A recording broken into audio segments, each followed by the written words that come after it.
The Secret Garden by Frances Hodgson Burnett. Chapter 1. There is no one left.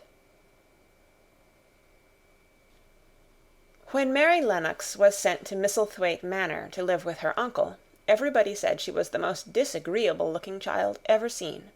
It was true, too. She had a little thin face and a little thin body, thin light hair and a sour expression. Her hair was yellow, and her face was yellow because she had been born in India, and had always been ill in one way or another. Her father had held a position under the English government, and had always been busy and ill himself, and her mother had been a great beauty who cared only to go to parties and amuse herself with gay people. She had not wanted a little girl at all, and when Mary was born she handed her over to the care of an ayah, who was made to understand that if she wished to please the Mem Sahib, she must keep the child out of sight as much as possible.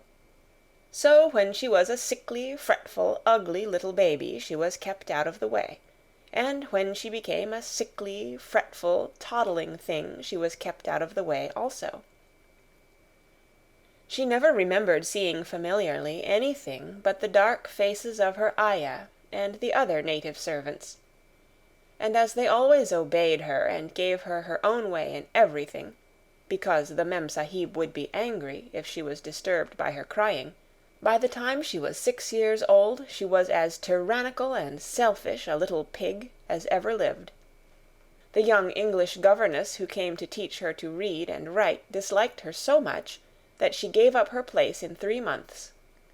And when other governesses came to try to fill it, they always went away in a shorter time than the first one. So if Mary had not chosen to really want to know how to read books, she would never have learned her letters at all. One frightfully hot morning, when she was about 9 years old, she awakened feeling very cross, and she became crosser still when she saw that the servant who stood by her bedside was not her ayah. "Why did you come?"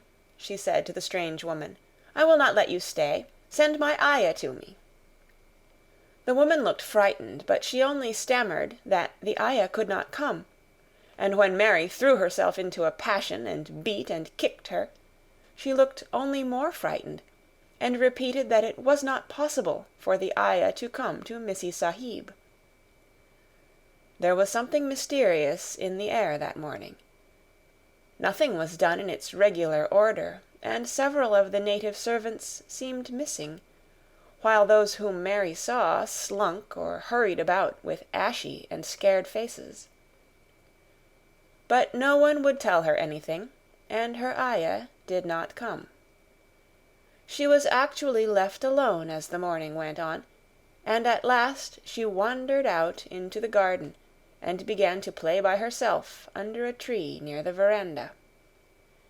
She pretended that she was making a flower bed, and she stuck big scarlet hibiscus blossoms into little heaps of earth, all the time growing more and more angry, and muttering to herself the things she would say, and the names she would call Saidi when she returned. "Pig, pig, daughter of pigs," she said, because to call a native a pig is the worst insult of all.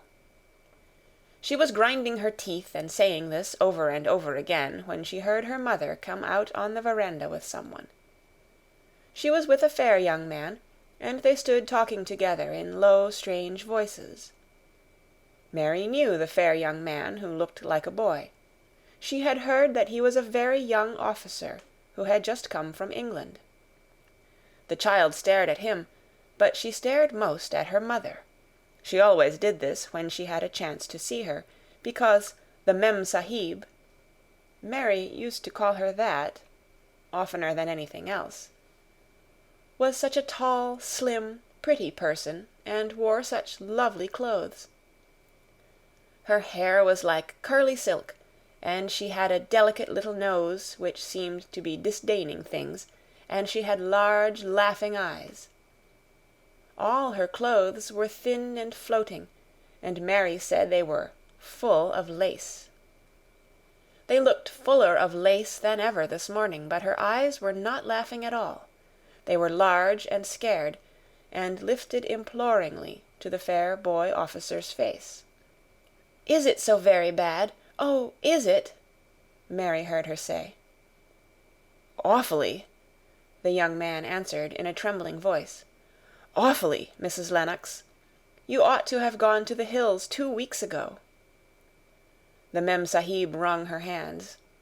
"Oh, I know I ought," she cried. "I only stayed to go to that silly dinner party. What a fool I was!" At that very moment such a loud sound of wailing broke out from the servants' quarters that she clutched the young man's arm, and Mary stood shivering from head to foot. The wailing grew wilder and wilder. "What is it? What is it?" Mrs. Lennox gasped. "Someone has died," answered the boy officer. "You did not say it had broken out among your servants." "I did not know," the Mem-Sahib cried. "Come with me, come with me." And she turned and ran into the house. After that, appalling things happened, and the mysteriousness of the morning was explained to Mary. The cholera had broken out in its most fatal form, and people were dying like flies. The ayah had been taken ill in the night, and it was because she had just died that the servants had wailed in the huts. Before the next day 3 other servants were dead, and others had run away in terror. There was panic on every side, and dying people in all the bungalows. During the confusion and bewilderment of the second day, Mary hid herself in the nursery, and was forgotten by everyone. Nobody thought of her, nobody wanted her, and strange things happened of which she knew nothing. Mary alternately cried and slept through the hours. She only knew that people were ill, and that she heard mysterious and frightening sounds. Once she crept into the dining-room and found it empty, though a partly finished meal was on the table, and chairs and plates looked as if they had been hastily pushed back when the diners rose suddenly for some reason. The child ate some fruit and biscuits, and being thirsty she drank a glass of wine which stood nearly filled. It was sweet, and she did not know how strong it was. Very soon it made her intensely drowsy, and she went back to her nursery and shut herself in again, frightened by cries she heard in the huts and by the hurrying sound of feet. The wine made her so sleepy that she could scarcely keep her eyes open, and she lay down on her bed and knew nothing more for a long time. Many things happened during the hours in which she slept so heavily, but she was not disturbed by the wails and the sound of things being carried in and out of the bungalow. When she awakened, she lay and stared at the wall. The house was perfectly still. She had never known it to be so silent before.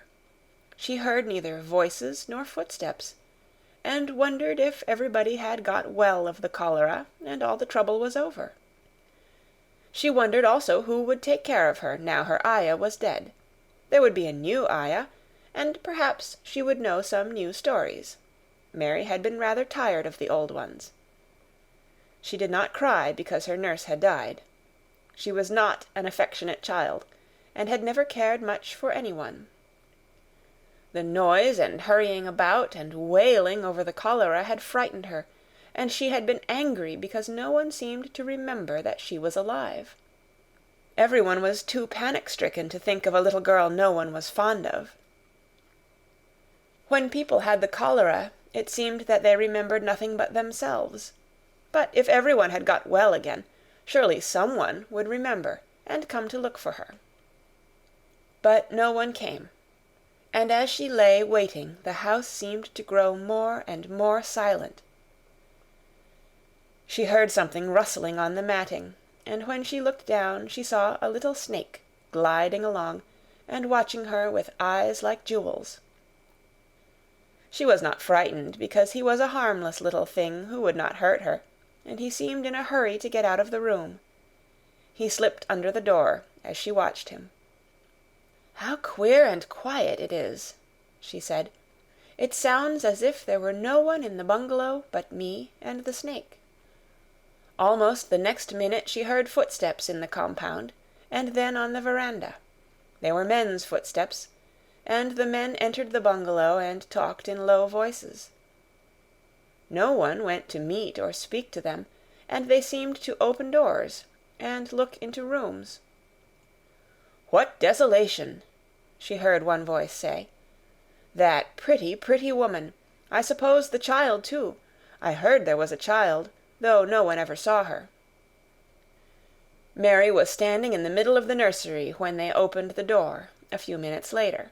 She looked an ugly, cross little thing, and was frowning because she was beginning to be hungry and feel disgracefully neglected. The first man who came in was a large officer she had once seen talking to her father. He looked tired and troubled, but when he saw her he was so startled that he almost jumped back. "Barney!" he cried out. "There is a child here! A child alone in a place like this! Mercy on us, who is she?" "I am Mary Lennox," the little girl said, drawing herself up stiffly. She thought the man was very rude to call her father's bungalow a place like this. "I fell asleep when everyone had the cholera, and I have only just wakened up. Why does nobody come?" "It is the child no one ever saw," exclaimed the man, turning to his companions. "She has actually been forgotten."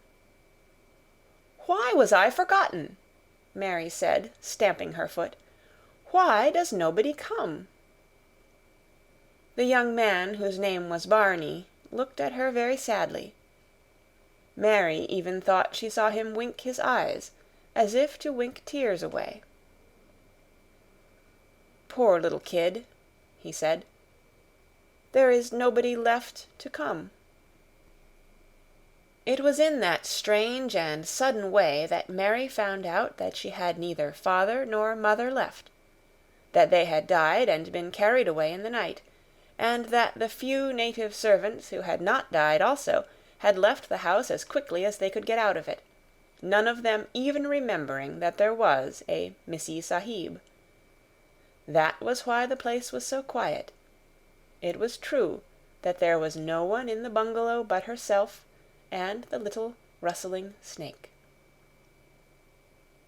End of Chapter 1.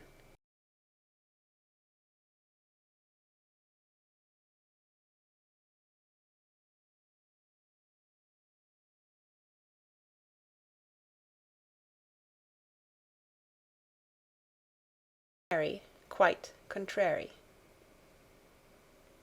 Mary had liked to look at her mother from a distance, and she had thought her very pretty, but as she knew very little of her, she could scarcely have been expected to love her or to miss her very much when she was gone.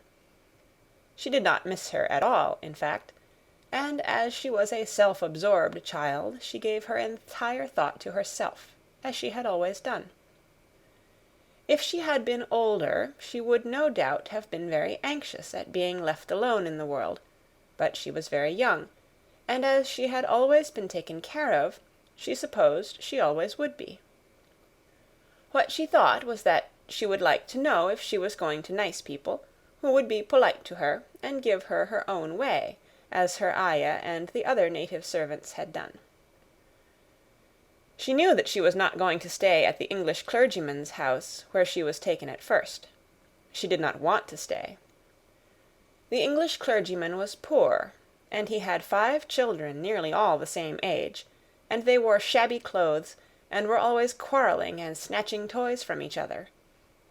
Mary hated their untidy bungalow and was so disagreeable to them that after the first day or two nobody would play with her. By the second day they had given her a nickname which made her furious. It was Basil who thought of it first. Basil was a little boy with impudent blue eyes and a turned-up nose, and Mary hated him. She was playing by herself under a tree, just as she had been playing the day the cholera broke out.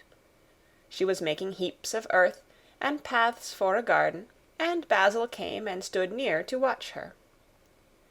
Presently he got rather interested, and suddenly made a suggestion. "Why don't you put a heap of stones there, and pretend it is a rockery?" he said.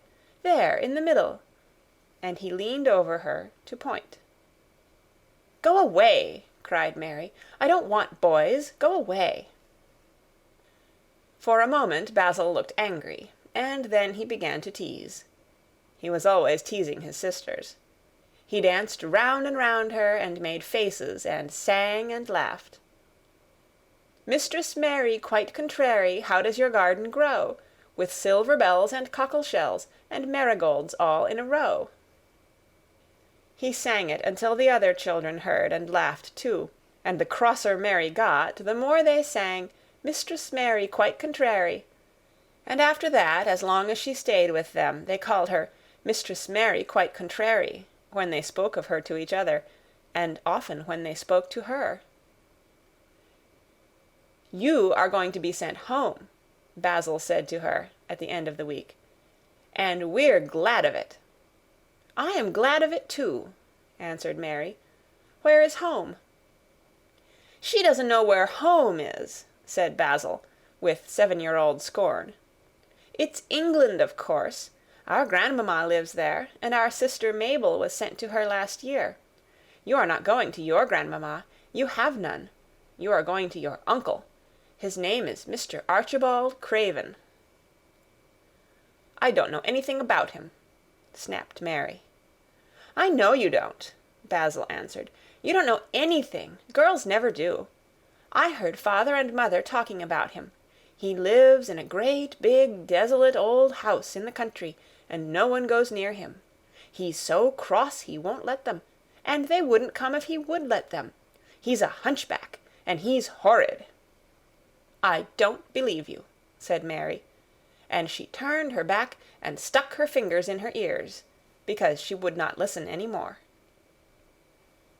But she thought over it a great deal afterward, and when Mrs. Crawford told her that night that she was going to sail away to England in a few days and go to her uncle, Mr. Archibald Craven, who lived at Misselthwaite Manor, she looked so stony and stubbornly uninterested that they did not know what to think about her.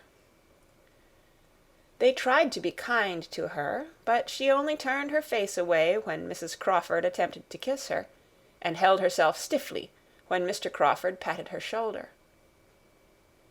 "She is such a plain child," Mrs. Crawford said pityingly afterward. "And her mother was such a pretty creature. She had a very pretty manner, too, and Mary has the most unattractive ways I ever saw in a child. The children call her Mistress Mary quite contrary, and, though it's naughty of them, one can't help understanding it."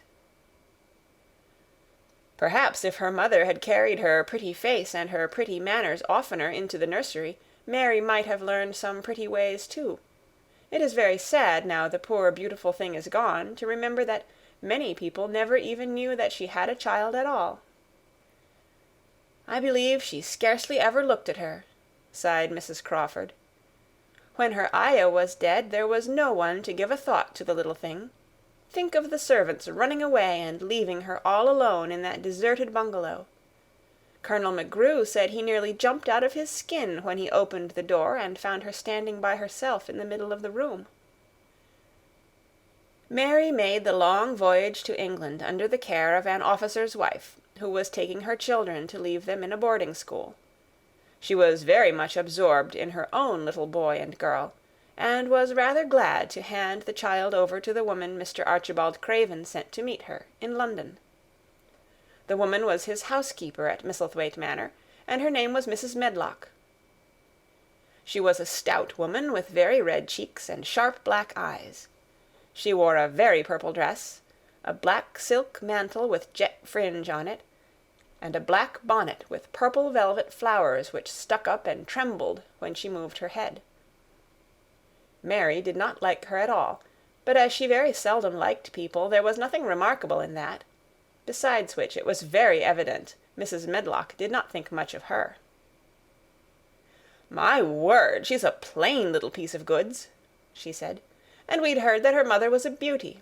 She hasn't handed much of it down, has she, ma'am?" "Perhaps she will improve as she grows older," the officer's wife said good-naturedly. "If she were not so sallow and had a nicer expression, her features are rather good. Children alter so much." "She'll have to alter a good deal," answered Mrs. Medlock. "And there's nothing likely to improve children at Misselthwaite, if you ask me." They thought Mary was not listening, because she was standing a little apart from them at the window of the private hotel they had gone to. She was watching the passing buses and cabs and people, but she heard quite well, and was made very curious about her uncle and the place he lived in. What sort of a place was it, and what would he be like? What was a hunchback? She had never seen one. Perhaps there were none in India. Since she had been living in other people's houses, and had had no ayah, she had begun to feel lonely, and to think queer thoughts which were new to her. She had begun to wonder why she had never seemed to belong to anyone, even when her father and mother had been alive. Other children seemed to belong to their fathers and mothers, but she had never seemed to really be anyone's little girl. She had had servants, and food and clothes, but no one had taken any notice of her. She did not know that this was because she was a disagreeable child, but then, of course, she did not know she was disagreeable. She often thought that other people were, but she did not know that she was so herself. She thought Mrs. Medlock the most disagreeable person she had ever seen, with her common, highly-coloured face and her common fine bonnet. When the next day they set out on their journey to Yorkshire, she walked through the station to the railway carriage with her head up and trying to keep as far away from her as she could, because she did not want to seem to belong to her. It would have made her angry to think people imagined she was her little girl. But Mrs. Medlock was not in the least disturbed by her and her thoughts. She was the kind of woman who would stand no nonsense from young ones. At least, that is what she would have said if she had been asked. She had not wanted to go to London just when her sister Maria's daughter was going to be married, but she had a comfortable, well-paid place as housekeeper at Misselthwaite Manor, and the only way in which she could keep it was to do at once what Mr. Archibald Craven told her to do. She never dared even to ask a question. "Captain Lennox and his wife died of the cholera," Mr. Craven had said in his short, cold way. "Captain Lennox was my wife's brother, and I am their daughter's guardian. The child is to be brought here. You must go to London and bring her yourself." So she packed her small trunk and made the journey. Mary sat in her corner of the railway carriage and looked plain and fretful. She had nothing to read or to look at, and she had folded her thin little black-gloved hands in her lap. Her black dress made her look yellower than ever, and her limp light hair straggled from under her black crape hat.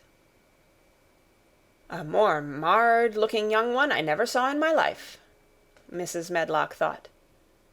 Marred is a Yorkshire word, and means spoiled and pettish. She had never seen a child who sat so still without doing anything, and at last she got tired of watching her, and began to talk in a brisk, hard voice. "I suppose I may as well tell you something about where you are going to," she said. "Do you know anything about your uncle?" "No," said Mary. "Never heard your father and mother talk about him?" "No," said Mary, frowning.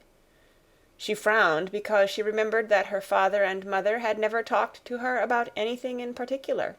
Certainly they had never told her things. "Humph!" muttered Mrs. Medlock, staring at her queer, unresponsive little face. She did not say any more for a few moments, and then she began again.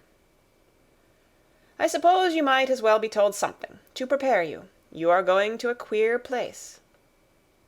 Mary said nothing at all, and Mrs. Medlock looked rather discomfited by her apparent indifference. But, after taking a breath, she went on.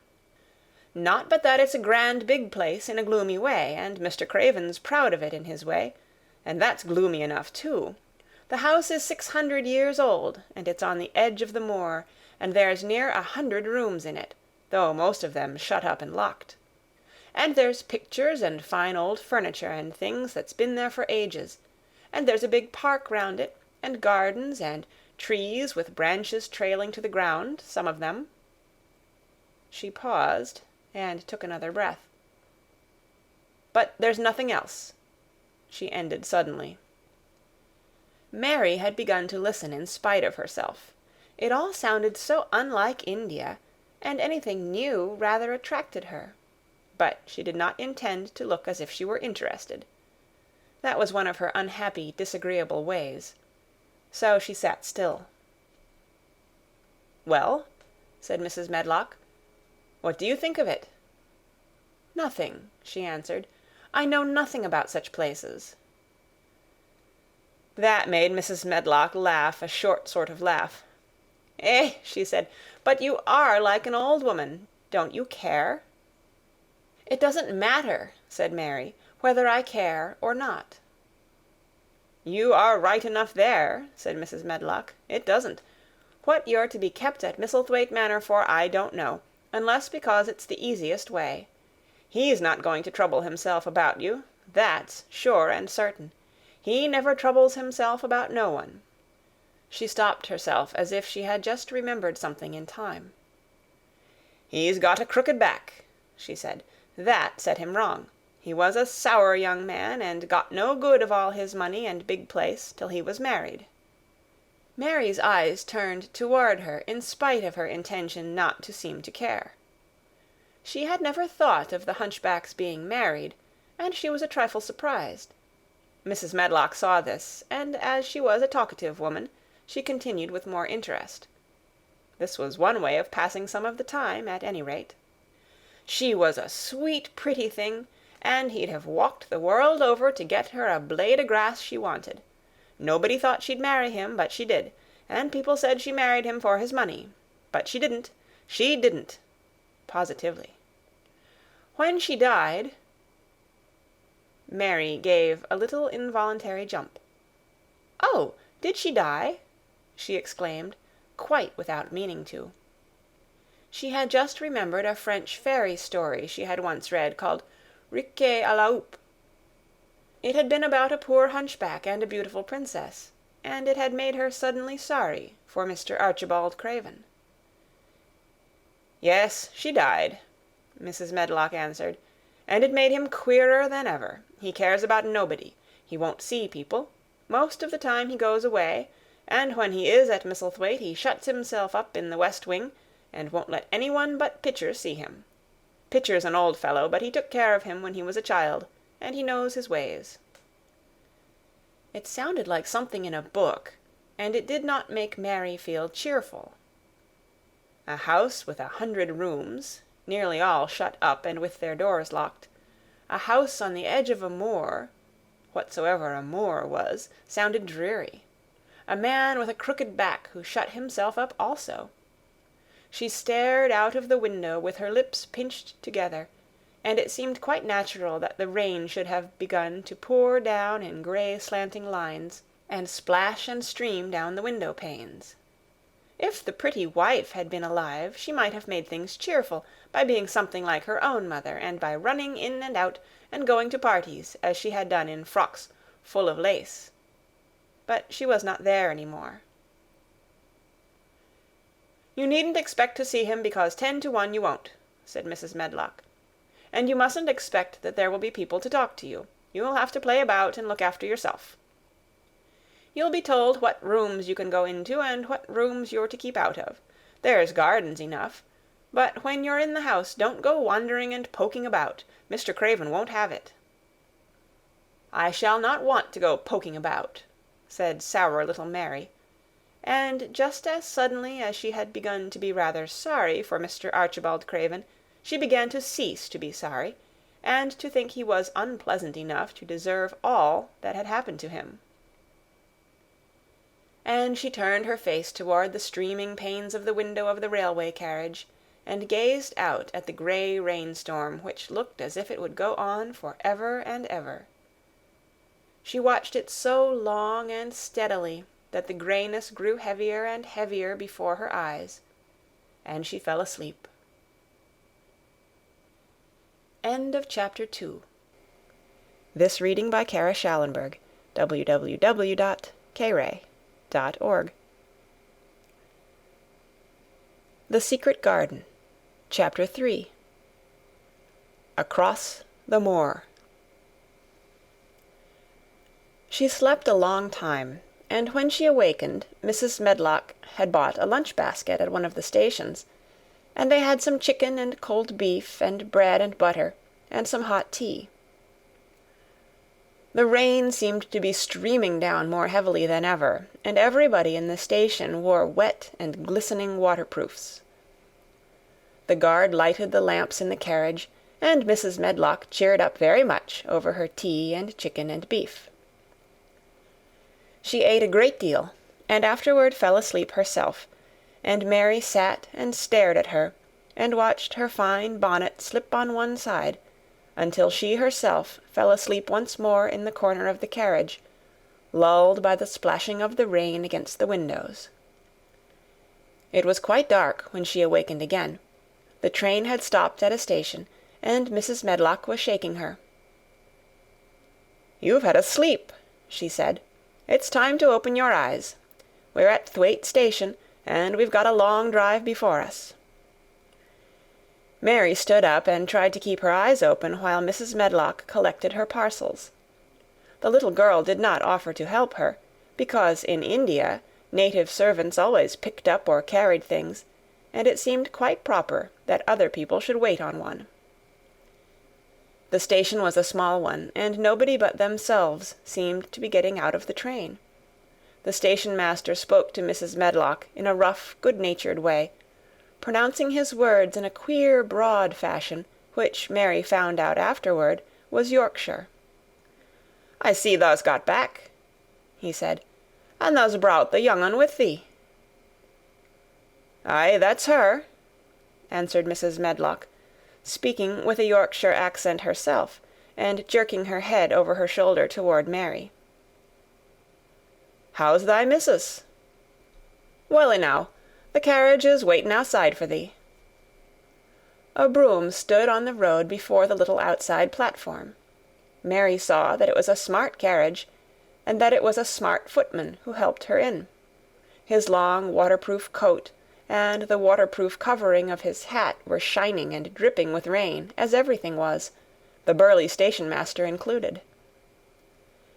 When he shut the door, mounted the box with the coachman, and they drove off, the little girl found herself seated in a comfortably cushioned corner, but she was not inclined to go to sleep again.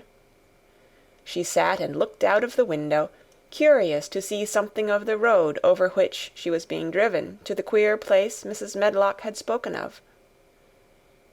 She was not at all a timid child, and she was not exactly frightened, but she felt that there was no knowing what might happen in a house with 100 rooms, nearly all shut up, a house standing on the edge of a moor.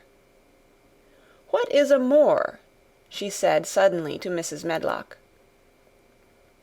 "Look out of the window in about 10 minutes and you'll see," the woman answered. "We've got to drive 5 miles across Missel Moor before we get to the manor. You won't see much because it's a dark night, but you can see something." Mary asked no more questions, but waited in the darkness of her corner, keeping her eyes on the window. The carriage lamps cast rays of light a little distance ahead of them, and she caught glimpses of the things they passed. After they had left the station, they had driven through a tiny village, and she had seen whitewashed cottages and the lights of a public-house. Then they had passed a church and a vicarage, and a little shop window or so in a cottage with toys and sweets and odd things set out for sale. Then they were on the high road, and she saw hedges and trees. After that there seemed nothing different for a long time, or at least it seemed a long time to her. At last the horses began to go more slowly, as if they were climbing uphill, and presently there seemed to be no more hedges and no more trees. She could see nothing, in fact, but a dense darkness on either side. She leaned forward and pressed her face against the window just as the carriage gave a big jolt. "Eh, we're on the moor now, sure enough," said Mrs. Medlock. The carriage lamps shed a yellow light on a rough-looking road, which seemed to be cut through bushes and low-growing things which ended in the great expanse of dark apparently spread out before and around them. A wind was rising and making a singular, wild, low, rushing sound. It's not the sea, is it?" said Mary, looking round at her companion. "No, not it," answered Mrs. Medlock. "Nor it isn't fields nor mountains. It's just miles and miles and miles of wild land that nothing grows on but heather and gorse and broom, and nothing lives on but wild ponies and sheep. I feel as if it might be the sea, if there were water on it," said Mary.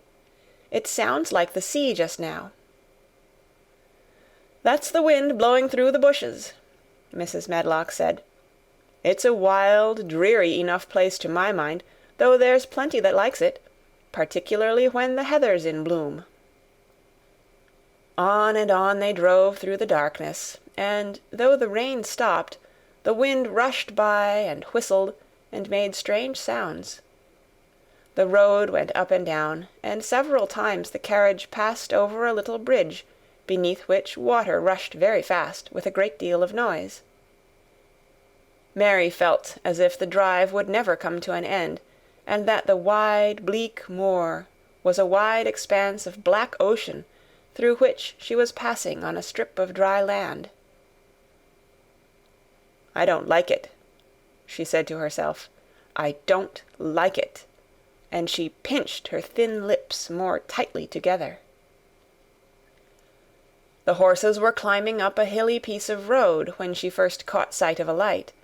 Mrs. Medlock saw it as soon as she did, and drew a long sigh of relief.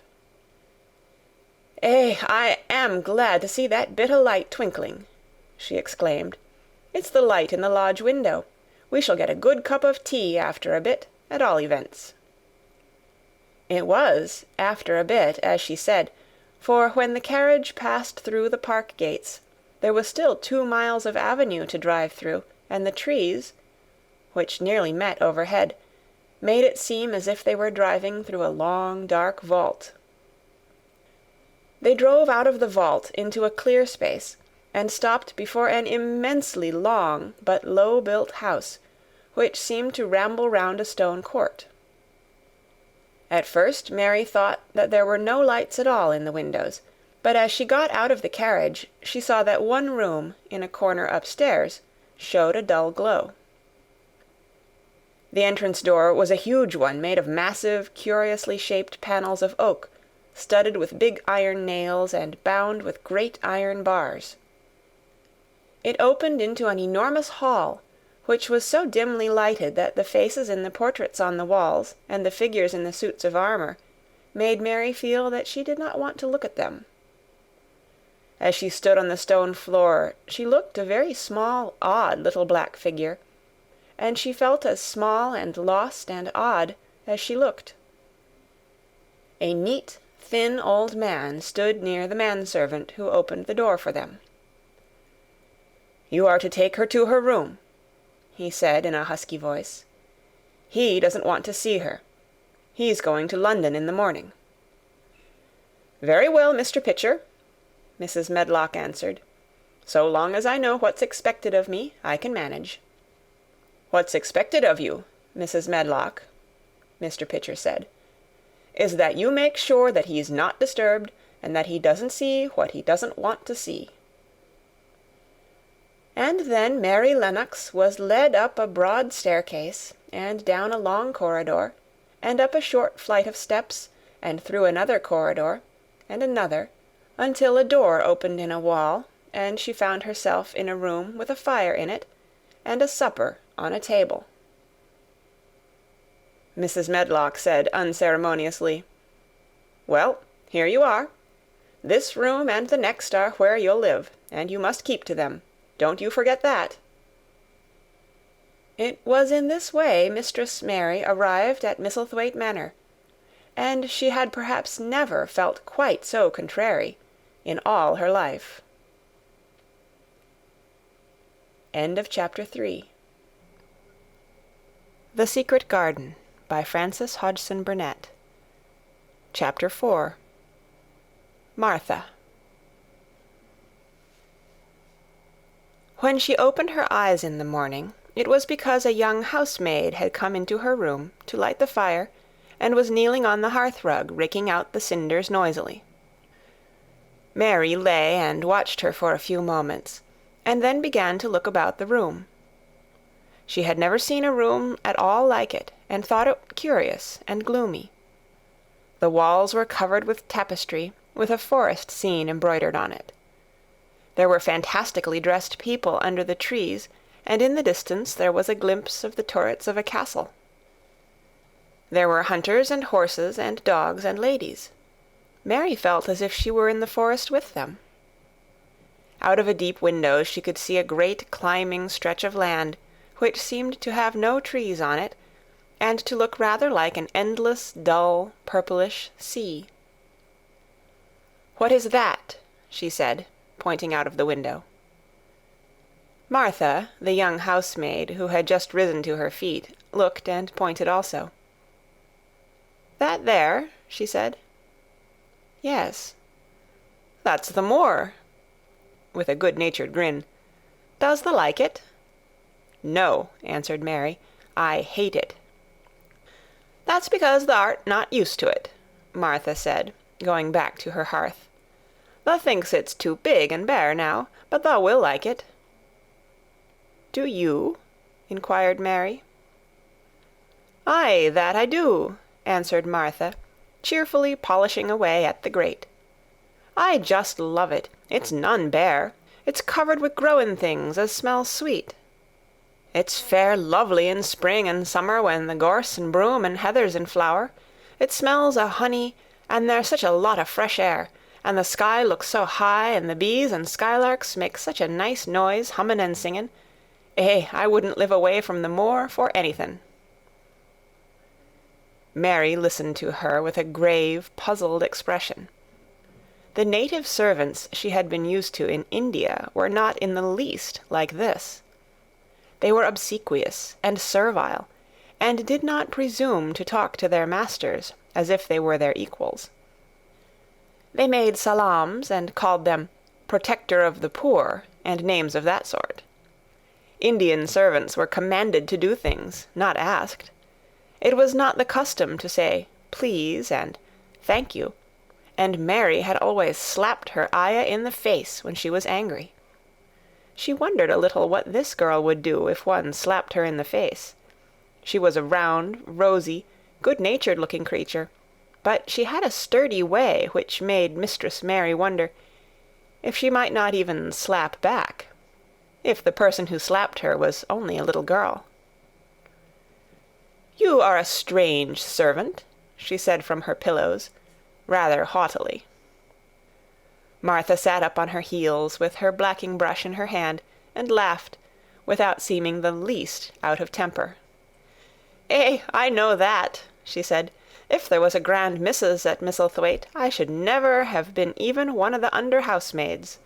I might have been let to be scullery-maid, but I'd never have been let upstairs. I'm too common, and I talk too much Yorkshire. But this is a funny house for all it's so grand. Seems like there's neither master nor mistress, except Mr. Pitcher and Mrs. Medlock. Mr. Craven, he won't be troubled about anything when he's here, and he's nearly always away. Mrs. Medlock gave me the place out of kindness. She told me she could never have done it if Misselthwaite had been like other big houses." "Are you going to be my servant?" Mary asked, still in her imperious little Indian way. Martha began to rub her grate again. "I'm Mrs. Medlock's servant," she said stoutly, "and she's Mr. Craven's. But I'm to do the housemaid's work up here and wait on you a bit. But you won't need much waiting on." "Who is going to dress me?" demanded Mary. Martha sat up on her heels again and stared. She spoke in broad Yorkshire in her amazement. "Canna tha dress thysen?" she said. "What do you mean? I don't understand your language," said Mary. I forgot," Martha said. "Mrs. Medlock told me I'd have to be careful, or you wouldn't know what I was saying. I mean, can't you put on your own clothes?" "No," answered Mary, quite indignantly. "I never did in my life. My ayah dressed me, of course." "Well," said Martha, evidently not in the least aware that she was impudent, "it's time thou should learn. Thou cannot begin younger. It'll do thee good to wait on thysen a bit. My mother always said she couldn't see why grand people's children didn't turn out fair fools, what with nurses, and being washed and dressed and took out to walk as if they was puppies." "It is different in India," said Mistress Mary disdainfully. She could scarcely stand this, but Martha was not at all crushed. I can see it's different," she answered, almost sympathetically. "I dare say it's because there's such a lot of blacks there, instead of respectable white people. When I heard you was coming from India, I thought you was a black too." Mary sat up in bed, furious. "What?" she said. "What? You thought I was a native? You daughter of a pig!" Martha stared and looked hot. "Who are you calling names?" she said. "You needn't be so vexed. That's not the way for a young lady to talk. I've nothing against the blacks. When you read about 'em in tracts, they're always very religious. You always read as a black's a man and a brother. I've never seen a black, and I was fair pleased to think I was going to see one close. When I come in to light your fire this morning, I crept up to your bed and pulled the cover back careful to look at you. And there you was," disappointedly. "No more black than me, for all you're so yeller." Mary did not even try to control her rage and humiliation. "You thought I was a native? You dared? You don't know anything about natives. They're not people. They're servants who must salaam to you. You know nothing about India. You know nothing about anything." She was in such a rage, and felt so helpless before the girl's simple stare, and somehow she suddenly felt so horribly lonely and far away from everything she understood, and which understood her, that she threw herself face downward on the pillows and burst into passionate sobbing. Martha was a little frightened, and quite sorry for her. She went to the bed and bent over her. You mustn't cry like that there," she begged. "You mustn't for sure. I didn't know you'd be vexed. I don't know anything about anything, just like you said. I beg your pardon, miss. Do stop crying." There was something comforting and really friendly in her queer Yorkshire speech and sturdy way, which had a good effect on Mary. She gradually ceased crying and became quiet. Martha looked relieved. "It's time for thee to get up now," she said. "Mrs. Medlock said I was to carry the breakfast and tea and dinner into the room next to this. It's been made into a nursery for thee. I'll help thee on with thy clothes if thou get out of bed. If the buttons are at the back, thou cannot button them up thyself." When Mary at last decided to get up, the clothes Martha took from the wardrobe were not the ones she had worn when she arrived the night before with Mrs. Medlock.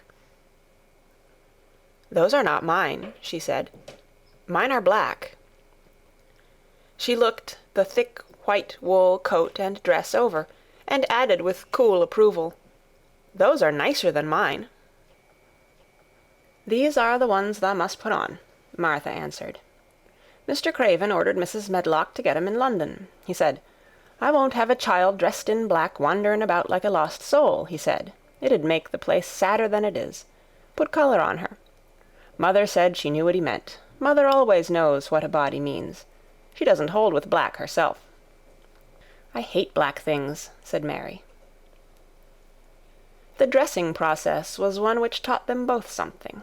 Martha had buttoned up her little sisters and brothers, but she had never seen a child who stood still and waited for another person to do things for her, as if she had neither hands nor feet of her own.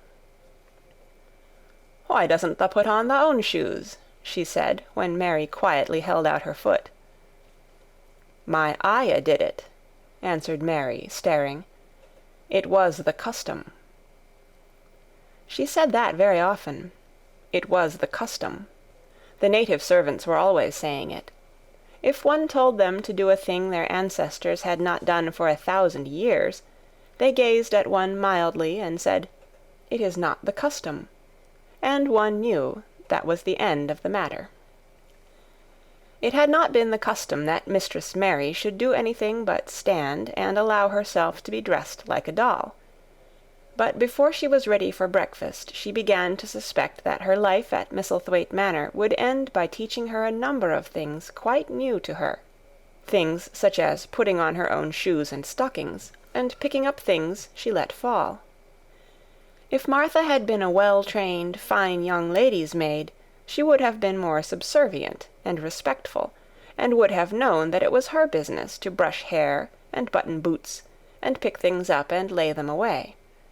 She was, however, only an untrained Yorkshire rustic, who had been brought up in a moorland cottage with a swarm of little brothers and sisters, who had never dreamed of doing anything but waiting on themselves and on the younger ones, who were either babies in arms, or just learning to totter about and tumble over things. If Mary Lennox had been a child who was ready to be amused, she would perhaps have laughed at Martha's readiness to talk, but Mary only listened to her coldly, and wondered at her freedom of manner.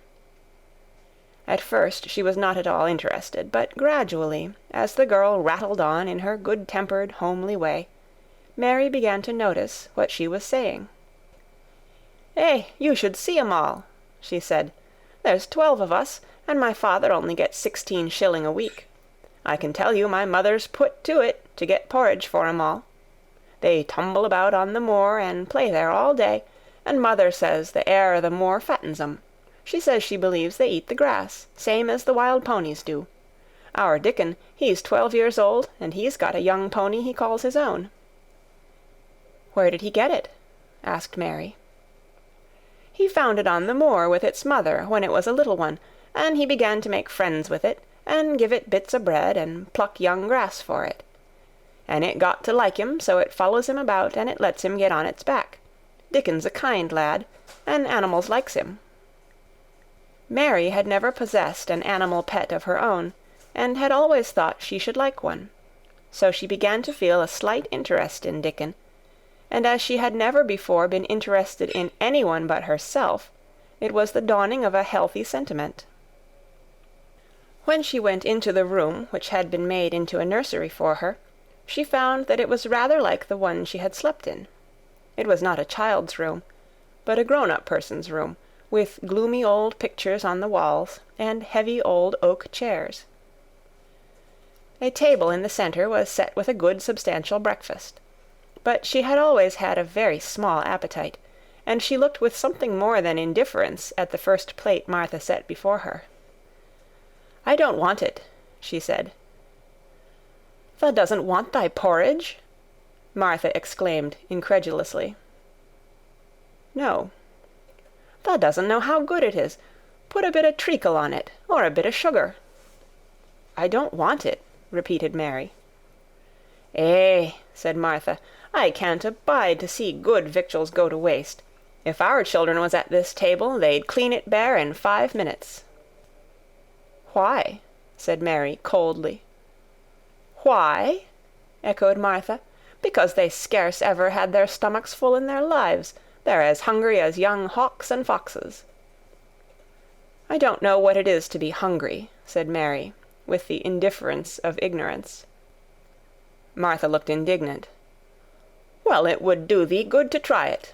I can see that plain enough," she said outspokenly. "I've no patience with folk as sits and just stares at good bread and meat. My word, don't I wish Dickon and Phil and Jane and the rest of 'em had what's here under their pinafores." "Why don't you take it to them?" suggested Mary. "It's not mine," answered Martha stoutly, "and this isn't my day out. I get my day out once a month, same as the rest. Then I go home and clean up for mother and give her a day's rest." Mary drank some tea and ate a little toast and some marmalade. "You wrap up warm and run out and play you," said Martha. "It'll do you good, and give you some stomach for your meat." Mary went to the window. There were gardens and paths and big trees, but everything looked dull and wintry. Out? Why should I go out on a day like this? Well, if thou doesn't go out, thou'lt have to stay in, and what has thou got to do? Mary glanced about her. There was nothing to do. When Mrs. Medlock had prepared the nursery, she had not thought of amusement. Perhaps it would be better to go and see what the gardens were like. "Who will go with me?" she inquired. Martha stared. "You'll go by yourself," she answered. "You'll have to learn to play like other children does when they haven't got sisters and brothers. Our Dickon goes off on the moor by himself and plays for hours. That's how he made friends with the pony. He's got sheep on the moor that knows him, and birds as comes and eats out of his hand. However little there is to eat, he always saves a bit of bread to coax his pets." It was really this mention of Dickon which made Mary decide to go out, though she was not aware of it. There would be birds outside, though there would not be ponies or sheep. They would be different from the birds in India, and it might amuse her to look at them. Martha found her coat and hat for her, and a pair of stout little boots, and she showed her her way downstairs. "If thou goes round that way, thou'll come to the gardens," she said, pointing to a gate in a wall of shrubbery. "There's lots of flowers in summer-time, but there's nothing bloomin' now."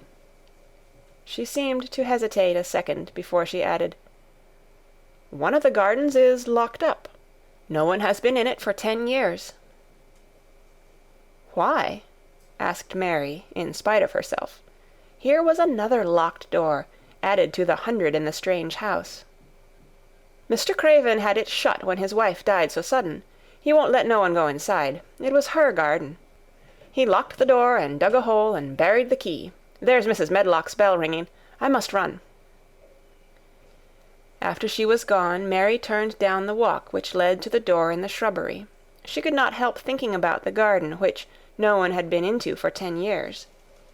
She wondered what it would look like, and whether there were any flowers still alive in it. When she had passed through the shrubbery gate, she found herself in great gardens, with wide lawns and winding walks with clipped borders. There were trees and flower-beds and evergreens clipped into strange shapes, and a large pool with an old grey fountain in its midst. But the flower-beds were bare and wintry, and the fountain was not playing. This was not the garden which was shut up. How could a garden be shut up? You could always walk into a garden. She was just thinking this when she saw that, at the end of the path she was following, there seemed to be a long wall, with ivy growing over it. She was not familiar enough with England to know that she was coming upon the kitchen gardens, where the vegetables and fruit were growing. She went toward the wall and found that there was a green door in the ivy, and that it stood open. This was not the closed garden, evidently, and she could go into it. She went through the door, and found that it was a garden with walls all round it, and that it was only one of several walled gardens which seemed to open into one another. She saw another open green door, revealing bushes and pathways between beds containing winter vegetables. Fruit trees were trained flat against the wall, and over some of the beds there were glass frames. The place was bare and ugly enough, Mary thought, as she stood and stared about her. It might be nicer in summer when things were green, but there was nothing pretty about it now. Presently an old man with a spade over his shoulder walked through the door leading from the second garden. He looked startled when he saw Mary, and then touched his cap. He had a surly old face, and did not seem at all pleased to see her. But then she was displeased with his garden, and wore her quite contrary expression, and certainly did not seem at all pleased to see him. "What is this place?" she asked. "One of the kitchen gardens," he answered. "What is that?" said Mary, pointing through the other green door. "Another of 'em," shortly. "There's another on t'other side of the wall, and there's the orchard t'other side of that." "Can I go in them?" asked Mary. "If thou likes, but there's nowt to see." Mary made no response. She went down the path and through the second green door. There she found more walls, and winter vegetables, and glass frames. But in the second wall there was another green door, and it was not open. Perhaps it led into the garden which no one had seen for 10 years.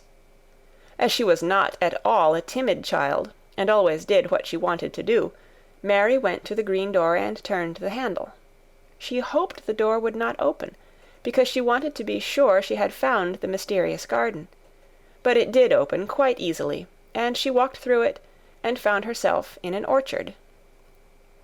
There were walls all round it also, and trees trained against them, and there were bare fruit trees growing in the winter-browned grass, but there was no green door to be seen anywhere.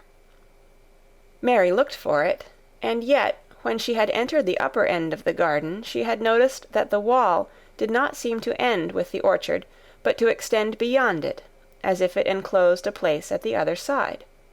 She could see the tops of trees above the wall, and when she stood still she saw a bird with a bright red breast sitting on the topmost branch of one of them, and suddenly he burst into his winter song, almost as if he had caught sight of her, and was calling to her.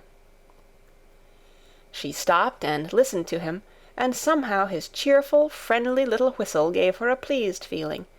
Even a disagreeable little girl may be lonely, and the big closed house, and the big bare moor, and the big bare gardens had made this one feel as if there was no one left in the world but herself. If she had been an affectionate child, who had been used to being loved, she would have broken her heart. But even though she was Mistress Mary quite contrary, she was desolate, and the bright-breasted little bird brought a look into her sour little face, which was almost a smile. She listened to him until he flew away. He was not like an Indian bird, and she liked him, and wondered if she should ever see him again. Perhaps he lived in the mysterious garden, and knew all about it. Perhaps it was because she had nothing whatever to do that she thought so much of the deserted garden. She was curious about it, and wanted to see what it was like. Why had Mr. Archibald Craven buried the key? If he had liked his wife so much, why did he hate her garden? She wondered if she should ever see him, but she knew that if she did she should not like him, and he would not like her, and that she should only stand and stare at him and say nothing, though she should be wanting dreadfully to ask him why he had done such a queer thing. People never like me, and I never like people, she thought. And I never can talk as the Crawford children could.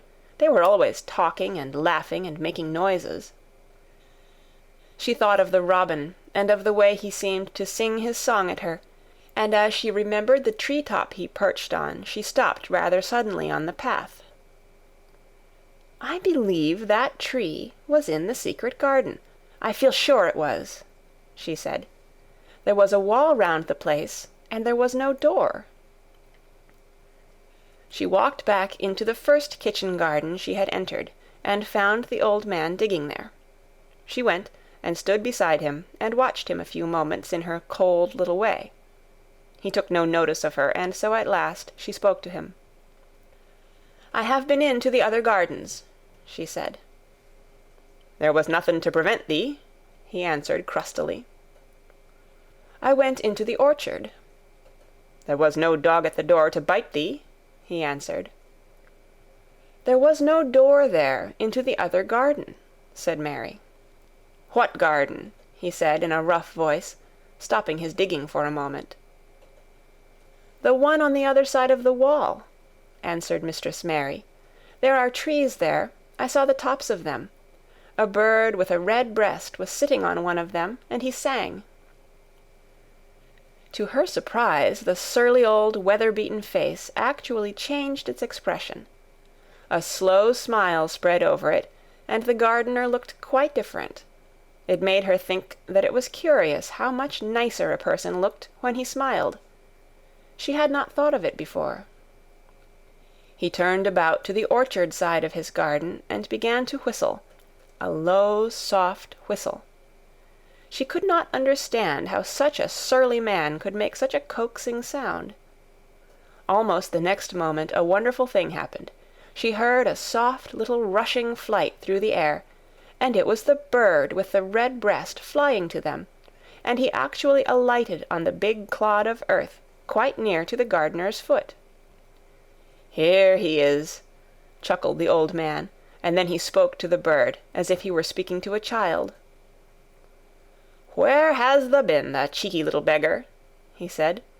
"I've not seen thee before to-day. Has thou begun the courtin' this early in the season? Thou'rt too forrard." The bird put his tiny head on one side and looked up at him with his soft bright eye, which was like a black dewdrop. He seemed quite familiar and not the least afraid. He hopped about and pecked the earth briskly, looking for seeds and insects. It actually gave Mary a queer feeling in her heart because he was so pretty and cheerful and seemed so like a person. He had a tiny, plump body and a delicate beak and slender, delicate legs. "Will he always come when you call him?" she asked, almost in a whisper. "Aye, that he will. I've knowed him ever since he was a fledgling. He come out of the nest in the other garden, and when first he flew over the wall he was too weak to fly back for a few days, and we got friendly. When he went over the wall again, the rest of the brood was gone, and he was lonely, and he come back to me." "What kind of a bird is he?" Mary asked. "Doesn't thou know? He's a robin redbreast, and they're the friendliest, curiousest birds alive. They're almost as friendly as dogs, if you know how to get on with 'em. Watch him pecking about there and looking round at us now and again. He knows we're talking about him." It was the queerest thing in the world to see the old fellow. He looked at the plump little scarlet waistcoated bird as if he were both proud and fond of him. "He's a conceited one," he chuckled. "He likes to hear folk talk about him, and curious, bless me, there never was his like for curiosity and meddlin'. He's always comin' to see what I'm plantin'. He knows all the things Mester Craven never troubles hisself to find out. He's the head gardener, he is." The robin hopped about, busily pecking the soil, and now and then stopped and looked at them a little. Mary thought his black dewdrop eyes gazed at her with great curiosity. It really seemed as if he were finding out all about her. The queer feeling in her heart increased. "Where did the rest of the brood fly to?" she asked. "There's no knowin'. The old ones turn 'em out of their nest and make 'em fly, and they're scattered before you know it. This one was a knowin' one, and he knew he was lonely." Mistress Mary went a step nearer to the robin and looked at him very hard. "I'm lonely," she said. She had not known before that this was one of the things which made her feel sour and cross. She seemed to find it out when the robin looked at her, and she looked at the robin. The old gardener pushed his cap back on his bald head and stared at her a minute. "Art thou the little wench from India?" he asked. Mary nodded. "Then no wonder thou'rt lonely. Thou'lt be lonelier before thou's done," he said. He began to dig again, driving his spade deep into the rich black garden soil, while the robin hopped about, very busily employed. "What is your name?" Mary inquired. He stood up to answer her. "Ben Weatherstaff," he answered, and then he added with a surly chuckle, "I'm lonely mysel' except when he's with me," and he jerked his thumb toward the robin. "He's the only friend I've got." "I have no friends at all," said Mary. "I never had. My ayah didn't like me, and I never played with anyone." It is a Yorkshire habit to say what you think with blunt frankness, and old Ben Weatherstaff was a Yorkshire Moor man. "Thou and me are a good bit alike," he said. "We was wove out of the same cloth. We're neither of us good-lookin', and we're both of us as sour as we look. We've got the same nasty tempers, both of us, I'll warrant." This was plain speaking, and Mary Lennox had never heard the truth about herself in her life. Native servants always salaamed and submitted to you whatever you did. She had never thought much about her looks, but she wondered if she was as unattractive as Ben Weatherstaff, and she also wondered if she looked as sour as he had looked before the robin came. She actually began to wonder also if she was nasty-tempered. She felt uncomfortable. Suddenly a clear, rippling little sound broke out near her, and she turned round. She was standing a few feet from a young apple-tree, and the robin had flown on to one of its branches and had burst out into a scrap of a song. Ben Weatherstaff laughed outright. "What did he do that for?" asked Mary. "He's made up his mind to make friends with thee," replied Ben. "Dang me if he hasn't took a fancy to thee." "To me?" said Mary, and she moved toward the little tree softly and looked up. "Would you make friends with me?" she said to the robin, just as if she was speaking to a person. "Would you?" And she did not say it either in her hard little voice or in her imperious Indian voice, but in a tone so soft and eager and coaxing that Ben Weatherstaff was as surprised as she had been when she heard him whistle. "Why," he cried out, "thus said that as nice and human as if there was a real child instead of a sharp old woman. Thus said it almost like Dickon talks to his wild things on the moor." "Do you know Dickon?" Mary asked, turning round rather in a hurry. "Everybody knows him. Dickon's wanderin' about everywhere. The very blackberries and heather-bells knows him. I warrant the foxes shows him where their cubs lies, and the skylarks don't hide their nests from him." Mary would have liked to ask some more questions. She was almost as curious about Dickon as she was about the deserted garden. But just that moment the robin, who had ended his song, gave a little shake of his wings, spread them, and flew away. He had made his visit, and had other things to do. "He has flown over the wall," Mary cried out, watching him. "He has flown into the orchard. He has flown across the other wall into the garden where there is no door." "He lives there," said old Ben.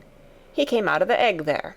If he's courtin', he's making up to some young madam of a robin that lives among the old rose-trees there." "Rose-trees?" said Mary.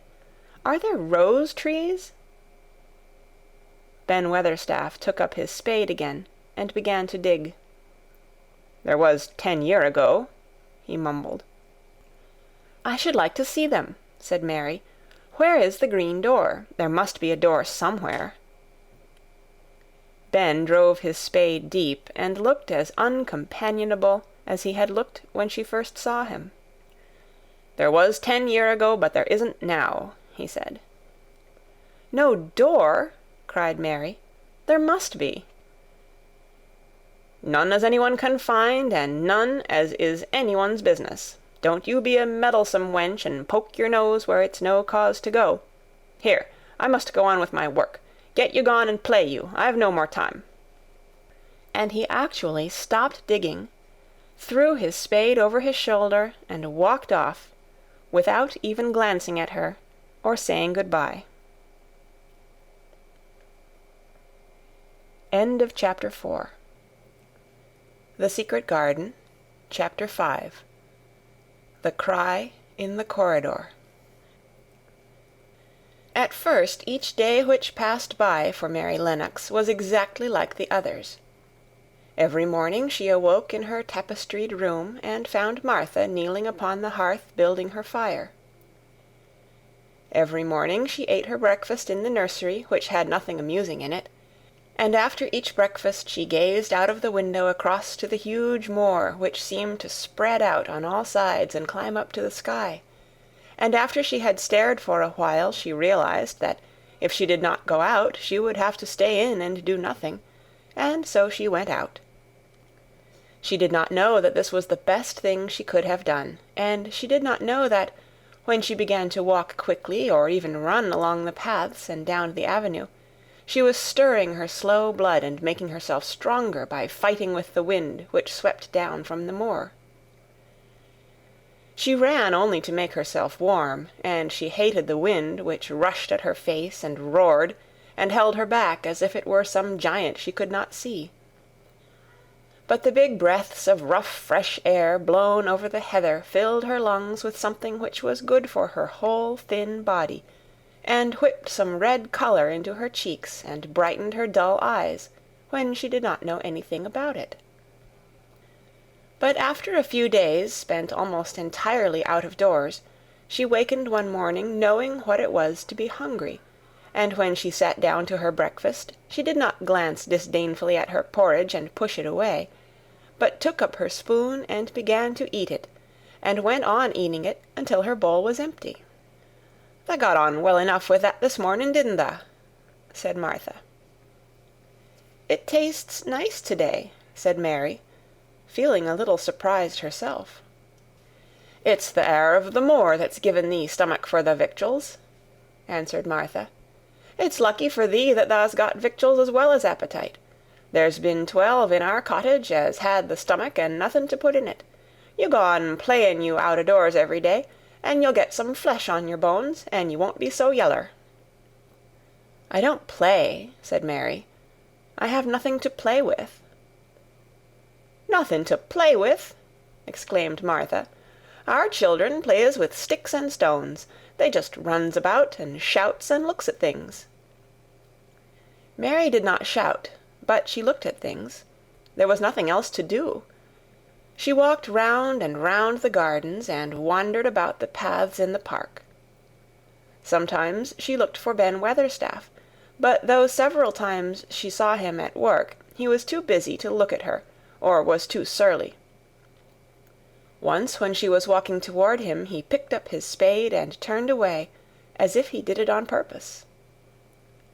One place she went to oftener than to any other.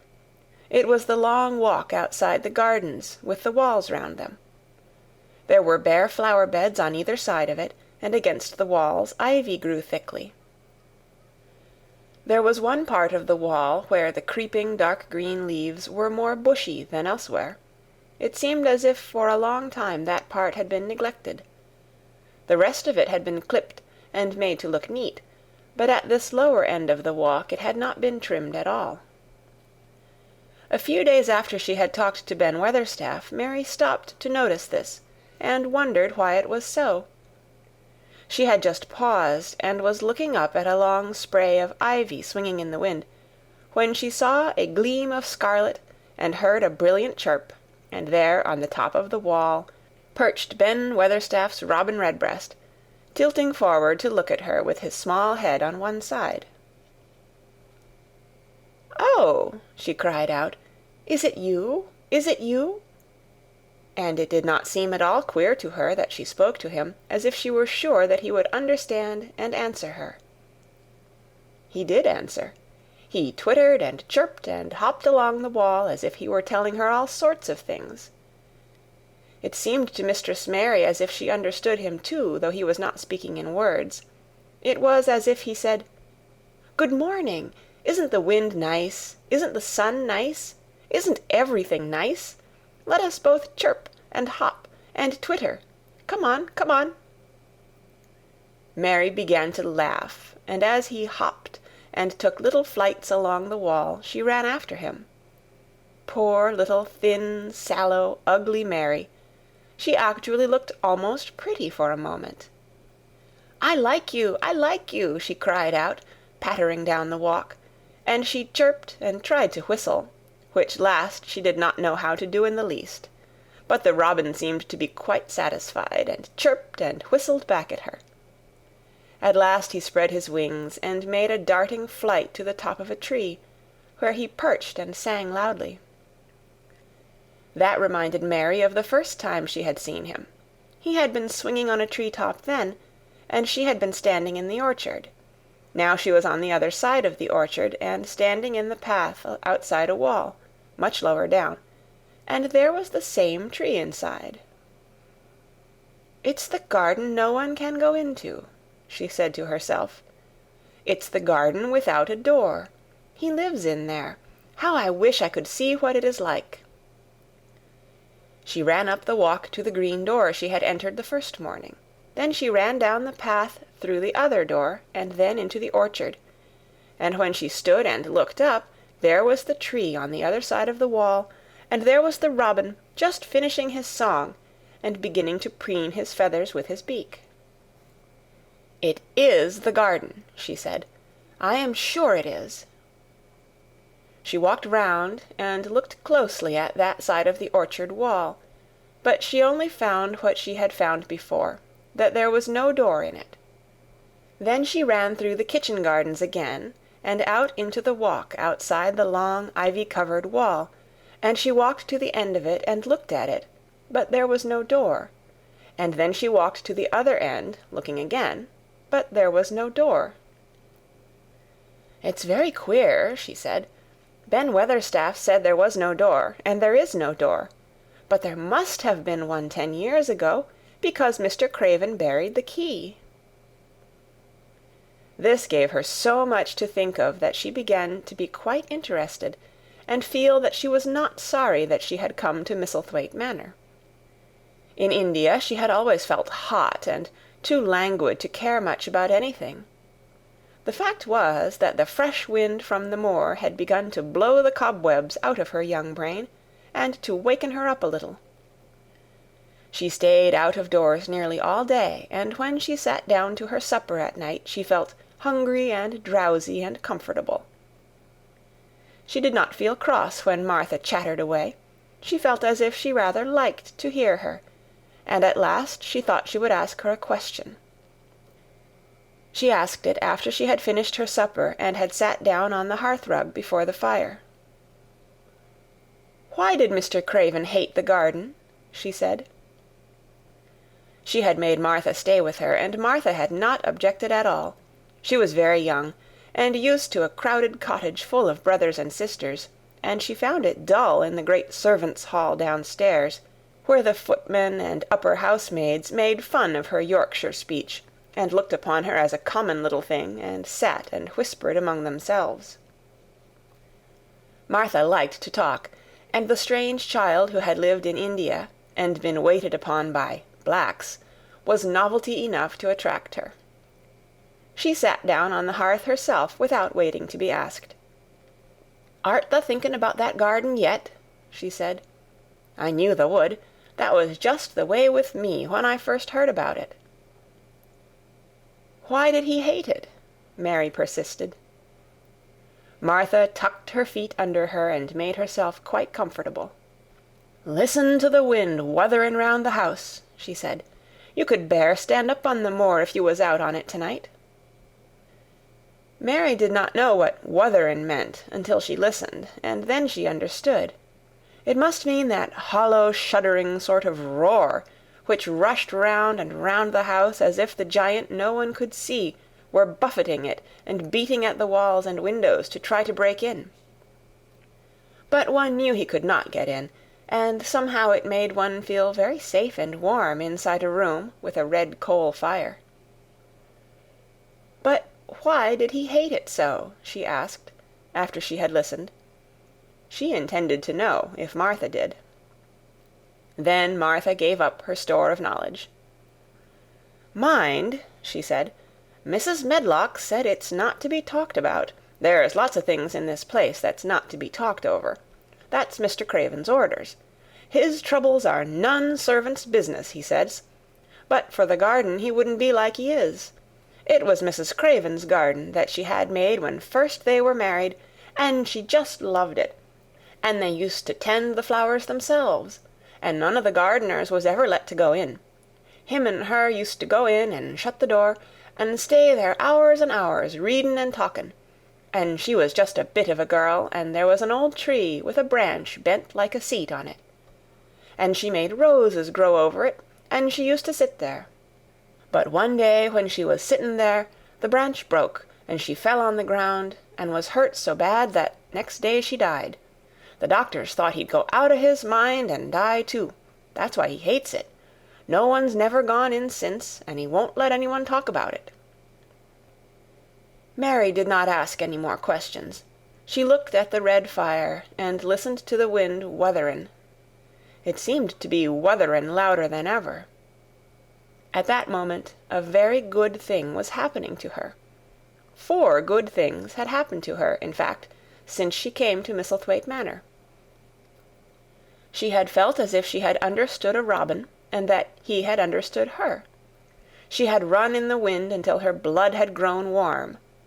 She had been healthily hungry for the first time in her life, and she had found out what it was to be sorry for someone. But as she was listening to the wind, she began to listen to something else. She did not know what it was, because at first she could scarcely distinguish it from the wind itself. It was a curious sound. It seemed almost as if a child were crying somewhere. Sometimes the wind sounded rather like a child crying, but presently Mistress Mary felt quite sure this sound was inside the house, not outside it. It was far away, but it was inside. She turned round and looked at Martha. "Do you hear anyone crying?" she said. Martha suddenly looked confused. "No," she answered. "It's the wind. Sometimes it sounds like as if someone was lost on the moor and wailin'. It's got all sorts of sounds." "But listen," said Mary. "It's in the house, down one of those long corridors." And at that very moment a door must have been opened somewhere downstairs, for a great rushing draught blew along the passage, and the door of the room they sat in was blown open with a crash, and as they both jumped to their feet the light was blown out, and the crying sound was swept down the far corridor, so that it was to be heard more plainly than ever. "There," said Mary, "I told you so. It is someone crying, and it isn't a grown-up person." Martha ran and shut the door and turned the key, but before she did it they both heard the sound of a door in some far passage shutting with a bang, and then everything was quiet, for even the wind ceased wutherin' for a few moments. "It was the wind," said Martha stubbornly, "and if it wasn't, it was little Betty Butterworth, the scullery maid. She's had the toothache all day." But something troubled and awkward in her manner made Mistress Mary stare very hard at her. She did not believe she was speaking the truth. End of chapter 5. The Secret Garden by Frances Hodgson Burnett. Chapter 6. There was someone crying. There was. The next day the rain poured down in torrents again, and when Mary looked out of her window the moor was almost hidden by grey mist and cloud. There could be no going out today. "What do you do in your cottage when it rains like this?" she asked Martha. "Try to keep from under each other's feet, mostly," Martha answered. There does seem a lot of us then. Mother's a good-tempered woman, but she gets fair moithered. The biggest ones goes out in the cowshed and plays there. Dickon, he doesn't mind the wet. He goes out just the same as if the sun was shinin'. He says he sees things on rainy days as doesn't show when it's fair weather. He once found a little fox cub half drowned in its hole, and he brought it home in the bosom of his shirt to keep it warm. Its mother had been killed near by, and the hole was swum out, and the rest of the litter was dead. He's got it at home now. He found a half-drowned young crow another time, and he brought it home too, and tamed it. It's named Soot, because it's so black, and it hops and flies about with him everywhere." The time had come when Mary had forgotten to resent Martha's familiar talk. She had even begun to find it interesting, and to be sorry when she stopped or went away. The stories she had been told by her ayah when she lived in India had been quite unlike those Martha had to tell, about the moorland cottage which held 14 people who lived in 4 little rooms, and never had quite enough to eat. The children seemed to tumble about and amuse themselves like a litter of rough, good-natured collie puppies. Mary was most attracted by the mother and Dickon. When Martha told stories of what Mother said or did, they always sounded comfortable. "If I had a raven or a fox cub, I could play with it," said Mary. "But I have nothing." Martha looked perplexed. "Can the knit?" she asked. "No," answered Mary. "Can the sew?" "No." "Can the read?" "Yes." "Then why doesn't thou read something, or learn a bit o' spelling? Thou'st old enough to be learning thy book a good bit now." "I haven't any books," said Mary. "Those I had were left in India." "That's a pity," said Martha. "If Mrs. Medlock 'ud let thee go into the library, there's thousands o' books there." Mary did not ask where the library was, because she was suddenly inspired by a new idea. She made up her mind to go and find it herself. She was not troubled about Mrs. Medlock. Mrs. Medlock seemed always to be in her comfortable housekeeper's sitting-room downstairs. In this queer place one scarcely ever saw any one at all. In fact, there was no one to see but the servants, and when their master was away they lived a luxurious life below stairs, where there was a huge kitchen hung about with shining brass and pewter, and a large servants' hall, where there were 4 or 5 abundant meals eaten every day, and where a great deal of lively romping went on when Mrs. Medlock was out of the way. Mary's meals were served regularly, and Martha waited on her, but no one troubled themselves about her in the least. Mrs. Medlock came and looked at her every day or two, but no one inquired what she did, or told her what to do. She supposed that perhaps this was the English way of treating children. In India she had always been attended by her ayah, who had followed her about and waited on her, hand and foot. She had often been tired of her company. Now she was followed by nobody, and was learning to dress herself, because Martha looked as though she thought she was silly and stupid when she wanted to have things handed to her and put on. "Hasn't thou got good sense?" she said once, when Mary had stood waiting for her to put on her gloves for her. "Our Susan Ann is twice as sharp as thee, and she's only 4 year old. Sometimes thou looks fair soft in the head." Mary had worn her contrary scowl for an hour after that, but it made her think several entirely new things. She stood at the window for about 10 minutes this morning after Martha had swept up the hearth for the last time, and gone downstairs. She was thinking over the new idea which had come to her when she heard of the library. She did not care very much about the library itself, because she had read very few books, but to hear of it brought back to her mind the 100 rooms with closed doors. She wondered if they were all really locked, and what she would find if she could get into any of them. Were there 100 really? Why shouldn't she go and see how many doors she could count? It would be something to do on this morning when she could not go out.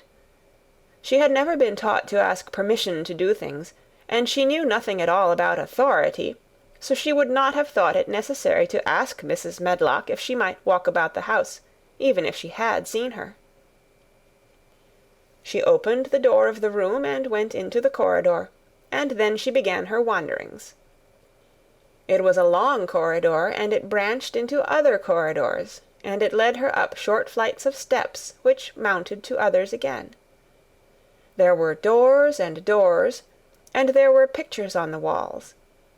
Sometimes they were pictures of dark, curious landscapes, but oftenest they were portraits of men and women in queer, grand costumes made of satin and velvet. She found herself in one long gallery whose walls were covered with these portraits. She had never thought there could be so many in any house. She walked slowly down this place and stared at the faces, which also seemed to stare at her. She felt as if they were wondering what a little girl from India was doing in their house. Some were pictures of children, little girls in thick satin frocks, which reached to their feet and stood out about them, and boys with puffed sleeves and lace collars and long hair, or with big ruffs around their necks. She always stopped to look at the children and wonder what their names were, and where they had gone, and why they wore such odd clothes. there was a stiff, plain little girl, rather like herself. She wore a green brocade dress and held a green parrot on her finger. Her eyes had a sharp, curious look. "Where do you live now?" said Mary aloud to her. "I wish you were here." Surely no other little girl ever spent such a queer morning. It seemed as if there was no one in all the huge rambling house but her own small self, wandering about upstairs and down, through narrow passages and wide ones, where it seemed to her that no one but herself had ever walked. Since so many rooms had been built, people must have lived in them, but it all seemed so empty that she could not quite believe it true. It was not until she climbed to the second floor that she thought of turning the handle of a door. All the doors were shut, as Mrs. Medlock had said they were, but at last she put her hand on the handle of one of them and turned it. She was almost frightened for a moment when she felt that it turned without difficulty, and that when she pushed upon the door itself it slowly and heavily opened. It was a massive door, and opened into a big bedroom. There were embroidered hangings on the wall, and inlaid furniture such as she had seen in India stood about the room. A broad window with leaded panes looked out upon the moor, and over the mantel was another portrait of the stiff, plain little girl, who seemed to stare at her more curiously than ever. "Perhaps she slept here once," said Mary. "She stares at me so that she makes me feel queer." After that she opened more doors and more. She saw so many rooms that she became quite tired, and began to think that there must be 100, though she had not counted them. In all of them there were old pictures or old tapestry with strange scenes worked on them. There were curious pieces of furniture and curious ornaments in nearly all of them. In one room, which looked like a lady's sitting-room, the hangings were all embroidered velvet, and in a cabinet were about 100 little elephants made of ivory. They were of different sizes, and some had their mahouts or palanquins on their backs. Some were much bigger than the others, and some were so tiny that they seemed only babies. Mary had seen carved ivory in India, and she knew all about elephants. She opened the door of the cabinet and stood on a footstool and played with these for quite a long time. When she got tired, she set the elephants in order and shut the door of the cabinet.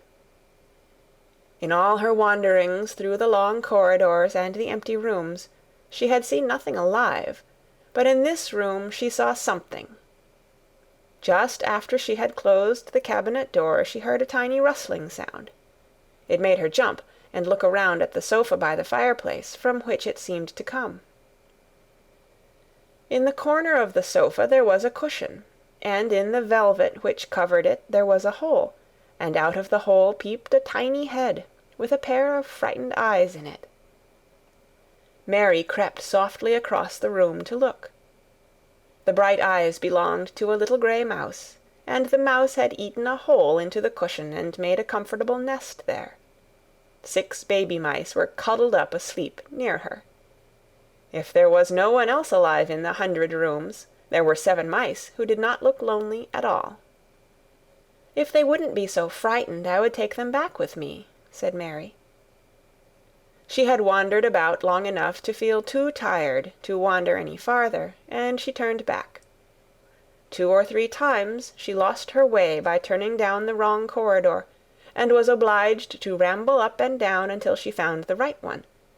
But at last she reached her own floor again, though she was some distance from her own room, and did not know exactly where she was. "I believe I have taken a wrong turning again," she said, standing still at what seemed the end of a short passage with tapestry on the wall. "I don't know which way to go. How still everything is." It was while she was standing here, and just after she had said this, that the stillness was broken by a sound. It was another cry, but not quite like the one she had heard last night. It was only a short one, a fretful, childish whine, muffled by passing through walls. "It's nearer than it was," said Mary, her heart beating rather faster, "and it is crying." She put her hand accidentally upon the tapestry near her, and then sprang back, feeling quite startled. The tapestry was the covering of a door which fell open and showed her that there was another part of the corridor behind it, and Mrs. Medlock was coming up it with her bunch of keys in her hand and a very cross look on her face. "What are you doing here?" she said, and she took Mary by the arm and pulled her away. "What did I tell you?" "I turned round the wrong corner," explained Mary. "I didn't know which way to go, and I heard someone crying." She quite hated Mrs. Medlock at the moment, but she hated her more the next. "You didn't hear anything of the sort," said the housekeeper. "You come along back to your own nursery, or I'll box your ears." And she took her by the arm and half pushed, half pulled her up one passage and down another, until she pushed her in at the door of her own room. "Now," she said, "you stay where you're told to stay, or you'll find yourself locked up. The master had better get you a governess, same as he said he would. You're one that needs some one to look sharp after you. I've got enough to do." She went out of the room and slammed the door after her, and Mary went and sat on the hearth-rug, pale with rage. She did not cry, but ground her teeth. "There was someone crying, there was, she said to herself. She had heard it twice now, and sometime she would find out. She had found out a great deal this morning. She felt as if she had been on a long journey, and at any rate she had had something to amuse her all the time, and she had played with the ivory elephants, and had seen the grey mouse and its babies in their nest in the velvet cushion. End of Chapter 6. Chapter 7. The Key to the Garden. 2 days after this, when Mary opened her eyes, she sat upright in bed immediately and called to Martha. "Look at the moor! Look at the moor!" The rainstorm had ended, and the grey mist and clouds had been swept away in the night by the wind. The wind itself had ceased, and a brilliant deep blue sky arched high over the moorland. Never, never had Mary dreamed of a sky so blue. In India, skies were hot and blazing. This was of a deep, cool blue, which almost seemed to sparkle like the waters of some lovely, bottomless lake. And here and there, high, high in the arched blueness, floated small clouds of snow-white fleece. The far-reaching world of the moor itself looked softly blue instead of gloomy purple-black or awful dreary grey. "Aye," said Martha, with a cheerful grin. "The storm's over for a bit. It does like this at this time o' the year. It goes off in a night like it was pretendin' it had never been here and never meant to come again. That's because the springtime's on its way. It's a long way off yet, but it's comin'." "I thought perhaps it always rained or looked dark in England," Mary said. "Eh, no," said Martha, sitting up on her heels among her black-lead brushes. "Now to the sort." "What does that mean?" asked Mary seriously. In India the natives spoke different dialects, which only a few people understood, so she was not surprised when Martha used words she did not know. Martha laughed as she had done the first morning. "There now," she said, "I've talked broad Yorkshire again, like Mrs. Medlock said I mustn't. Now to the sort means nothin' of the sort," slowly and carefully. "But it takes so long to say it. Yorkshire's the sunniest place on earth, when it is sunny. I told thee thou'd like the moor after a bit. Just you wait till you see the gold-coloured gorse blossoms, and the blossoms o' the broom, and the heather flowerin', all purple bells, and hundreds o' butterflies flutterin', and bees hummin', and skylarks soarin' up and singin'. You'll want to get out on it at sunrise and live out on it all day like Dickon does." "Could I ever get there?" asked Mary wistfully, looking through her window at the far-off blue. It was so new and big and wonderful, and such a heavenly color. "I don't know," answered Martha. "Tha's never used thy legs since thou was born, it seems to me. Tha couldn't walk 5 mile. It's 5 mile to our cottage."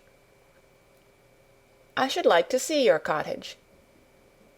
Martha stared at her a moment curiously before she took up her polishing brush and began to rub the grate again. She was thinking that the small plain face did not look quite as sour at this moment as it had done the first morning she saw it. It looked just a trifle like little Susan Ann's, when she wanted something very much. "I'll ask my mother about it," she said. "She's one of them that nearly always sees a way to do things. It's my day out today, and I'm going home. I am glad. Mrs. Medlock thinks a lot of mother. Perhaps she could talk to her." "I like your mother," said Mary. "I should think tha did," agreed Martha, polishing away. "I've never seen her," said Mary. "No, tha hasn't," replied Martha. She sat up on her heels again and rubbed the end of her nose with the back of her hand, as if puzzled for a moment. But she ended quite positively. "Well, she's that sensible and hard-workin' and good-natured and clean that no one could help liking her whether they'd seen her or not. When I'm going home to her on my day out, I just jump for joy when I'm crossing the moor." "I like Dickon," added Mary, "and I've never seen him." "Well," said Martha stoutly, "I've told thee that the very birds likes him, and the rabbits, and wild sheep and ponies, and the foxes themselves. I wonder," staring at her reflectively, "what Dickon would think of thee." "He wouldn't like me," said Mary in her stiff, cold little way. "No one does." Martha looked reflective again. "How does thou like thysel'?" she inquired, really quite as if she were curious to know. Mary hesitated a moment and thought it over. "Not at all, really," she answered. "But I never thought of that before." Martha grinned a little, as if at some homely recollection. "Mother said that to me once," she said. "She was at her wash-tub, and I was in a bad temper and talking ill of folk, and she turns round on me and says, 'The young vixen, tha, there tha stand, saying tha doesn't like this one and tha doesn't like that one. How does tha like thysel'?' It made me laugh, and it brought me to my senses in a minute." She went away in high spirits as soon as she had given Mary her breakfast. She was going to walk 5 miles across the moor to the cottage, and she was going to help her mother with the washing and do the week's baking, and enjoy herself thoroughly. Mary felt lonelier than ever when she knew she was no longer in the house. She went out into the garden as quickly as possible, and the first thing she did was to run round and round the fountain flower garden 10 times. She counted the times carefully, and when she had finished, she felt in better spirits. The sunshine made the whole place look different.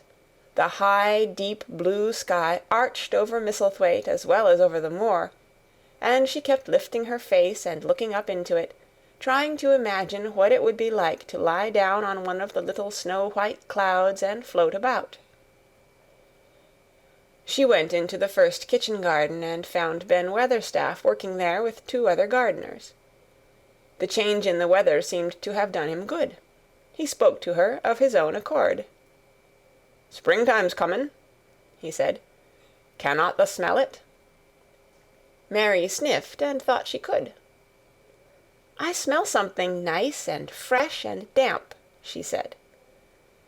"That's the good rich earth," he answered, digging away. "It's in a good humour making ready to grow things.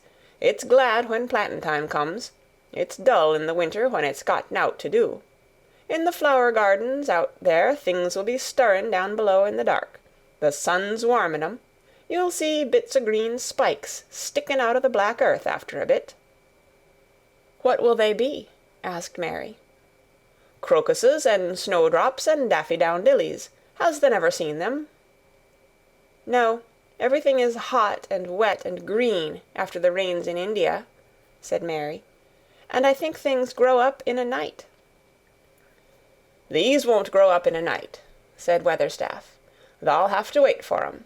They'll poke up a bit higher here, and push out a spike more there, and uncurl a leaf this day and another that. You watch 'em." "I am going to," answered Mary. Very soon she heard the soft rustling flight of wings again, and she knew at once that the robin had come again. He was very pert and lively, and hopped about so close to her feet, and put his head on one side and looked at her so slyly, that she asked Ben Weatherstaff a question. "Do you think he remembers me?" she said. "Remembers thee?" said Weatherstaff indignantly. "He knows every cabbage stump in the gardens, let alone the people. He's never seen a little wench here before, and he's bent on finding out all about thee. Tha's no need to try to hide anything from him." "Are things stirring down below in the dark in that garden where he lives?" Mary inquired. "What garden?" grunted Weatherstaff, becoming surly again. "The one where the old rose-trees are." She could not help asking, because she wanted so much to know. "Are all the flowers dead, or do some of them come again in the summer? Are there ever any roses?" "Ask him," said Ben Weatherstaff, hunching his shoulders toward the robin.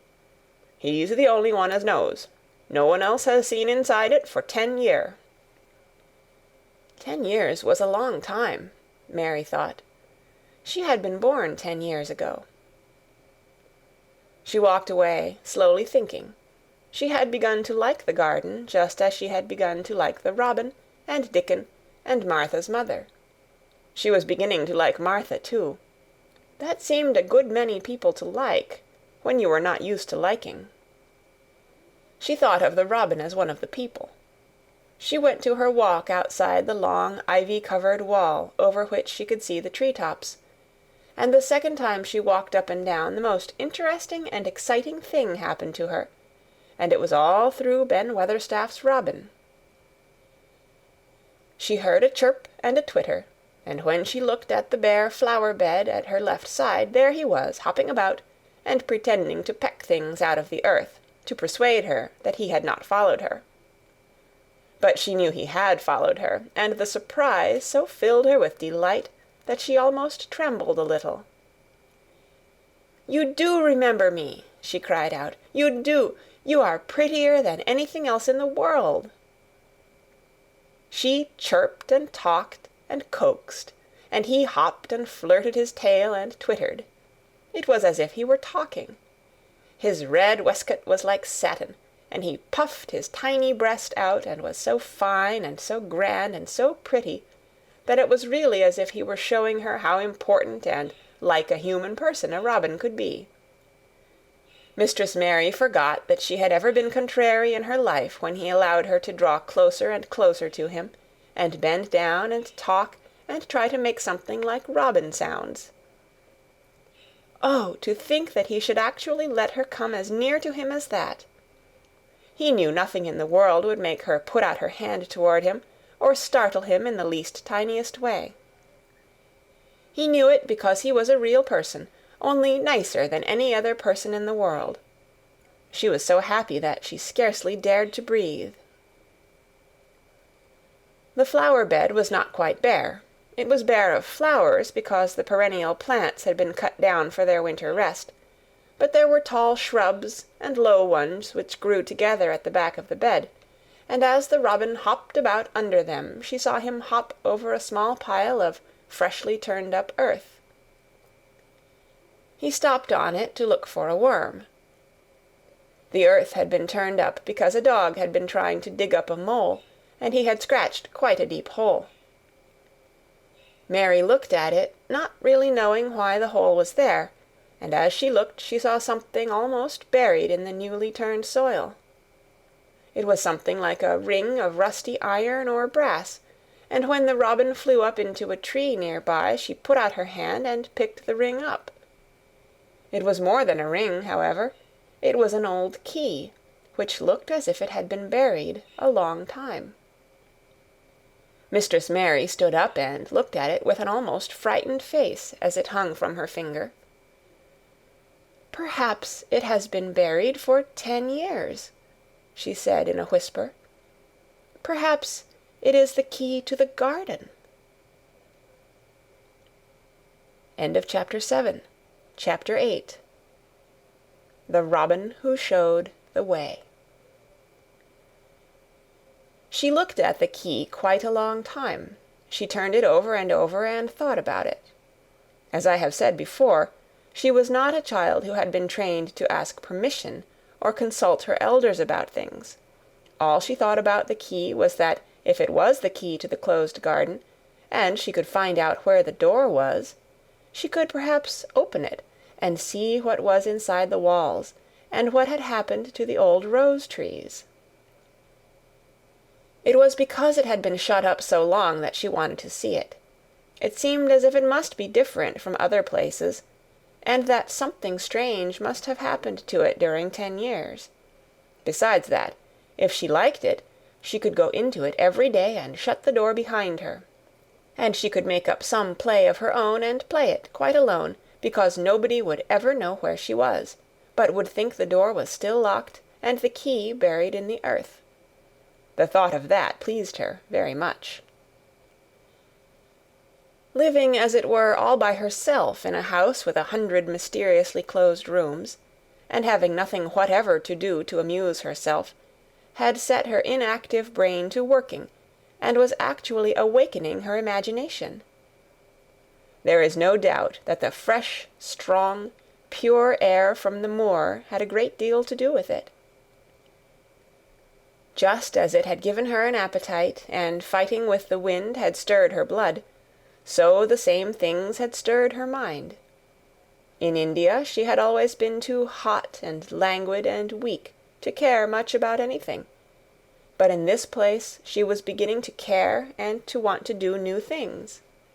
Already she felt less contrary, though she did not know why. She put the key in her pocket and walked up and down her walk. No one but herself ever seemed to come there, so she could walk slowly and look at the wall, or, rather, at the ivy growing on it. The ivy was the baffling thing. Howsoever carefully she looked, she could see nothing but thickly growing, glossy, dark green leaves. She was very much disappointed. Something of her contrariness came back to her as she paced the walk and looked over it at the tree-tops inside. It seemed so silly, she said to herself, to be near it and not be able to get in. She took the key in her pocket when she went back to the house, and she made up her mind that she would always carry it with her when she went out, so that if she ever should find the hidden door, she would be ready. Mrs. Medlock had allowed Martha to sleep all night at the cottage, but she was back at her work in the morning with cheeks redder than ever and in the best of spirits. "I got up at 4 o'clock," she said. It was pretty on the moor with the birds getting up and the rabbits scampering about and the sun rising. I didn't walk all the way. A man gave me a ride in his cart, and I did enjoy myself." She was full of stories of the delights of her day out. Her mother had been glad to see her, and they had got the baking and washing all out of the way. She had even made each of the children a dough cake with a bit of brown sugar in it. "I had 'em all piping hot when they came in from playing on the moor, and the cottage all smelt a nice, clean, hot bacon, and there was a good fire, and they just shouted for joy. Our Dickon, he said our cottage was good enough for a king." In the evening they had all sat round the fire, and Martha and her mother had sewed patches on torn clothes and mended stockings, and Martha had told them about the little girl who had come from India, and who had been waited on all her life by what Martha called blacks, until she didn't know how to put on her own stockings. "They did like to hear about you," said Martha. "They wanted to know all about the blacks and about the ship you came in. I couldn't tell 'em enough." Mary reflected a little. "I'll tell you a great deal more before your next day out," she said, "so that you will have more to talk about. I dare say they would like to hear about riding on elephants and camels, and about the officers going to hunt tigers." "My word!" cried delighted Martha. "It would set 'em clean off their heads. Would tha really do that, miss? It would be the same as a wild beast show like we heard they had in York once." "India is quite different from Yorkshire," Mary said slowly, as she thought the matter over. "I never thought of that. Did Dickon and your mother like to hear you talk about me?"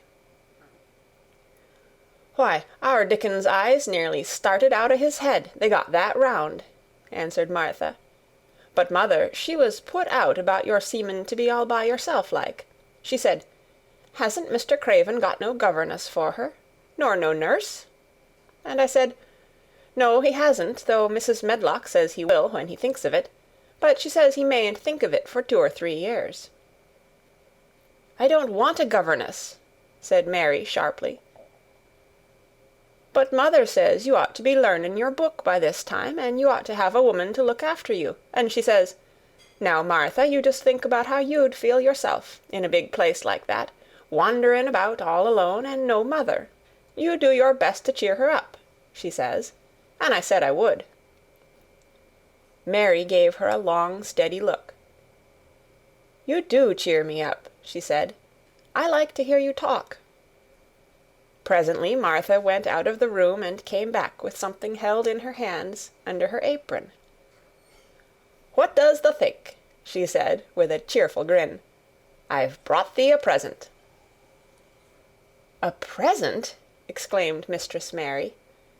"How could a cottage full of 14 hungry people give anyone a present?" "A man was drivin' across the moor, peddlin'," Martha explained, "and he stopped his cart at our door. He had pots and pans and odds and ends, but mother had no money to buy anythin'. Just as he was goin' away, our 'Lizabeth Ellen called out, 'Mother, he's got skippin' ropes with red and blue handles.' And mother, she calls out quite sudden, 'Here, stop, mister, how much are they?' And he says, 'Tuppence.' And mother, she began fumblin' in her pocket, and she says to me, 'Martha, tha's brought me thy wages like a good lass, and I've got 4 places to put every penny, but I'm just goin' to take 2pence out of it to buy that child a skippin' rope.' And she bought one, and here it is." She brought it out from under her apron and exhibited it quite proudly. It was a strong, slender rope with a striped red and blue handle at each end, but Mary Lennox had never seen a skipping rope before. She gazed at it with a mystified expression. "What is it for?" she asked curiously. "For?" cried out Martha. "Does the mean that they've not got skippin' ropes in India, for all they've got elephants and tigers and camels? No wonder most of 'em's black. This is what it's for. Just watch me." And she ran into the middle of the room and, taking a handle in each hand, began to skip and skip and skip, while Mary turned in her chair to stare at her, and the queer faces in the old portraits seemed to stare at her too, and wonder what on earth this common little cottager had the impudence to be doing under their very noses. But Martha did not even see them. The interest and curiosity in Mistress Mary's face delighted her, and she went on skipping and counted as she skipped until she had reached 100. "I could skip longer than that," she said when she stopped. "I've skipped as much as 500 when I was 12, but I wasn't as fat then as I am now, and I was in practice." Mary got up from her chair, beginning to feel excited herself. "It looks nice," she said. "Your mother is a kind woman. Do you think I could ever skip like that?" "You just try it," urged Martha, handing her the skipping rope. "You can't skip 100 at first, but if you practice, you'll mount up. That's what mother said. She says, 'Nothin' will do her more good than a skippin' rope. It's the sensiblest toy a child can have. Let her play out in the fresh air skippin', and it'll stretch her legs and arms and give her some strength in 'em.'" It was plain that there was not a great deal of strength in Mistress Mary's arms and legs when she first began to skip. She was not very clever at it, but she liked it so much that she did not want to stop. "Put on the things and run and skip out o' doors," said Martha. "Mother said I must tell you to keep out o' doors as much as you could, even when it rains a bit, so as the wrap up warm." Mary put on her coat and hat and took her skipping rope over her arm. She opened the door to go out, and then suddenly thought of something and turned back rather slowly. "Martha," she said, "they were your wages. It was your twopence, really. Thank you." She said it stiffly because she was not used to thanking people or noticing that they did things for her. "Thank you," she said, and held out her hand because she did not know what else to do. Martha gave her hand a clumsy little shake, as if she was not accustomed to this sort of thing either. Then she laughed. "Eh, thou'rt a queer old womanish thing," she said. "If tha'd been our Elizabeth Ellen, tha'd have given me a kiss." Mary looked stiffer than ever. "Do you want me to kiss you?" Martha laughed again. "Nay, not me," she answered. "If tha was different, p'raps tha'd want to thysel', but tha isn't. Run off outside and play with thy rope." Mistress Mary felt a little awkward as she went out of the room. Yorkshire people seemed strange, and Martha was always rather a puzzle to her. At first she had disliked her very much, but now she did not. The skipping rope was a wonderful thing. She counted and skipped and counted, until her cheeks were quite red, and she was more interested than she had ever been since she was born. The sun was shining, and a little wind was blowing, not a rough wind, but one which came in delightful little gusts, and brought a fresh scent of newly turned earth with it. She skipped round the fountain garden, and up one walk and down another. She skipped at last into the kitchen garden, and saw Ben Weatherstaff digging and talking to his robin, which was hopping about him. She skipped down the walk toward him, and he lifted his head and looked at her with a curious expression. She had wondered if he would notice her. She wanted him to see her skip. "Well," he exclaimed, "upon my word, p'raps thou'rt a young un after all, and p'raps tha's got child's blood in thy veins instead of sour buttermilk. Tha's skipped red into thy cheeks as sure as my name's Ben Weatherstaff. I wouldn't have believed tha could do it." "I never skipped before," Mary said. "I'm just beginning. I can only go up to 20. "Tha keep on," said Ben. "Tha shapes well enough at it for a young un that's lived with heathen. Just see how he's watching thee," jerking his head toward the robin. "He followed after thee yesterday. He'll be at it again to-day. He'll be bound to find out what the skipping rope is. He's never seen one. Eh," shaking his head at the bird, "the curiosity will be the death of thee sometime if thou doesn't look sharp." Mary skipped round all the gardens and round the orchard, resting every few minutes. At length she went to her own special walk, and made up her mind to try if she could skip the whole length of it. It was a good long skip, and she began slowly, but before she had gone halfway down the path she was so hot and breathless that she was obliged to stop. She did not mind much, because she had already counted up to 30. She stopped with a little laugh of pleasure, and there, lo and behold, was the robin swaying on a long branch of ivy. He had followed her, and he greeted her with a chirp. As Mary had skipped toward him, she felt something heavy in her pocket strike against her at each jump, and when she saw the robin she laughed again. "You showed me where the key was yesterday," she said. "You ought to show me the door to-day, but I don't believe you know." The robin flew from his swinging spray of ivy onto the top of the wall, and he opened his beak and sang a loud, lovely trill, merely to show off. Nothing in the world is quite as adorably lovely as a robin when he shows off, and they are nearly always doing it. Mary Lennox had heard a great deal about magic in her Aya's stories, and she always said that what happened almost at that moment was magic. One of the nice little gusts of wind rushed down the walk, and it was a stronger one than the rest. It was strong enough to wave the branches of the trees, and it was more than strong enough to sway the trailing sprays of untrimmed ivy hanging from the wall. Mary had stepped close to the robin, and suddenly the gust of wind swung aside some loose ivy trails, and more suddenly still she jumped toward it and caught it in her hand. This she did because she had seen something under it, a round knob which had been covered by the leaves hanging over it. It was the knob of a door. She put her hands under the leaves and began to pull and push them aside. Thick as the ivy hung, it nearly all was a loose and swinging curtain, though some had crept over wood and iron. Mary's heart began to thump, and her hands to shake a little in her delight and excitement. The robin kept singing and twittering away, and tilting his head on one side as if he were as excited as she was. What was this under her hands, which was square and made of iron, and which her fingers found a hole in?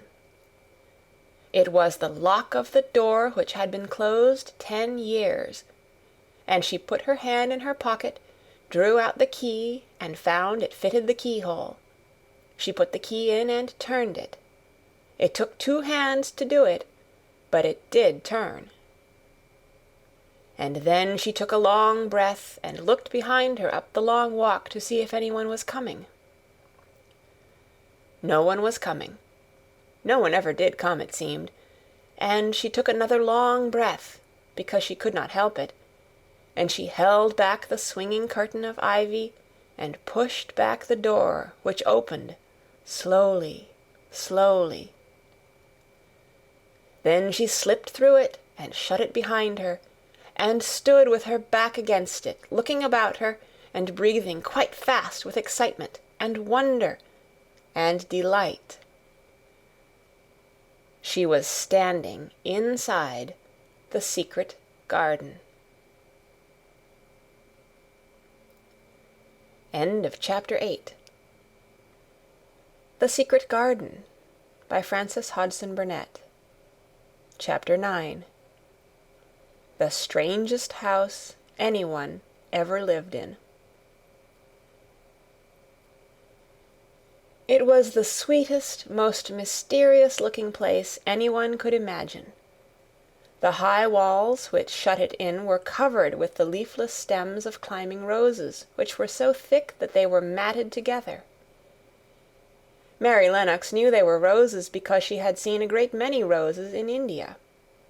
All the ground was covered with grass of a wintry brown, and out of it grew clumps of bushes, which were surely rose bushes if they were alive. There were numbers of standard roses which had so spread their branches that they were like little trees.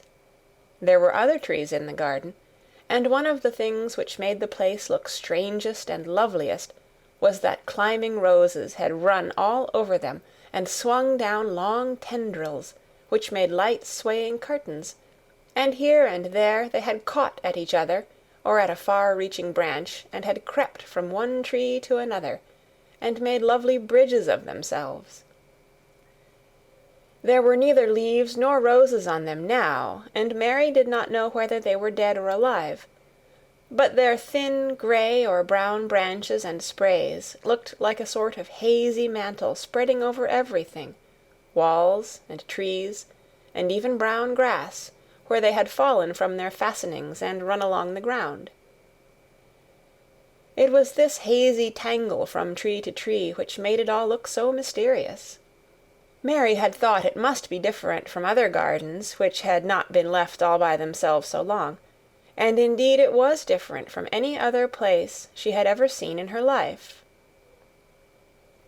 "How still it is," she whispered. "How still."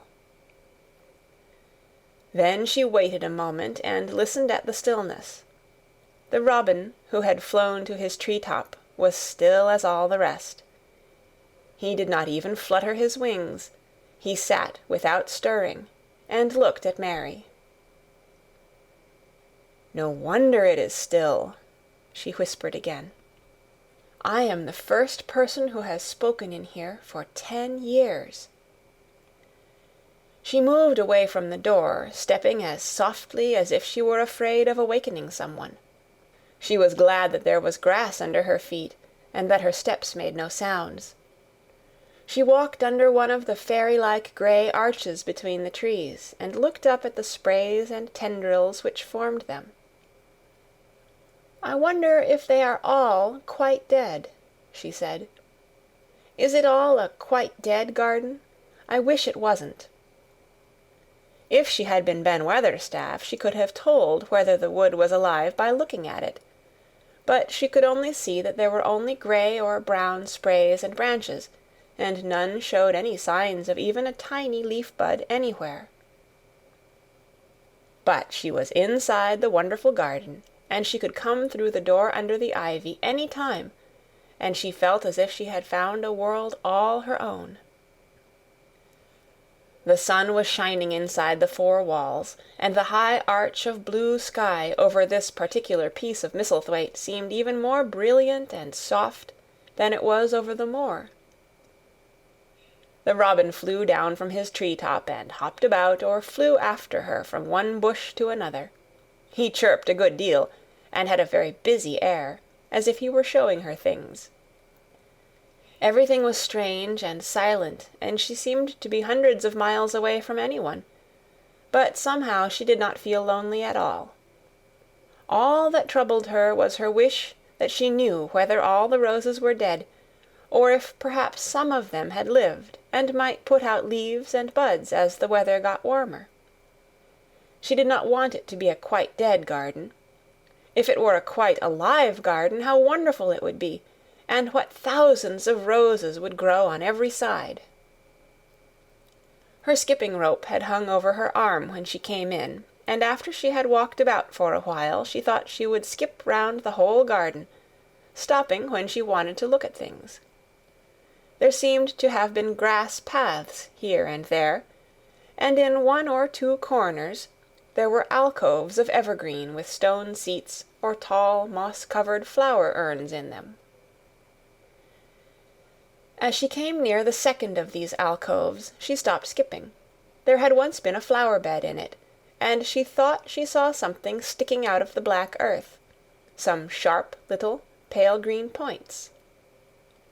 She remembered what Ben Weatherstaff had said, and she knelt down to look at them. "Yes, they are tiny growing things, and they might be crocuses or snowdrops or daffodils," she whispered. She bent very close to them and sniffed the fresh scent of the damp earth. She liked it very much. "Perhaps there are some other ones coming up in other places," she said. "I will go all over the garden and look." She did not skip, but walked. She went slowly and kept her eyes on the ground. She looked in the old border beds and among the grass, and after she had gone round, trying to miss nothing, she had found ever so many more sharp pale green points, and she had become quite excited again. "It isn't a quite dead garden," she cried out softly to herself. "Even if the roses are dead, there are other things alive." She did not know anything about gardening, but the grass seemed so thick in some of the places where the green points were pushing their way through, that she thought they did not seem to have room enough to grow. She searched about until she found a rather sharp piece of wood, and knelt down and dug and weeded out the weeds and grass, until she made nice little clear places around them. "Now they look as if they could breathe," she said, after she had finished with the first ones. "I am going to do ever so many more. I'll do all I can see. If I haven't time today, I can come tomorrow." She went from place to place, and dug and weeded, and enjoyed herself so immensely that she was led on from bed to bed, and into the grass under the trees. The exercise made her so warm that she first threw her coat off, and then her hat, and without knowing it she was smiling down onto the grass and the pale green points all the time. The robin was tremendously busy. He was very much pleased to see gardening begun on his own estate. He had often wondered at Ben Weatherstaff. Where gardening is done, all sorts of delightful things to eat are turned up with the soil. Now here was this new kind of creature, who was not half Ben's size, and yet had had the sense to come into his garden and begin at once. Mistress Mary worked in her garden until it was time to go to her midday dinner. In fact, she was rather late in remembering, and when she put on her coat and hat and picked up her skipping rope, she could not believe that she had been working 2 or 3 hours. She had been actually happy all the time, and dozens of the tiny pale green points were to be seen in cleared places, looking twice as cheerful as they had looked before, when the grass and weeds had been smothering them. "I shall come back this afternoon," she said, looking all round at her new kingdom, and speaking to the trees and the rose bushes, as if they heard her. Then she ran lightly across the grass and pushed open the slow old door and slipped through it under the ivy. She had such red cheeks and such bright eyes, and ate such a dinner that Martha was delighted. "2 pieces o' meat and 2 helps o' rice puddin'," she said. "Eh, mother will be pleased when I tell her what the skippin' rope's done for thee." In the course of her digging with her pointed stick, Mistress Mary had found herself digging up a sort of white root, rather like an onion. She had put it back in its place and patted the earth carefully down on it, and just now she wondered if Martha could tell her what it was. "Martha," she said, "what are those white roots that look like onions?" "They're bulbs," answered Martha. "Lots o' spring flowers grow from 'em. The very little ones are snowdrops and crocuses, and the big ones are narcissuses and jonquils and daffydowndillys. The biggest of all is lilies and purple flags. Eh, they are nice. Dickon's got a whole lot of 'em planted in our bit o' garden." "Does Dickon know all about them?" asked Mary, a new idea taking possession of her. "Our Dickon can make a flower grow out of a brick walk. Mother says he just whispers things out o' the ground." "Do bulbs live a long time? Would they live years and years if no one helped them?" inquired Mary anxiously. "They're things as helps themselves," said Martha. "That's why poor folk can afford to have 'em. If you don't trouble 'em, most of 'em'll work away underground for a lifetime, and spread out and have little uns. There's a place in the park woods here where there's snowdrops by thousands. They're the prettiest sight in Yorkshire when the spring comes. No one knows when they was first planted." "I wish the spring was here now," said Mary. "I want to see all the things that grow in England." She had finished her dinner and gone to her favorite seat on the hearthrug. I wish I had a little spade," she said. "Whatever does thou want a spade for?" asked Martha, laughing. "Art thou going to take to diggin'? I must tell mother that, too." Mary looked at the fire and pondered a little. She must be careful if she meant to keep her secret kingdom. She wasn't doing any harm, but if Mr. Craven found out about the open door he would be fearfully angry, and get a new key and lock it up forevermore. She really could not bear that. "This is such a big, lonely place," she said slowly, as if she were turning matters over in her mind. "The house is lonely, and the park is lonely, and the gardens are lonely. So many places seem shut up. I never did many things in India, but there were more people to look at, natives and soldiers marching by, and sometimes bands playing, and my ayah told me stories. There is no one to talk to here except you and Ben Weatherstaff, and you have to do your work, and Ben Weatherstaff won't speak to me often. I thought if I had a little spade, I could dig somewhere as he does, and I might make a little garden, if he would give me some seeds." Martha's face quite lighted up. "There now," she exclaimed, "if that wasn't one of the things Mother said. She says, 'There's such a lot of room in that big place. Why don't they give her a bit for herself, even if she doesn't plant nothin' but parsley and radishes? She'd dig and rake away and be right down happy over it.' Them was the very words she said." "Were they?" said Mary. "How many things she knows, doesn't she?" "Eh," said Martha, "it's like she says. A woman as brings up 12 children learns something besides her ABC. Children's as good as 'rithmetic to set you finding out things." "How much would a spade cost, a little one?" Mary asked. "Well," was Martha's reflective answer, "at Thwaite village there's a shop or so, and I saw little garden sets with a spade and a rake and a fork all tied together for 2 shillings, and they was stout enough to work with, too." "I've got more than that in my purse," said Mary. "Mrs. Morrison gave me 5 shillings, and Mrs. Medlock gave me some money from Mr. Craven." "Did he remember thee that much?" exclaimed Martha. "Mrs. Medlock said I was to have 1 shilling a week to spend. She gives me one every Saturday. I didn't know what to spend it on." "My word, that's riches," said Martha. "Thou can buy anything in the world thou wants. The rent of our cottage is only 1 and 3pence, and it's like pullin' eye teeth to get it. Now I've just thought o' something," putting her hands on her hips. "What?" said Mary, eagerly. "In the shop at Thwaite they sell packages o' flower seeds for 1 penny each, and our Dickon he knows which is the prettiest ones, and how to make 'em grow.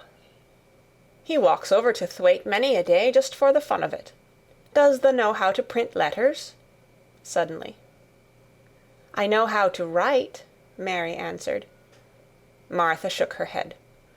"Our Dickon can only read printin'. If thou could print, we could write a letter to him, and ask him to go and buy the garden tools and the seeds at the same time." "Oh, you're a good girl!" Mary cried. "You are, really. I didn't know you were so nice. I know I can print letters if I try. Let's ask Mrs. Medlock for a pen and ink and some paper." "I've got some of my own," said Martha. "I bought 'em so I could print a bit of a letter to Mother of a Sunday. I'll go and get it." She ran out of the room, and Mary stood by the fire and twisted her thin little hands together with sheer pleasure. "If I have a spade," she whispered, "I can make the earth nice and soft, and dig up weeds. If I have seeds and can make flowers grow, the garden won't be dead at all. It will come alive." She did not go out again that afternoon, because when Martha returned with her pen and ink and paper, she was obliged to clear the table and carry the plates and dishes downstairs, and when she got into the kitchen Mrs. Medlock was there and told her to do something, so Mary waited for what seemed to her a long time before she came back. Then it was a serious piece of work to write to Dickon.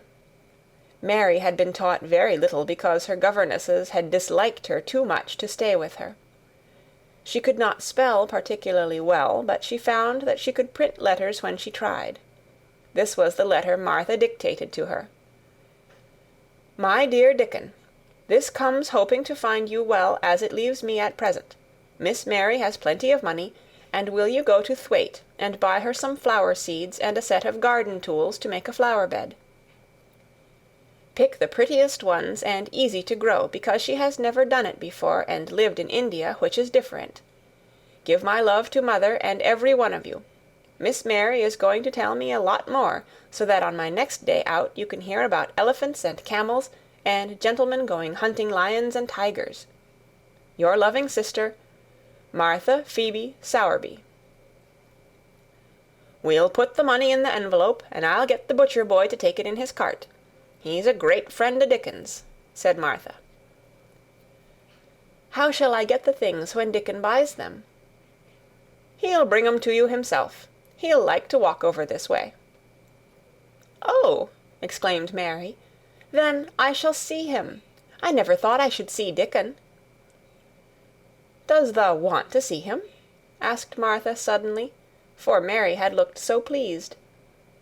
"Yes, I do. I never saw a boy foxes and crows loved. I want to see him very much." Martha gave a little start, as if she remembered something. "Now to think," she broke out. "To think o' me forgetting that there, and I thought I was going to tell you first thing this morning. I asked mother, and she said she'd ask Mrs. Medlock her own self." "Do you mean—" Mary began. "What I said Tuesday. Ask her if you might be driven over to our cottage some day, and have a bit o' mother's hot oat cake, and butter, and a glass o' milk." It seemed as if all the interesting things were happening in one day. To think of going over the moor in the daylight and when the sky was blue. To think of going into the cottage which held 12 children. "Does she think Mrs. Medlock would let me go?" she asked, quite anxiously. "Aye, she thinks she would. She knows what a tidy woman mother is, and how clean she keeps the cottage." "If I went, I should see your mother as well as Dickon," said Mary, thinking it over and liking the idea very much. "She doesn't seem to be like the mothers in India."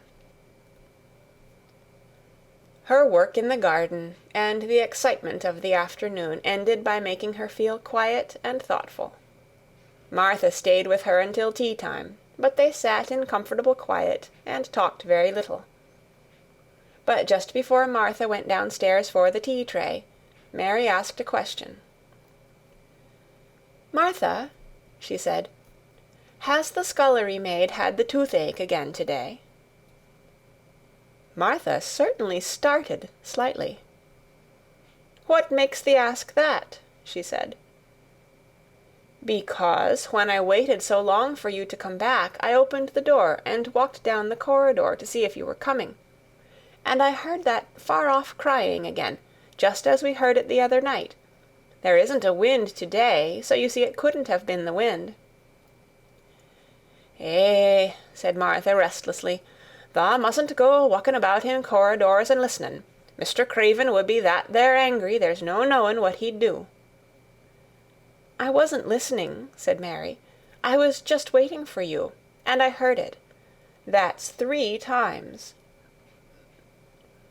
"My word, there's Mrs. Medlock's bell," said Martha, and she almost ran out of the room. "It's the strangest house anyone ever lived in," said Mary drowsily, as she dropped her head on the cushioned seat of the armchair near her. Fresh air and digging and skipping rope had made her feel so comfortably tired that she fell asleep. End of Chapter 9. Chapter 10. Dickon. The sun shone down for nearly a week on the secret garden. The secret garden was what Mary called it when she was thinking of it. She liked the name, and she liked still more the feeling that when its beautiful old walls shut her in, no one knew where she was. It seemed almost like being shut out of the world in some fairy place. The few books she had read and liked had been fairy story books, and she had read of secret gardens in some of the stories. Sometimes people went to sleep in them for 100 years, which she had thought must be rather stupid. She had no intention of going to sleep, and in fact she was becoming wider awake every day which passed at Misselthwaite. She was beginning to like to be out of doors. She no longer hated the wind, but enjoyed it. She could run faster and longer, and she could skip up to 100. The bulbs in the secret garden must have been much astonished. Such nice, clear places were made round them, that they had all the breathing space they wanted, and really, if Mistress Mary had known it, they began to cheer up under the dark earth and work tremendously. The sun could get at them and warm them, and when the rain came down it could reach them at once, so they began to feel very much alive.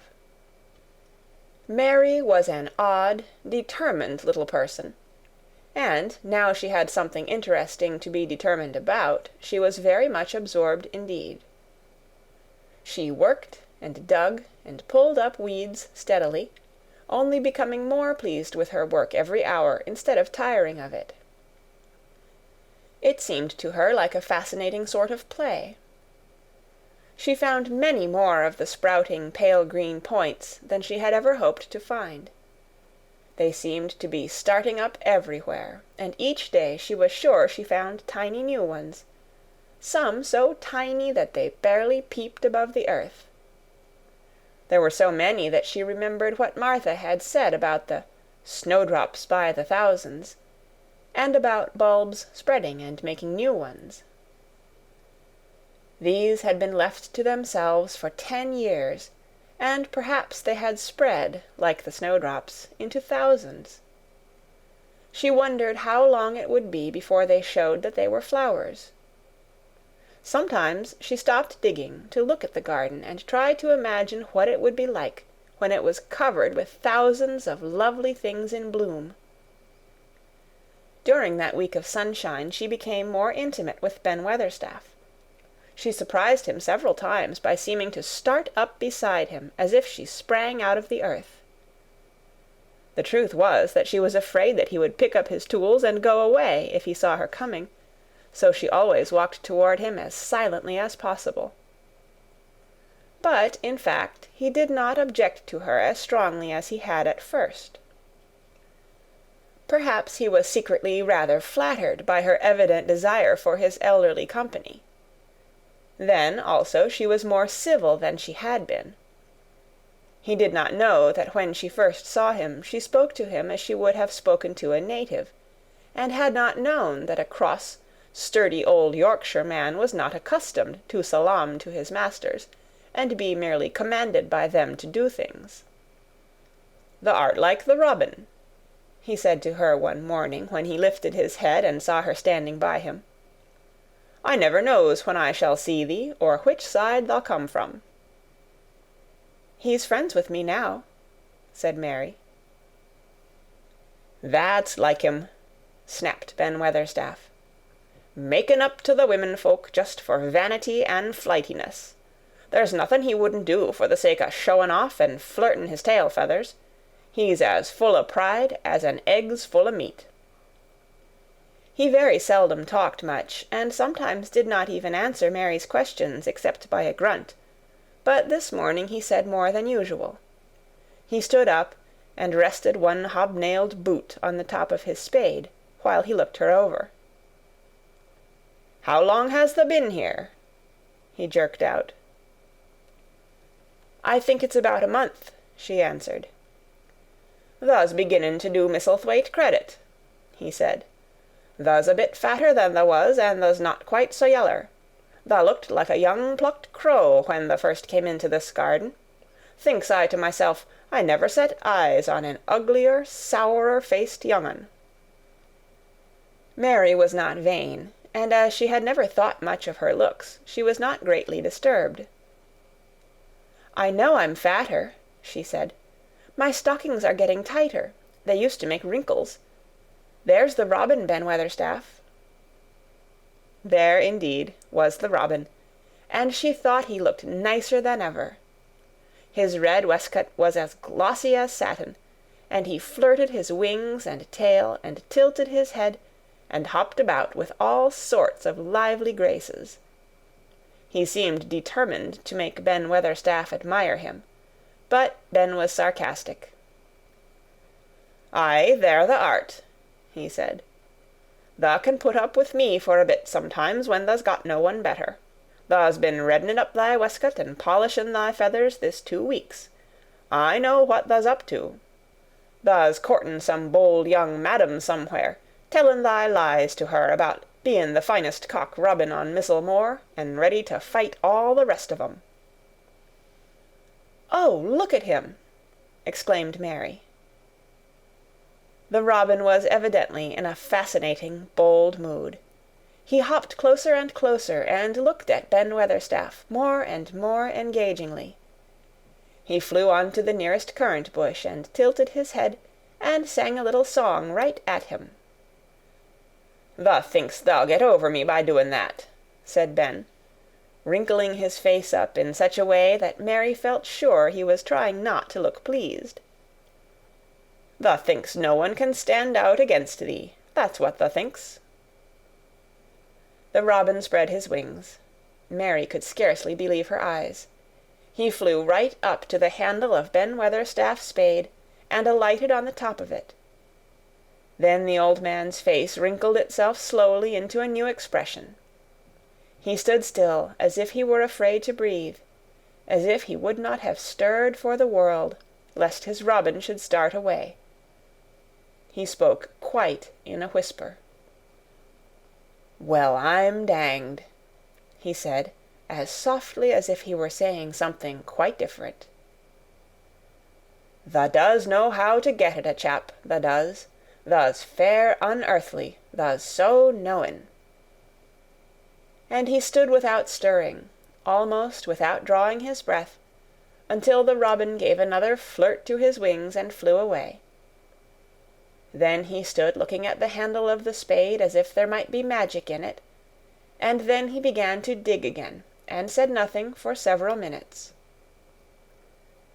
But because he kept breaking into a slow grin now and then, Mary was not afraid to talk to him. "Have you a garden of your own?" she asked. "No, I'm bachelor, and lodge with Martin at the gate." "If you had one," said Mary, "what would you plant?" "Cabbages and taters and onions." "But if you wanted to make a flower garden," persisted Mary, "what would you plant?" "Bulbs and sweet-smellin' things, but mostly roses." Mary's face lighted up.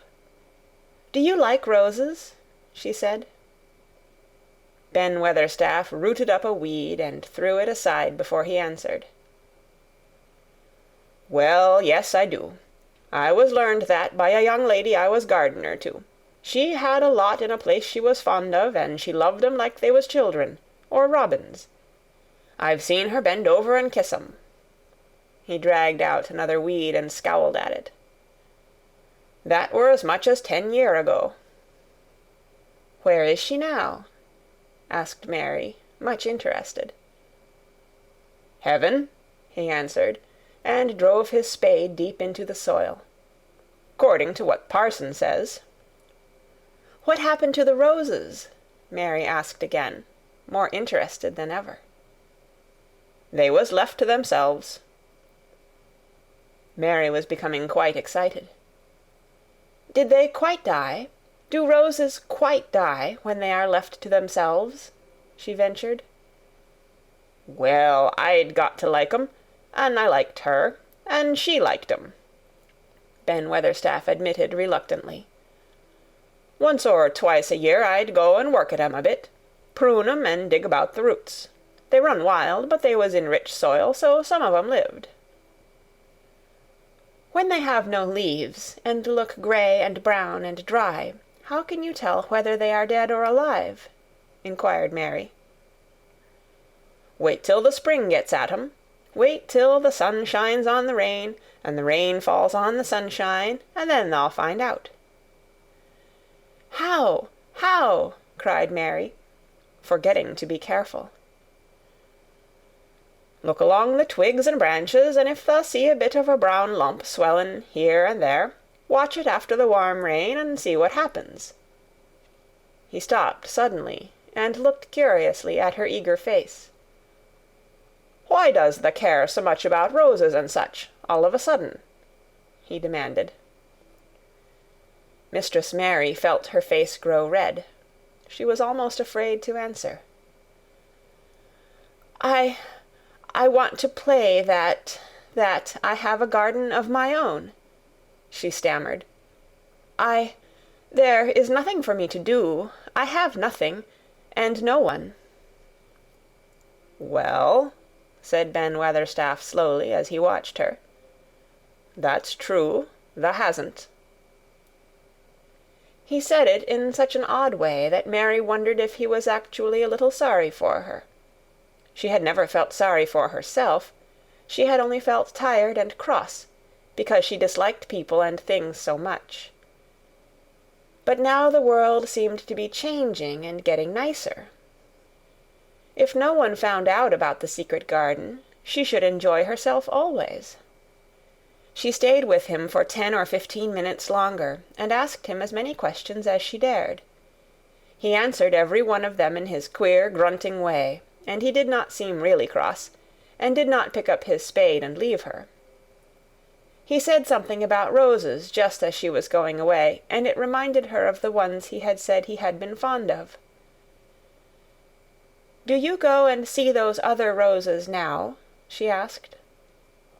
"Not been this year. My rheumatics has made me too stiff in the joints." He said it in his grumbling voice, and then quite suddenly he seemed to get angry with her, though she did not see why he should. "Now look here," he said sharply. "Don't thou ask so many questions. Thou art the worst wench for asking questions I've ever come across. Get thee gone and play thee. I've done talking for to-day." And he said it so crossly that she knew there was not the least use in staying another minute. She went skipping slowly down the outside walk, thinking him over and saying to herself that, queer as it was, here was another person whom she liked in spite of his crossness. She liked old Ben Weatherstaff. Yes, she did like him. She always wanted to try to make him talk to her. Also, she began to believe that he knew everything in the world about flowers. There was a laurel-hedged walk which curved round the secret garden and ended at a gate which opened into a wood in the park. She thought she would slip round this walk and look into the wood and see if there were any rabbits hopping about. She enjoyed the skipping very much, and when she reached the little gate she opened it and went through because she heard a low, peculiar whistling sound, and wanted to find out what it was. It was a very strange thing indeed. She quite caught her breath as she stopped to look at it. A boy was sitting under a tree, with his back against it, playing on a rough wooden pipe. He was a funny-looking boy, about 12. He looked very clean, and his nose turned up, and his cheeks were as red as poppies, and never had Mistress Mary seen such round and such blue eyes in any boy's face. And on the trunk of the tree he leaned against, a brown squirrel was clinging and watching him, and from behind a bush near by a cock-pheasant was delicately stretching his neck to peep out, and quite near him were 2 rabbits, sitting up and sniffing with tremulous noses, and actually it appeared as if they were all drawing near to watch him, and listen to the strange low little call his pipe seemed to make. When he saw Mary, he held up his hand and spoke to her in a voice almost as low as, and rather like, his piping. "Don't thou move," he said. "It 'ud flight 'em." Mary remained motionless. He stopped playing his pipe, and began to rise from the ground. He moved so slowly that it scarcely seemed as though he were moving at all, but at last he stood on his feet, and then the squirrel scampered back up into the branches of his tree, the pheasant withdrew his head, and the rabbits dropped on all fours, and began to hop away, though not at all as if they were frightened. "I'm Dickon," the boy said. "I know thou art Miss Mary." Then Mary realized that somehow she had known at first that he was Dickon. Who else could have been charming rabbits and pheasants, as the natives charm snakes in India? He had a wide, red, curving mouth, and his smile spread all over his face. "I got up slow," he explained, "because if thou makes a quick move, it startles 'em. A body has to move gentle and speak low when wild things is about." He did not speak to her as if they had never seen each other before, but as if he knew her quite well. Mary knew nothing about boys, and she spoke to him a little stiffly, because she felt rather shy. "Did you get Martha's letter?" she asked. He nodded his curly, rust-colored head. "That's why I come." He stooped to pick up something which had been lying on the ground beside him when he piped. I've got the garden tools. There's a little spade, and rake, and a fork and hoe. Eh, they are good uns. There's a trowel too, and the woman in the shop threw in a packet of white poppy, and one o' blue larkspur when I bought the other seeds." "Will you show the seeds to me?" Mary said. She wished she could talk as he did. His speech was so quick and easy. It sounded as if he liked her, and was not the least afraid she would not like him, though he was only a common Moor boy, in patched clothes, and with a funny face and a rough, rusty red head. As she came closer to him, she noticed that there was a clean, fresh scent of heather and grass and leaves about him, almost as if he were made of them. She liked it very much, and when she looked into his funny face with the red cheeks and round blue eyes, she forgot that she had felt shy. "Let us sit down on this log and look at them," she said. They sat down, and he took a clumsy little brown paper package out of his coat pocket. He untied the string, and inside there were ever so many neater and smaller packages, with a picture of a flower on each one. "There's a lot of mignonette and poppies," he said. "Mignonette's the sweetest smellin' thing as grows, and it'll grow wherever you cast it, same as poppies will. Them as'll come up and bloom if you just whistle to 'em, them's the nicest of all."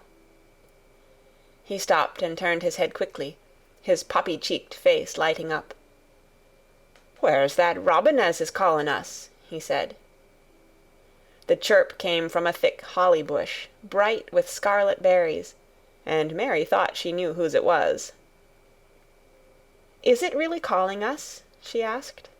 "Aye," said Dickon, as if it was the most natural thing in the world. "He's callin' some one he's friends with. That's same as sayin', 'Here I am. Look at me. I wants a bit of a chat.' There he is in the bush. Whose is he?" "He's Ben Weatherstaff's, but I think he knows me a little," answered Mary. "Aye, he knows thee," said Dickon in his low voice again. "An' he likes thee. He's took thee on. He'll tell me all about thee in a minute." He moved quite close to the bush with the slow movement Mary had noticed before, and then he made a sound almost like the robin's own twitter. The robin listened a few seconds intently, and then answered quite as if he were replying to a question. "Aye, he's a friend o' yours," chuckled Dickon. "Do you think he is?" cried Mary eagerly. She did so want to know. "Do you think he really likes me?" "He wouldn't come near thee if he didn't," answered Dickon.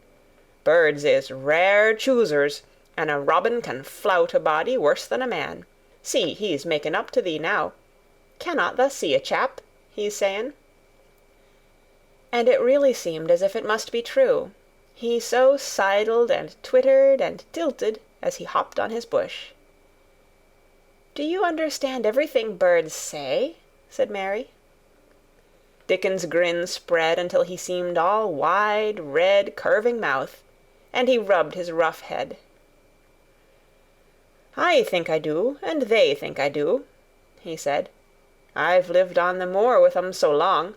I've watched 'em break shell, and come out, and fledge, and learn to fly, and begin to sing, till I think I'm one of 'em. Sometimes I think p'raps I'm a bird, or a fox, or a rabbit, or a squirrel, or even a beetle, and I don't know it." He laughed and came back to the log and began to talk about the flower seeds again. He told her what they looked like when they were flowers. He told her how to plant them, and watch them, and feed and water them. "See here," he said suddenly, turning round to look at her. "I'll plant them for thee myself. Where is the garden?" Mary's thin hands clutched each other as they lay on her lap. She did not know what to say, so for a whole minute she said nothing. She had never thought of this. She felt miserable, and she felt as if she went red and then pale.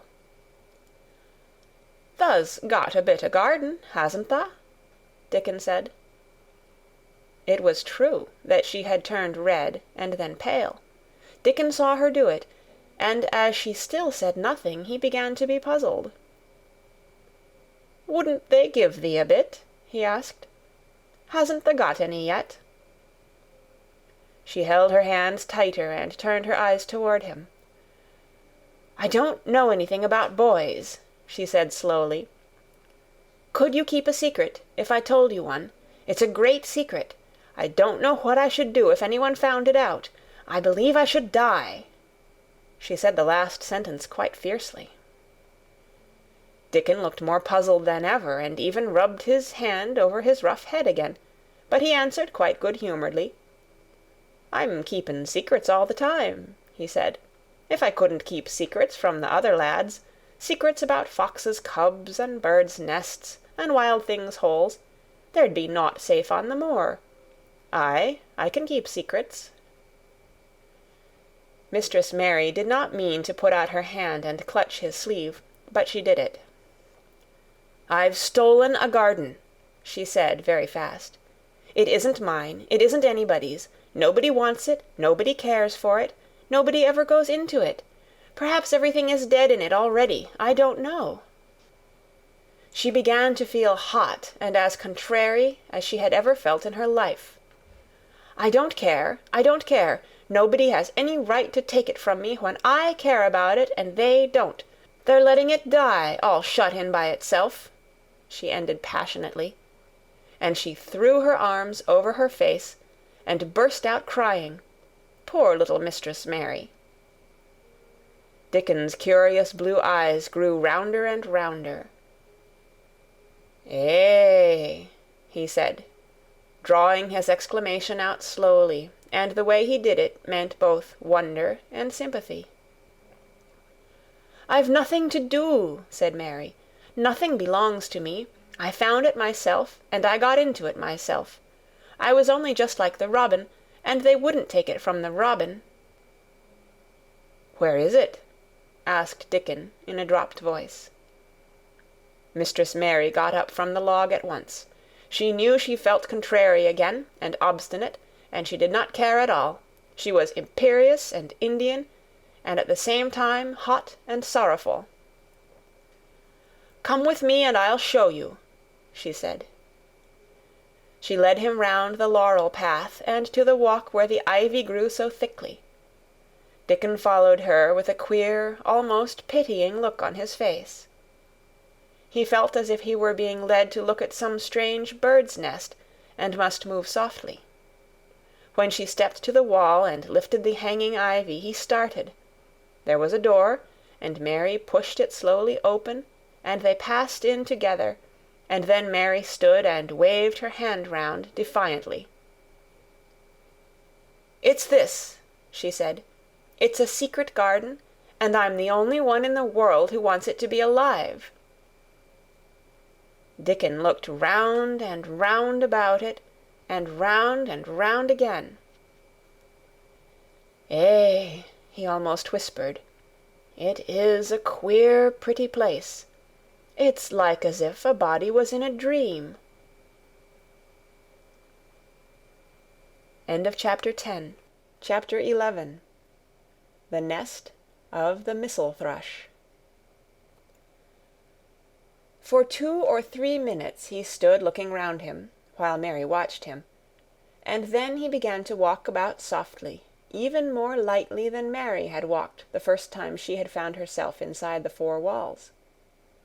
His eyes seemed to be taking in everything, the grey trees with the grey creepers climbing over them and hanging from their branches, the tangle on the walls and among the grass, the evergreen alcoves with the stone seats and tall flower urns standing in them.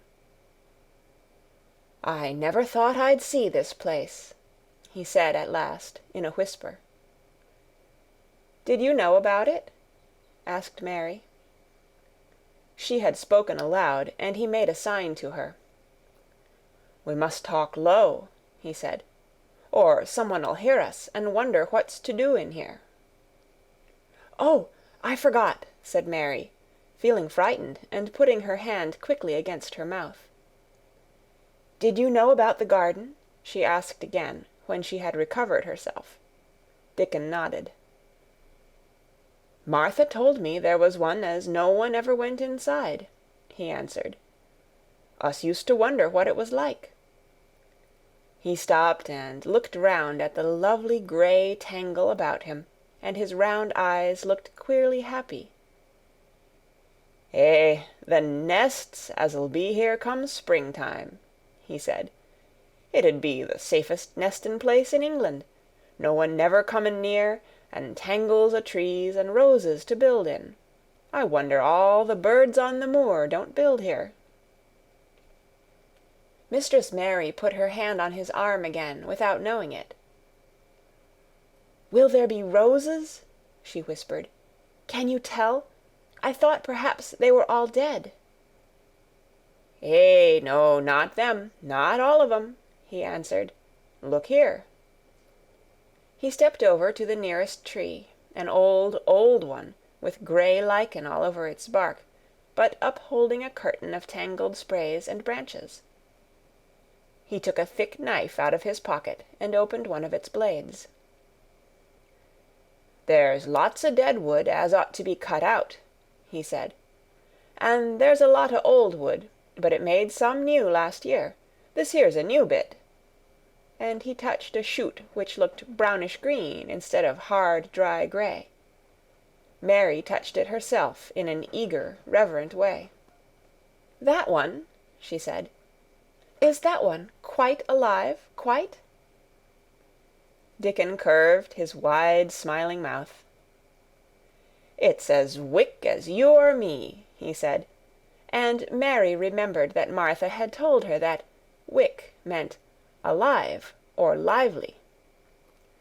"I'm glad it's wick," she cried out in her whisper. "I want them all to be wick. Let us go round the garden and count how many wick ones there are." She quite panted with eagerness, and Dickon was as eager as she was. They went from tree to tree, and from bush to bush.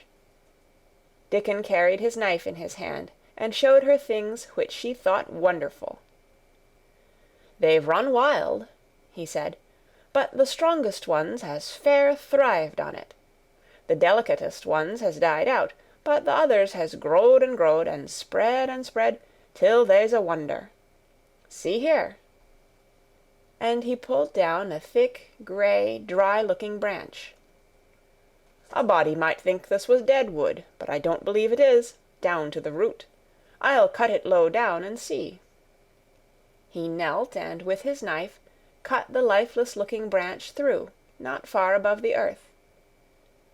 "There," he said exultantly. "I told thee so. There's green in that wood yet. Look at it." Mary was down on her knees before he spoke, gazing with all her might. "When it looks a bit greenish and juicy like that, it's wick," he explained. "When the inside is dry and breaks easy, like this here piece I've cut off, it's done for. There's a big root here as all this live wood sprung out of, and if the old wood's cut off and it's dug round and took care of, there'll be—" He stopped and lifted his face to look up at the climbing and hanging sprays above him. "There'll be a fountain o' roses here this summer."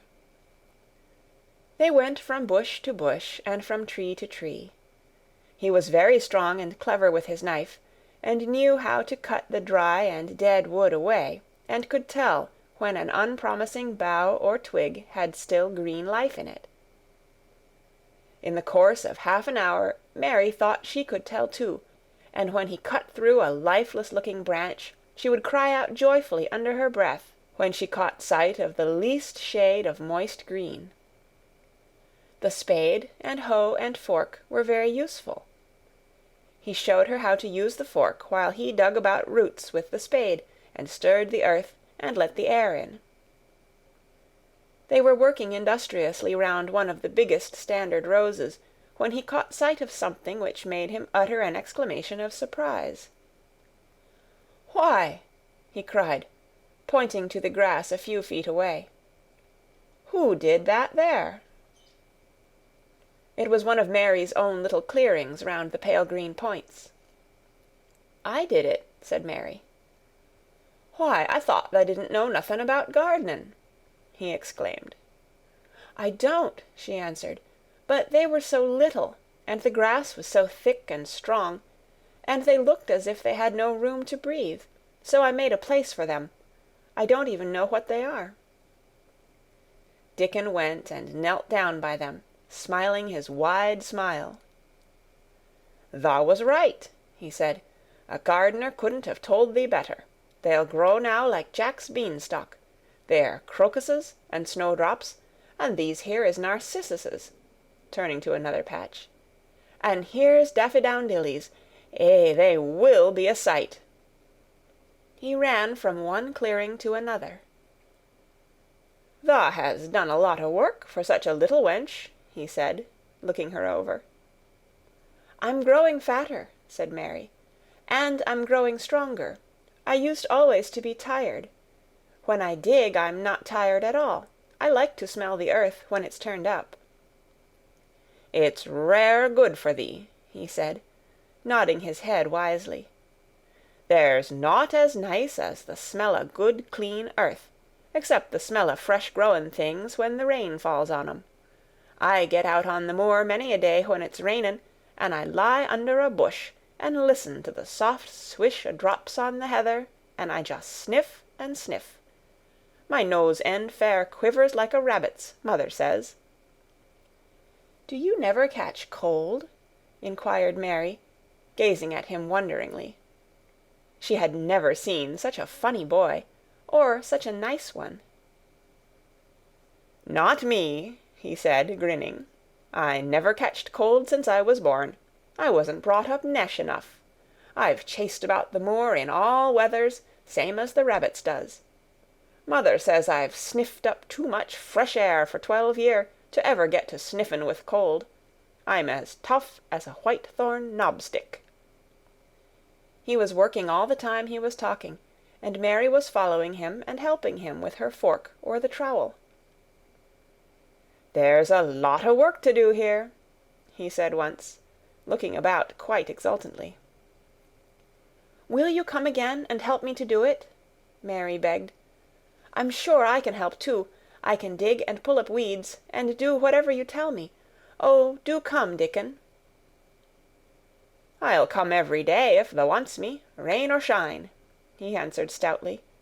"It's the best fun I ever had in my life, shut in here and wakening up a garden." "If you will come," said Mary, "if you will help me to make it alive, I don't know what I'll do," she ended helplessly. What could you do for a boy like that? "I'll tell thee what thou'll do," said Dickon, with his happy grin. "Thou'll get fat, and thou'll get as hungry as a young fox, and thou'll learn how to talk to the robin same as I do. We'll have a lot of fun." He began to walk about, looking up in the trees and at the walls and bushes with a thoughtful expression. "I wouldn't want to make it look like a gardener's garden, all clipped and spick and span, would you?" he said. "It's nicer like this, with things runnin' wild and swingin' and catchin' hold of each other." "Don't let's make it tidy," said Mary anxiously.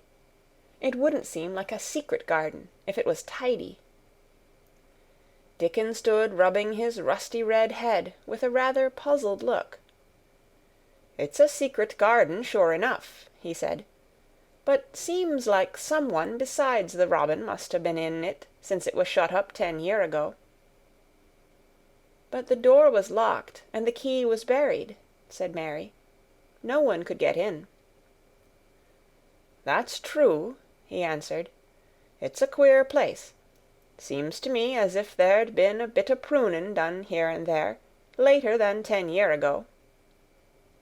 "But how could it have been done?" said Mary. He was examining a branch of a standard rose, and he shook his head. "Aye, how could it?" he murmured, "with the door locked and the key buried?" Mistress Mary always felt that, however many years she lived, she should never forget that first morning when her garden began to grow. Of course, it did seem to begin to grow for her that morning. When Dickon began to clear places to plant seeds, She remembered what Basil had sung at her when he wanted to tease her. "Are there any flowers that look like bells?" she inquired. "Lilies o' the valley does," he answered, digging away with the trowel. "And there's Canterbury bells, and campanulas." "Let's plant some," said Mary. "There's lilies o' the valley here already. I saw 'em. They'll have growed too close, and we'll have to separate 'em, but there's plenty. The other ones takes 2 years to bloom from seed, but I can bring you some bits o' plants from our cottage garden. Why does thou want 'em?" Then Mary told him about Basil and his brothers and sisters in India, and of how she had hated them, and of their calling her Mistress Mary quite contrary. "They used to dance round and sing at me. They sang, 'Mistress Mary quite contrary, how does your garden grow? With silver bells and cockle shells and marigolds all in a row.' I just remembered it, and it made me wonder if there were really flowers like silver bells." She frowned a little, and gave her trowel a rather spiteful dig into the earth. "I wasn't as contrary as they were." But Dickon laughed. "Eh," he said, and as he crumbled the rich black soil she saw he was sniffing up the scent of it. "There doesn't seem to be no need for no one to be contrary when there's flowers and such like, and such lots of friendly wild things running about making homes for themselves, or building nests and singing and whistling, does there?" Mary, kneeling by him holding the seeds, looked at him and stopped frowning. "Dickon," she said, "you are as nice as Martha said you were. I like you, and you make the 5th person. I never thought I should like 5 people." Dickon sat up on his heels as Martha did when she was polishing the grate. He did look funny and delightful, Mary thought, with his round blue eyes and red cheeks and happy-looking turned-up nose. "Only 5 folk as the likes," he said. "Who is the other 4? "Your mother and Martha," Mary checked them off on her fingers, "and the robin, and Ben Weatherstaff." Dickon laughed so that he was obliged to stifle the sound by putting his arm over his mouth. "I know thou thinks I'm a queer lad," he said, "but I think thou art the queerest little lass I ever saw." Then Mary did a strange thing. She leaned forward and asked him a question she had never dreamed of asking any one before. And she tried to ask it in Yorkshire, because that was his language, and in India a native was always pleased if you knew his speech. "Does thou like me?" she said. "Eh," he answered heartily, "that I does. I likes thee wonderful, and so does the robin, I do believe." "That's 2 then," said Mary. "That's 2 for me." And then they began to work harder than ever, and more joyfully. Mary was startled and sorry when she heard the big clock in the courtyard strike the hour of her midday dinner. "I shall have to go," she said mournfully, "and you will have to go too, won't you?" Dickon grinned. "My dinner's easy to carry about with me," he said. "Mother always lets me put a bit of something in my pocket." He picked up his coat from the grass and brought out of a pocket a lumpy little bundle tied up in a quite clean, coarse, blue and white handkerchief. It held 2 thick pieces of bread with a slice of something laid between them. "It's oftenest naught but bread," he said, "but I've got a fine slice of fat bacon with it to-day." Mary thought it looked a queer dinner, but he seemed ready to enjoy it. "Run on and get thy victuals," he said. "I'll be done with mine first. I'll get some more work done before I start back home." He sat down with his back against a tree. "I'll call the robin up," he said, "and give him the rind o' the bacon to peck at. They likes a bit of fat wonderful." Mary could scarcely bear to leave him.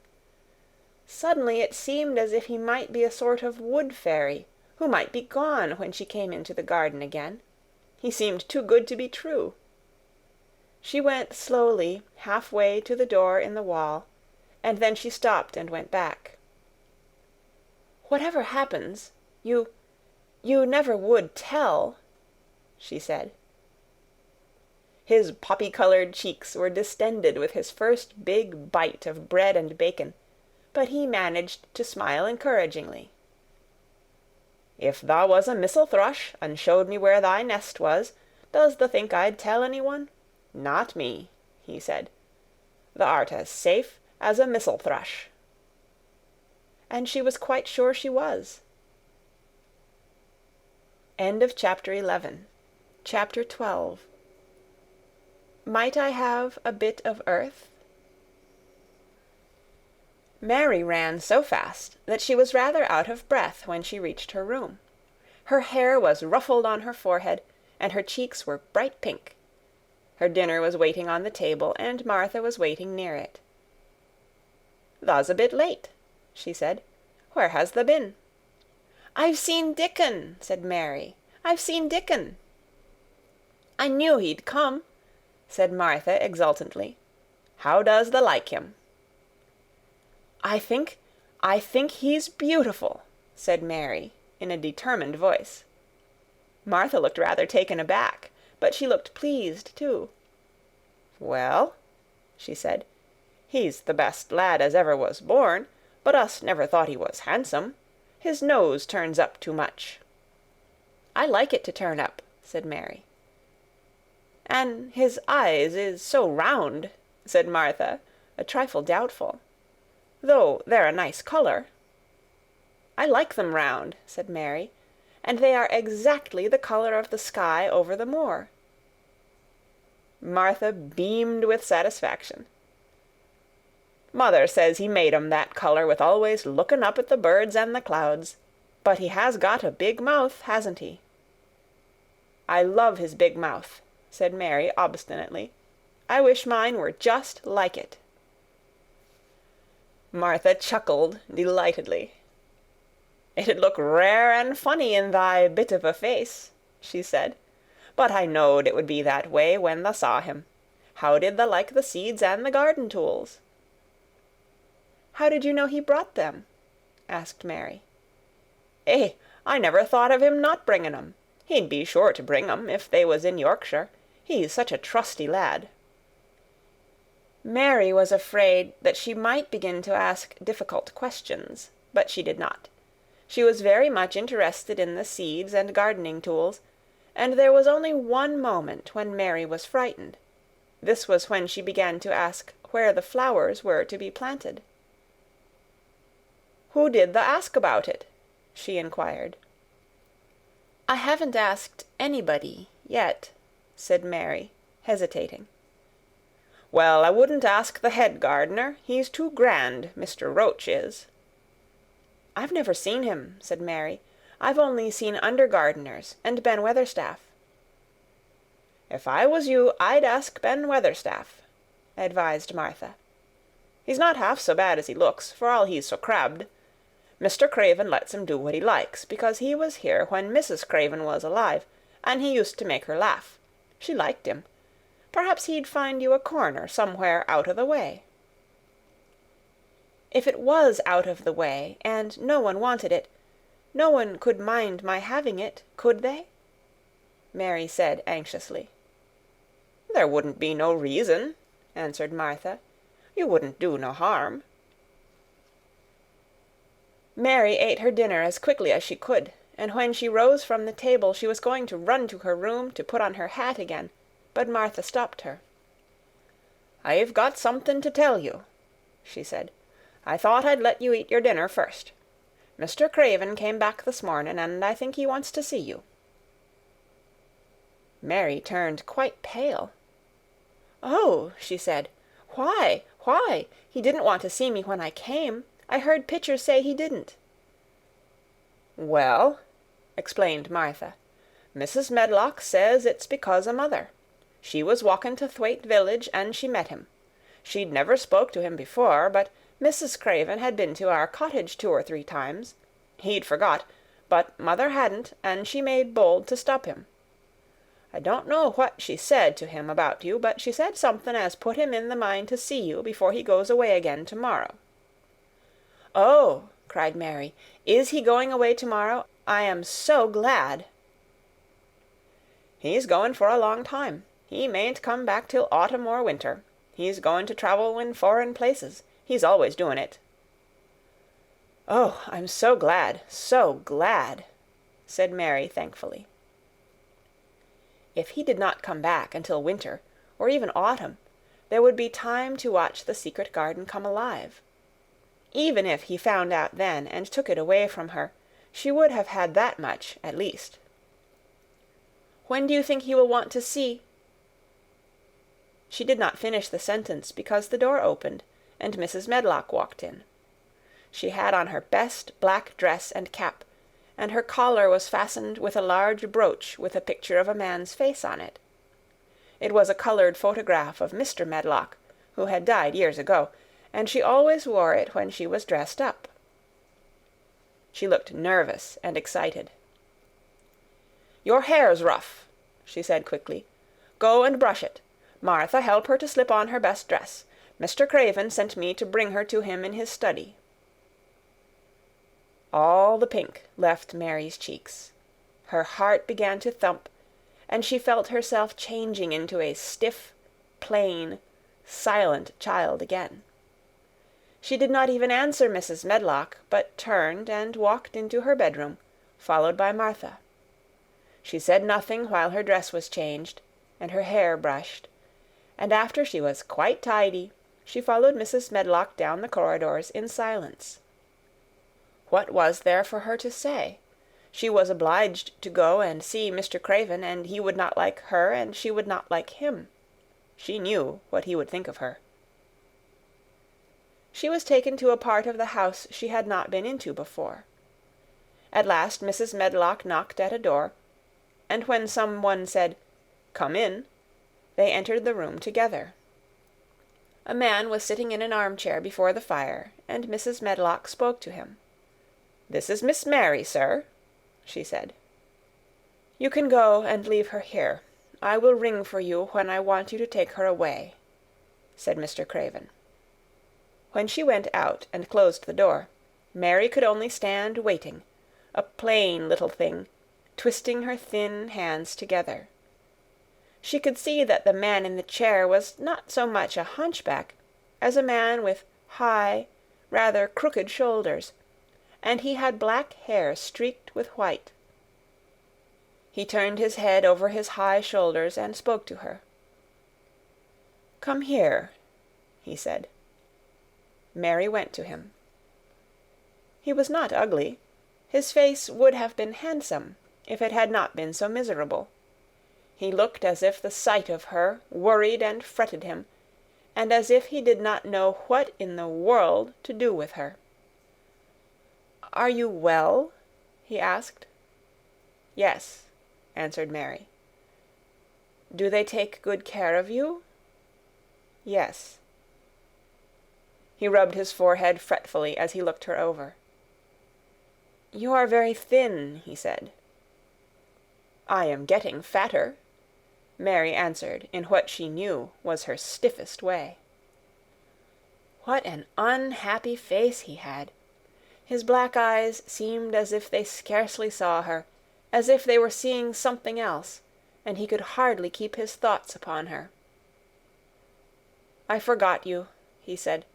"How could I remember you? I intended to send you a governess or a nurse or someone of that sort, but I forgot." "Please," began Mary, "please," and then the lump in her throat choked her. "What do you want to say?" he inquired. I am too big for a nurse," said Mary, "and please, please don't make me have a governess yet." He rubbed his forehead again and stared at her. "That was what the Sowerby woman said," he muttered absent-mindedly. Then Mary gathered a scrap of courage. Is she Martha's mother?" she stammered.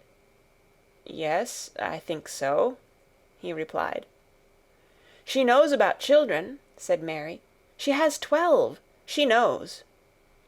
He seemed to rouse himself. What do you want to do? I want to play out of doors, Mary answered, hoping that her voice did not tremble. I never liked it in India. It makes me hungry here, and I am getting fatter. He was watching her. Mrs. Sowerby said it would do you good. Perhaps it will, he said. She thought you had better get stronger before you had a governess. It makes me feel strong when I play, and the wind comes over the moor, argued Mary. Where do you play? He asked next. Everywhere, gasped Mary. Martha's mother sent me a skipping rope. I skip and run, and I look about to see if things are beginning to stick up out of the earth. I don't do any harm. Don't look so frightened, he said in a worried voice. You could not do any harm, a child like you. You may do what you like. Mary put her hand up to her throat, because she was afraid he might see the excited lump which she felt jump into it. She came a step nearer to him. May I? She said tremulously. Her anxious little face seemed to worry him more than ever. Don't look so frightened, he exclaimed. Of course you may. I am your guardian, though I am a poor one for any child. I cannot give you time or attention. I am too ill and wretched and distracted, but I wish you to be happy and comfortable. I don't know anything about children, but Mrs. Medlock is to see that you have all you need. I sent for you today because Mrs. Sowerby said I ought to see you. Her daughter had talked about you. She thought you needed fresh air and freedom and running about. She knows all about children, Mary said again, in spite of herself. She ought to, said Mr. Craven. I thought her rather bold to stop me on the moor, but she said Mrs. Craven had been kind to her. It seemed hard for him to speak his dead wife's name. She is a respectable woman. Now I have seen you, I think she said sensible things. Play out of doors as much as you like. It's a big place, and you may go where you like, and amuse yourself as you like. Is there anything you want? As if a sudden thought had struck him. Do you want toys? Books? Dolls? Might I? Quavered Mary. Might I have a bit of earth? In her eagerness, she did not realize how queer the words would sound, and that they were not the ones she had meant to say. Mr. Craven looked quite startled. Earth? He repeated. What do you mean? To plant seeds in, to make things grow, to see them come alive, Mary faltered. He gazed at her a moment, and then passed his hand quickly over his eyes. Do you care about gardens so much? He said slowly. I didn't know about them in India, said Mary. I was always ill and tired, and it was too hot. I sometimes made little beds in the sand and stuck flowers in them. But here it is different. Mr. Craven got up and began to walk slowly across the room. A bit of earth, he said to himself, and Mary thought that somehow she must have reminded him of something. When he stopped and spoke to her, his dark eyes looked almost soft and kind. You can have as much earth as you want, he said. You remind me of someone else who loved the earth and things that grow. When you see a bit of earth you want, with something like a smile, take it, child, and make it come alive. May I take it from anywhere, if it's not wanted? Anywhere, he answered. There, you must go now.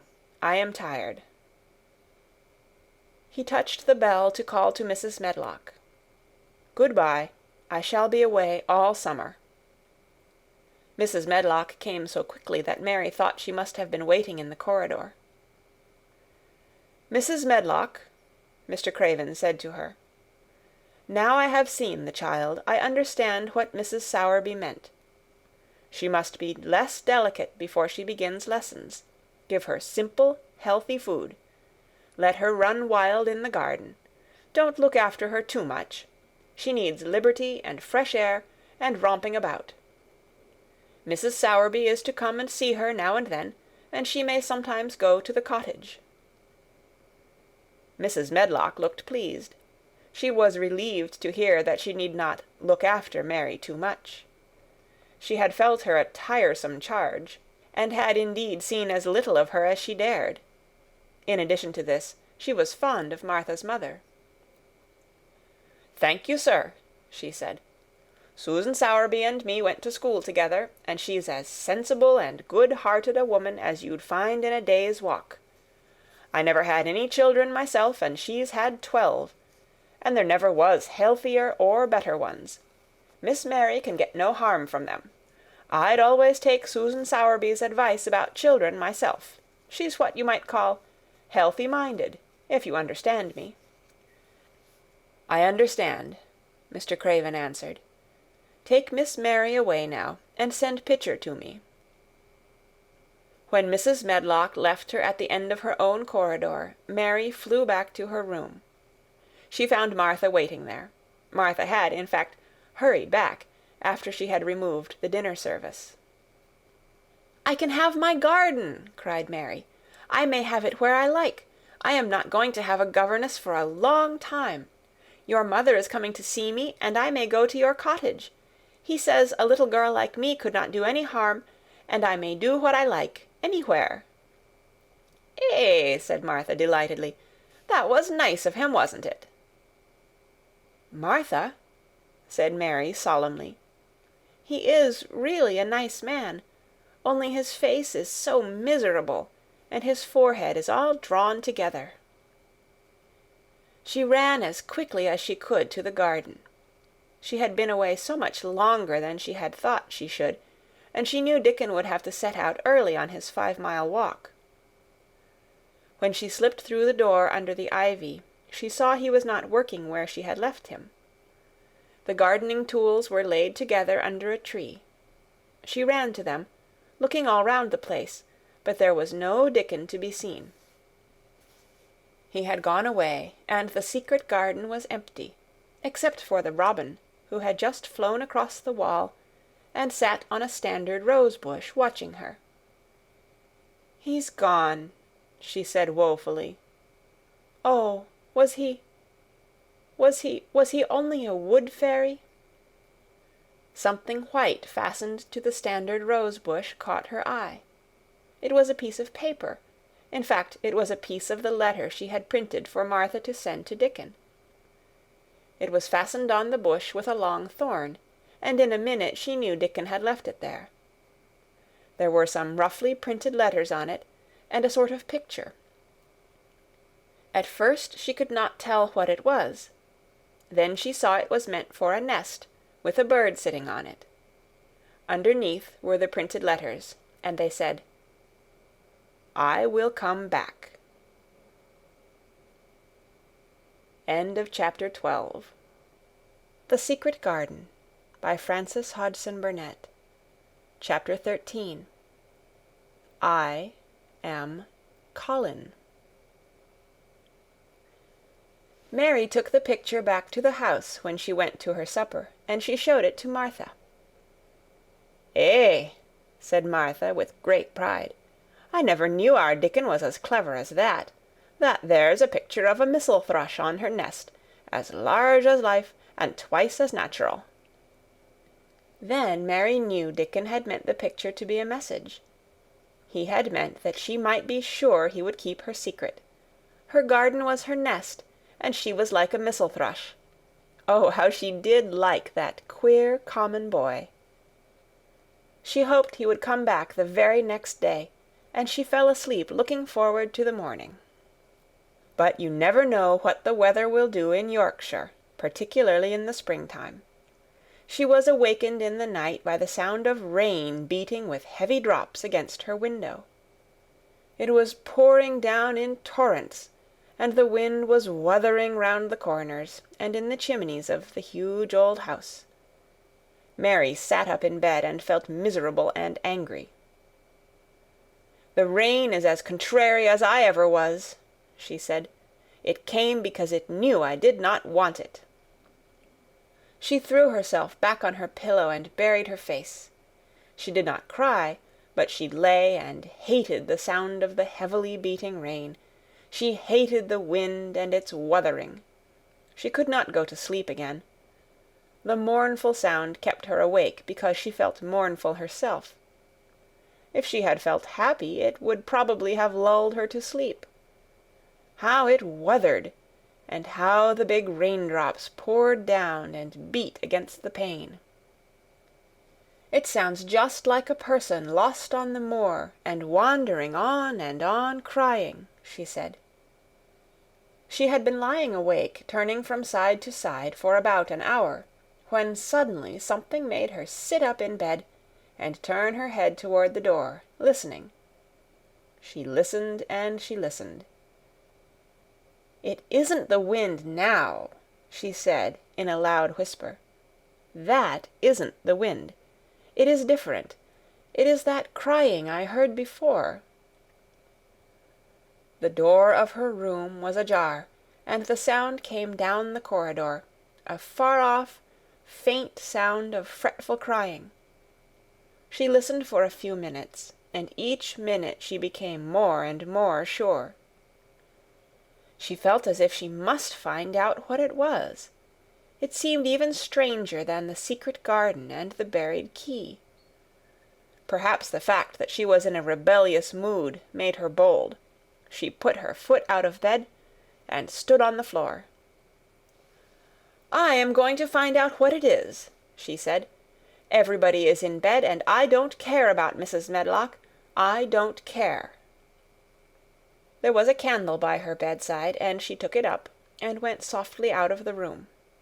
The corridor looked very long and dark, but she was too excited to mind that. She thought she remembered the corners she must turn to find the short corridor with the door covered with tapestry, the one Mrs. Medlock had come through the day she lost herself.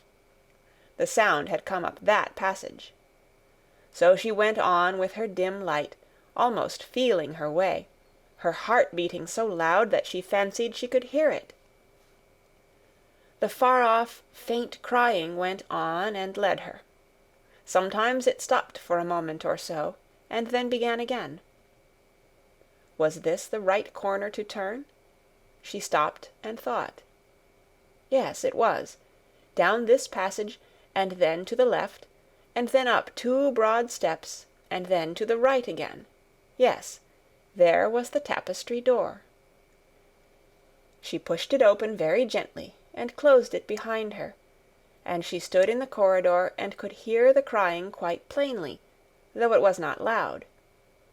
It was on the other side of the wall at her left, and a few yards farther on there was a door. She could see a glimmer of light coming from beneath it. The someone was crying in that room, and it was quite a young someone.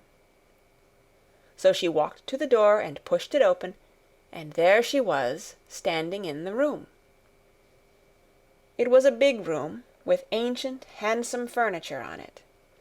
There was a low fire glowing faintly on the hearth, and a night-light burning by the side of a carved 4-posted bed hung with brocade, and on the bed was lying a boy, crying fretfully. Mary wondered if she was in a real place, or if she had fallen asleep again and was dreaming without knowing it. The boy had a sharp, delicate face the color of ivory, and he seemed to have eyes too big for it. He had also a lot of hair which tumbled over his forehead in heavy locks and made his thin face seem smaller. He looked like a boy who had been ill, but he was crying more as if he were tired and cross than as if he were in pain.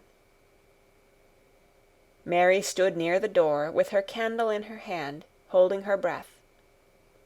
Then she crept across the room, and as she drew nearer, the light attracted the boy's attention, and he turned his head on his pillow and stared at her, his gray eyes opening so wide that they seemed immense. "Who are you?" he said at last, in a half-frightened whisper. "Are you a ghost?" "No, I am not," Mary answered, her own whisper sounding half-frightened.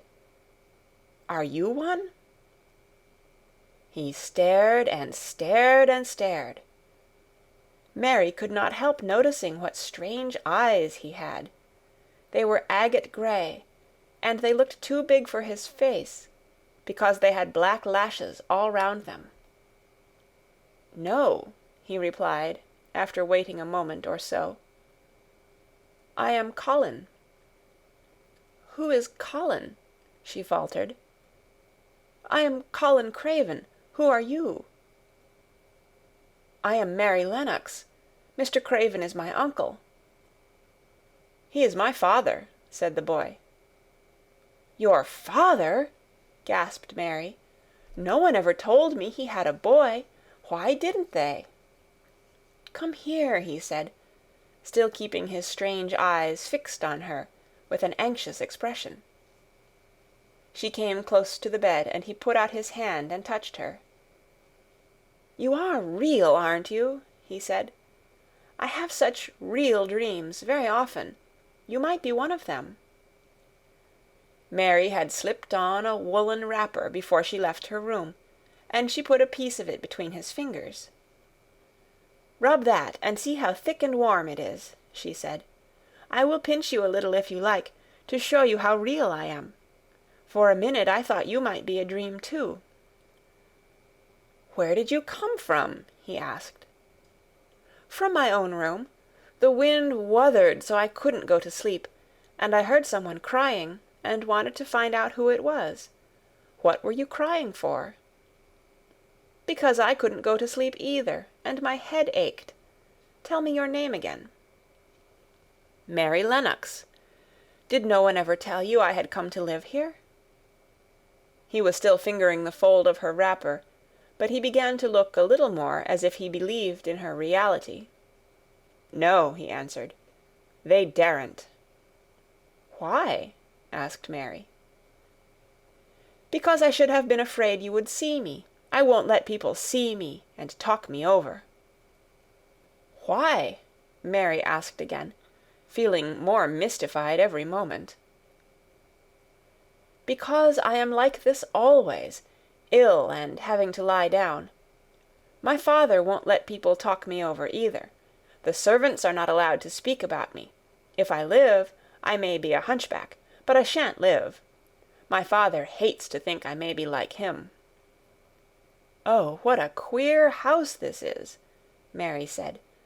"What a queer house. Everything is a kind of secret. Rooms are locked up, and gardens are locked up, and have you been locked up?" "No, I stay in this room because I don't want to be moved out of it. It tires me too much." "Does your father come and see you?" Mary ventured. "Sometimes. Generally when I am asleep. He doesn't want to see me." "Why?"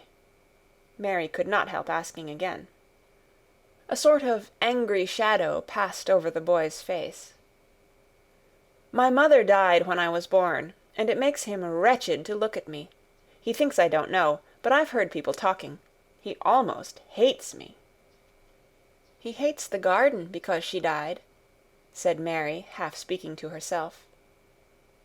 "What garden?" the boy asked. "Oh, just a garden she used to like," Mary stammered. "Have you been here always?" "Nearly always. Sometimes I have been taken to places at the seaside, but I won't stay because people stare at me. I used to wear an iron thing to keep my back straight, but a grand doctor came from London to see me, and said it was stupid. He told them to take it off and keep me out in the fresh air. I hate fresh air, and I don't want to go out." "I didn't when first I came here," said Mary. "Why do you keep looking at me like that?" because of the dreams that are so real," he answered rather fretfully. "Sometimes, when I open my eyes, I don't believe I'm awake." "We're both awake," said Mary. She glanced round the room with its high ceiling and shadowy corners and dim firelight. "It looks quite like a dream, and it's the middle of the night, and everybody in the house is asleep. Everybody but us. We are wide awake." "I don't want it to be a dream," the boy said restlessly. Mary thought of something all at once. "If you don't like people to see you," she began, "do you want me to go away?" He still held the fold of her wrapper, and he gave it a little pull. "No," he said. "I should be sure you were a dream if you went.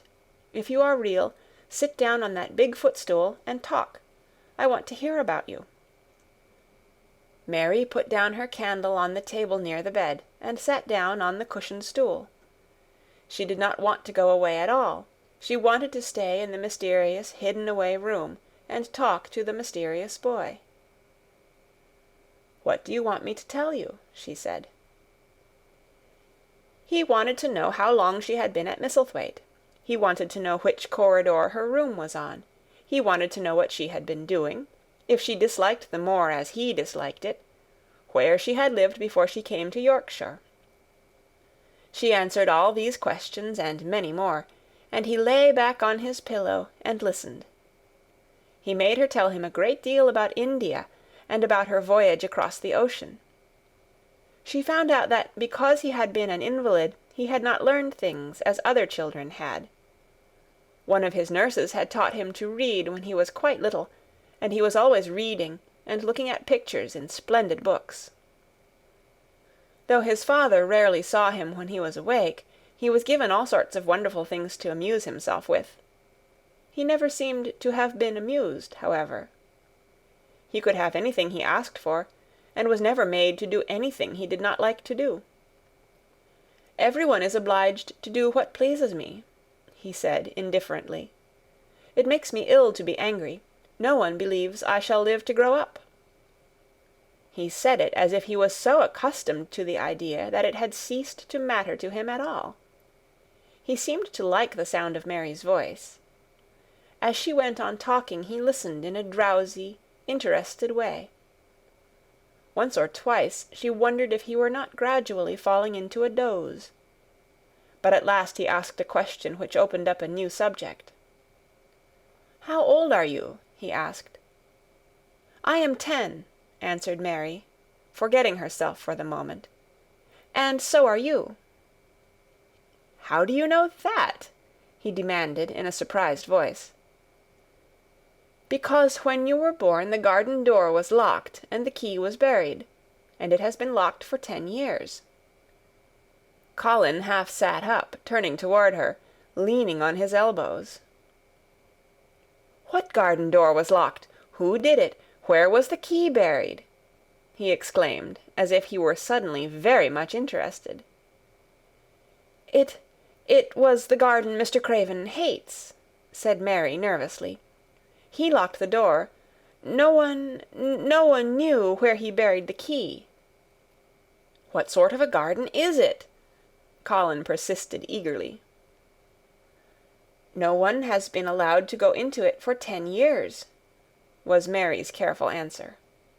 But it was too late to be careful. He was too much like herself. He, too, had had nothing to think about, and the idea of a hidden garden attracted him as it had attracted her. He asked question after question. Where was it? Had she never looked for the door? Had she never asked the gardeners? "They won't talk about it," said Mary. "I think they have been told not to answer questions." "I would make them," said Colin. "Could you?" Mary faltered, beginning to feel frightened. If he could make people answer questions, who knew what might happen? "Everyone is obliged to please me. I told you that," he said. "If I were to live, this place would sometime belong to me. They all know that. I would make them tell me." Mary had not known that she herself had been spoiled, but she could see quite plainly that this mysterious boy had been. He thought that the whole world belonged to him. How peculiar he was, and how coolly he spoke of not living. "Do you think you won't live?" she asked, partly because she was curious, and partly in hope of making him forget the garden. "I don't suppose I shall," he answered as indifferently as he had spoken before. "Ever since I remember anything, I have heard people say I shan't. At first they thought I was too little to understand, and now they think I don't hear, but I do. My doctor is my father's cousin. He's quite poor, and if I die, he will have all Misselthwaite when my father is dead. I should think he wouldn't want me to live." "Do you want to live?" inquired Mary. "No," he answered, in a cross, tired fashion. "But I don't want to die. When I feel ill, I lie here and think about it until I cry and cry." "I have heard you crying 3 times," Mary said, "but I did not know who it was. Were you crying about that?" She did so want him to forget the garden. "I dare say," he answered. "Let us talk about something else. Talk about that garden. Don't you want to see it?" "Yes," answered Mary, in quite a low voice. "I do," he went on persistently. "I don't think I ever really wanted to see anything before, but I want to see that garden. I want the key dug up. I want the door unlocked. I would let them take me there in my chair. That would be getting fresh air. I am going to make them open the door." He had become quite excited, and his strange eyes began to shine like stars, and looked more immense than ever. "They have to please me," he said. "I will make them take me there, and I will let you go too." Mary's hands clutched each other. Everything would be spoiled, everything. Dickon would never come back. She would never again feel like a missel thrush with a safe-hidden nest. "Oh, don't do that!" she cried out. He stared as if he thought she had gone crazy. "Why?" he exclaimed. "You said you wanted to see it." "I do," she answered, almost with a sob in her throat. "But if you make them open the door and take you in like that, it will never be a secret again." He leaned still farther forward. "A secret?" he said. "What do you mean? Tell me." Mary's words almost tumbled over one another. You see, she panted. "If no one knows but ourselves, if there was a door hidden somewhere under the ivy, if there was, and we could find it, and if we could slip through it together and shut it behind us, and no one knew anyone was inside, and we called it our garden, and pretended that we were missel thrushes, and it was our nest, and if we played there almost every day, and dug and planted seeds, and made it all come alive—" "Is it dead?" he interrupted her. "It soon will be if no one cares for it," she went on. "The bulbs will live, but the roses—" He stopped her again, as excited as she was herself. "What are bulbs?" he put in quickly. "They are daffodils and lilies and snowdrops. They are working in the earth now, pushing up pale green points, because the spring is coming." "Is the spring coming?" he said. "What is it like? You don't see it in rooms, if you are ill." "It is the sun shining on the rain, and the rain falling on the sunshine, and things pushing up and working under the earth," said Mary. "If the garden was a secret, and we could get into it, we could watch the things grow bigger every day, and see how many roses are alive. Don't you see? Oh, don't you see how much nicer it would be if it was a secret?" He dropped back on his pillow and lay there with an odd expression on his face. "I never had a secret," he said, "except that one about not living to grow up. They don't know I know that, so it is a sort of secret, but I like this kind better." "If you won't make them take you to the garden," pleaded Mary, Perhaps I feel almost sure I can find out how to get in sometime, and then, if the doctor wants you to go out in your chair, and if you can always do what you want to do, perhaps we might find some boy who would push you, and we could go alone, and it would always be a secret garden." "I should like that," he said very slowly, his eyes looking dreamy. "I should like that. I should not mind fresh air in a secret garden." Mary began to recover her breath and feel safer, because the idea of keeping the secret seemed to please him. She felt almost sure that if she kept on talking, and could make him see the garden in his mind as she had seen it, he would like it so much that he could not bear to think that everybody might tramp into it when they chose. "I'll tell you what I think it would be like if we could go into it," she said. "It has been shut up so long, things have grown into a tangle, perhaps." He lay quite still and listened, while she went on talking about the roses which might have clambered from tree to tree and hung down, about the many birds which might have built their nests there because it was so safe. And then she told him about the robin and Ben Weatherstaff, and there was so much to tell about the robin, and it was so easy and safe to talk about it, that she ceased to be afraid. The robin pleased him so much that he smiled until he looked almost beautiful, and at first Mary had thought that he was even plainer than herself, with his big eyes and heavy locks of hair. "I did not know birds could be like that," he said. "But if you stay in a room, you never see things. What a lot of things you know! I feel as if you had been inside that garden." She did not know what to say, so she did not say anything. He evidently did not expect an answer, and the next moment he gave her a surprise. "I am going to let you look at something," he said. "Do you see that rose-colored silk curtain hanging on the wall over the mantelpiece?" Mary had not noticed it before, but she looked up and saw it. It was a curtain of soft silk, hanging over what seemed to be some picture. "Yes," she answered. "There is a cord hanging from it," said Colin. "Go and pull it." Mary got up, much mystified, and found the cord. When she pulled it, the silk curtain ran back on rings, and when it ran back it uncovered a picture. It was the picture of a girl with a laughing face. She had bright hair tied up with a blue ribbon, and her gay, lovely eyes were exactly like Colin's unhappy ones, agate grey, and looking twice as big as they really were because of the black lashes all round them. "She is my mother," said Colin complainingly. "I don't see why she died. Sometimes I hate her for doing it." "How queer," said Mary. "If she had lived, I believe I should not have been ill always," he grumbled. "I dare say I should have lived too, and my father would not have hated to look at me. I dare say I should have had a strong back. Draw the curtain again." Mary did as she was told, and returned to her footstool. "She is much prettier than you," she said, "but her eyes are just like yours. At least they are the same shape and color.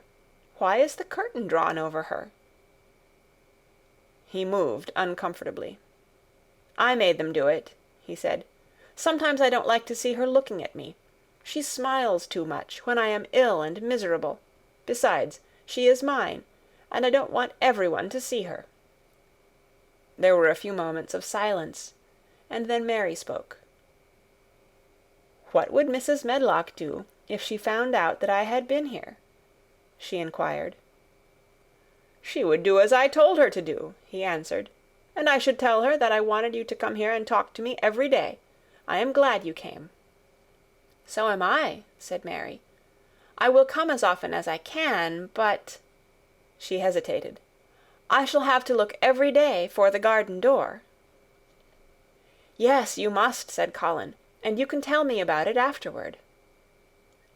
He lay thinking a few minutes, as he had done before, and then he spoke again. "I think you shall be a secret too," he said. "I will not tell them until they find out. I can always send the nurse out of the room and say that I want to be by myself. Do you know Martha?"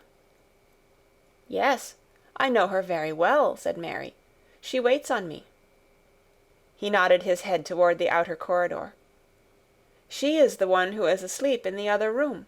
The nurse went away yesterday to stay all night with her sister, and she always makes Martha attend to me when she wants to go out. Martha shall tell you when to come here." Then Mary understood Martha's troubled look when she had asked questions about the crying. "Martha knew about you all the time?" she said. "Yes, she often attends to me. The nurse likes to get away from me, and then Martha comes." "I have been here a long time," said Mary. "Shall I go away now? Your eyes look sleepy." "I wish I could go to sleep before you leave me," he said rather shyly. "Shut your eyes," said Mary, drawing her footstool closer, "and I will do what my ayah used to do in India. I will pat your hand and stroke it, and sing something quite low." "I should like that, perhaps," he said drowsily. Somehow she was sorry for him, and did not want him to lie awake, so she leaned against the bed and began to stroke and pat his hand, and sing a very low little chanting song in Hindustani.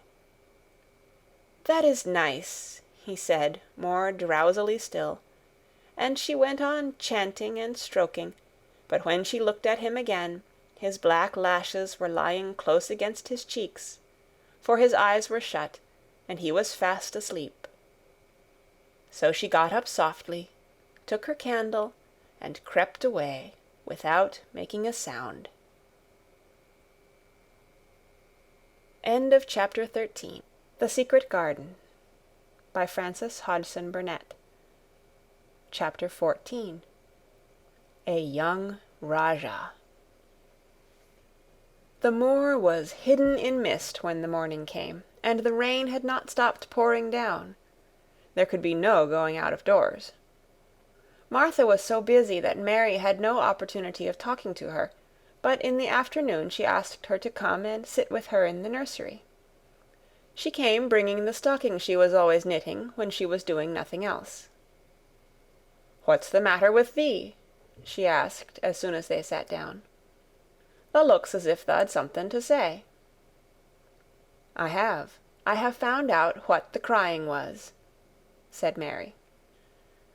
Martha let her knitting drop on her knee and gazed at her with startled eyes. "Thou hasn't!" she exclaimed. "Never!" "I heard it in the night," Mary went on, "and I got up and went to see where it came from. It was Colin. I found him." Martha's face became red with fright. "Eh, Miss Mary," she said, half crying. "Thou shouldn't have done it. Thou shouldn't. Thou'll get me in trouble. I never told thee nothing about him, but thou'll get me in trouble. I shall lose my place, and what'll mother do?" "You won't lose your place," said Mary. "He was glad I came. We talked and talked, and he said he was glad I came." "Was he?" cried Martha. "Art thou sure? Thou doesn't know what he's like when anything vexes him. He's a big lad to cry like a baby, but when he's in a passion he'll fair scream just to frighten us. He knows us daren't call our souls our own." "He wasn't vexed," said Mary. "I asked him if I should go away, and he made me stay. He asked me questions, and I sat on a big footstool and talked to him about India and about the Robin and Gardens. He wouldn't let me go. He let me see his mother's picture. Before I left him, I sang him to sleep." Martha fairly gasped with amazement. "I can scarcely believe thee," she protested. "It's as if tha'd walked straight into a lion's den. If he'd been like he is most times, he'd have throwed himself into one of his tantrums and roused the house. He won't let strangers look at him." "He let me look at him. I looked at him all the time, and he looked at me. We stared," said Mary. "I don't know what to do," cried agitated Martha. If Mrs. Medlock finds out, she'll think I broke orders and told thee, and I shall be packed back to mother." "He is not going to tell Mrs. Medlock anything about it yet. It's to be a sort of secret just at first," said Mary firmly. "And he says everybody is obliged to do as he pleases." "Aye, that's true enough, the bad lad," sighed Martha, wiping her forehead with her apron. "He says Mrs. Medlock must, and he wants me to come and talk to him every day, and you are to tell me when he wants me." "Me?" said Martha. "I shall lose my place. I shall, for sure." "You can't if you are doing what he wants you to do, and everybody is ordered to obey him," Mary argued. "Does thou mean to say," cried Martha with wide-open eyes, "that he was nice to thee?" "I think he almost liked me," Mary answered. "Then thou must have bewitched him," decided Martha, drawing a long breath. "Do you mean magic?" inquired Mary. "I've heard about magic in India, but I can't make it. I just went into his room, and I was so surprised to see him I stood and stared. And then he turned round and stared at me, and he thought I was a ghost or a dream, and I thought perhaps he was. And it was so queer being there alone together in the middle of the night and not knowing about each other. And we began to ask each other questions. And when I asked him if I must go away, he said I must not." "The world's comin' to an end," gasped Martha. "What is the matter with him?" asked Mary. "Nobody knows for sure and certain," said Martha. "Mr. Craven went off his head like when he was born. The doctors thought he'd have to be put in asylum. It was because Mrs. Craven died, like I told you. He wouldn't set eyes on the baby. He just raved and said it'd be another hunchback like him, and it'd better die." "Is Colin a hunchback?" Mary asked. "He didn't look like one." "He isn't yet," said Martha, "but he began all wrong. Mother said that there was enough trouble and raging in the house to set any child wrong. They was afraid his back was weak, and they've always been taking care of it, keeping him lying down and not letting him walk. Once they made him wear a brace, but he fretted so he was downright ill. Then a big doctor came to see him and made them take it off. He talked to the other doctor quite rough, in a polite way. He said there'd been too much medicine and too much letting him have his own way." "I think he's a very spoiled boy," said Mary. "He's the worst young nowt as ever was," said Martha. "I won't say as he hasn't been ill a good bit. He's had coughs and colds that's nearly killed him 2 or 3 times. Once he had rheumatic fever, and once he had typhoid. Mrs. Medlock did get a fright then. He'd been out of his head, and she was talking to the nurse, thinking he didn't know nothing, and she said, 'He'll die this time sure enough, and best thing for him and for everybody.' And she looked at him, and there he was with his big eyes open, staring at her as sensible as she was herself. She didn't know what happened, but he just stared at her and says, 'You give me some water and stop talking.'" "Do you think he will die?" asked Mary. "Mother says there's no reason why any child should live that gets no fresh air and doesn't do nothing but lie on his back and read picture books and take medicine. He's weak and hates the trouble of being taken out of doors, and he gets cold so easy he says it makes him ill." Mary sat and looked at the fire. "I wonder," she said slowly, "if it would not do him good to go out into a garden and watch things growing. It did me good." "One of the worst fits he ever had," said Martha, "was one time they took him out where the roses is by the fountain. He'd been reading in a paper about people getting something he called rose cold, and he began to sneeze and said he'd got it, and then a new gardener as didn't know the rules passed by and looked at him curious. He threw himself into a passion and said he'd looked at him because he was going to be a hunchback. He cried himself into a fever and was ill all night." "If he ever gets angry at me, I'll never go and see him again," said Mary. "He'll have thee if he wants thee," said Martha. "Thou may as well know that at the start." Very soon afterward a bell rang, and she rolled up her knitting. "I dare say the nurse wants me to stay with him a bit," she said.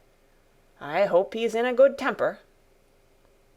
She was out of the room about 10 minutes, and then she came back with a puzzled expression. "Well, tha has bewitched him," she said. "He's up on his sofa with his picture books. He's told the nurse to stay away until 6 o'clock.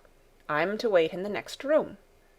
The minute she was gone, he called me to him and says, 'I want Mary Lennox to come and talk to me, and remember you're not to tell anyone. You better go as quick as you can.'" Mary was quite willing to go quickly. She did not want to see Colin as much as she wanted to see Dickon, but she wanted to see him very much. There was a bright fire on the hearth when she entered his room, and in the daylight she saw it was a very beautiful room indeed. There were rich colors in the rugs and hangings, and pictures and books on the walls which made it look glowing and comfortable even in spite of the grey sky and falling rain. Colin looked rather like a picture himself. He was wrapped in a velvet dressing-gown, and sat against a big brocaded cushion. He had a red spot on each cheek. "Come in," he said. "I've been thinking about you all morning." "I've been thinking about you, too," answered Mary. "You don't know how frightened Martha is. She says Mrs. Medlock will think she told me about you, and then she will be sent away." He frowned. "Go and tell her to come here," he said. "She is in the next room." Mary went and brought her back.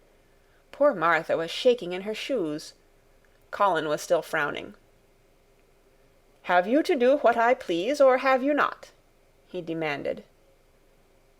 "I have to do what you please, sir," Martha faltered, turning quite red. "Has Medlock to do what I please?" "Everybody has, sir," said Martha. "Well, then, if I order you to bring Miss Mary to me, how can Medlock send you away if she finds it out?" "Please don't let her, sir," pleaded Martha. "I'll send her away if she dares to say a word about such a thing," said Master Craven grandly. "She wouldn't like that, I can tell you." "Thank you, sir," bobbing a curtsy. "I want to do my duty, sir." "What I want is your duty," said Colin more grandly still. "I'll take care of you. Now go away." When the door closed behind Martha, Colin found Mistress Mary gazing at him as if he had set her wondering. "Why do you look at me like that?" he asked her. "What are you thinking about?" "I am thinking about 2 things." "What are they? Sit down and tell me." "This is the first one," said Mary, seating herself on the big stool. "Once in India I saw a boy who was a Rajah. He had rubies and emeralds and diamonds stuck all over him. He spoke to his people just as you spoke to Martha. Everybody had to do everything he told them, in a minute. I think they would have been killed if they hadn't." "I shall make you tell me about Rajahs presently," he said. "But first tell me what the second thing was." "I was thinking," said Mary, "how different you are from Dickon." "Who is Dickon?" he said. "What a queer name." She might as well tell him, she thought. She could talk about Dickon without mentioning the secret garden. She had liked to hear Martha talk about him. Besides, she longed to talk about him. It would seem to bring him nearer. "He is Martha's brother. He is 12 years old," she explained. "He is not like anyone else in the world. He can charm foxes and squirrels and birds just as the natives in India charm snakes. He plays a very soft tune on a pipe, and they come and listen." There were some big books on a table at his side, and he dragged one suddenly toward him. "There is a picture of a snake charmer in this," he exclaimed. "Come and look at it." The book was a beautiful one with superb colored illustrations, and he turned to one of them. "Can he do that?" he asked eagerly. "He played on his pipe, and they listened," Mary explained. "But he doesn't call it magic. He says it's because he lives on the moor so much, and he knows their ways. He says he feels sometimes as if he was a bird or a rabbit himself, he likes them so. I think he asked the robin questions. It seemed as if they talked to each other in soft chirps." Colin lay back on his cushion, and his eyes grew larger and larger, and the spots on his cheeks burned. "Tell me some more about him," he said. "He knows all about eggs and nests," Mary went on. "And he knows where foxes and badgers and otters live. He keeps them secret so that other boys won't find their holes and frighten them.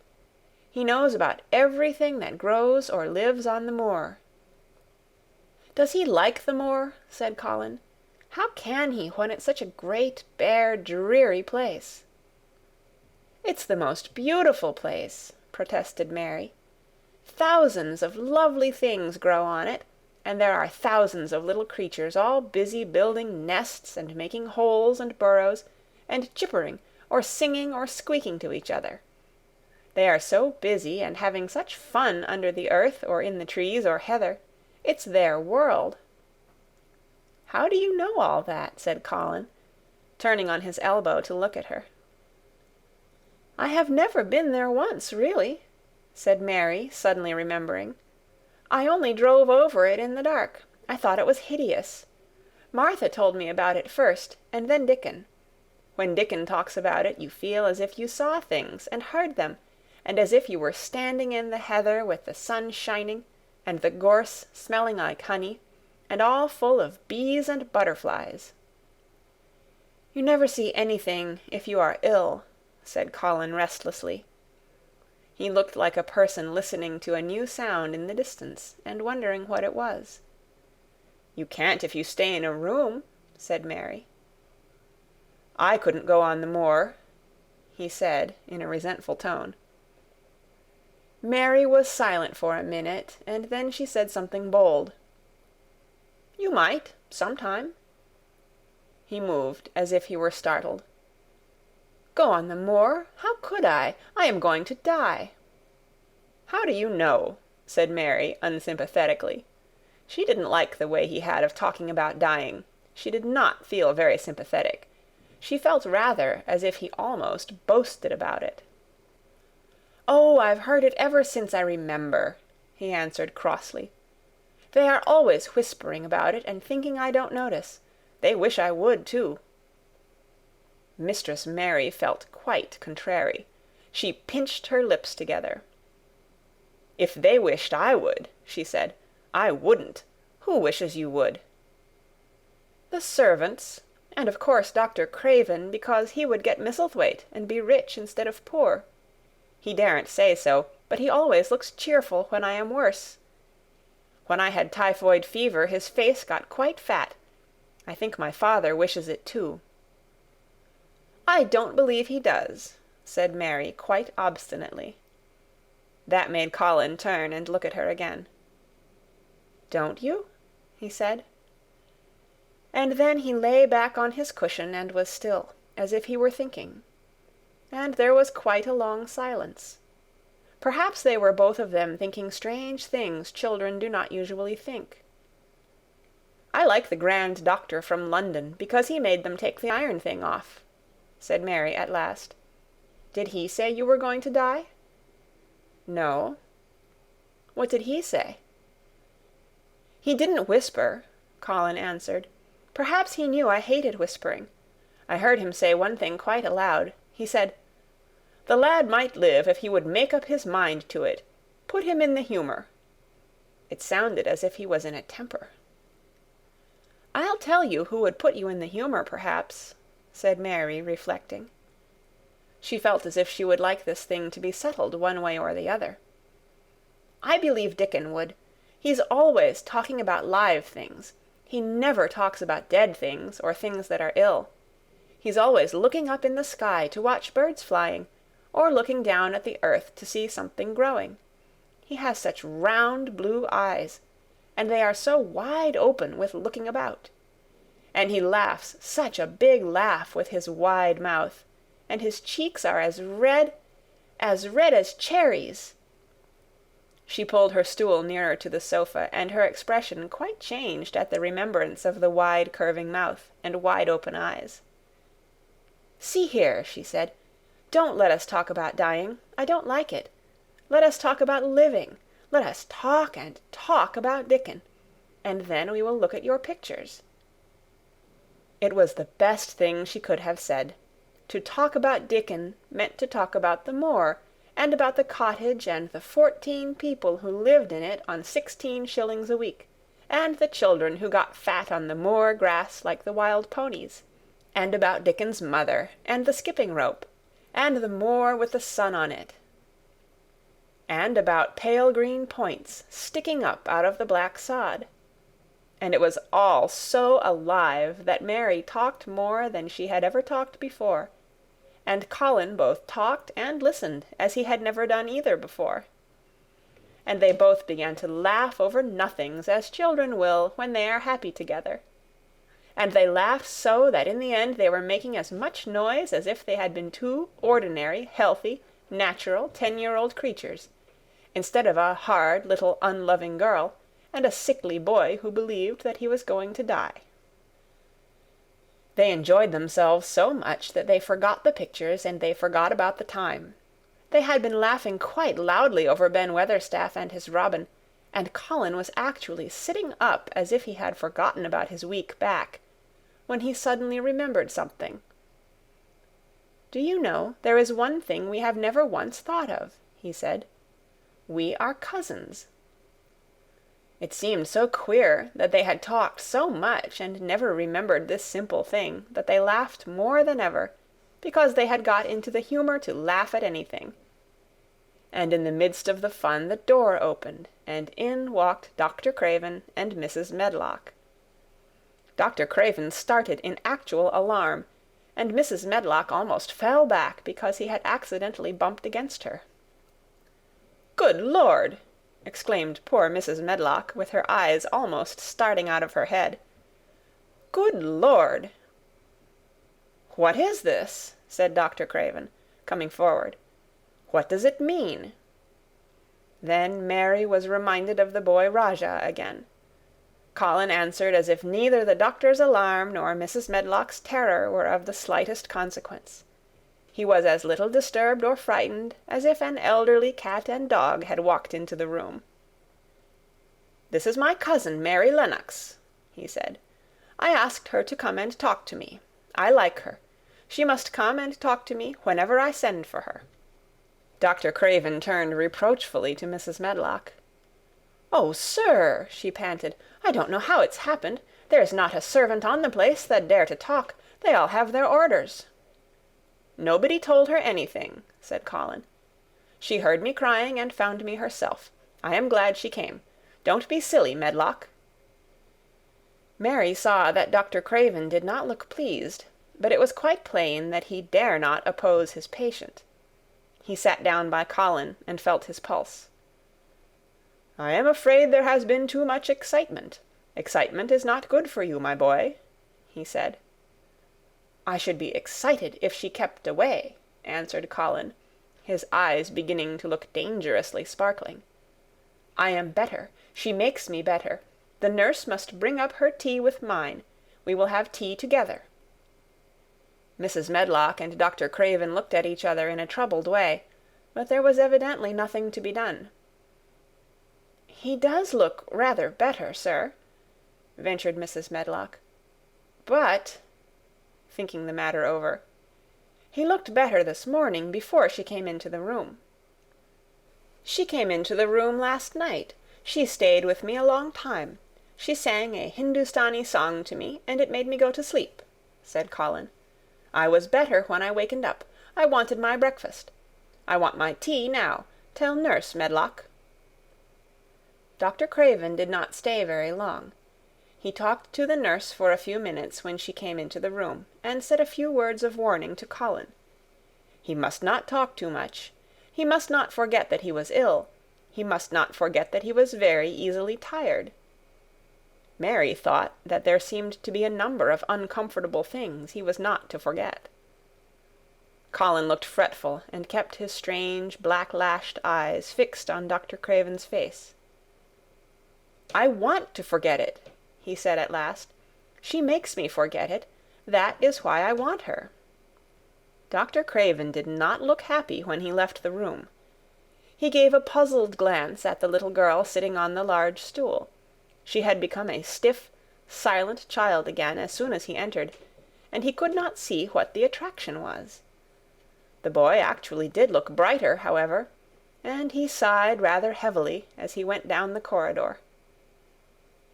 "They are always wanting me to eat things when I don't want to," said Colin, as the nurse brought in the tea and put it on the table by the sofa. "Now, if you'll eat, I will. Those muffins look so nice and hot. Tell me about Rajahs." End of chapter 14. Chapter 15. Nest building. After another week of rain, the high arch of blue sky appeared again, and the sun which poured down was quite hot. Though there had been no chance to see either the secret garden or Dickon, Mistress Mary had enjoyed herself very much. The week had not seemed long. She had spent hours of every day with Colin in his room, talking about Rajahs, or gardens, or Dickon and the cottage on the moor. They had looked at the splendid books and pictures, and sometimes Mary had read things to Colin, and sometimes he had read a little to her. When he was amused and interested, she thought he scarcely looked like an invalid at all, except that his face was so colourless, and he was always on the sofa. "You are a sly young one to listen and get out of your bed to go following things up like you did that night," Mrs. Medlock said once. "But there's no saying it's not been a sort of blessing to the lot of us. He's not had a tantrum or a whining fit since you made friends. The nurse was just going to give up the case because she was so sick of him, but she says she doesn't mind staying now you've gone on duty with her," laughing a little. In her talks with Colin, Mary had tried to be very cautious about the secret garden. There were certain things she wanted to find out from him, but she felt that she must find them out without asking him direct questions. In the first place, as she began to like to be with him, she wanted to discover whether he was the kind of boy you could tell a secret to. He was not in the least like Dickon, but he was evidently so pleased with the idea of a garden no one knew anything about that she thought perhaps he could be trusted. But she had not known him long enough to be sure. The second thing she wanted to find out was this: if he could be trusted, if he really could, wouldn't it be possible to take him to the garden without having anyone find it out? The grand doctor had said that he must have fresh air, and Colin had said that he would not mind fresh air in a secret garden.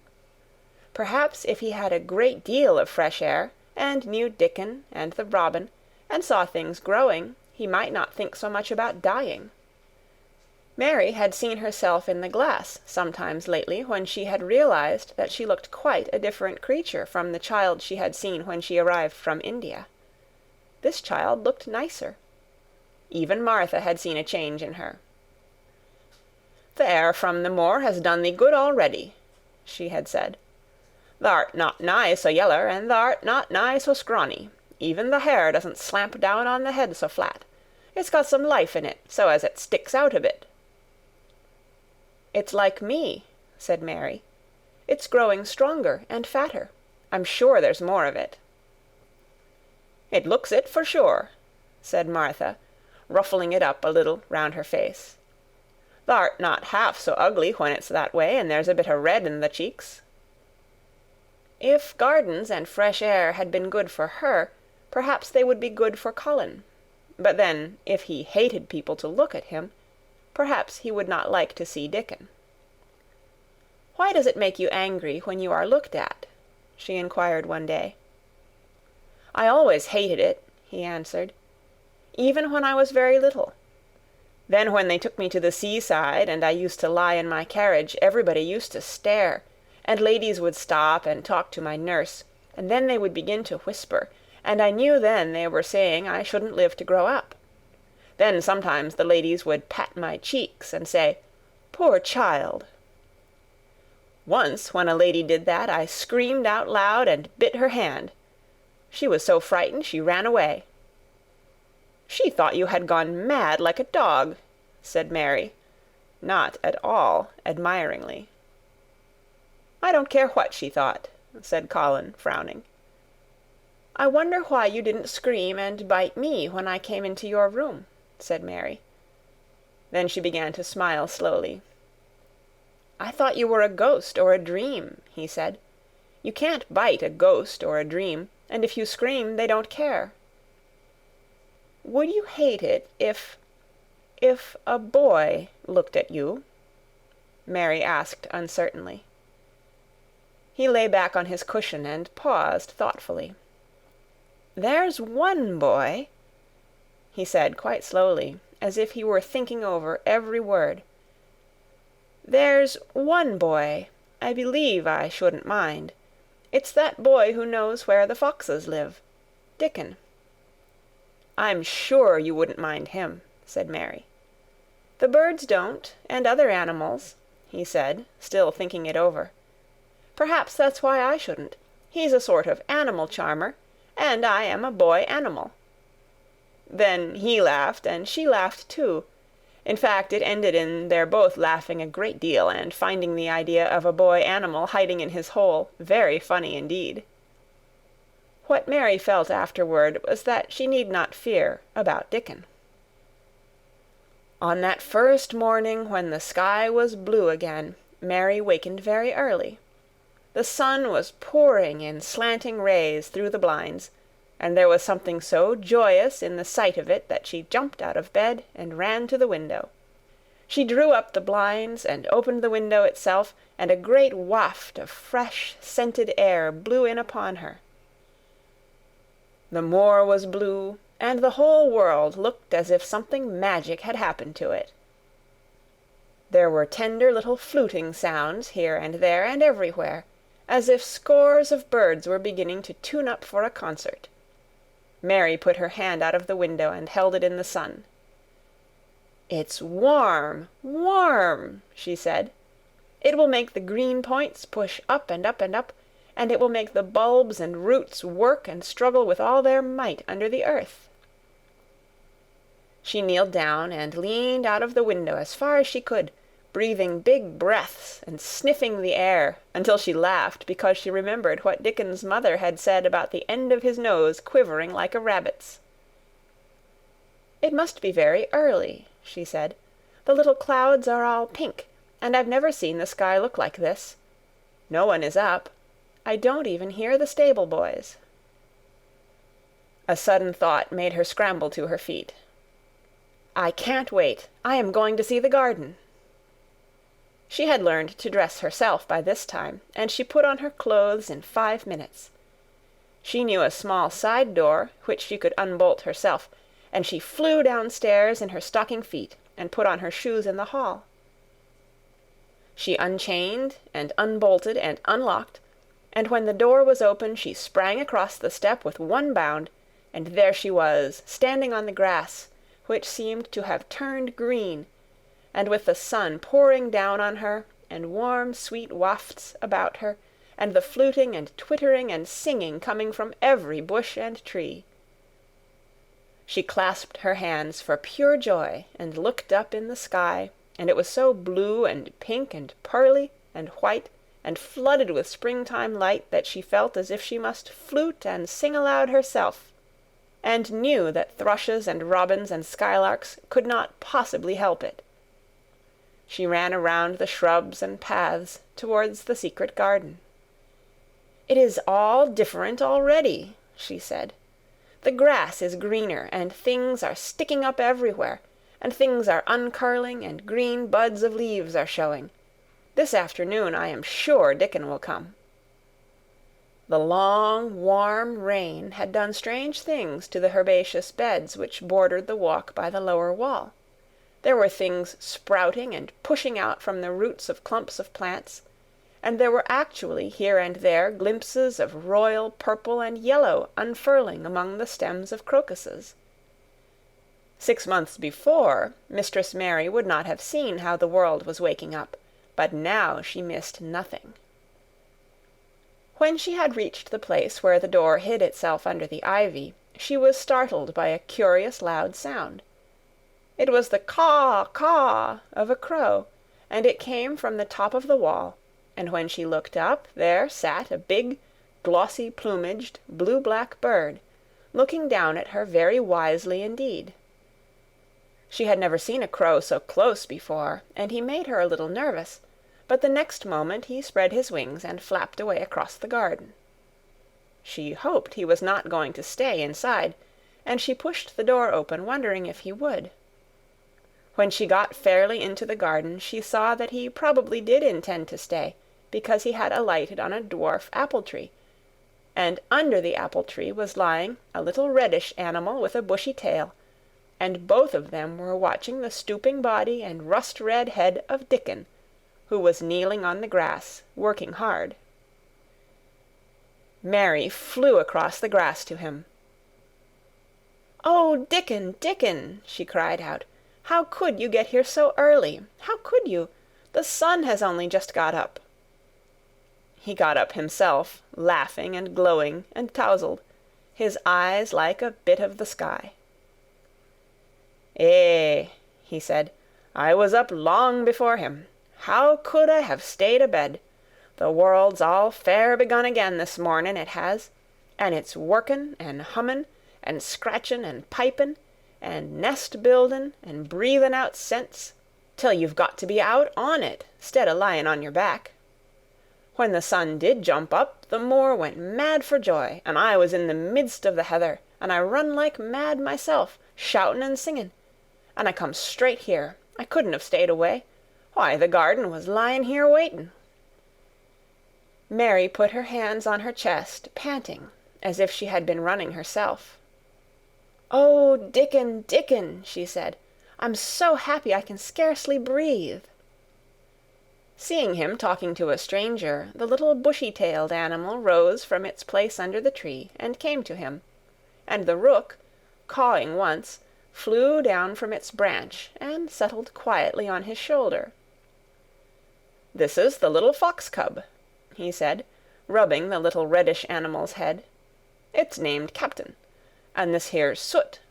Soot, he flew across the moor with me, and Captain, he run same as if the hounds had been after him. They both felt same as I did."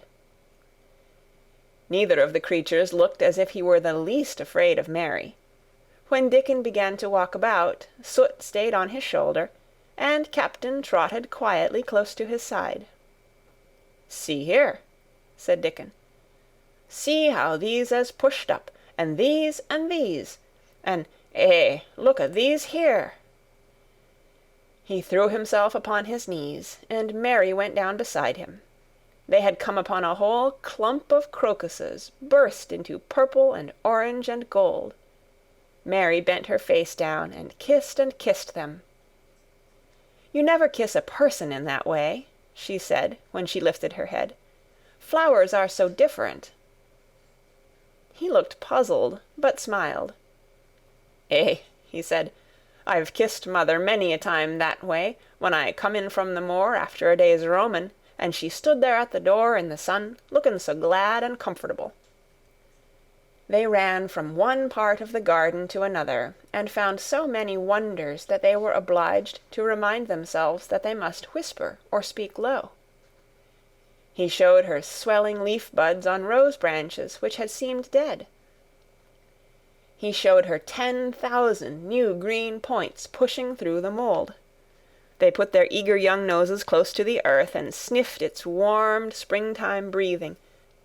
They dug and pulled and laughed low with rapture until Mistress Mary's hair was as tumbled as Dickon's, and her cheeks were almost as poppy-red as his. There was every joy on earth in the secret garden that morning, and in the midst of them came a delight more delightful than all, because it was more wonderful. Swiftly something flew across the wall and darted through the trees to a close-grown corner, a little flare of red-breasted bird with something hanging from its beak. Dickon stood quite still, and put his hand on Mary almost as if they had suddenly found themselves laughing in church. "We munnot stir," he whispered in broad Yorkshire. "We munnot scarce breathe. I knowed he was mate huntin' when I seed him last. It's Ben Weatherstaff's robin. He's buildin' his nest. He'll stay here, if us don't fright him." They settled down softly upon the grass, and sat there without moving. "Us mustn't seem as if us was watching him too close," said Dickon. "He'd be out with us for good if he got the notion us was interfering now. He'll be a good bit different till all this is over. He's setting up housekeeping. He'll be shyer and readier to take things ill. He's got no time for visitin' and gossipin'. Us must keep still a bit, and try to look as if us was grass and trees and bushes. Then when he's got used to seeing us, I'll chirp a bit, and he'll know us'll not be in his way." Mistress Mary was not at all sure that she knew, as Dickon seemed to, how to try to look like grass and trees and bushes. But he had said the queer thing as if it were the simplest and most natural thing in the world, and she felt it must be quite easy to him, and indeed she watched him for a few minutes carefully, wondering if it was possible for him to quietly turn green and put out branches and leaves. But he only sat wonderfully still, and when he spoke dropped his voice to such a softness that it was curious that she could hear him, but she could. "It's part o' the springtime, this nest-buildin' is," he said. "I warrant it's been going on in the same way every year since the world was begun. They've got their way o' thinking and doing things, and a body had better not meddle. You can lose a friend in springtime easier than any other season, if you're too curious." "If we talk about him, I can't help looking at him," Mary said as softly as possible. "We must talk of something else. There is something I want to tell you." "He'll like it better if us talks o' something else," said Dickon. "What is it thou's got to tell me?" "Well, do you know about Colin?" she whispered. He turned his head to look at her. "What does thou know about him?" he asked. "I've seen him. I have been to talk to him every day this week. He wants me to come. He says I'm making him forget about being ill and dying," answered Mary. Dickon looked actually relieved as soon as the surprise died away from his round face. "I am glad o' that," he exclaimed. "I'm right down glad. It makes me easier. I knowed I must say nothing about him, and I don't like having to hide things." "Don't you like hiding the garden?" said Mary. "I'll never tell about it," he answered. "But I says to mother, 'Mother,' I says, 'I got a secret to keep. It's not a bad un, thou knows that. It's no worse than hiding where a bird's nest is. Thou doesn't mind it, does thou?'" Mary always wanted to hear about mother. "What did she say?" she asked, not at all afraid to hear. Dickon grinned sweet-temperedly. "It was just like her, what she said," he answered. "She give my head a bit of a rub and laughed, and she says, 'Eh, lad, thou can have all the secrets thou likes. I've knowed thee 12 year.'" "How did you know about Colin?" asked Mary. "Everybody as knowed about Mester Craven knowed there was a little lad as was like to be a cripple, and they knowed Mester Craven didn't like him to be talked about. Folks is sorry for Mester Craven because Mrs. Craven was such a pretty young lady, and they was so fond of each other. Mrs. Medlock stops in our cottage whenever she goes to Thwaite, and she doesn't mind talking to mother before us children, because she knows us has been brought up to be trusty. How did thou find out about him? Martha was in a fine trouble the last time she came home. She said tha'd heard him frettin', and thou was asking questions, and she didn't know what to say." Mary told him her story about the midnight wuthering of the wind which had wakened her, and about the faint far-off sounds of the complaining voice which had led her down the dark corridors with her candle, and had ended with her opening of the door of the dimly lighted room with the carven four-posted bed in the corner. When she described the small ivory-white face and the strange black-rimmed eyes, Dickon shook his head. "Them's just like his mother's eyes, only hers was always laughin', they say," he said. "They say as Mr. Craven can't bear to see him when he's awake, and it's because his eyes is so like his mother's, and yet looks so different in his miserable bit of a face." "Do you think he wants to die?" whispered Mary. "No, but he wishes he'd never been born. Mother, she says that's the worst thing on earth for a child.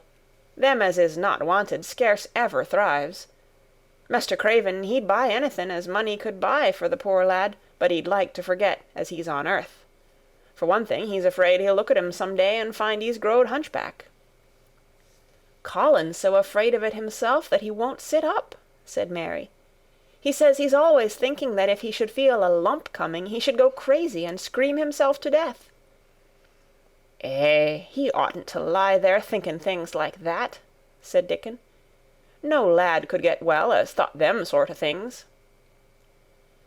The fox was lying on the grass close by him, looking up to ask for a pat now and then, and Dickon bent down and rubbed his neck softly and thought a few minutes in silence. Presently he lifted his head and looked round the garden. "When first we got in here," he said, "it seemed like everything was grey.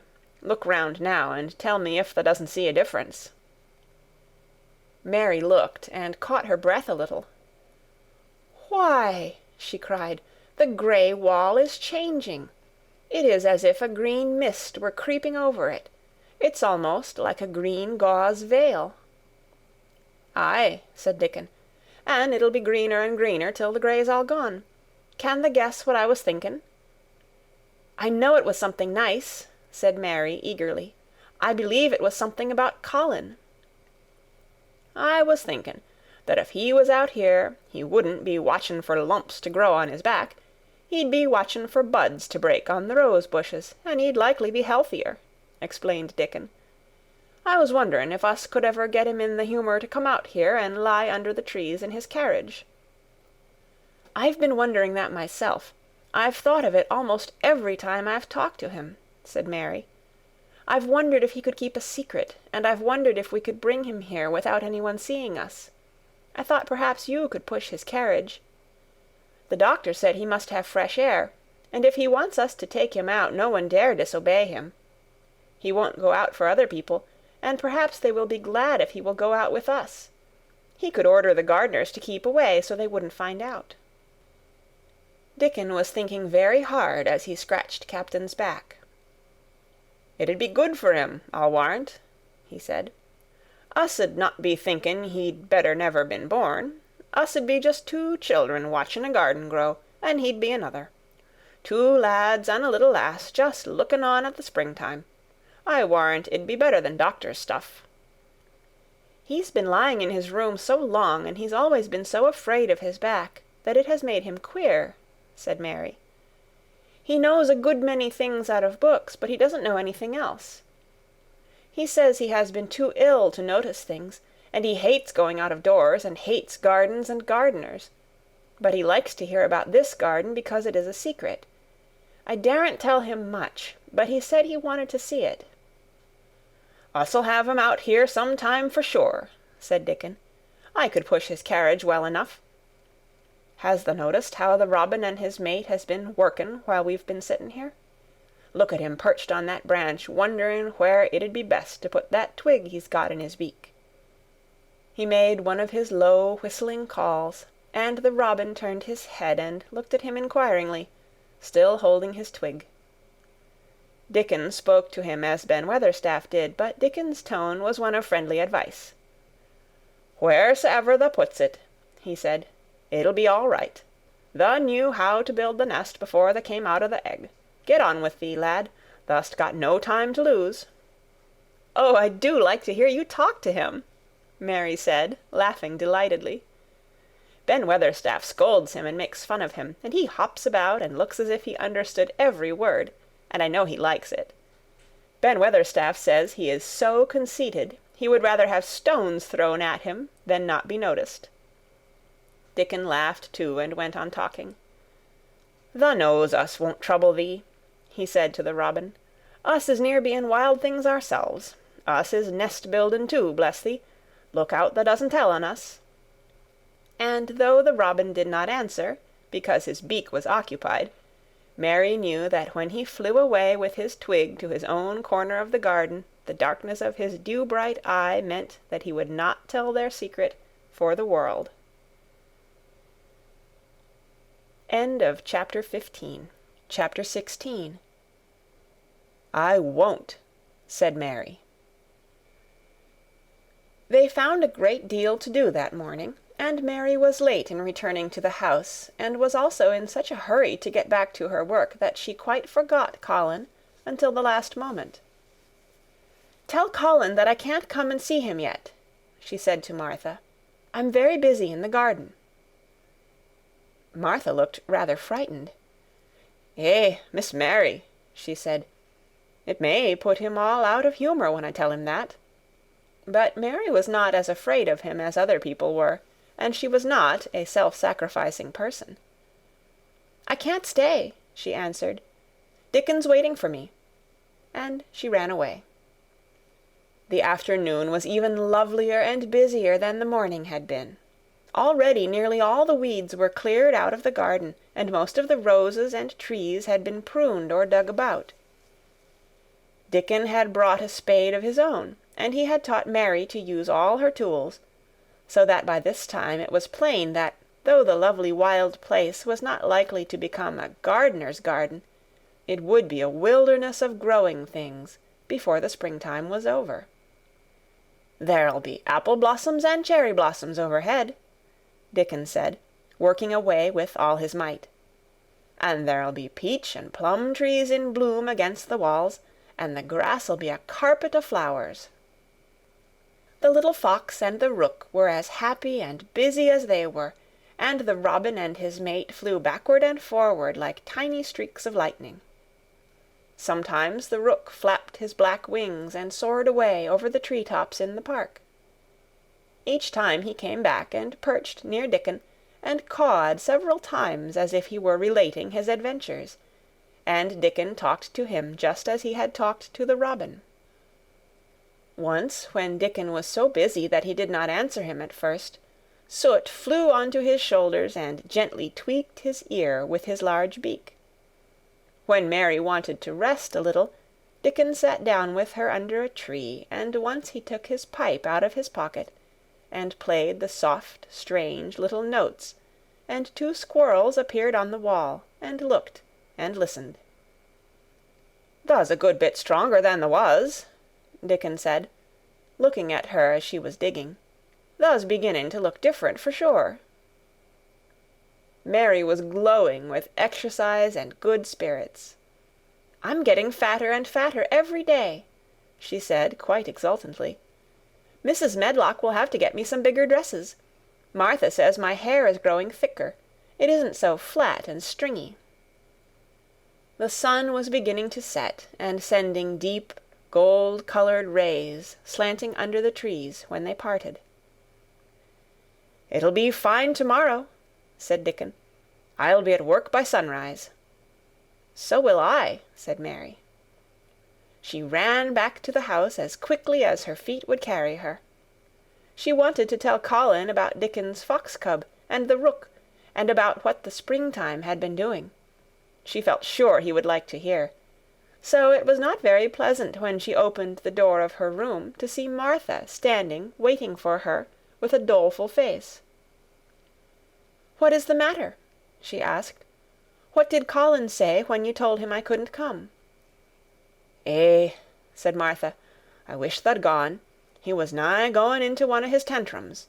There's been a nice to-do all afternoon to keep him quiet. He would watch the clock all the time."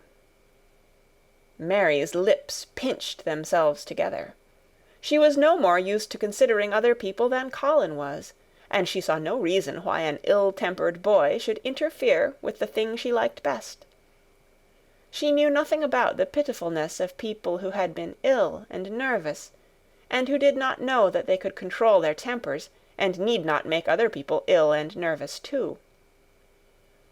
When she had had a headache in India, she had done her best to see that everybody else also had a headache or something quite as bad. And she felt she was quite right.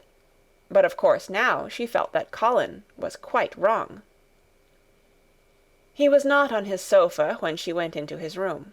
He was lying flat on his back in bed, and he did not turn his head toward her as she came in. This was a bad beginning, and Mary marched up to him with her stiff manner. "Why didn't you get up?" she said. "I did get up this morning when I thought you were coming," he answered, without looking at her. "I made them put me back in bed this afternoon. My back ached, and my head ached, and I was tired. Why didn't you come?" "I was working in the garden with Dickon," said Mary. Colin frowned and condescended to look at her. "I won't let that boy come here if you go and stay with him instead of coming to talk to me," he said. Mary flew into a fine passion. She could fly into a passion without making a noise. She just grew sour and obstinate, and did not care what happened. "If you send Dickon away, I'll never come into this room again," she retorted. "You'll have to if I want you," said Colin. "I won't," said Mary. "I'll make you," said Colin. "They shall drag you in." "Shall they, Mr. Rajah?" said Mary fiercely. "They may drag me in, but they can't make me talk when they get me here. I'll sit and clench my teeth and never tell you one thing. I won't even look at you. I'll stare at the floor." They were a nice, agreeable pair as they glared at each other. If they had been two little street boys, they would have sprung at each other and had a rough-and-tumble fight. As it was, they did the next thing to it. "You are a selfish thing!" cried Colin. "What are you?" said Mary. "Selfish people always say that. Anyone is selfish who doesn't do what they want. You're more selfish than I am. You're the most selfish boy I ever saw." "I'm not," snapped Colin. "I'm not as selfish as your fine Dickon is. He keeps you playing in the dirt when he knows I'm all by myself. He's selfish, if you like." Mary's eyes flashed fire. "He's nicer than any other boy that ever lived," she said. He's like an angel." It might sound rather silly to say that, but she didn't care. "A nice angel!" Colin sneered ferociously. "He's a common cottage boy off the moor." "He's better than a common Rajah," retorted Mary. "He's 1,000 times better." Because she was the stronger of the two, she was beginning to get the better of him. The truth was that he had never had a fight with anyone like himself in his life, and upon the whole it was rather good for him, though neither he nor Mary knew anything about that. He turned his head on his pillow and shut his eyes, and a big tear was squeezed out and ran down his cheek. He was beginning to feel pathetic and sorry for himself, not for anyone else. "I'm not as selfish as you, because I'm always ill, and I'm sure there is a lump coming on my back," he said. "And I am going to die besides." "You're not," contradicted Mary unsympathetically. He opened his eyes wide with indignation. He had never heard such a thing said before. He was at once furious and slightly pleased, if a person could be both at one time. "I'm not?" he cried. "I am. You know I am. Everybody says so." "I don't believe it," said Mary sourly. "You just say that to make people sorry. I believe you're proud of it. I don't believe it. If you were a nice boy, it might be true, but you're too nasty." In spite of his invalid back, Colin sat up in bed quite in a healthy rage. "Get out of the room!" he shouted, and he caught hold of his pillow and threw it at her. He was not strong enough to throw it far, and it only fell at her feet, but Mary's face looked as pinched as a nutcracker. "I'm going," she said, "and I won't come back." She walked to the door, and when she reached it, she turned round and spoke again. "I was going to tell you all sorts of nice things," she said. "Dickon brought his fox and his rook, and I was going to tell you all about them. Now I won't tell you a single thing." She marched out of the door and closed it behind her, and there, to her great astonishment, she found the trained nurse, standing as if she had been listening, and, more amazing still, she was laughing. She was a big, handsome young woman, who ought not to have been a trained nurse at all, as she could not bear invalids, and she was always making excuses to leave Colin to Martha or anyone else who would take her place. Mary had never liked her, and she simply stood and gazed up at her, as she stood giggling into her handkerchief. "What are you laughing at?" she asked her. "At you two young ones," said the nurse. "It's the best thing that could happen to the sickly, pampered thing, to have someone to stand up to him that's as spoiled as himself." And she laughed into her handkerchief again. "If he'd had a young vixen of a sister to fight with, it would have been the saving of him." "Is he going to die?" "I don't know, and I don't care," said the nurse. "Hysterics and temper are half what ails him." "What are hysterics?" asked Mary. "You'll find out if you work him into a tantrum after this. But at any rate you've given him something to have hysterics about, and I'm glad of it." Mary went back to her room, not feeling at all as she had felt when she had come in from the garden. She was cross and disappointed, but not at all sorry for Colin. She had looked forward to telling him a great many things, and she had meant to try to make up her mind whether it would be safe to trust him with the great secret. She had been beginning to think it would be, but now she had changed her mind entirely.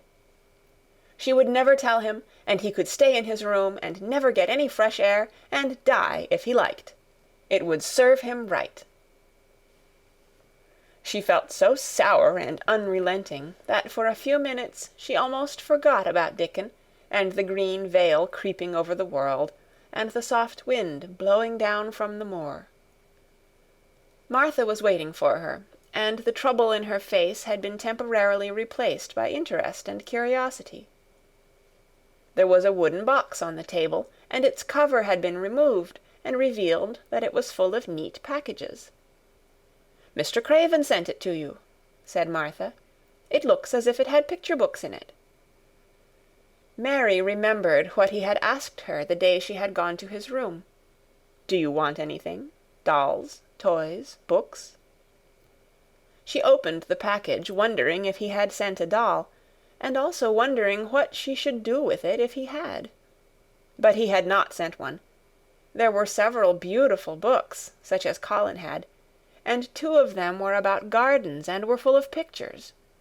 There were 2 or 3 games, and there was a beautiful little writing case with a gold monogram on it, and a gold pen and inkstand. Everything was so nice that her pleasure began to crowd her anger out of her mind. She had not expected him to remember her at all, and her hard little heart grew quite warm. "I can write better than I can print," she said, "and the first thing I shall write with that pen will be a letter to tell him I am much obliged."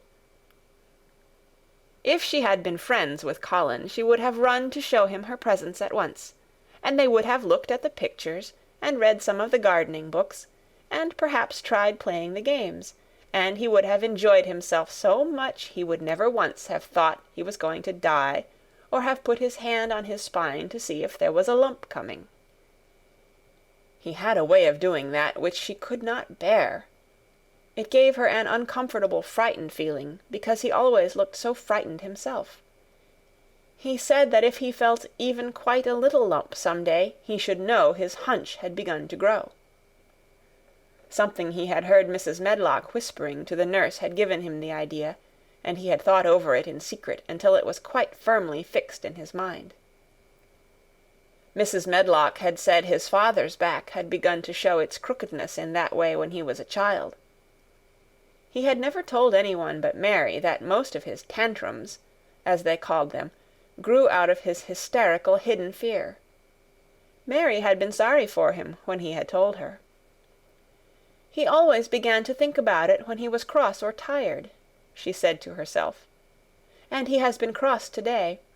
Perhaps he has been thinking about it all afternoon." She stood still, looking down at the carpet and thinking. "I said I would never go back again," she hesitated, knitting her brows.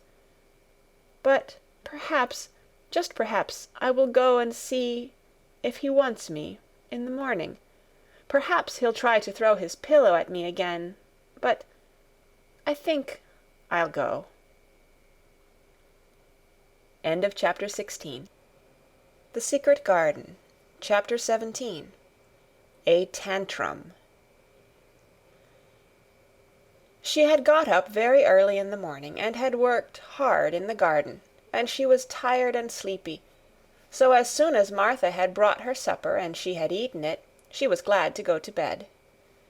As she laid her head on the pillow, she murmured to herself, "I'll go out before breakfast and work with Dickon, and then afterward, I believe I'll go see him."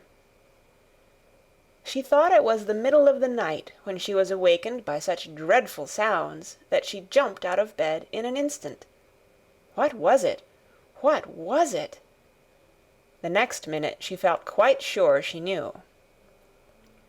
Doors were opened and shut, and there were hurrying feet in the corridors, and someone was crying and screaming at the same time, screaming and crying in a horrible way. "It's Colin," she said. "He's having one of those tantrums the nurse called hysterics. How awful it sounds!" As she listened to the sobbing screams, she did not wonder that people were so frightened that they gave him his own way in everything, rather than hear them. She put her hands over her ears and felt sick and shivering. "I don't know what to do. I don't know what to do," she kept saying. "I can't bear it." Once she wondered if he would stop if she dared to go to him, and then she remembered how he had driven her out of the room, and thought that perhaps the sight of her might make him worse. Even when she pressed her hands more tightly over her ears, she could not keep the awful sounds out. She hated them so and was so terrified by them that suddenly they began to make her angry, and she felt as if she should like to fly into a tantrum herself and frighten him as he was frightening her. She was not used to anyone's tempers but her own. She took her hands from her ears and sprang up and stamped her foot. "He ought to be stopped. Somebody ought to make him stop. Somebody ought to beat him," she cried out. Just then she heard feet almost running down the corridor, and her door opened, and the nurse came in. She was not laughing now by any means. She even looked rather pale. "He's worked himself into hysterics," she said in a great hurry. "He'll do himself harm. No one can do anything with him. You come and try, like a good child. He likes you." "He turned me out of the room this morning," said Mary, stamping her foot with excitement. The stamp rather pleased the nurse. The truth was that she had been afraid she might find Mary crying and hiding her head under the bedclothes. "That's right," she said. "You're in the right humor. You go and scold him. Give him something new to think of. Do go, child, as quick as ever you can." It was not until afterward that Mary realized that the thing had been funny as well as dreadful, that it was funny that all the grown-up people were so frightened that they came to a little girl just because they guessed she was almost as bad as Colin himself. She flew along the corridor, and the nearer she got to the screams, the higher her temper mounted. She felt quite wicked by the time she reached the door. She slapped it open with her hand and ran across the room to the four-posted bed. "You stop!" she almost shouted. "You stop! I hate you! Everybody hates you! I wish everybody would run out of the house and let you scream yourself to death! You will scream yourself to death in a minute, and I wish you would!" A nice, sympathetic child could neither have thought nor said such things.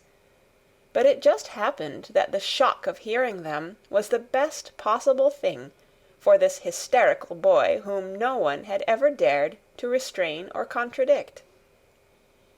He had been lying on his face, beating his pillow with his hands, and he actually almost jumped around, he turned so quickly at the sound of the furious little voice.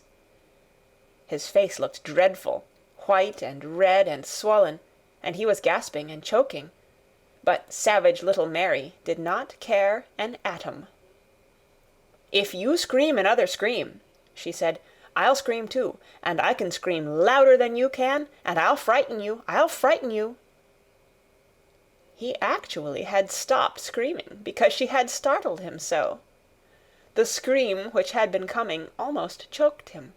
The tears were streaming down his face, and he shook all over. "I can't stop," he gasped and sobbed. "I can't! I can't!" "You can!" shouted Mary. "Half that ails you is hysterics and temper. Just hysterics, hysterics, hysterics." And she stamped each time she said it. "I felt the lump! I felt it!" choked out Colin. "I knew I should. I shall have a hunch on my back, and then I shall die." And he began to writhe again, and turned on his face, and sobbed and wailed, but he didn't scream. "You didn't feel a lump," contradicted Mary fiercely. "If you did, it was only a hysterical lump. Hysterics makes lumps. There's nothing the matter with your horrid back. Nothing but hysterics. Turn over and let me look at it." She liked the word hysterics, and felt somehow as if it had an effect on him. He was probably like herself and had never heard it before. "Nurse," she commanded, "come here and show me his back this minute." The nurse, Mrs. Medlock, and Martha had been standing huddled together near the door, staring at her, their mouths half open. All three had gasped with fright more than once. The nurse came forward as if she were half afraid. Colin was heaving with great, breathless sobs. "Perhaps he won't let me," she hesitated in a low voice. Colin heard her, however, and he gasped out between two sobs, "Show her! She'll see then." It was a poor thin back to look at when it was bared. Every rib could be counted, and every joint of the spine, though Mistress Mary did not count them as she bent over and examined them with a solemn, savage little face. She looked so sour and old-fashioned that the nurse turned her head aside to hide the twitching of her mouth. There was just a minute's silence, for even Colin tried to hold his breath while Mary looked up and down his spine, and down and up, as intently as if she had been the great doctor from London. "There's not a single lump there," she said at last. "There's not a lump as big as a pin, except backbone lumps, and you can only feel them because you're thin. I've got backbone lumps myself, and they used to stick out as much as yours do, until I began to get fatter, and I am not fat enough yet to hide them. There's not a lump as big as a pin. If you ever say there is again, I shall laugh." No one but Colin himself knew what effect those crossly spoken, childish words had on him. If he had ever had anyone to talk to about his secret terrors, if he had ever dared to let himself ask questions, if he had had childish companions and had not lain on his back in the huge closed house, breathing an atmosphere heavy with the fears of people who were most of them ignorant and tired of him, he would have found out that most of his fright and illness was created by himself. But he had lain and thought of himself and his aches and weariness for hours and days and months and years. And now that an angry, unsympathetic little girl insisted obstinately that he was not as ill as he thought he was, he actually felt as if she might be speaking the truth. "I didn't know," ventured the nurse, "that he thought he had a lump on his spine. His back is weak because he won't try to sit up. I could have told him there was no lump there." Colin gulped and turned his face a little to look at her. "Could you?" he said pathetically. "Yes, sir." "There," said Mary, and she gulped too. Colin turned on his face again, and but for his long-drawn broken breaths, which were the dying down of his storm of sobbing, he lay still for a minute, though great tears streamed down his face and wet the pillow. Actually, the tears meant that a curious great relief had come to him. Presently he turned and looked at the nurse again, and strangely enough he was not like a Rajah at all as he spoke to her. "Do you think I could live to grow up?" he said. The nurse was neither clever nor soft-hearted, but she could repeat some of the London doctor's words. "You probably will if you will do what you are told to do, and not give way to your temper, and stay out a great deal in the fresh air." Colin's tantrum had passed, and he was weak and worn out with crying, and this perhaps made him feel gentle. He put out his hand a little toward Mary, and I am glad to say that, her own tantrum having passed, she was softened too, and met him half-way with her hand, so that it was a sort of making up. I'll go out with you, Mary," he said. "I shan't hate fresh air if we can find—" He remembered just in time to stop himself from saying, "if we can find the secret garden," and he ended, "I shall like to go out with you if Dickon will come and push my chair. I do so want to see Dickon, and the fox, and the crow." The nurse remade the tumbled bed, and shook and straightened the pillows. Then she made Colin a cup of beef tea, and gave a cup to Mary, who was really very glad to get it after her excitement. Mrs. Medlock and Martha gladly slipped away, and after everything was neat and calm and in order, the nurse looked as if she would very gladly slip away also. She was a healthy young woman who resented being robbed of her sleep, and she yawned quite openly as she looked at Mary, who had pushed her big footstool close to the four-posted bed and was holding Colin's hand. "You must go back and get your sleep out," she said. "He'll drop off after a while if he's not too upset. Then I'll lie down myself in the next room." "Would you like me to sing you that song I learned from my ayah?" Mary whispered to Colin. His hand pulled hers gently, and he turned his tired eyes on her appealingly. "Oh, yes," he answered. "It's such a soft song. I shall go to sleep in a minute." "I will put him to sleep," Mary said to the yawning nurse. "You can go if you like." "Well," said the nurse, with an attempt at reluctance, "if he doesn't go to sleep in half an hour, you must call me." "Very well," answered Mary. The nurse was out of the room in a minute, and as soon as she was gone, Colin pulled Mary's hand again. "I almost told," he said, "but I stopped myself in time. I won't talk, and I'll go to sleep. But you said you had a whole lot of nice things to tell me. Do you think you have found out anything at all about the way into the secret garden?" Mary looked at his poor little tired face and swollen eyes, and her heart relented. "Yes," she answered, "I think I have, and if you will go to sleep, I will tell you tomorrow." His hand quite trembled. "Oh, Mary," he said, "oh, Mary, if I could get into it, I think I should live to grow up. Do you suppose that, instead of singing the ayah song, you could just tell me softly, as you did that first day, what you imagine it looks like inside? I am sure it will make me go to sleep."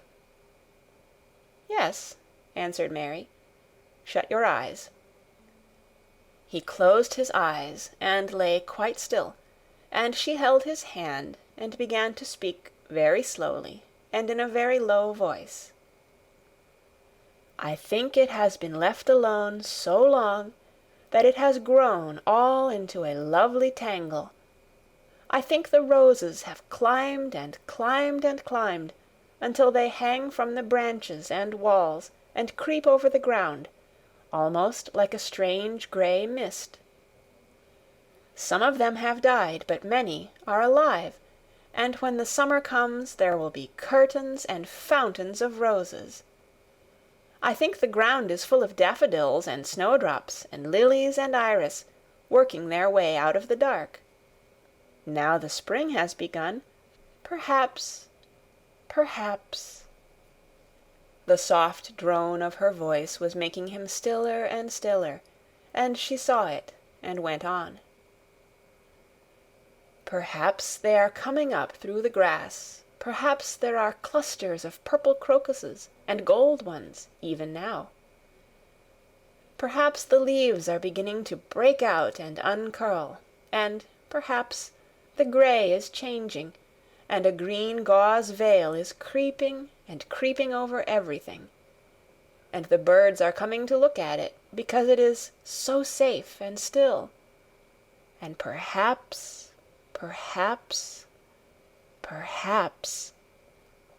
very softly and slowly indeed, the robin has found a mate, and is building a nest. And Colin was asleep. End of chapter 17. Chapter 18. The Munnot Waste No Time. Of course, Mary did not waken early the next morning. She slept late because she was tired, and when Martha brought her breakfast, she told her that though Colin was quite quiet, he was ill and feverish, as he always was after he had worn himself out with a fit of crying. Mary ate her breakfast slowly as she listened. "He says he wishes thou would please go and see him as soon as thou can," Martha said. "It's queer what a fancy he's took to thee. Thou did give it him last night for sure, didn't thou? Nobody else would have dared to do it. Eh, poor lad, he's been spoiled till salt won't save him. Mother says as the two worst things as can happen to a child is never to have his own way, or always to have it. She doesn't know which is the worst. Thou was in a fine temper thyself, too, but he says to me when I went into his room, 'Please ask Miss Mary if she'll please come and talk to me.' Think o' him saying please. Will you go, miss?" "I'll run and see Dickon first," said Mary. "No, I'll go and see Colin first, and tell him— I know what I'll tell him," with a sudden inspiration. She had her hat on when she appeared in Colin's room, and for a second he looked disappointed. He was in bed. His face was pitifully white, and there were dark circles round his eyes. "I'm glad you came," he said. "My head aches, and I ache all over because I'm so tired. Are you going somewhere?" Mary went and leaned against his bed. "I won't be long," she said. "I'm going to Dickon, but I'll come back. Colin, it's something about the garden." His whole face brightened, and a little color came into it. "Oh, is it?" he cried out. "I dreamed about it all night. I heard you say something about gray changing into green, and I dreamed I was standing in a place all filled with trembling little green leaves, and there were birds on nests everywhere, and they looked so soft and still. I'll lie and think about it until you come back." In 5 minutes Mary was with Dickon in their garden. The fox and the crow were with him again, and this time he had brought 2 tame squirrels. "I came over on the pony this morning," he said. "Eh, he is a good little chap, Jump is. I brought these 2 in my pockets. This here one he's called Nut, and this here other one's called Shell." When he said Nut, one squirrel leaped onto his right shoulder, and when he said Shell, the other one leaped onto his left shoulder. When they sat down on the grass with Captain curled at their feet, Soot solemnly listening on a tree, and Nut and Shell nosing about close to them, It seemed to Mary that it would be scarcely bearable to leave such delightfulness, but when she began to tell her story, somehow the look in Dickon's funny face gradually changed her mind. She could see he felt sorrier for Colin than she did. He looked up at the sky and all about him.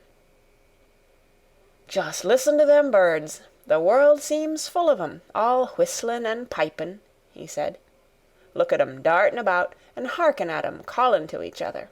Come springtime, seems like as if all the world's callin'. The leaves is uncurlin' so you can see 'em, and my word, the nice smells there is about," sniffing with his happy turned-up nose.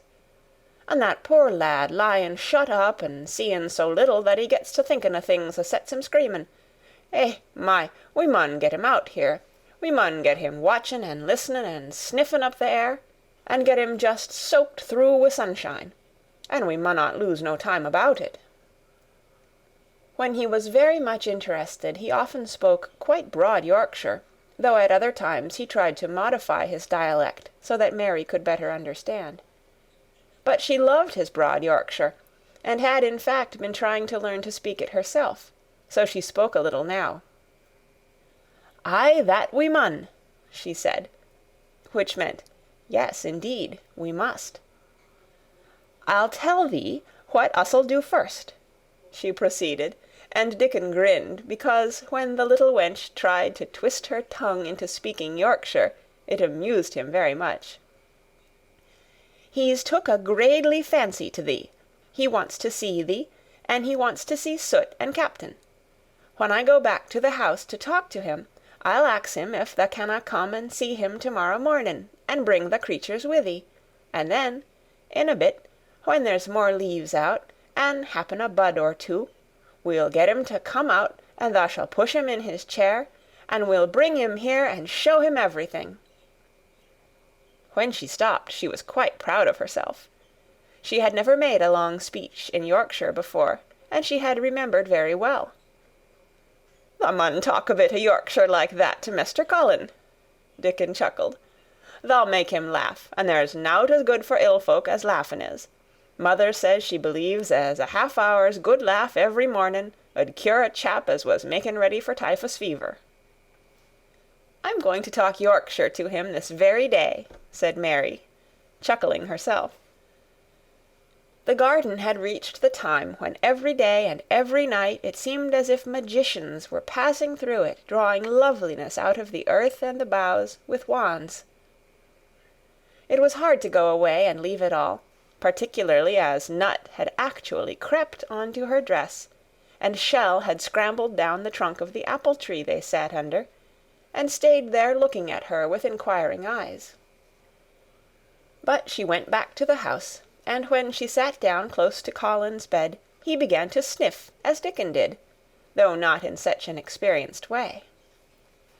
"You smell like flowers, and fresh things," he cried out quite joyously. "What is it you smell of? It's cool and warm and sweet all at the same time." "It's the wind from the moor," said Mary. "It comes a-sittin' on the grass under a tree wi' Dickon and wi' Captain and Soot and Nut and Shell. It's the springtime and out-o'-doors and sunshine, as smells so gradely." She said it as broadly as she could, and you do not know how broadly Yorkshire sounds until you have heard someone speak it. Colin began to laugh. "What are you doing?" he said. "I never heard you talk like that before. How funny it sounds." "I'm giving thee a bit o' Yorkshire," answered Mary triumphantly. "I canna talk as gradely as Dickon and Martha can, but tha sees I can shape a bit. Doesn't tha understand a bit o' Yorkshire when tha hears it? And tha a Yorkshire lad thysel, bred and born. Eh, I wonder tha'rt not ashamed o' thy face." And then she began to laugh too, and they both laughed until they could not stop themselves, and they laughed until the room echoed, and Mrs. Medlock, opening the door to come in, drew back into the corridor and stood listening, amazed. "Well, upon my word," she said, speaking rather broad Yorkshire herself, because there was no one to hear her, and she was so astonished. "Who ever heard the like? Whoever on earth would have thought it? There was so much to talk about. It seemed as if Colin could never hear enough of Dickon and Captain and Soot and Nut and Shell and the pony whose name was Jump. Mary had run round into the wood with Dickon to see Jump. He was a tiny little shaggy moor pony with thick locks hanging over his eyes, and with a pretty face and a nuzzling velvet nose. He was rather thin with living on moor grass, but he was as tough and wiry as if the muscle in his little legs had been made of steel springs. He had lifted his head and whinnied softly the moment he saw Dickon, and he had trotted up to him and put his head across his shoulder, and then Dickon had talked into his ear, and Jump had talked back in odd little whinnies and puffs and snorts. Dickon had made him give Mary his small front hoof and kiss her on the cheek with his velvet muzzle. "Does he really understand everything Dickon says?" Colin asked. "It seems as if he does," answered Mary. "Dickon says anything will understand if you're friends with it for sure, but you have to be friends for sure." Colin lay quiet a little while, and his strange grey eyes seemed to be staring at the wall, but Mary saw he was thinking. "I wish I was friends with things," he said at last, "but I'm not. I never had anything to be friends with, and I can't bear people." "Can't you bear me?" asked Mary. "Yes, I can," he answered. "It's funny, but I even like you." "Ben Weatherstaff said I was like him," said Mary. "He said he'd warrant we'd both got the same nasty tempers. I think you are like him, too. We are all three alike, you and I and Ben Weatherstaff. He said we were neither of us much to look at, and we were as sour as we looked. But I don't feel as sour as I used to before I knew the Robin and Dickon." "Did you feel as if you hated people?" "Yes," answered Mary, without any affectation. "I should have detested you if I had seen you before I saw the Robin and Dickon." Colin put out his thin hand and touched her. "Mary," he said, "I wish I hadn't said what I did about sending Dickon away. I hated you when you said he was like an angel, and I laughed at you, but perhaps he is." "Well, it was rather funny to say it," she admitted frankly, "because his nose does turn up, and he has a big mouth, and his clothes have patches all over them, and he talks broad Yorkshire, but if an angel did come to Yorkshire and live on the moor, if there was a Yorkshire angel, I believe he'd understand the green things and know how to make them grow, and he would know how to talk to the wild creatures as Dickon does, and they'd know he was friends for sure." "I shouldn't mind Dickon looking at me," said Colin. "I want to see him." "I'm glad you said that," answered Mary, because... Quite suddenly it came into her mind that this was the minute to tell him. Colin knew something new was coming. "Because what?" he cried eagerly. Mary was so anxious that she got up from her stool and came to him and caught hold of both his hands. "Can I trust you? I trusted Dickon because birds trusted him. Can I trust you for sure, she implored. Her face was so solemn that he almost whispered his answer. "Yes, yes." "Well, Dickon will come to see you tomorrow morning, and he'll bring his creatures with him." "Oh, oh!" Colin cried out in delight. "But that's not all," Mary went on, almost pale with solemn excitement. "The rest is better. There is a door into the garden. I found it. It is under the ivy on the wall." If he had been a strong, healthy boy, Colin would probably have shouted, "Hooray, hooray, hooray!" But he was weak and rather hysterical. His eyes grew bigger and bigger, and he gasped for breath. "Oh, Mary!" he cried out with a half-sob. "Shall I see it? Shall I get into it? Shall I live to get into it?"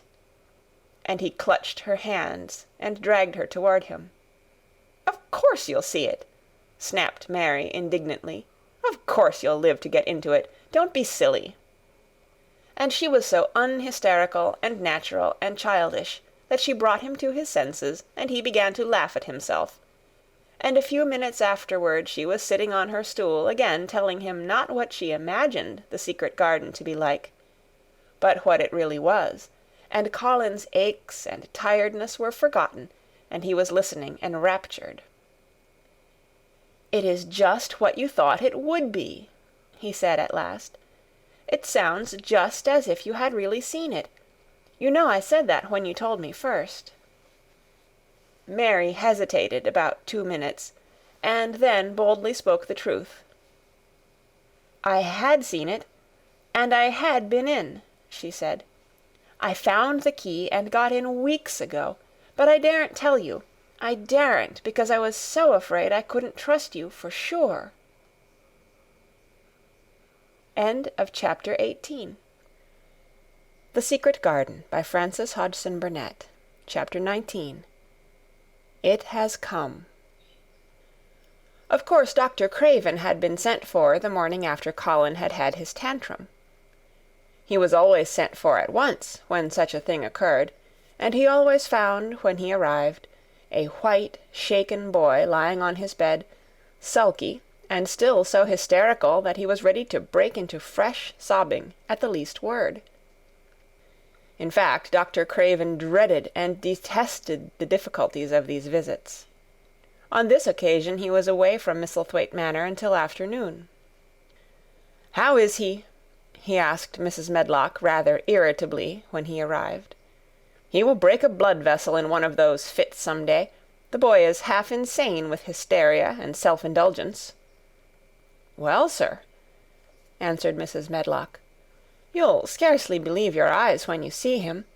That plain, sour-faced child, that's almost as bad as himself, has just bewitched him. How she's done it, there's no telling. The Lord knows she's nothing to look at, and you scarcely ever hear her speak. But she did what none of us dare do. She just flew at him like a little cat last night, and stamped her feet, and ordered him to stop screaming.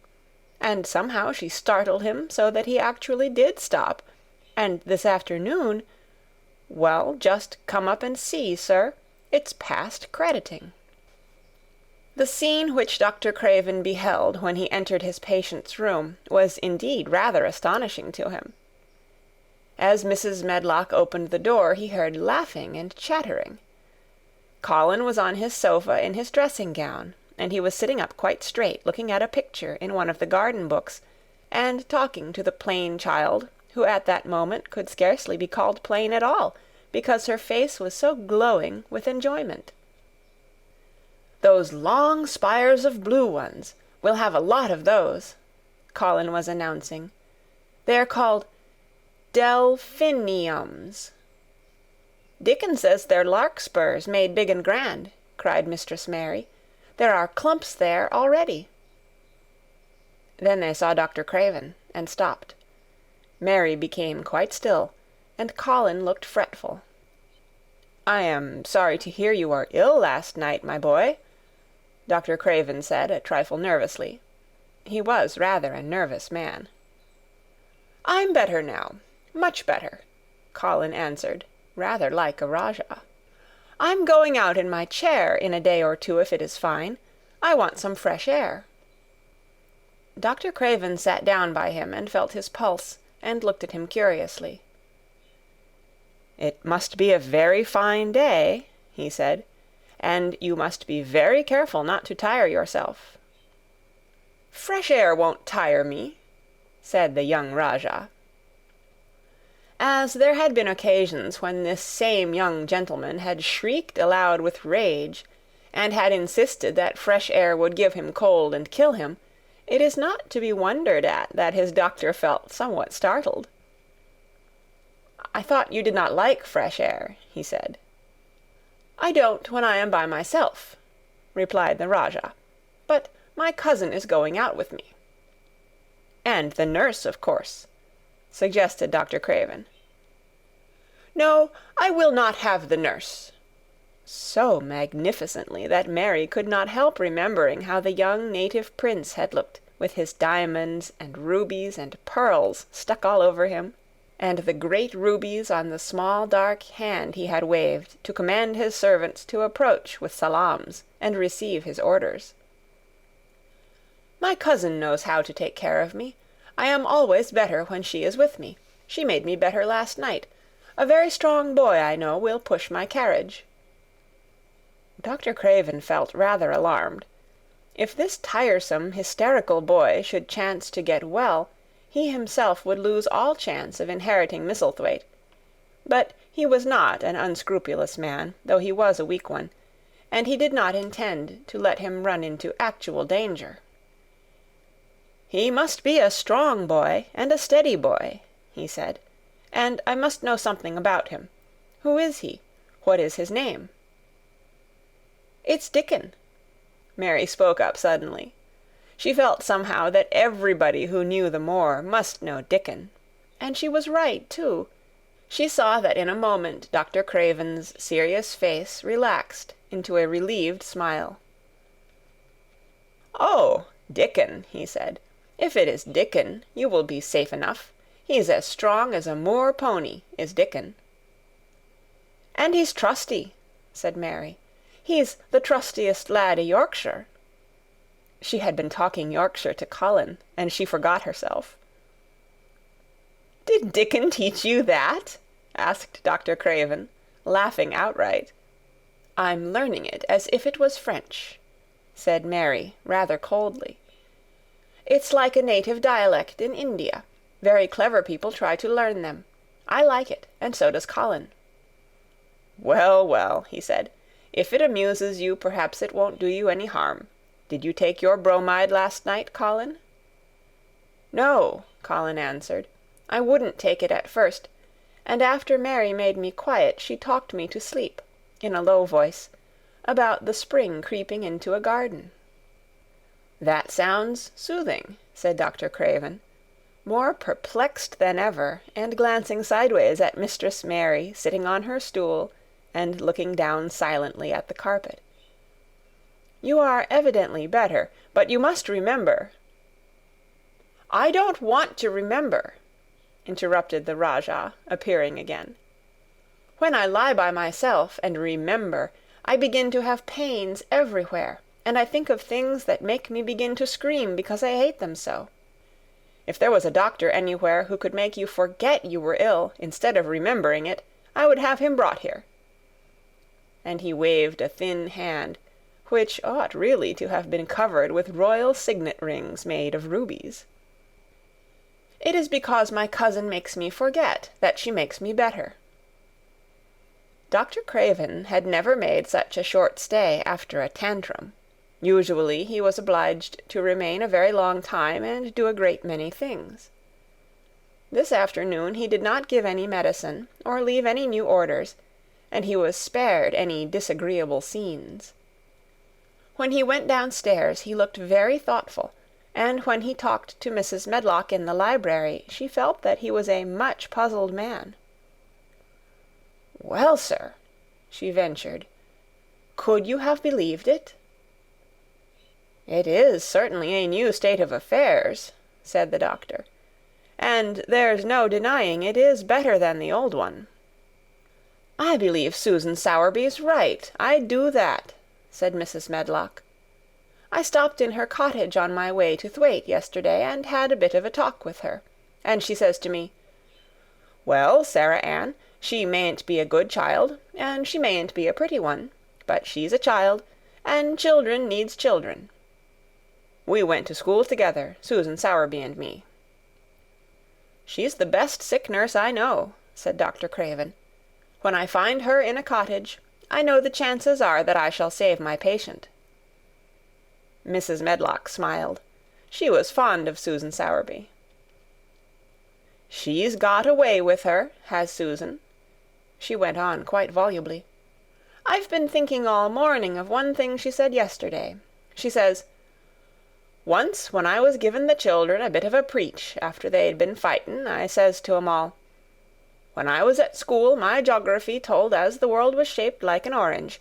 and I found out before I was 10 that the whole orange doesn't belong to nobody. No one owns more than his bit of a quarter, and there's times it seems like there's not enow quarters to go round. But don't you, none o' you, think as you own the whole orange, or you'll find out you're mistaken, and you won't find it out without hard knocks. What children learns from children, she says, is that there's no sense in grabbing at the whole orange, peel and all. If you do, you'll likely not get even the pips, and them's too bitter to eat." "She's a shrewd woman," said Dr. Craven, putting on his coat. "Well, she's got a way of saying things," ended Mrs. Medlock, much pleased. "Sometimes I've said to her, 'Susan, if you was a different woman and didn't talk such broad Yorkshire, I've seen the times when I should have said you was clever.'" That night Colin slept without once awakening, and when he opened his eyes in the morning he lay still and smiled without knowing it, smiled because he felt so curiously comfortable. It was actually nice to be awake, and he turned over and stretched his limbs luxuriously.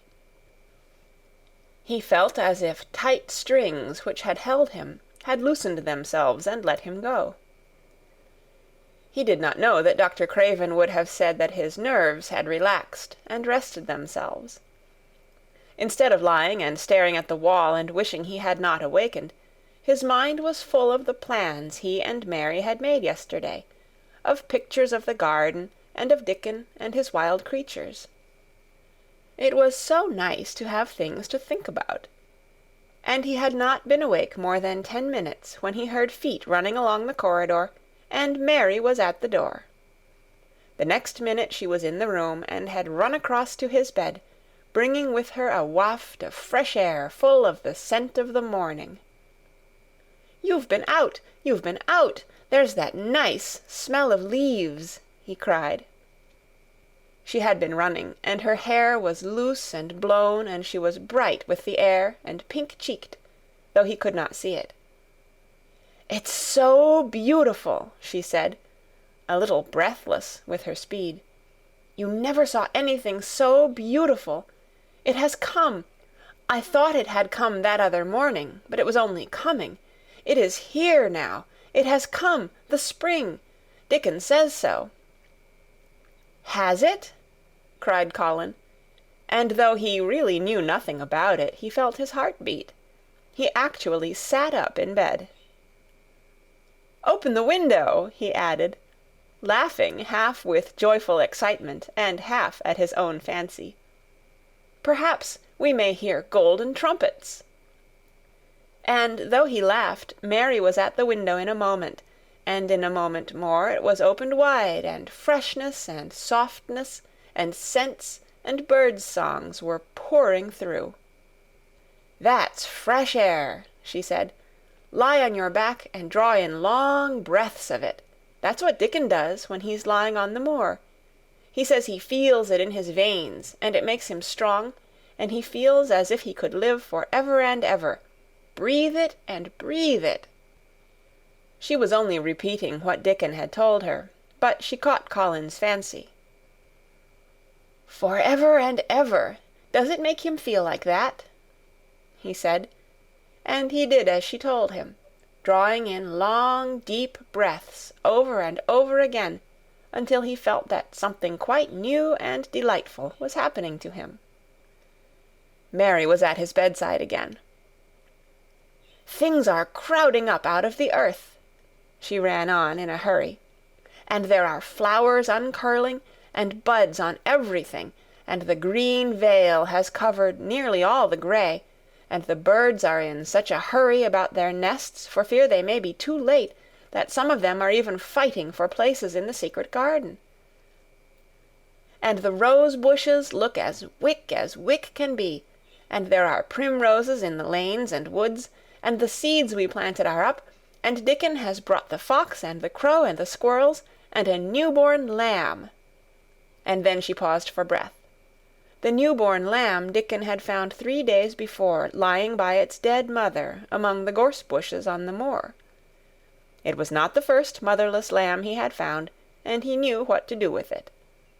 He had taken it to the cottage wrapped in his jacket, and he had let it lie near the fire, and had fed it with warm milk. It was a soft thing with a darling silly baby face, and legs rather long for its body. Dickon had carried it over the moor in his arms, and its feeding bottle was in his pocket with a squirrel, and when Mary had sat under a tree with its limp warmness huddled on her lap, she had felt as if she were too full of strange joy to speak. A lamb! A lamb! A living lamb who lay on your lap like a baby.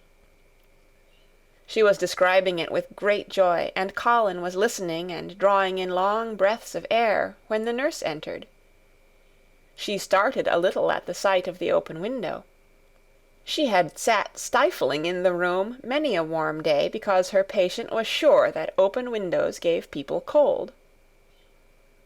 "Are you sure you are not chilly, Master Colin?" she inquired. "No," was the answer. "I am breathing long breaths of fresh air. It makes you strong. I am going to get up to the sofa for breakfast. My cousin will have breakfast with me." The nurse went away, concealing a smile, to give the order for 2 breakfasts. She found the servants' hall a more amusing place than the invalid's chamber, and just now everybody wanted to hear the news from upstairs. There was a great deal of joking about the unpopular young recluse who, as the cook said, had found his master, and good for him. The servants' hall had been very tired of the tantrums, and the butler, who was a man with a family, had more than once expressed his opinion that the invalid would be all the better for a good hiding. When Colin was on his sofa, and the breakfast for 2 was put upon the table, he made an announcement to the nurse in his most Rajah-like manner. "A boy, and a fox, and a crow, and 2 squirrels, and a new-born lamb are coming to see me this morning. I want them brought upstairs as soon as they come," he said. "You are not to begin playing with the animals in the servants' hall and keep them there. I want them here." The nurse gave a slight gasp, and tried to conceal it with a cough. "Yes, sir," she answered.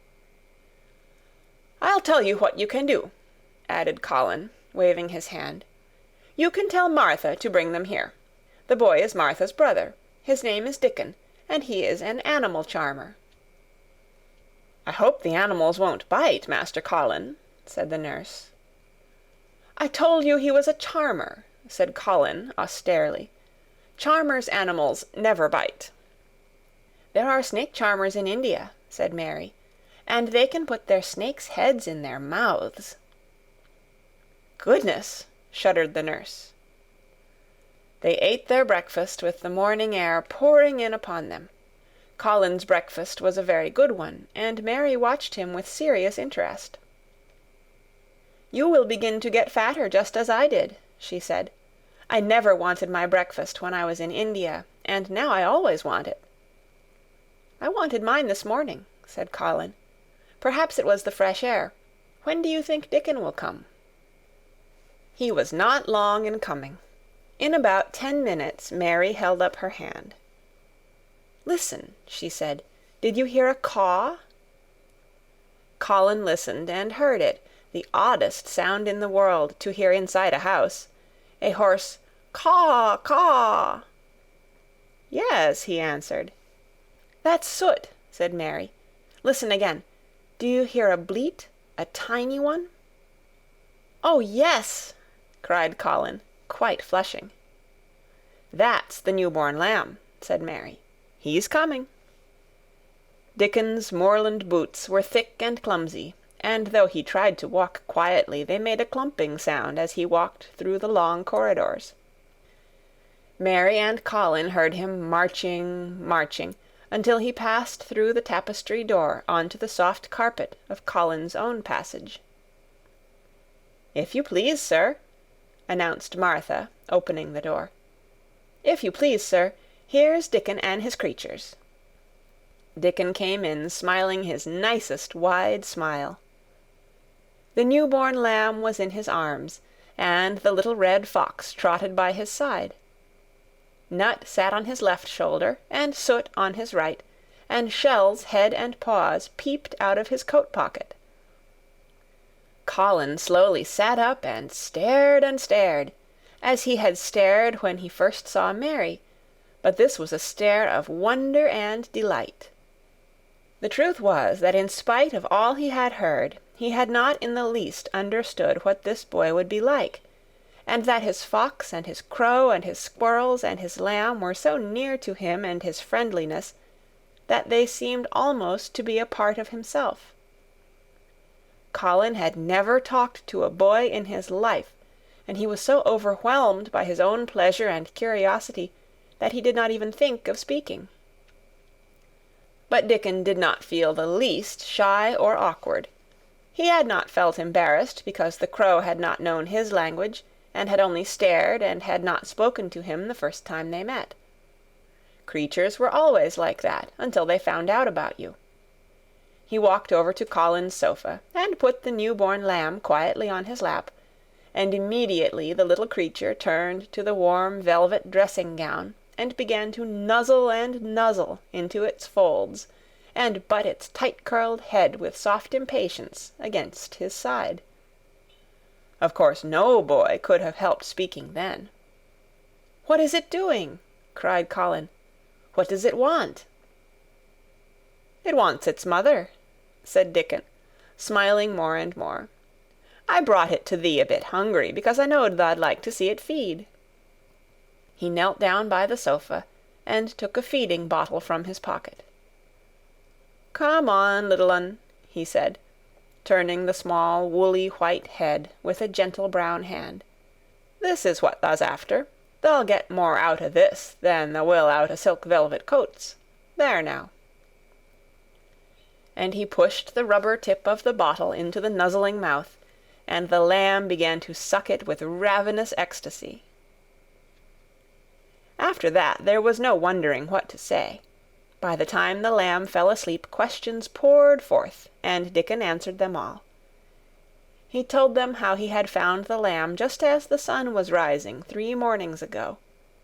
He had been standing on the moor listening to a skylark, and watching him swing higher and higher into the sky until he was only a speck in the heights of blue. "I'd almost lost him but for his song, and I was wondering how a chap could hear it when it seemed as if he'd get out of the world in a minute. And just then I heard something else far off among the gorse bushes. It was a weak bleatin', and I knowed it was the new lamb as was hungry, and I knowed it wouldn't be hungry if it hadn't lost its mother somehow. So I set off searchin'. I did have a look for it. I went in and out among the gorse bushes, and round, and I always seemed to take the wrong turnin'. But at last I seed a bit o' white by a rock on top o' the moor, and I climbed up, and found the little un half dead wi' cold and clemmin'." While he talked, Soot flew solemnly in and out of the open window, and cawed remarks about the scenery, while Nut and Shell made excursions into the big trees outside, and ran up and down trunks and explored branches. Captain curled up near Dickon, who sat on the hearth-rug from preference. They looked at the pictures in the gardening books, and Dickon knew all the flowers by their country names, and knew exactly which ones were already growing in the secret garden. "I couldna say that there name," he said, pointing to one under which was written Aquilegia. "But us calls that a columbine, and that there one it's a snapdragon, and they both grow wild in hedges, but these is garden ones, and they are bigger and grander. There's some big clumps o' columbine in the garden. They'll look like a bed o' blue and white butterflies flutterin' when they're out." "I'm going to see them," cried Colin. "I am going to see them." "Aye, that thou mun," said Mary, quite seriously. "And thou munnot lose no time about it." End of chapter 19. Chapter 20. I shall live for ever and ever and ever.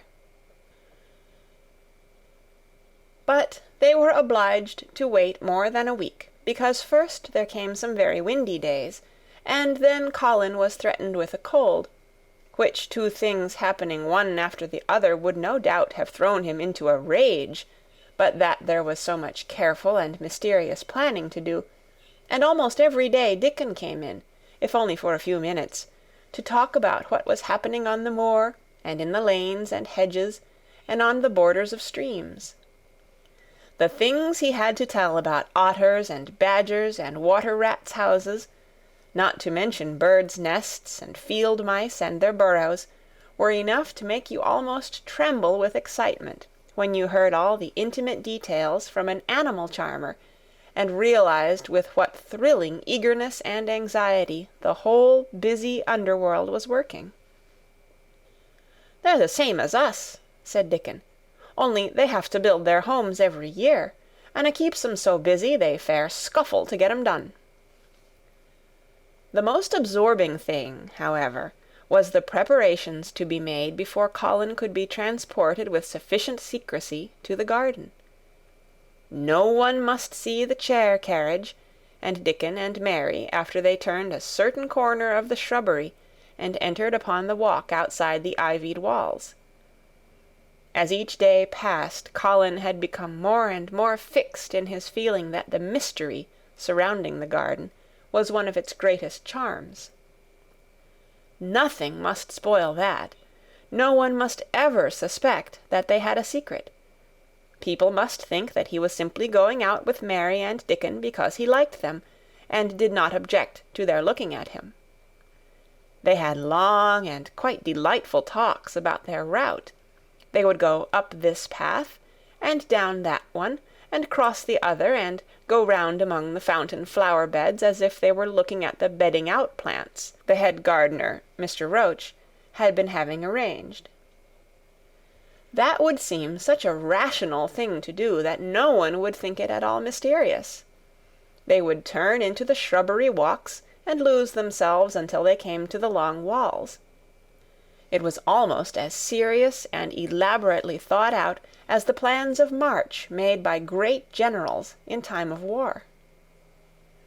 Rumours of the new and curious things which were occurring in the invalids' apartments had of course filtered through the servants' hall into the stable yards and out among the gardeners, but, notwithstanding this, Mr. Roach was startled one day when he received orders from Master Colin's room to the effect that he must report himself in the apartment no outsider had ever seen, as the invalid himself desired to speak to him.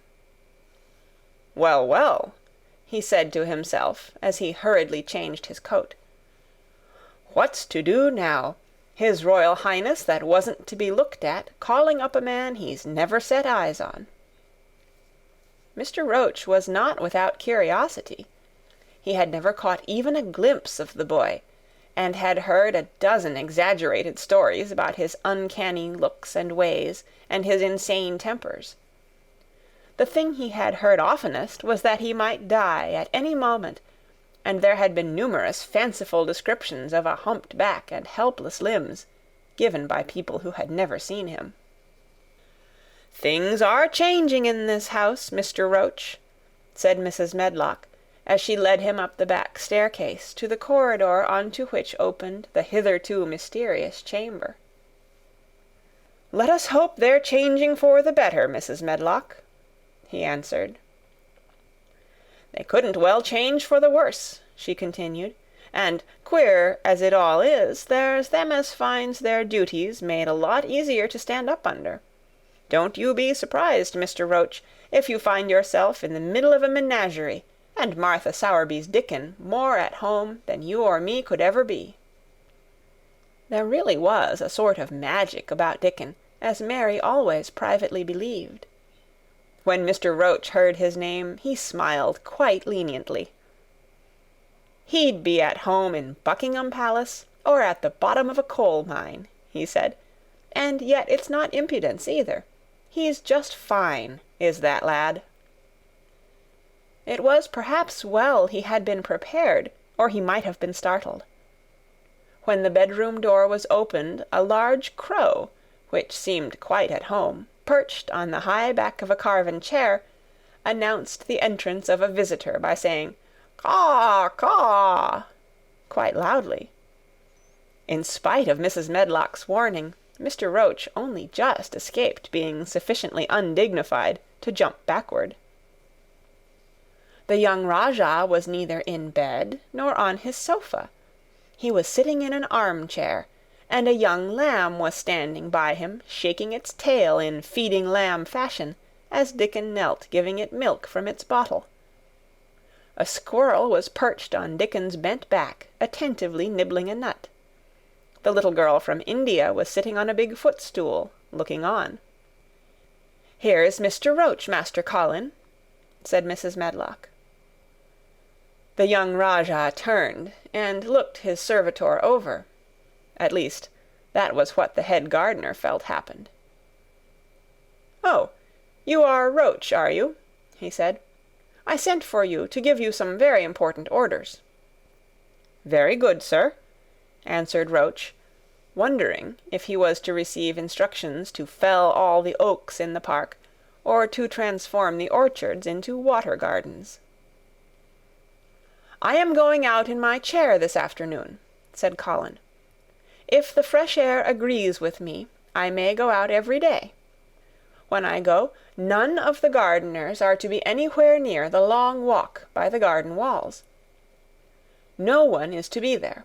I shall go out about 2 o'clock, and every one must keep away until I send word that they may go back to their work."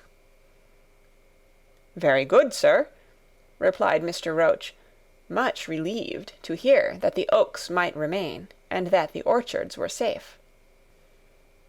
"Mary," said Colin, turning to her, "what is that thing you say in India, when you have finished talking and want people to go?" "You say, 'You have my permission to go,'" answered Mary.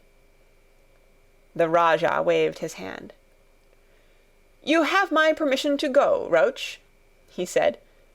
"But remember, this is very important." "Caw, caw," remarked the crow hoarsely, but not impolitely. "Very good, sir. Thank you, sir," said Mr. Roach, and Mrs. Medlock took him out of the room. Outside in the corridor, being a rather good-natured man, he smiled until he almost laughed. "My word," he said, "he's got a fine lordly way with him, hasn't he? You'd think he was a whole royal family rolled into one, prince consort and all." "Eh," protested Mrs. Medlock, "we've had to let him trample all over every one of us ever since he had feet, and he thinks that's what folks was born for." "Perhaps he'll grow out of it, if he lives," suggested Mr. Roach. "Well, there's one thing pretty sure," said Mrs. Medlock. "If he does live, and that Indian child stays here, I'll warrant she teaches him that the whole orange does not belong to him, as Susan Sowerby says. And he'll be likely to find out the size of his own quarter." Inside the room, Colin was leaning back on his cushions. "It's all safe now," he said, "and this afternoon I shall see it. This afternoon I shall be in it." Dickon went back to the garden with his creatures, and Mary stayed with Colin.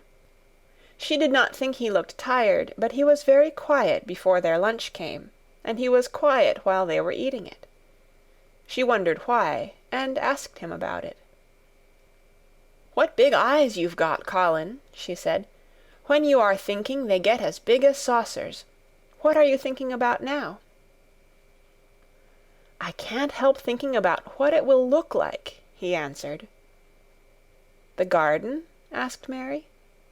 "The springtime," he said. "I was thinking that I've really never seen it before. I scarcely ever went out, and when I did go I never looked at it. I didn't even think about it." "I never saw it in India because there wasn't any," said Mary. Shut in and morbid as his life had been, Colin had more imagination than she had, and at least he had spent a good deal of time looking at wonderful books and pictures. "That morning when you ran in and said, 'It's come, it's come,' you made me feel quite queer. It sounded as if things were coming with a great procession and big bursts and wafts of music.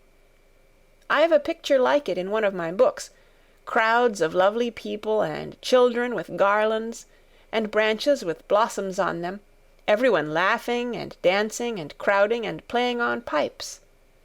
That was why I said, 'Perhaps we shall hear golden trumpets,' and told you to throw open the window." "How funny," said Mary. "That's really just what it feels like.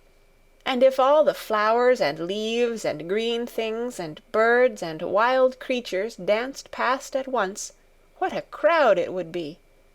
I'm sure they'd dance and sing and flute, and that would be the wafts of music." They both laughed, but it was not because the idea was laughable, but because they both so liked it. A little later, the nurse made Colin ready. She noticed that instead of lying like a log while his clothes were put on, he sat up, and made some efforts to help himself, and he talked and laughed with Mary all the time. "This is one of his good days, sir," she said to Dr. Craven, who dropped in to inspect him. "He's in such good spirits that it makes him stronger." "I'll call in again later in the afternoon, after he has come in," said Dr. Craven. "I must see how the going out agrees with him. I wish," in a very low voice, "that he would let you go with him." "I'd rather give up the case this moment, sir, than even stay here while it's suggested," answered the nurse with sudden firmness. "I hadn't really decided to suggest it," said the doctor, with his slight nervousness. "We'll try the experiment. Dickon's a lad I'd trust with a new-born child." The strongest footman in the house carried Colin downstairs and put him in his wheeled chair, near which Dickon waited outside. After the manservant had arranged his rugs and cushions, the Rajah waved his hand to him and to the nurse. "You have my permission to go," he said, and they both disappeared quickly, and, it must be confessed, giggled when they were safely inside the house. Dickon began to push the wheeled chair slowly and steadily. Mistress Mary walked beside it, and Colin leaned back and lifted his face to the sky.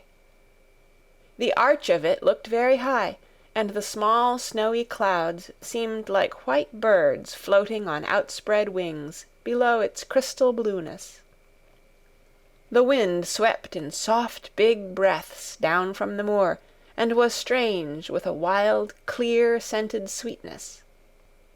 Colin kept lifting his thin chest to draw it in, and his big eyes looked as if it were they which were listening, instead of his ears. "There are so many sounds of singing and humming and calling out," he said. "What is that scent the puffs of wind bring?" "It's gorse on the moor that's opening out," answered Dickon. "Eh, the bees are at it wonderful to-day." Not a human creature was to be caught sight of in the paths they took. In fact, every gardener or gardener's lad had been witched away, but they wound in and out among the shrubbery and out and round the fountain beds, following their carefully planned route for the mere mysterious pleasure of it. But when at last they turned into the long walk by the ivied walls, the excited sense of an approaching thrill made them, for some curious reason they could not have explained, begin to speak in whispers. "This is it," breathed Mary. "This is where I used to walk up and down and wonder. "Is it?" cried Colin, and his eyes began to search the ivy with eager curiousness. "But I can see nothing," he whispered. "There is no door." "That's what I thought," said Mary. Then there was a lovely, breathless silence, and the chair wheeled on. "That is the garden where Ben Weatherstaff works," said Mary. "Is it?" said Colin. A few yards more, and Mary whispered again. "This is where the robin flew over the wall," she said. "Is it?" cried Colin. "Oh, I wish he'd come again." "And that," said Mary, with solemn delight, pointing under a big lilac bush, "is where he perched on the little heap of earth and showed me the key." Then Colin sat up. "Where? There?" he cried, and his eyes were as big as the wolf's in Red Riding Hood, when Red Riding Hood felt called upon to remark on them. Dickon stood still, and the wheeled chair stopped. "And this," said Mary, stepping on to the bed close to the ivy, "is where I went to talk to him when he chirped at me from the top of the wall. And this is the ivy the wind blew back." And she took hold of the hanging green curtain. "Oh, is it? Gasped Colin. "And here is the handle, and here is the door. Dickon, push him in quickly." And Dickon did it with one strong, steady, splendid push. But Colin had actually dropped back against his cushions, even though he gasped with delight, and he had covered his eyes with his hands and held them there, shutting out everything until they were inside, and the chair stopped as if by magic, and the door was closed. Not till then did he take them away and look round and round and round, as Dickon and Mary had done. And over walls and earth and trees and swinging sprays and tendrils the fair green veil of tender little leaves had crept, and in the grass under the trees and the grey urns in the alcoves, and here and there everywhere, were touches or splashes of gold and purple and white, and the trees were showing pink and snow above his head, and there were flutterings of wings and faint sweet pipes and humming and scents and scents. And the sun fell warm upon his face like a hand with a lovely touch. And in wonder Mary and Dickon stood and stared at him.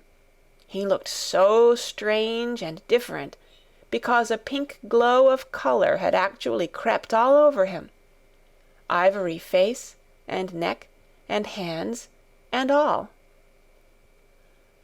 "I shall get well! I shall get well!" he cried out. "Mary, Dickon, I shall get well, and I shall live for ever and ever and ever." End of Chapter 20. The Secret Garden by Frances Hodgson Burnett. Chapter 21.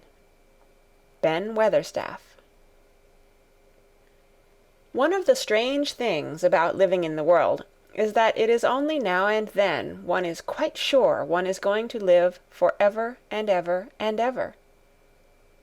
One knows it sometimes when one gets up at the tender, solemn dawn time and goes out and stands alone and throws one's head far back and looks up and watches the pale sky slowly changing and flushing and marvelous unknown things happening until the east almost makes one cry out and one's heart stands still at the strange, unchanging majesty of the rising of the sun, which has been happening every morning for thousands and thousands and thousands of years.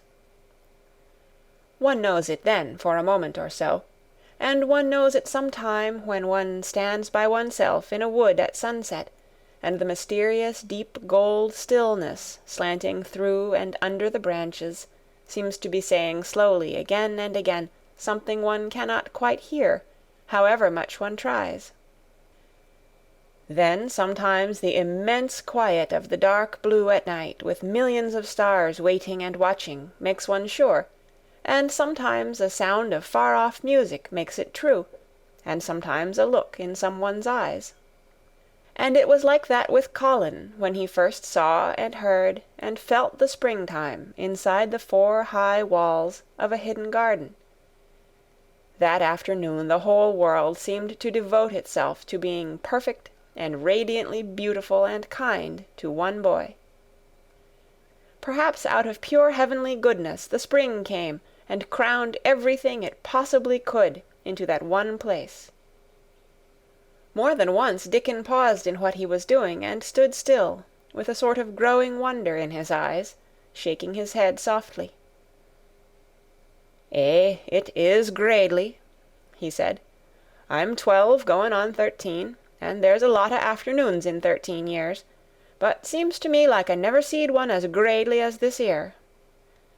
"Aye, it is a gradely one," said Mary, and she sighed for mere joy. "I'll warrant it's the gradeliest one as ever was in this world." "Does thee think," said Colin, with dreamy carefulness, "as happen it was made like this 'ere, all a purpose for me?" "My word!" cried Mary admiringly. "That there is a bit o' good Yorkshire. Th'art shapen first rate, that th'art." And delight reigned.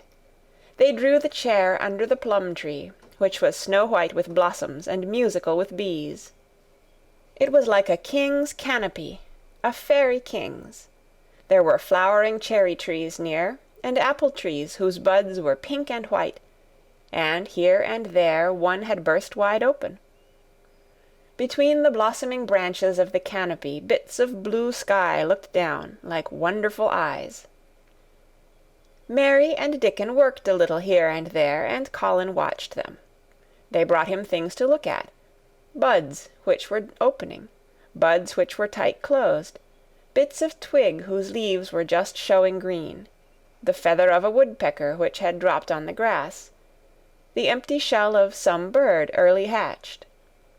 Dickon pushed the chair slowly round and round the garden, stopping every other moment to let him look at wonders springing out of the earth or trailing down from trees. It was like being taken in state round the country of a magic king and queen, and shown all the mysterious riches it contained. "I wonder if we shall see the robin," said Colin. "Thou'll see him often enow after a bit," answered Dickon.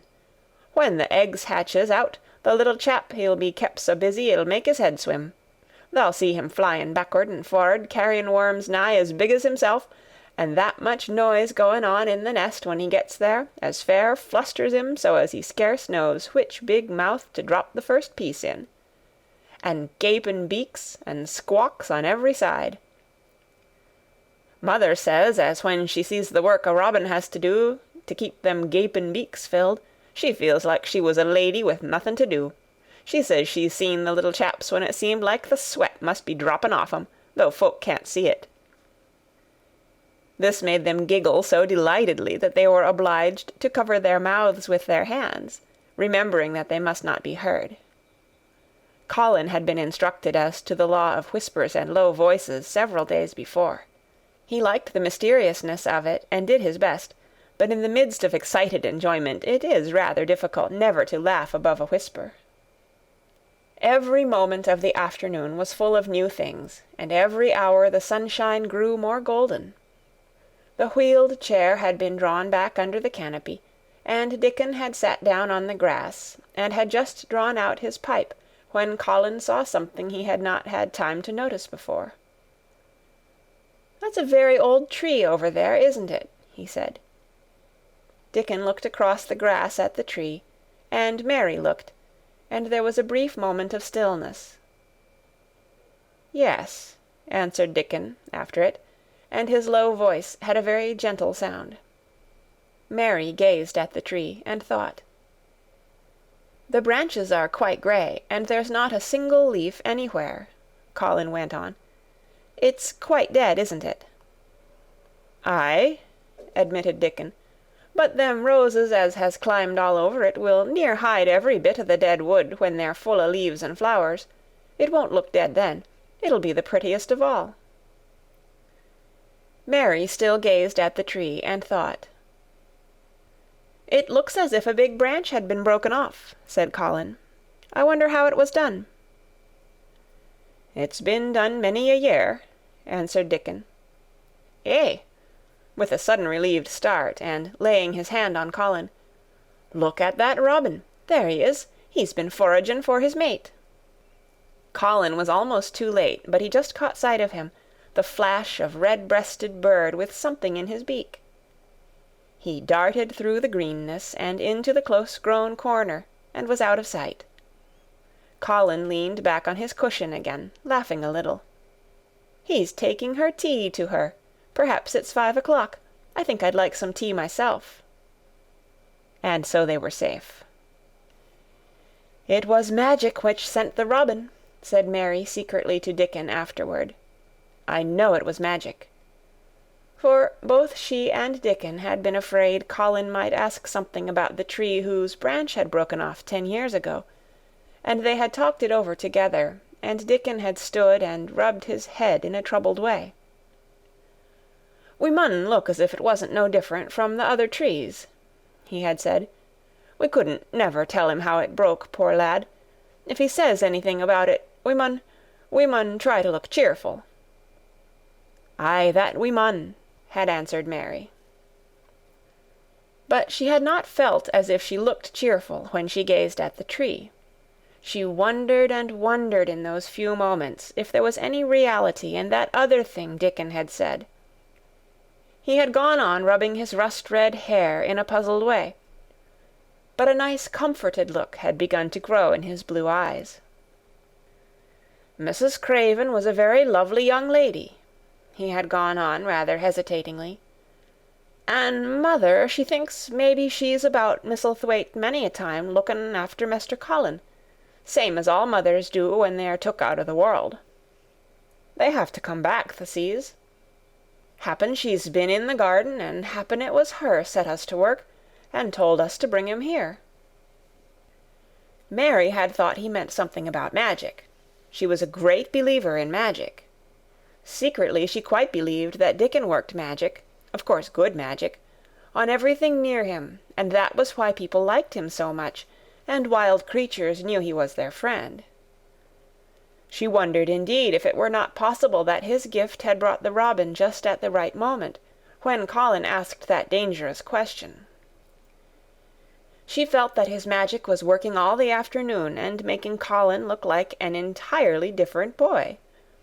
It did not seem possible that he could be the crazy creature who had screamed and beaten and bitten his pillow. Even his ivory whiteness seemed to change. The faint glow of color which had shone on his face and neck and hands when he first got inside the garden never really quite died away. He looked as if he were made of flesh instead of ivory or wax. They saw the robin carry food to his mate 2 or 3 times, and it was so suggestive of afternoon tea that Colin felt they must have some. "Go and make one of the men-servants bring some in a basket to the rhododendron walk," he said, "and then you and Dickon can bring it here." It was an agreeable idea, easily carried out, and when the white cloth was spread upon the grass, with hot tea and buttered toast and crumpets, a delightfully hungry meal was eaten, and several birds on domestic errands paused to inquire what was going on, and were led into investigating crumbs with great activity.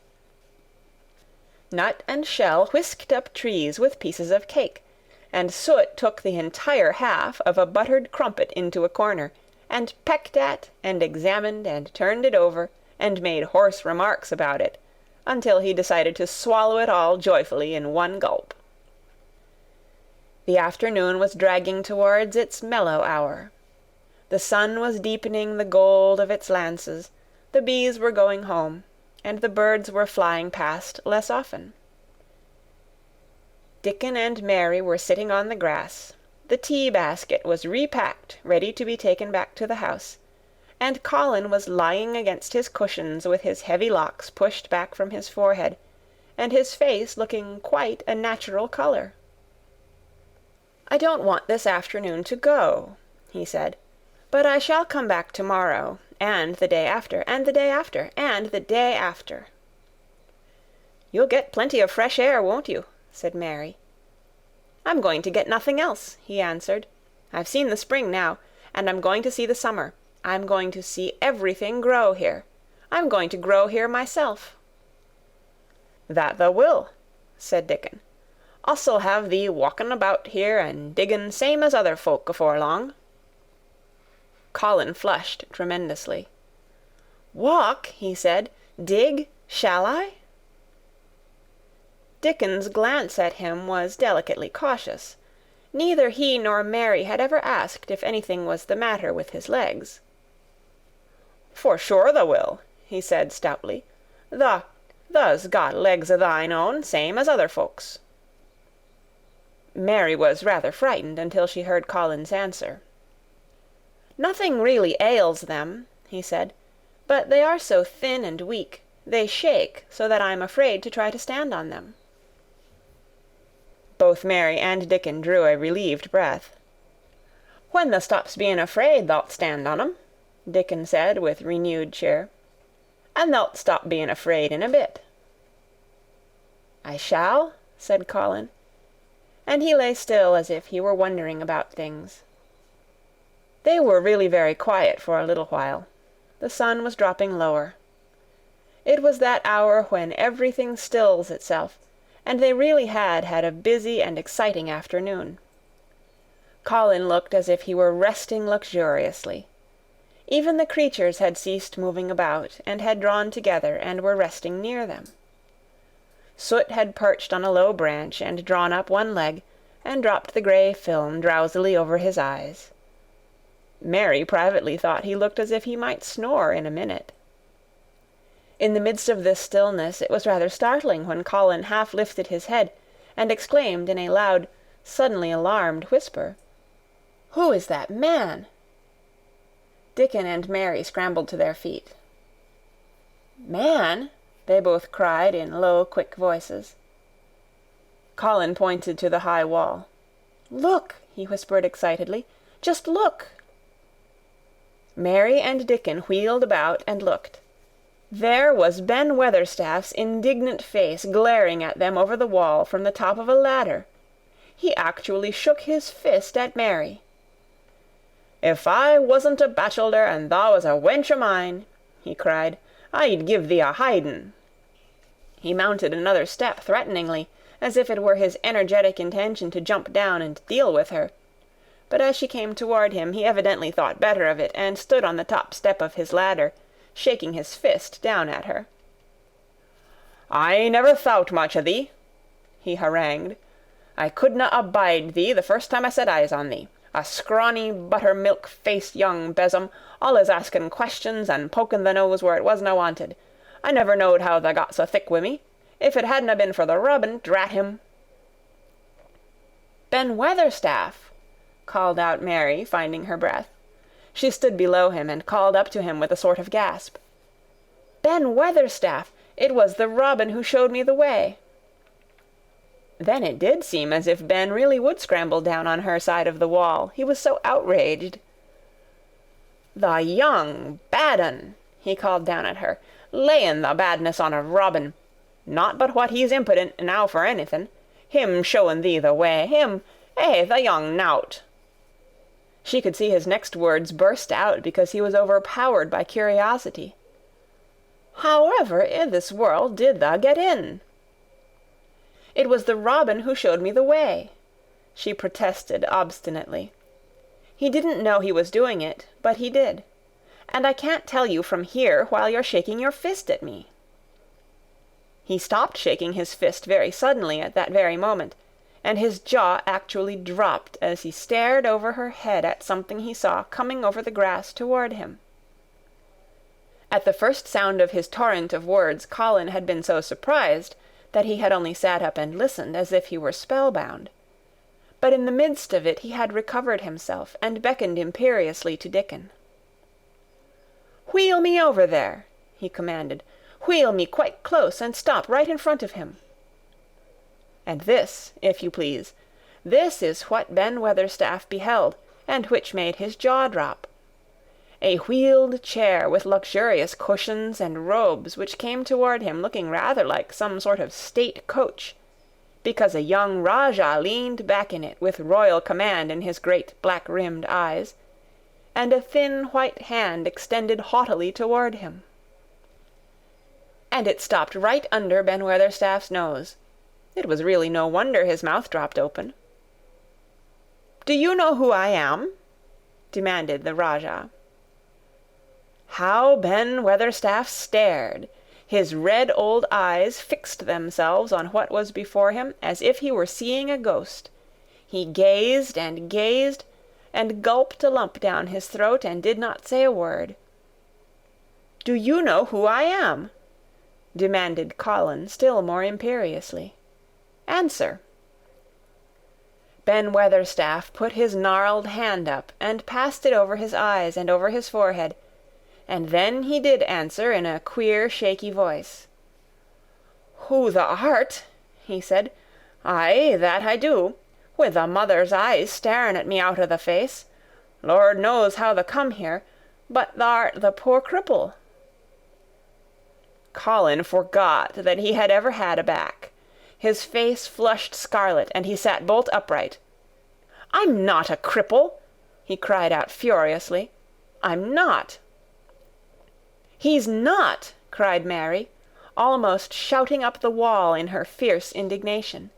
"He's not got a lump as big as a pin. I looked, and there was none there, not one." Ben Weatherstaff passed his hand over his forehead again, and gazed as if he could never gaze enough. His hand shook, and his mouth shook, and his voice shook. He was an ignorant old man and a tactless old man, and he could only remember the things he had heard. Thou hasn't got a crooked back?" he said hoarsely. "No," shouted Colin. Thou hasn't got crooked legs?" quavered Ben more hoarsely yet. It was too much. The strength which Colin usually threw into his tantrums rushed through him now in a new way. Never yet had he been accused of crooked legs, even in whispers, and the perfectly simple belief in their existence which was revealed by Ben Weatherstaff's voice was more than Rajah flesh and blood could endure. His anger and insulted pride made him forget everything but this one moment, and filled him with a power he had never known before, an almost unnatural strength. "Come here!" he shouted to Dickon, and he actually began to tear the coverings off his lower limbs and disentangle himself. Come here, this minute!" Dickon was by his side in a second. Mary caught her breath in a short gasp, and felt herself turn pale. "He can do it! He can do it! He can do it! He can!" she gabbled over to herself under her breath as fast as ever she could. There was a brief, fierce scramble. The rugs were tossed on the ground. Dickon held Colin's arm. The thin legs were out. The thin feet were on the grass. Colin was standing upright, as straight as an arrow, and looking strangely tall, his head thrown back, and his strange eyes flashing lightning. "Look at me!" he flung up at Ben Weatherstaff. "Just look at me, you! Just look at me!" "He's as straight as I am," cried Dickon. "He's as straight as any lad o' Yorkshire." What Ben Weatherstaff did Mary thought queer beyond measure. He choked and gulped, and suddenly tears ran down his weather-wrinkled cheeks as he struck his old hands together. "Eh," he burst forth, "the lies folk tells! Thou'rt as thin as a lath, and as white as a wraith, but there's not a knob on thee. Thou'lt make a man yet. God bless thee." Dickon held Colin's arm strongly, but the boy had not begun to falter. He stood straighter and straighter, and looked Ben Weatherstaff in the face. "I'm your master," he said, "when my father is away, and you are to obey me. This is my garden. Don't dare to say a word about it. You get down from that ladder and go out to the long walk, and Miss Mary will meet you and bring you here. I want to talk to you. We did not want you, but now you will have to be in the secret. Be quick." Ben Weatherstaff's crabbed old face was still wet with that one queer rush of tears. It seemed as if he could not take his eyes from thin, straight Colin standing on his feet with his head thrown back. "Eh, lad," he almost whispered. "Eh, my lad." And then, remembering himself, he suddenly touched his hat, gardener fashion, and said, "Yes, sir, yes, sir," and obediently disappeared as he descended the ladder. End of Chapter 21. The Secret Garden, by Frances Hodgson Burnett. Chapter 22. When the Sun Went Down. When his head was out of sight, Colin turned to Mary.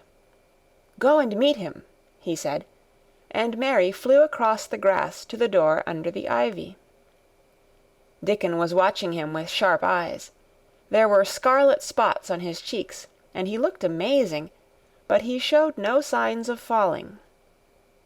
"I can stand," he said, and his head was still held up, and he said it quite grandly. "I told thee thou could as soon as thou stopped being afraid," answered Dickon, and thou stopped. "Yes, I've stopped," said Colin. Then suddenly he remembered something Mary had said. "Are you making magic?" he asked sharply. Dickon's curly mouth spread in a cheerful grin. "Thou's doing magic thysel'," he said. "It's same magic as made these here work out o' the earth." And he touched with his thick boot a clump of crocuses in the grass. Colin looked down at them. "Aye," he said slowly. "There couldna be bigger magic than that there. There couldna be." He drew himself up straighter than ever. "I'm going to walk to that tree," he said, pointing to one a few feet away from him. "I'm going to be standing when Weatherstaff comes here. I can rest against the tree if I like. When I want to sit down, I will sit down, but not before. Bring a rug from the chair." He walked to the tree, and though Dickon held his arm, he was wonderfully steady. When he stood against the tree trunk, it was not too plain that he supported himself against it, and he still held himself so straight that he looked tall. When Ben Weatherstaff came through the door in the wall, he saw him standing there, and he heard Mary muttering something under her breath. "What art saying?" he asked rather testily, because he did not want his attention distracted from the long, thin, straight boy figure and proud face. But she did not tell him. What she was saying was this: "You can do it.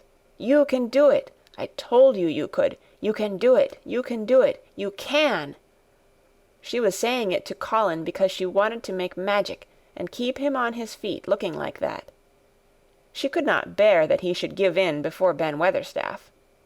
He did not give in.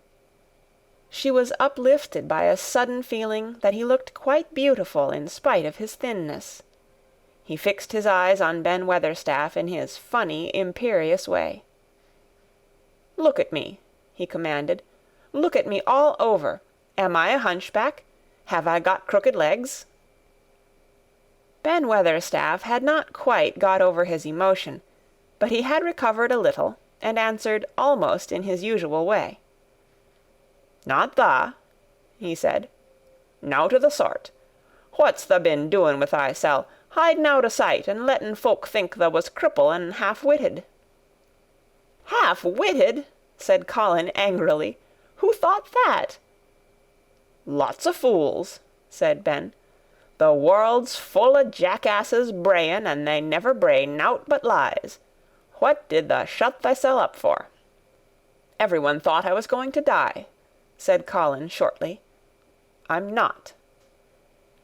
And he said it with such decision, Ben Weatherstaff looked him over, up and down and up.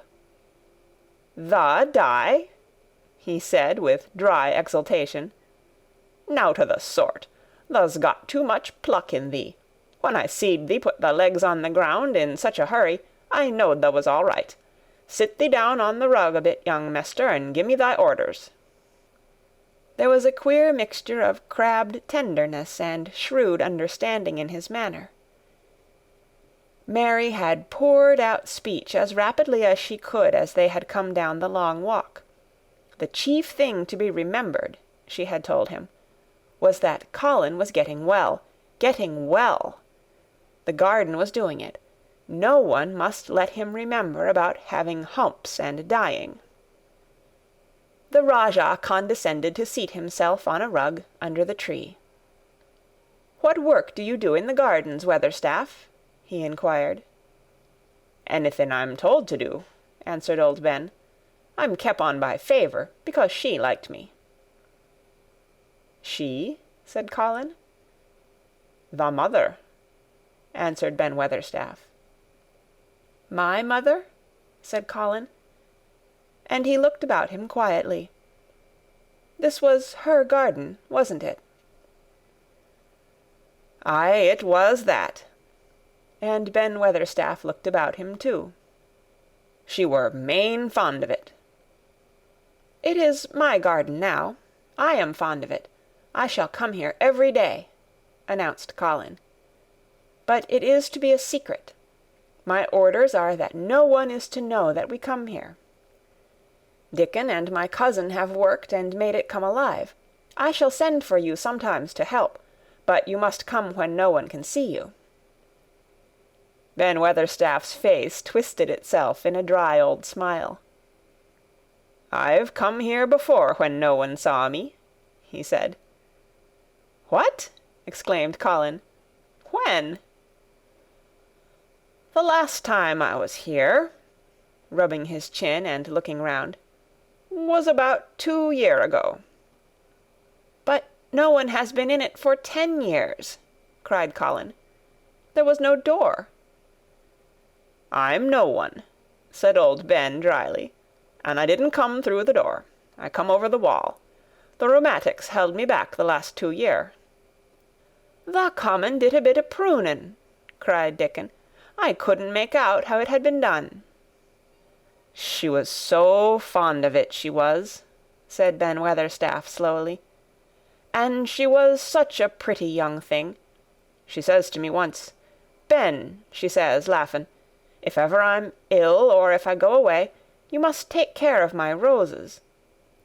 When she did go away, the orders was no one was ever to come nigh, but I come," with grumpy obstinacy. "Over the wall I come, until the rheumatics stopped me, and I did a bit o' work once a year. She'd gave her order first." "It wouldn't have been as wick as it is if tha hadn't done it," said Dickon. "I did wonder." "I'm glad you did it, Weatherstaff," said Colin. "You'll know how to keep the secret." "Aye, I'll know, sir," answered Ben, "and it'll be easier for a man wi' rheumatics to come in at the door." On the grass near the tree, Mary had dropped her trowel. Colin stretched out his hand and took it up. An odd expression came into his face, and he began to scratch at the earth. His thin hand was weak enough, but presently, as they watched him, Mary with quite breathless interest, he drove the end of the trowel into the soil and turned some over. "You can do it, you can do it," said Mary to herself. "I tell you, you can." Dickon's round eyes were full of eager curiousness, but he said not a word. Ben Weatherstaff looked on with interested face. Colin persevered. After he had turned a few trowelfuls of soil, he spoke exultantly to Dickon in his best Yorkshire. "Tha said as tha'd have me walking about here same as other folk, and tha said tha'd have me diggin'. I thought tha was just leein' to please me. This is only the first day, and I've walked, and here I am diggin'." Ben Weatherstaff's mouth fell open again when he heard him, but he ended by chuckling. "Eh," he said, "that sounds as if tha'd got wits enow. Tha'rt a Yorkshire lad for sure, and tha'rt diggin' too. How'd tha like to plant a bit o' something? I can get thee a rose in a pot." "Go and get it," said Colin, digging excitedly. "Quick, quick!" It was done quickly enough indeed.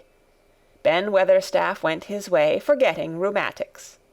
Dickon took his spade and dug the hole deeper and wider than a new digger with thin white hands could make it. Mary slipped out to run and bring back a watering can.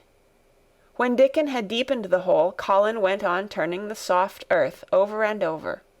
He looked up at the sky, flushed and glowing with the strangely new exercise, slight as it was. "I want to do it before the sun goes quite down," he said. Mary thought that perhaps the sun held back a few minutes, just on purpose. Ben Weatherstaff brought the rose in its pot from the greenhouse. He hobbled over the grass as fast as he could. He had begun to be excited too. He knelt down by the hole and broke the pot from the mould. "Here, lad," he said, handing the plant to Colin.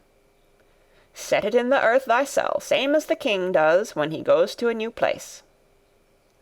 The thin white hands shook a little, and Colin's flush grew deeper as he set the rose in the mould and held it while old Ben made firm the earth. It was filled in and pressed down and made steady. Mary was leaning forward on her hands and knees. Soot had flown down and marched forward to see what was being done. Nut and Shell chattered about it from a cherry-tree. "It's planted," said Colin at last, "and the sun is only slipping over the edge. Help me up, Dickon. I want to be standing when it goes. That's part of the magic." And Dickon helped him, and the magic, or whatever it was, so gave him strength that when the sun did slip over the edge and end the strange, lovely afternoon for them, there he actually stood on his 2 feet, laughing. End of chapter 22. The Secret Garden by Frances Hodgson Burnett. Chapter 23. Magic. Dr. Craven had been waiting some time at the house when they returned to it. He had indeed begun to wonder if it might not be wise to send someone out to explore the garden paths. When Colin was brought back to his room, the poor man looked him over seriously. "You should not have stayed so long," he said. "You must not overexert yourself." "I am not tired at all," said Colin. "It has made me well. Tomorrow I am going out in the morning as well as in the afternoon." "I am not sure that I can allow it," answered Dr. Craven. "I am afraid it would not be wise." "It would not be wise to try to stop me," said Colin quite seriously. "I am going." Even Mary had found out that one of Colin's chief peculiarities was that he did not know in the least what a rude little brute he was, with his way of ordering people about. He had lived on a sort of desert island all his life, and as he had been the king of it, he had made his own manners, and had had no one to compare himself with. Mary had indeed been rather like him herself, and since she had been at Misselthwaite, had gradually discovered that her own manners had not been of the kind which is usual or popular. Having made this discovery, she naturally thought it of enough interest to communicate to Colin. So she sat and looked at him curiously for a few minutes after Dr. Craven had gone. She wanted to make him ask her why she was doing it, and of course she did. "What are you looking at me for?" he said. "I'm thinking that I am rather sorry for Dr. Craven." "So am I," said Colin calmly, but not without an air of some satisfaction. "He won't get Misselthwaite at all, now I'm not going to die." "I'm sorry for him because of that, of course," said Mary.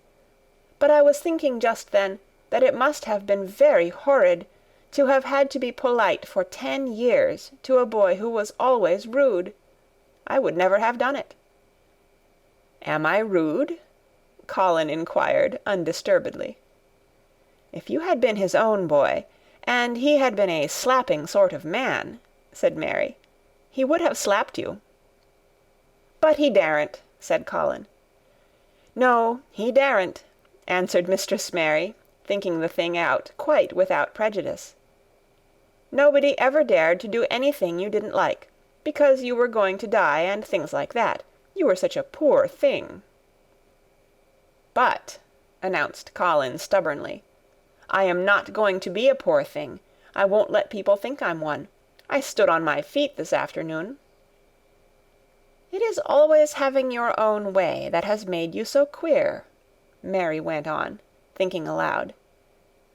Colin turned his head, frowning. "Am I queer?" he demanded. "Yes," answered Mary, "very. But you needn't be cross," she added impartially, "because so am I queer, and so is Ben Weatherstaff. But I am not as queer as I was before I began to like people, and before I found the garden." "I don't want to be queer," said Colin. "I am not going to be." And he frowned again with determination. He was a very proud boy. He lay thinking for a while, and then Mary saw his beautiful smile begin, and gradually change his whole face.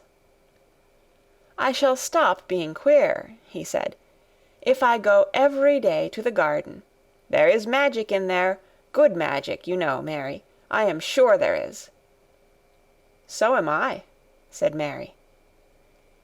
"Even if it isn't real magic," Colin said, "we can pretend it is. Something is there, something." "It's magic," said Mary, "but not black. It's as white as snow." They always called it magic. And indeed it seemed like it in the months that followed, the wonderful months, the radiant months, the amazing ones. Oh, the things which happened in that garden! If you have never had a garden, you cannot understand, and if you have had a garden, you will know that it would take a whole book to describe all that came to pass there. At first it seemed that green things would never cease pushing their way through the earth, in the grass, in the beds, even in the crevices of the walls. Then the green things began to show buds, and the buds began to unfurl and show color, every shade of blue, every shade of purple, every tint and hue of crimson. In its happy days, flowers had been tucked away into every inch and hole and corner. Ben Weatherstaff had seen it done, and had himself scraped out mortar from between the bricks of the wall, and made pockets of earth for lovely clinging things to grow on. Iris and white lilies rose out of the grass in sheaves, and the green alcoves filled themselves with amazing armies of the blue and white flower lances of tall delphiniums, or columbines, or campanulas. "She was main fond o' them, she was," Ben Weatherstaff said. "She liked them things as was allus pointing up to the blue sky, she used to tell. Not as she was one o' them as looked down on the earth, not her. She just loved it, but she said as the blue sky allus looked so joyful." The seeds Dickon and Mary had planted grew as if fairies had tended them. Satiny poppies of all tints danced in the breeze by the score, gaily defying flowers which had lived in the garden for years, and which, it might be confessed, seemed rather to wonder how such new people had got there. And the roses, rising out of the grass, tangled round the sundial, wreathing the tree trunks and hanging from their branches, climbing up the walls and spreading over them with long garlands falling in cascades. They came alive day by day, hour by hour. Fair fresh leaves, and buds, tiny at first, but swelling and working magic until they burst and uncurled into cups of scent, delicately spilling themselves over their brims and filling the garden air. Colin saw it all, watching each change as it took place. Every morning he was brought out, and every hour of each day, when it didn't rain, he spent in the garden. Even grey days pleased him. He would lie on the grass, watching things growing, he said. If you watched long enough, he declared, you could see buds unsheath themselves. Also you could make the acquaintance of strange, busy insect things, running about on various unknown but evidently serious errands, sometimes carrying tiny scraps of straw, or feather, or food, or climbing blades of grass as if they were trees from whose tops one could look out to explore the country. A mole throwing up its mound at the end of its burrow, and making its way out at last with the long-nailed paws which looked so like elfish hands, had absorbed him one whole morning. Ants' ways, beetles' ways, bees' ways, frogs' ways, birds' ways, plants' ways, gave him a new world to explore, and when Dickon revealed them all and added foxes' ways, otters' ways, ferrets' ways, squirrels' ways, and trout and water-rats and badgers' ways, there was no end of things to talk about and think over. And this was not the half of the magic. The fact that he had really once stood on his feet had set Colin thinking tremendously, and when Mary told him of the spell she had worked, he was excited, and approved of it greatly. He talked of it constantly. "Of course there must be lots of magic in the world," he said wisely one day, "but people don't know what it is like, or how to make it. Perhaps the beginning is just to say nice things are going to happen, until you make them happen. I am going to try and experiment." The next morning, when they went to the secret garden, he sent at once for Ben Weatherstaff. Ben came as quickly as he could, and found the Rajah standing on his feet under a tree, and looking very grand, but also very beautifully smiling. "Good morning, Ben Weatherstaff," he said.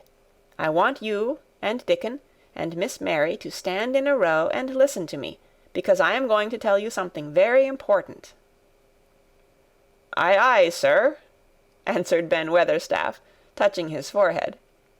One of the long-concealed charms of Ben Weatherstaff was that in his boyhood he had once run away to sea and had made voyages, so he could reply like a sailor. "I am going to try a scientific experiment," explained the Rajah. "When I grow up I am going to make great scientific discoveries, and I am going to begin now with this experiment."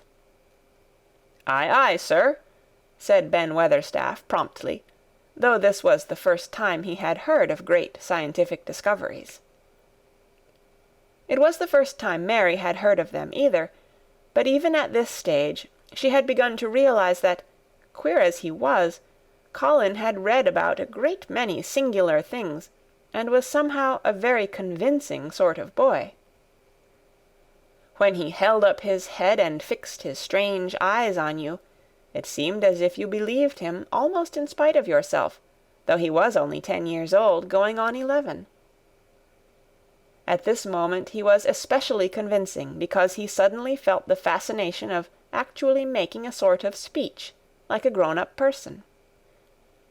"The great scientific discoveries I am going to make," he went on, "will be about magic.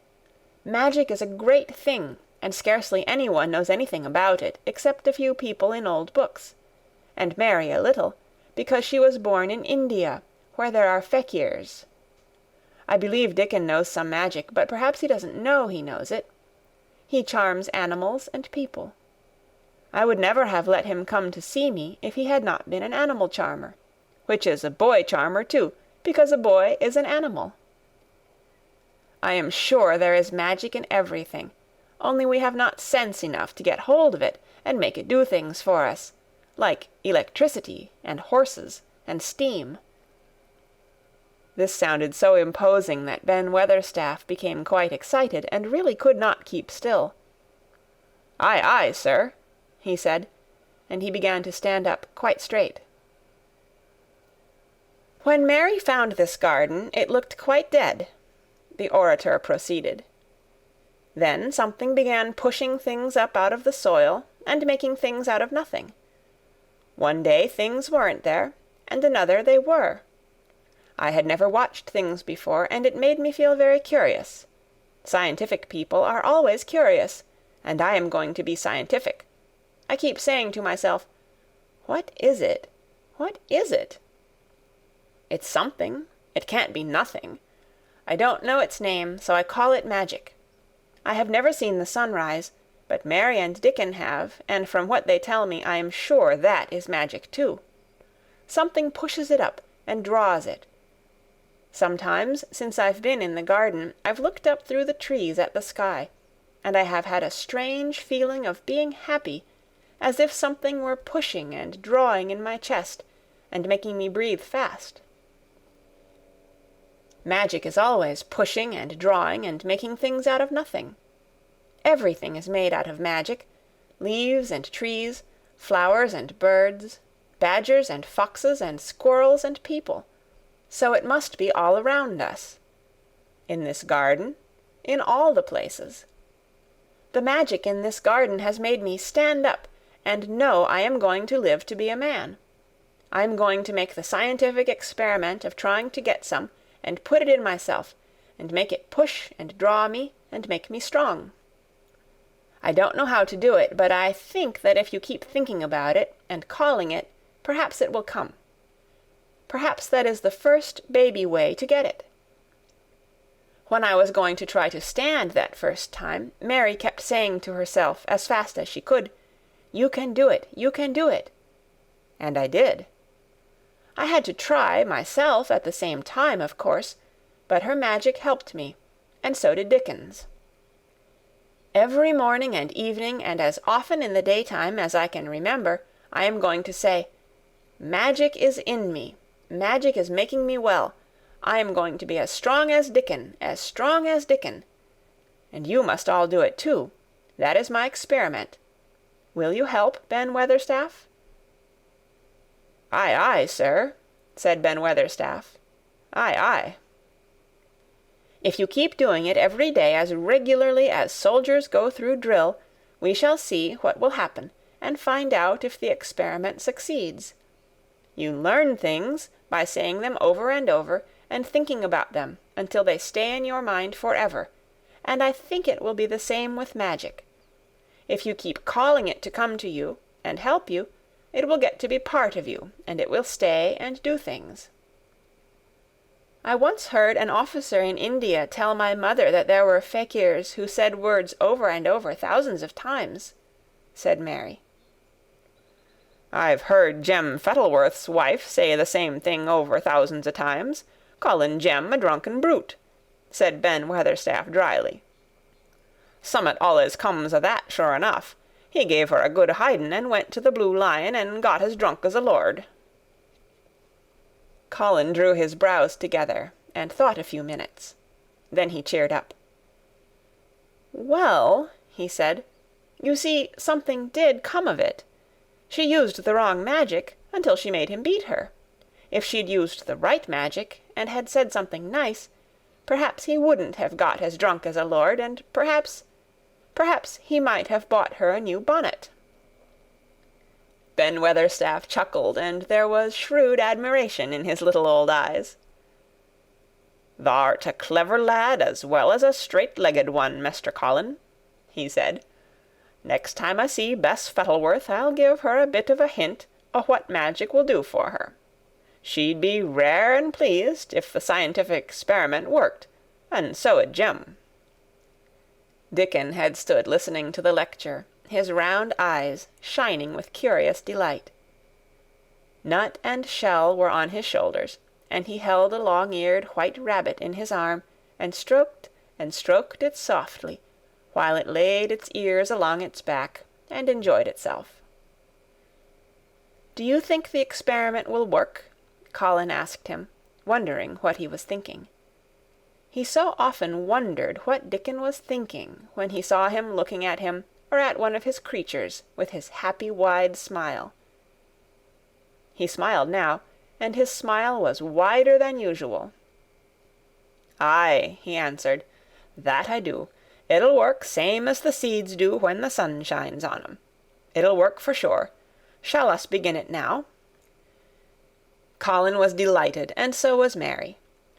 Fired by recollections of fakirs and devotees in illustrations, Colin suggested that they should all sit cross-legged under the tree, which made a canopy. "It will be like sitting in a sort of temple," said Colin. "I'm rather tired, and I want to sit down." "Eh," said Dickon, "thou mustn't begin by saying thou'rt tired. Thou might spoil the magic." Colin turned and looked at him, into his innocent round eyes. "That's true," he said slowly. "I must only think of the magic." It all seemed most majestic and mysterious when they sat down in their circle. Ben Weatherstaff felt as if he had somehow been led into appearing at a prayer meeting. Ordinarily, he was very fixed in being what he called "again prayer meetin's," but this being the Rajah's affair, he did not resent it, and was indeed inclined to be gratified at being called upon to assist. Mistress Mary felt solemnly enraptured. Dickon held his rabbit in his arm, and perhaps he made some charmer's signal no one heard, for when he sat down, cross-legged like the rest, the crow, the fox, the squirrels, and the lamb slowly drew near and made part of the circle, settling each into a place of rest, as if of their own desire. "The creatures have come," said Colin gravely. "They want to help us." Colin really looked quite beautiful, Mary thought. He held his head high as if he felt like a sort of priest, and his strange eyes had a wonderful look in them. The light shone on him through the tree canopy. "Now we will begin," he said. "Shall we sway backward and forward, Mary, as if we were dervishes?" "I canna do no swaying back'ard and for'ard," said Ben Weatherstaff. "I've got the rheumatics." "The magic will take them away," said Colin in a high priest tone. "But we won't sway until it has done it. We will only chant." "I canna do no chantin'," said Ben Weatherstaff, a trifle testily. "They turned me out o' the church choir the only time I ever tried it." No one smiled. They were all too much in earnest. Colin's face was not even crossed by a shadow. He was thinking only of the magic. "Then I will chant," he said, and he began, looking like a strange boy spirit. "The sun is shining, the sun is shining. That is the magic. The flowers are growing, the roots are stirring. That is the magic. Being alive is the magic. Being strong is the magic. The magic is in me, the magic is in me. It is in me, it is in me. It's in every one of us. It's in Ben Weatherstaff's back. Magic, magic, come and help." He said it a great many times. Not 1,000 times, but quite a goodly number. Mary listened entranced. She felt as if it were at once queer and beautiful, and she wanted him to go on and on. Ben Weatherstaff began to feel soothed into a sort of dream which was quite agreeable. The humming of the bees in the blossoms mingled with the chanting voice, and drowsily melted into a doze. Dickon sat cross-legged with his rabbit asleep on his arm, and a hand resting on the lamb's back. Soot had pushed away a squirrel, and huddled close to him on his shoulder. The grey film dropped over his eyes. At last Colin stopped. "Now I am going to walk round the garden," he announced. Ben Weatherstaff's head had just dropped forward, and he lifted it with a jerk. "You have been asleep," said Colin.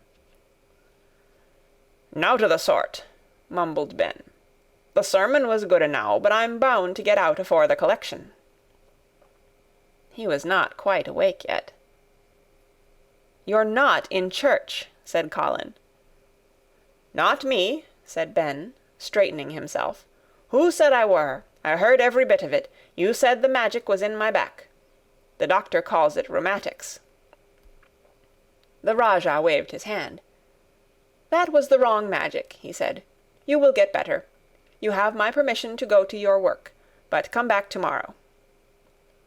"I'd like to see thee walk round the garden," grunted Ben. It was not an unfriendly grunt, but it was a grunt.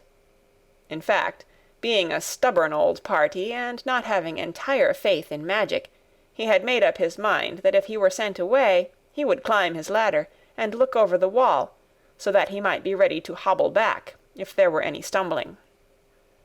The Rajah did not object to his staying, and so the procession was formed. It really did look like a procession. Colin was at its head with Dickon on one side, and Mary on the other. Ben Weatherstaff walked behind, and the creatures trailed after them, the lamb and the fox cub keeping close to Dickon, the white rabbit hopping along or stopping to nibble, and Soot following with the solemnity of a person who felt himself in charge. It was a procession which moved slowly, but with dignity. Every few yards it stopped to rest. Colin leaned on Dickon's arm, and privately Ben Weatherstaff kept a sharp lookout, but now and then Colin took his hand from its support and walked a few steps alone. His head was held up all the time, and he looked very grand. "The magic is in me," he kept saying.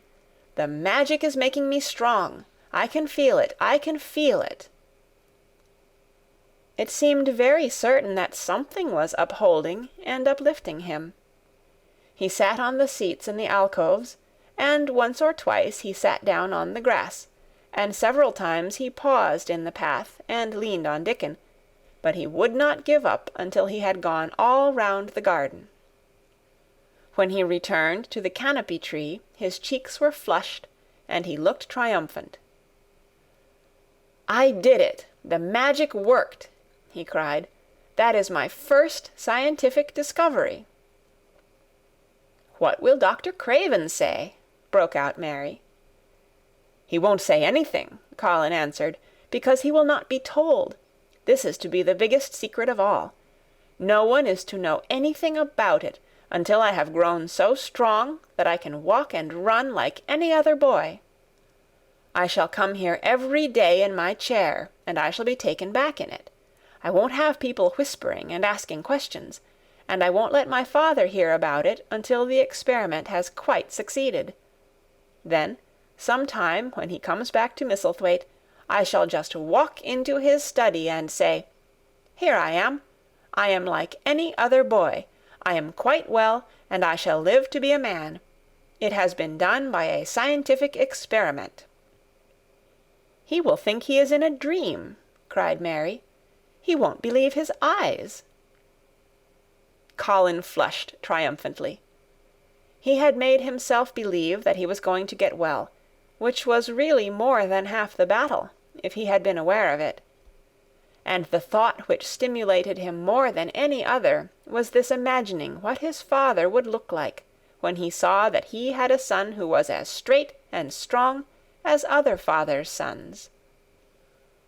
One of his darkest miseries in the unhealthy, morbid past days had been his hatred of being a sickly, weak-backed boy whose father was afraid to look at him. "He'll be obliged to believe them," he said. "One of the things I am going to do, after the magic works and before I begin to make scientific discoveries, is to be an athlete." "We shall have thee taken to boxing in a week or so," said Ben Weatherstaff. "Thou'lt end wi' winning the belt and being champion prize fighter of all England." Colin fixed his eyes on him sternly. "Weatherstaff," he said, "that is disrespectful. You must not take liberties because you are in the secret. However much the magic works, I shall not be a prize fighter. I shall be a scientific discoverer." Ax pardon, sir," answered Ben, touching his forehead in salute. "I ought to have seed it wasn't a joking matter." But his eyes twinkled, and secretly he was immensely pleased. He really did not mind being snubbed, since the snubbing meant that the lad was gaining strength and spirit. End of Chapter 23. The Secret Garden by Frances Hodgson Burnett. Chapter 24. Let Them Laugh. The secret garden was not the only one Dickon worked in. Round the cottage on the moor there was a piece of ground enclosed by a low wall of rough stones. Early in the morning, and late in the fading twilight, and on all the days Colin and Mary did not see him, Dickon worked there, planting or tending potatoes and cabbages, turnips and carrots and herbs for his mother. In the company of his creatures he did wonders there, and was never tired of doing them, it seemed. While he dug or weeded, he whistled or sang bits of Yorkshire Moor songs, or talked to Soot or Captain, or the brothers and sisters he had taught to help him. "We'd never get on as comfortable as we do," Mrs. Sowerby said, "if it wasn't for Dickon's garden. Anything'll grow for him. His taters and cabbages is twice the size of anyone else's, and they've got a flavour with 'em as nobody's has." When she found a moment to spare, she liked to go out and talk to him. After supper there was still a long, clear twilight to work in, and that was her quiet time. She could sit upon the low, rough wall and look on and hear stories of the day. She loved this time. There were not only vegetables in this garden. Dickon had bought penny packages of flower seeds now and then, and sown bright, sweet-scented things among gooseberry bushes and even cabbages, and he grew borders of mignonette and pinks and pansies, and things whose seeds he could save year after year, or whose roots would bloom each spring and spread in time into fine clumps. The low wall was one of the prettiest things in Yorkshire, because he had tucked moorland foxglove and ferns and rock cress and hedgerow flowers into every crevice, until only here and there glimpses of the stones were to be seen. "All a chap's got to do to make 'em thrive, mother," he would say, "is to be friends with 'em for sure. They're just like the creatures. If they're thirsty, give 'em drink, and if they're hungry, give 'em a bit of food. They want to live same as we do. If they died, I should feel as if I'd been a bad lad, and somehow treated them heartless." It was in these twilight hours that Mrs. Sowerby heard of all that happened at Misselthwaite Manor. At first she was only told that Mr. Colin had taken a fancy to going out into the grounds with Miss Mary, and that it was doing him good. But it was not long before it was agreed between the two children that Dickon's mother might come into the secret. Somehow it was not doubted that she was safe for sure. So one beautiful still evening Dickon told the whole story, with all the thrilling details of the buried key and the robin and the grey haze which had seemed like deadness, and the secret Miss Mary had planned never to reveal. The coming of Dickon and how it had been told to him, the doubt of Mr. Colin, and the final drama of his introduction to the hidden domain, combined with the incident of Ben Weatherstaff's angry face peering over the wall, and Mr. Colin's sudden, indignant strength, made Mrs. Sowerby's nice-looking face quite change colour several times. "My word," she said, "it was a good thing that little lass came to the manor. It's been the making o' her and the saving o' him.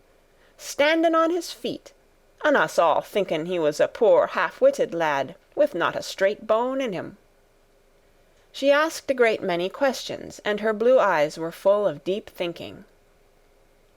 "What do they make of it at the manor, him being so well and cheerful, and never complaining?" she inquired. "They don't know what to make of it," answered Dickon. "Every day as comes round his face looks different. It's filling out and doesn't look so sharp, and the waxy colour is going.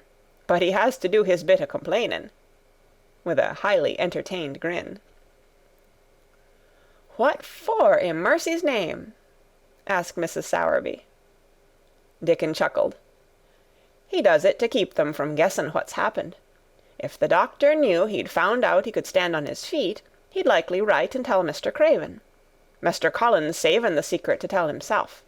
He's going to practice his magic on his legs every day till his father comes back, and then he's going to march into his room and show him he's as straight as other lads.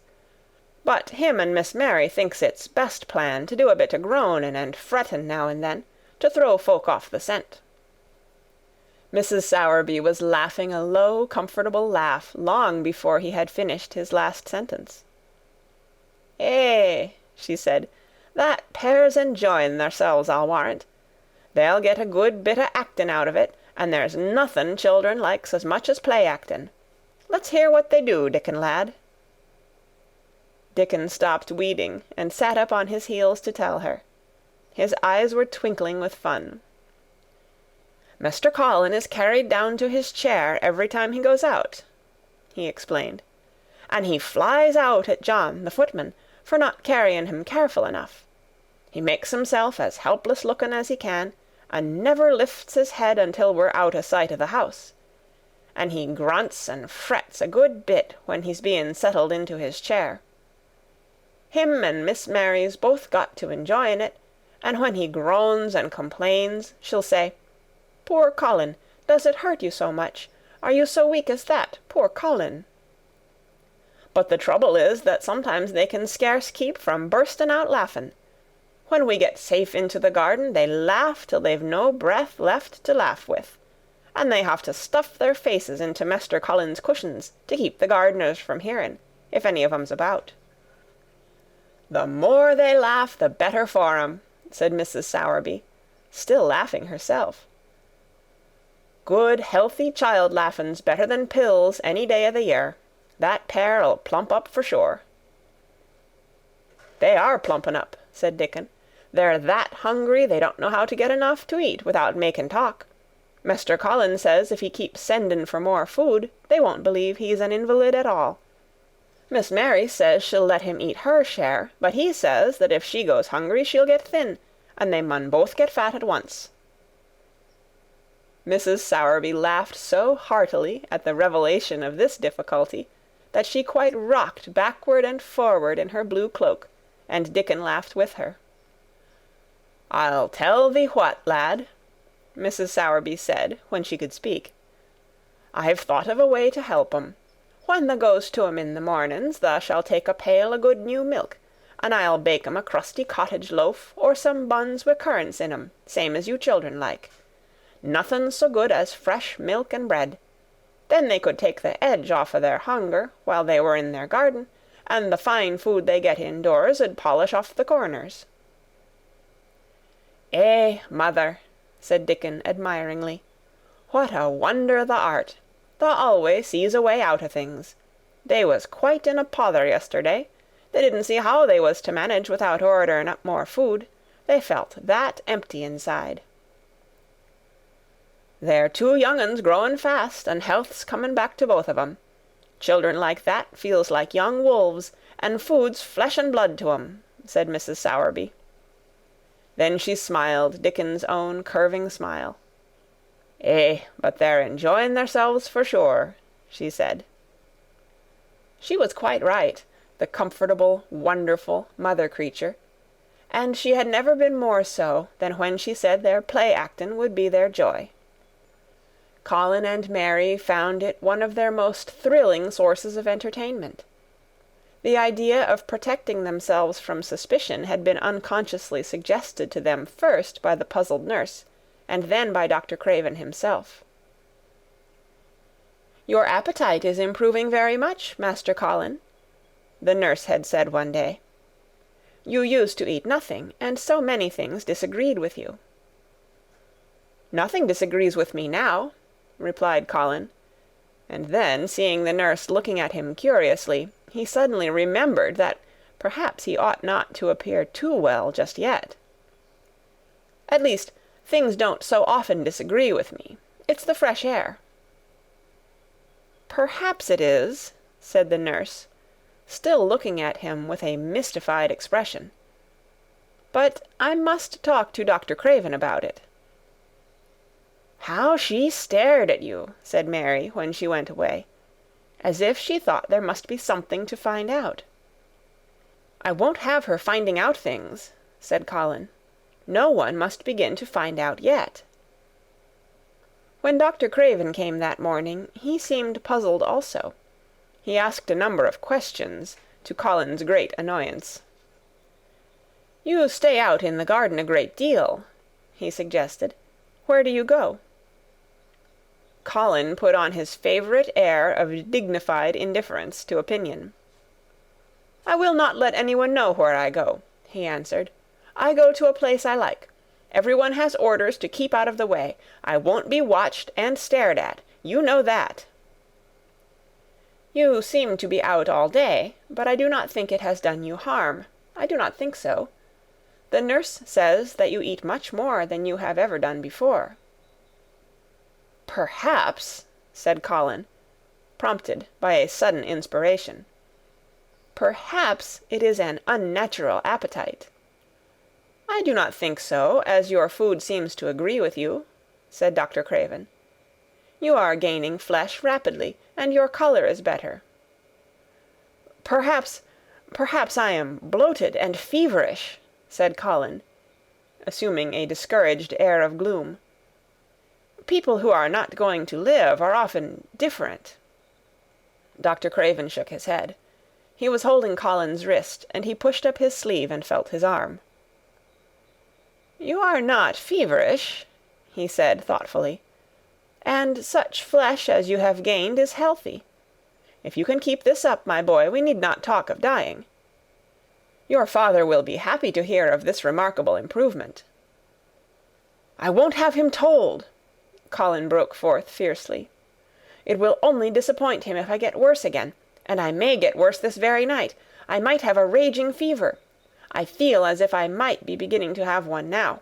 I won't have letters written to my father. I won't. You are making me angry, and you know that is bad for me. I feel hot already. I hate being written about and being talked over as much as I hate being stared at." "Hush, my boy," Dr. Craven soothed him.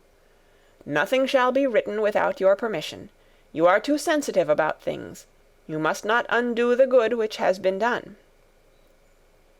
He said no more about writing to Mr. Craven, and when he saw the nurse he privately warned her that such a possibility must not be mentioned to the patient. "The boy is extraordinarily better," he said. "His advance seems almost abnormal. But of course he is doing now of his own free will what we could not make him do before. Still, he excites himself very easily, and nothing must be said to irritate him."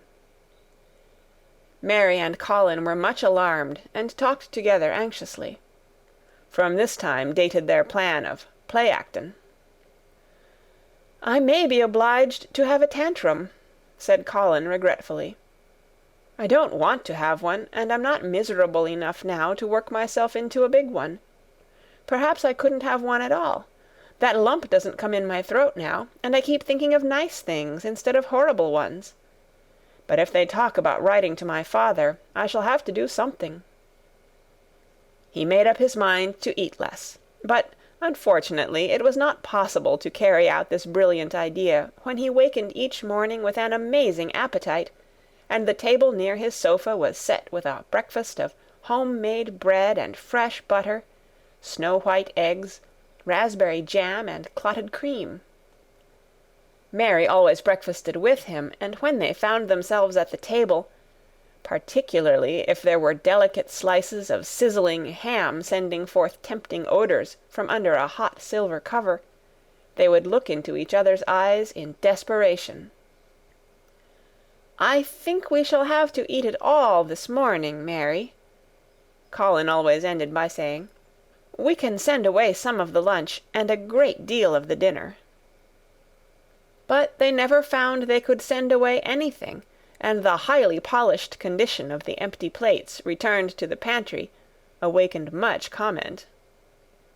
"I do wish," Colin would say also, "I do wish the slices of ham were thicker, and one muffin each is not enough for anyone."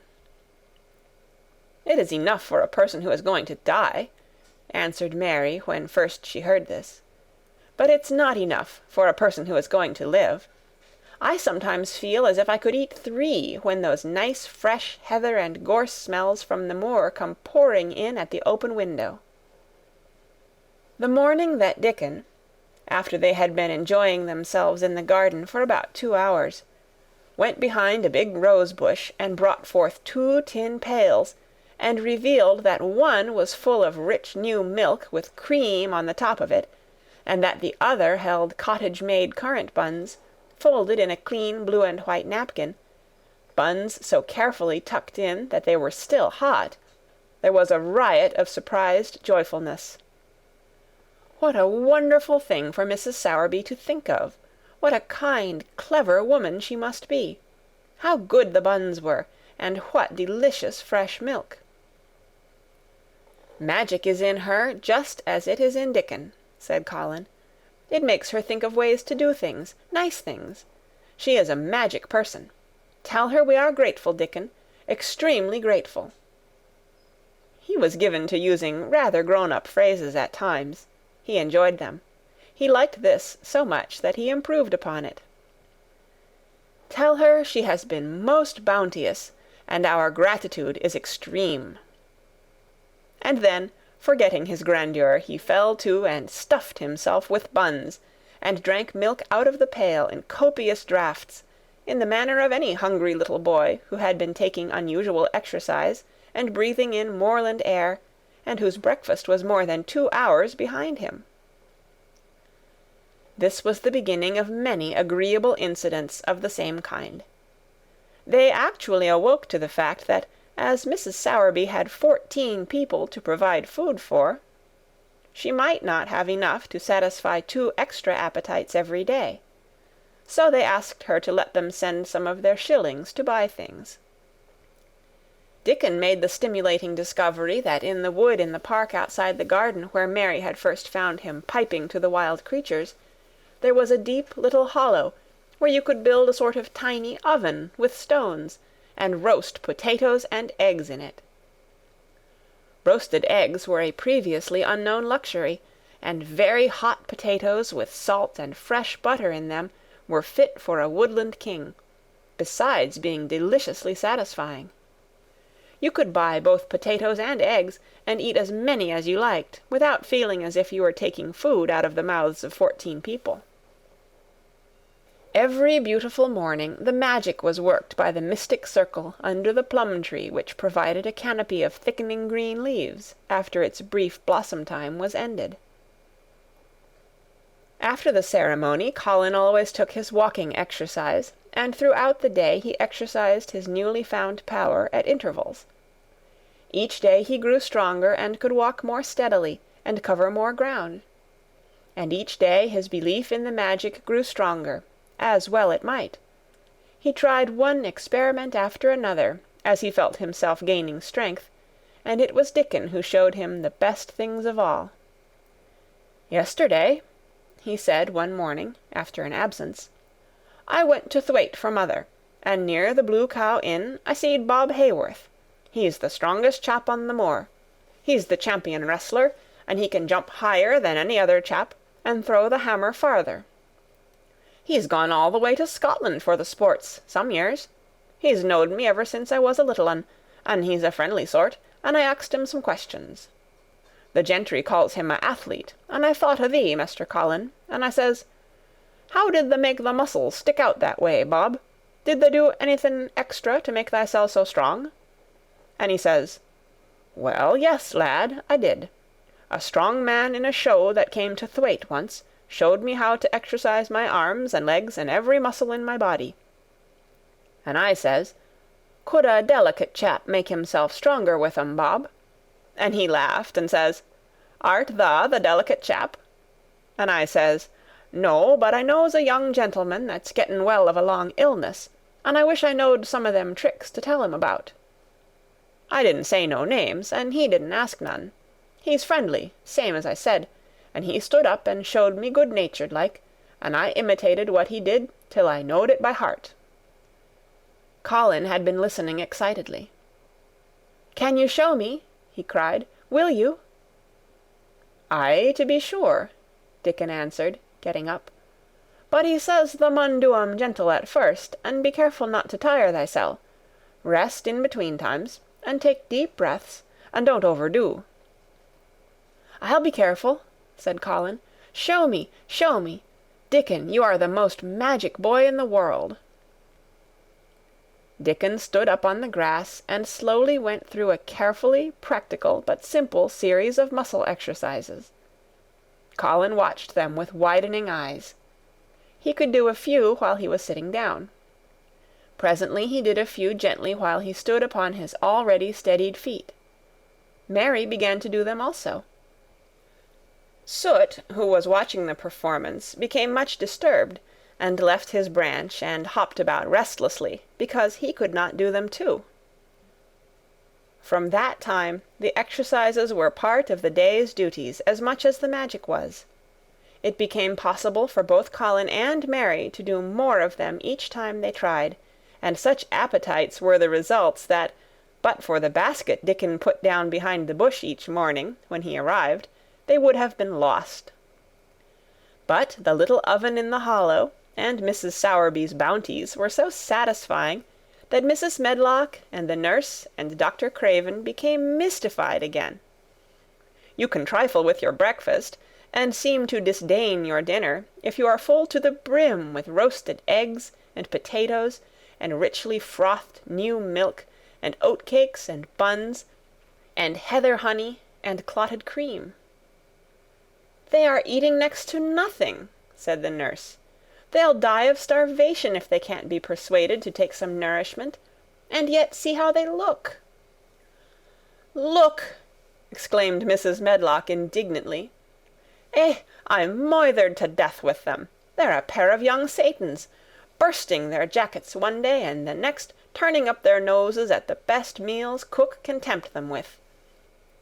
Not a mouthful of that lovely young fowl and bread sauce did they set a fork into yesterday, and the poor woman fair invented a pudding for them, and back it sent. She almost cried. She's afraid she'll be blamed if they starve themselves into their graves." Dr. Craven came and looked at Colin long and carefully. He wore an extremely worried expression when the nurse talked with him, and showed him the almost untouched tray of breakfast she had saved for him to look at, but it was even more worried when he sat down by Colin's sofa and examined him. He had been called to London on business, and had not seen the boy for nearly 2 weeks. When young things begin to gain health, they gain it rapidly. The waxen tinge had left Colin's skin, and a warm rose showed through it. His beautiful eyes were clear, and the hollows under them and in his cheeks and temples had filled out. His once dark, heavy locks had begun to look as if they sprang healthily from his forehead, and were soft and warm with life. His lips were fuller and of a normal color. In fact, as an imitation of a boy who was a confirmed invalid, he was a disgraceful sight. Dr. Craven held his chin in his hand and thought him over. "I am sorry to hear that you do not eat anything," he said. "That will not do. You will lose all you have gained, and you have gained amazingly. You ate so well a short time ago." "I told you it was an unnatural appetite," answered Colin. Mary was sitting on her stool near by, and she suddenly made a very queer sound, which she tried so violently to repress that she ended by almost choking. "What is the matter?" said Dr. Craven, turning to look at her. Mary became quite severe in her manner. "It was something between a sneeze and a cough," she replied with reproachful dignity. "And it got into my throat. But," she said afterward to Colin, "I couldn't stop myself. It just burst out because all at once I couldn't help remembering that last big potato you ate, and the way your mouth stretched when you bit through that thick, lovely crust with jam and clotted cream on it." "Is there any way in which those children can get food secretly?" Dr. Craven inquired of Mrs. Medlock. "There's no way unless they dig it out of the earth or pick it off the trees," Mrs. Medlock answered. "They stay out in the grounds all day and see no one but each other, and if they want anything different to eat from what's sent up to them, they need only ask for it." "Well," said Dr. Craven, "so long as going without food agrees with them, we need not disturb ourselves. The boy is a new creature." "So is the girl," said Mrs. Medlock. She's begun to be downright pretty since she's filled out and lost her ugly little sour look. Her hair's grown thick and healthy looking, and she's got a bright colour. The glummest, ill-natured little thing she used to be, and now her and Master Colin laugh together like a pair of crazy young ones. Perhaps they're growing fat on that." "Perhaps they are," said Dr. Craven. "Let them laugh." End of chapter 24. Chapter 25. The Curtain. And the secret garden bloomed and bloomed, and every morning revealed new miracles. In the robin's nest there were eggs, and the robin's mate sat upon them, keeping them warm with her feathery little breast and careful wings. At first she was very nervous, and the robin himself was indignantly watchful. Even Dickon did not go near the close-grown corner in those days, but waited until by the quiet working of some mysterious spell he seemed to have conveyed to the soul of the little pair that in the garden there was nothing which was not quite like themselves, nothing which did not understand the wonderfulness of what was happening to them, the immense, tender, terrible, heart-breaking beauty and solemnity of eggs. If there had been one person in that garden who had not known through all his or her innermost being that if an egg were taken away or hurt, the whole world would whirl round and crash through space and come to an end, if there had been even one who did not feel it and act accordingly, there could have been no happiness, even in that golden springtime air. But they all knew it and felt it, and the robin and his mate knew they knew it. At first the robin watched Mary and Colin with sharp anxiety. For some mysterious reason he knew he need not watch Dickon. The first moment he set his dew-bright black eye on Dickon, he knew he was not a stranger, but a sort of robin without beak or feathers. He could speak robin, which is a quite distinct language, not to be mistaken for any other. To speak robin to a robin is like speaking French to a Frenchman. Dickon always spoke it to the robin himself, so the queer gibberish he used when he spoke to humans did not matter in the least. The robin thought he spoke this gibberish to them because they were not intelligent enough to understand feathered speech. His movements were also robin. They never startled one by being sudden enough to seem dangerous or threatening. Any robin could understand Dickon, so his presence was not even disturbing. But at the outset it seemed necessary to be on guard against the other two. In the first place, the boy creature did not come into the garden on his legs. He was pushed in on a thing with wheels, and the skins of wild animals were thrown over him. That in itself was doubtful. Then, when he began to stand up and move about, he did it in a queer, unaccustomed way, and the others seemed to have to help him. The robin used to secret himself in a bush and watch this anxiously, his head tilted first on one side and then on the other. He thought that the slow movements might mean that he was preparing to pounce, as cats do. When cats are preparing to pounce, they creep over the ground very slowly. The robin talked this over with his mate a great deal for a few days, but after that he decided not to speak of the subject, because her terror was so great that he was afraid it might be injurious to the eggs. When the boy began to walk by himself, and even to move more quickly, it was an immense relief. But for a long time, or it seemed a long time to the robin, he was a source of some anxiety. He did not act as the other humans did. He seemed very fond of walking, but he had a way of sitting or lying down for a while, and then getting up, in a disconcerting manner, to begin again. One day the robin remembered that when he himself had been made to learn to fly by his parents, he had done much the same sort of thing. He had taken short flights of a few yards, and then had been obliged to rest. So it occurred to him that this boy was learning to fly, or rather to walk. He mentioned this to his mate, and when he told her that the eggs would probably conduct themselves in the same way after they were fledged, she was quite comforted, and even became eagerly interested, and derived great pleasure from watching the boy over the edge of her nest, though she always thought that the eggs would be much cleverer and learn more quickly. But then she said indulgently that humans were always more clumsy and slow than eggs, and most of them never seemed really to learn to fly at all. You never met them in the air or on tree-tops. After a while the boy began to move about as the others did, but all three of the children at times did unusual things.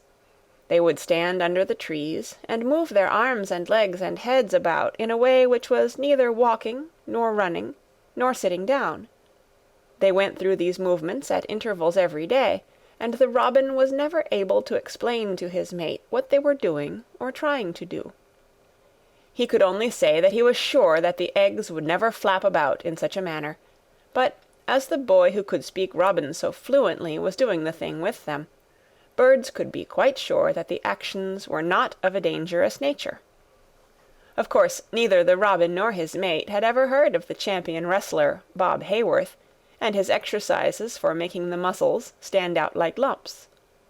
Robins are not like human beings. Their muscles are always exercised from the first, and so they develop themselves in a natural manner. If you have to fly about to find every meal you eat, your muscles do not become atrophied. Atrophied means wasted away through want of use.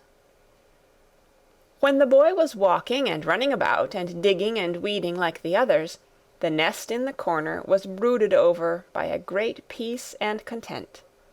Fears for the eggs became things of the past.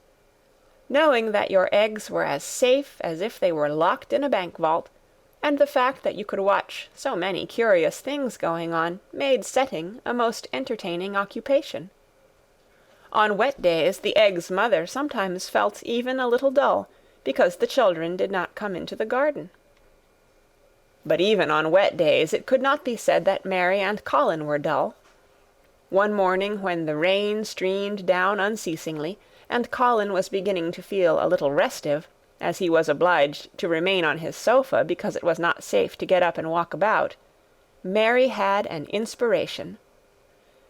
"Now that I am a real boy," Colin had said, "my legs and arms and all my body are so full of magic that I can't keep them still. They want to be doing things all the time.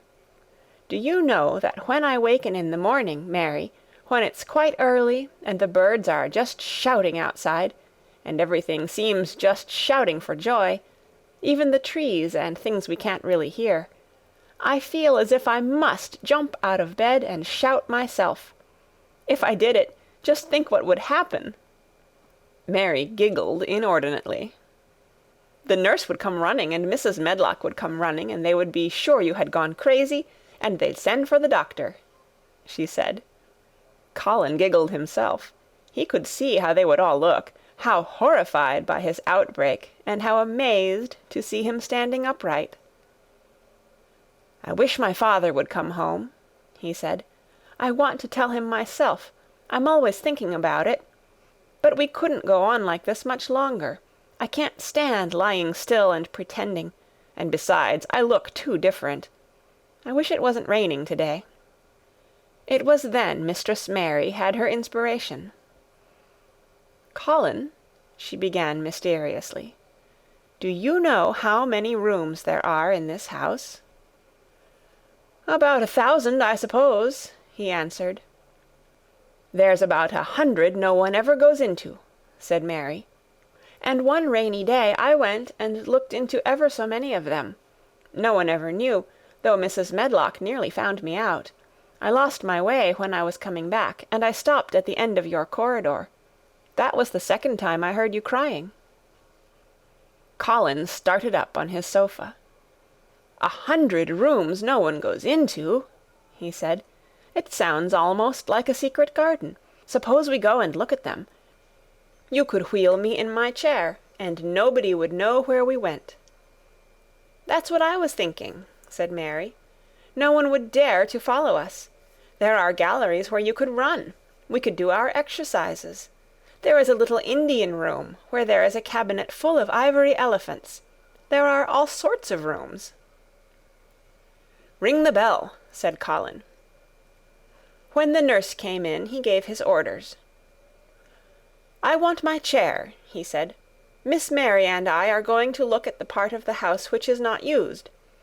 John can push me as far as the picture gallery, because there are some stairs. Then he must go away and leave us alone until I send for him again." Rainy days lost their terrors that morning. When the footman had wheeled the chair into the picture gallery, and left the two together in obedience to orders, Colin and Mary looked at each other, delighted. As soon as Mary had made sure that John was really on his way back to his own quarters below stairs, Colin got out of his chair. "I am going to run from one end of the gallery to the other," he said, "and then I am going to jump, and then we will do Bob Hayworth's exercises." And they did all these things and many others. They looked at the portraits, and found the plain little girl dressed in green brocade, and holding the parrot on her finger. "All these," said Colin, "must be my relations. They lived a long time ago. That parrot one, I believe, is one of my great-great-great-great-aunts. She looks rather like you, Mary, not as you look now, but as you looked when you came here. Now you are a great deal fatter and better looking." "So are you," said Mary, and they both laughed. They went to the Indian room and amused themselves with the ivory elephants. They found the rose-coloured brocade boudoir and the hole in the cushion the mouse had left, but the mice had grown up and run away, and the hole was empty. They saw more rooms and made more discoveries than Mary had made on her first pilgrimage. They found new corridors and corners and flights of steps, and new old pictures they liked, and weird old things they did not know the use of. It was a curiously entertaining morning, and the feeling of wandering about in the same house with other people, but at the same time feeling as if one were miles away from them, was a fascinating thing. "I'm glad we came," Colin said. "I never knew I lived in such a big, queer old place. I like it. We will ramble about every rainy day. We shall always be finding new, queer corners and things."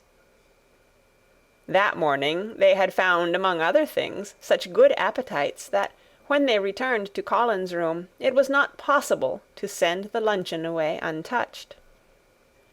When the nurse carried the tray downstairs, she slapped it down on the kitchen dresser so that Mrs. Loomis, the cook, could see the highly polished dishes and plates.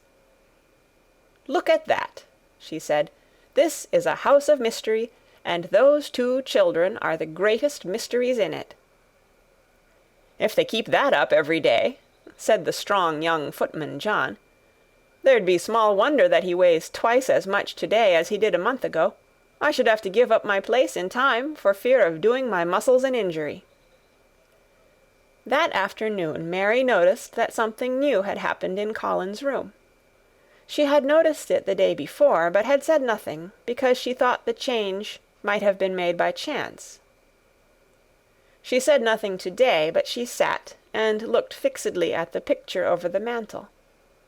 She could look at it because the curtain had been drawn aside. That was the change she noticed. "I know what you want me to tell you," said Colin, after she had stared a few minutes. "I always know when you want me to tell you something. You are wondering why the curtain is drawn back. I am going to keep it like that." "Why?" asked Mary. "Because it doesn't make me angry any more to see her laughing. I wakened when it was bright moonlight 2 nights ago, and felt as if the magic was filling the room and making everything so splendid that I couldn't lie still. I got up and looked out of the window. The room was quite light, and there was a patch of moonlight on the curtain, and somehow that made me go and pull the cord. She looked right down at me as if she were laughing because she was glad I was standing there. It made me like to look at her. I want to see her laughing like that all the time. I think she must have been a sort of magic person, perhaps." "You are so like her now," said Mary, "that sometimes I think perhaps you are her ghost made into a boy." That idea seemed to impress Colin. He thought it over, and then answered her slowly. "If I were her ghost, my father would be fond of me." "Do you want him to be fond of you?" inquired Mary.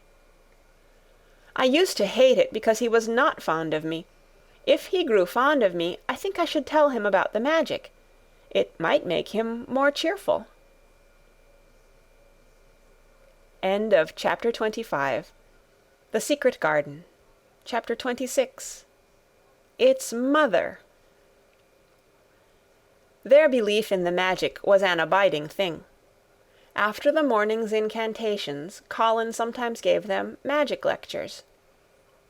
"I like to do it," he explained, "because when I grow up and make great scientific discoveries, I shall be obliged to lecture about them, and so this is practice. I can only give short lectures now because I am very young, and besides, Ben Weatherstaff would feel as if he were in church, and he would go to sleep."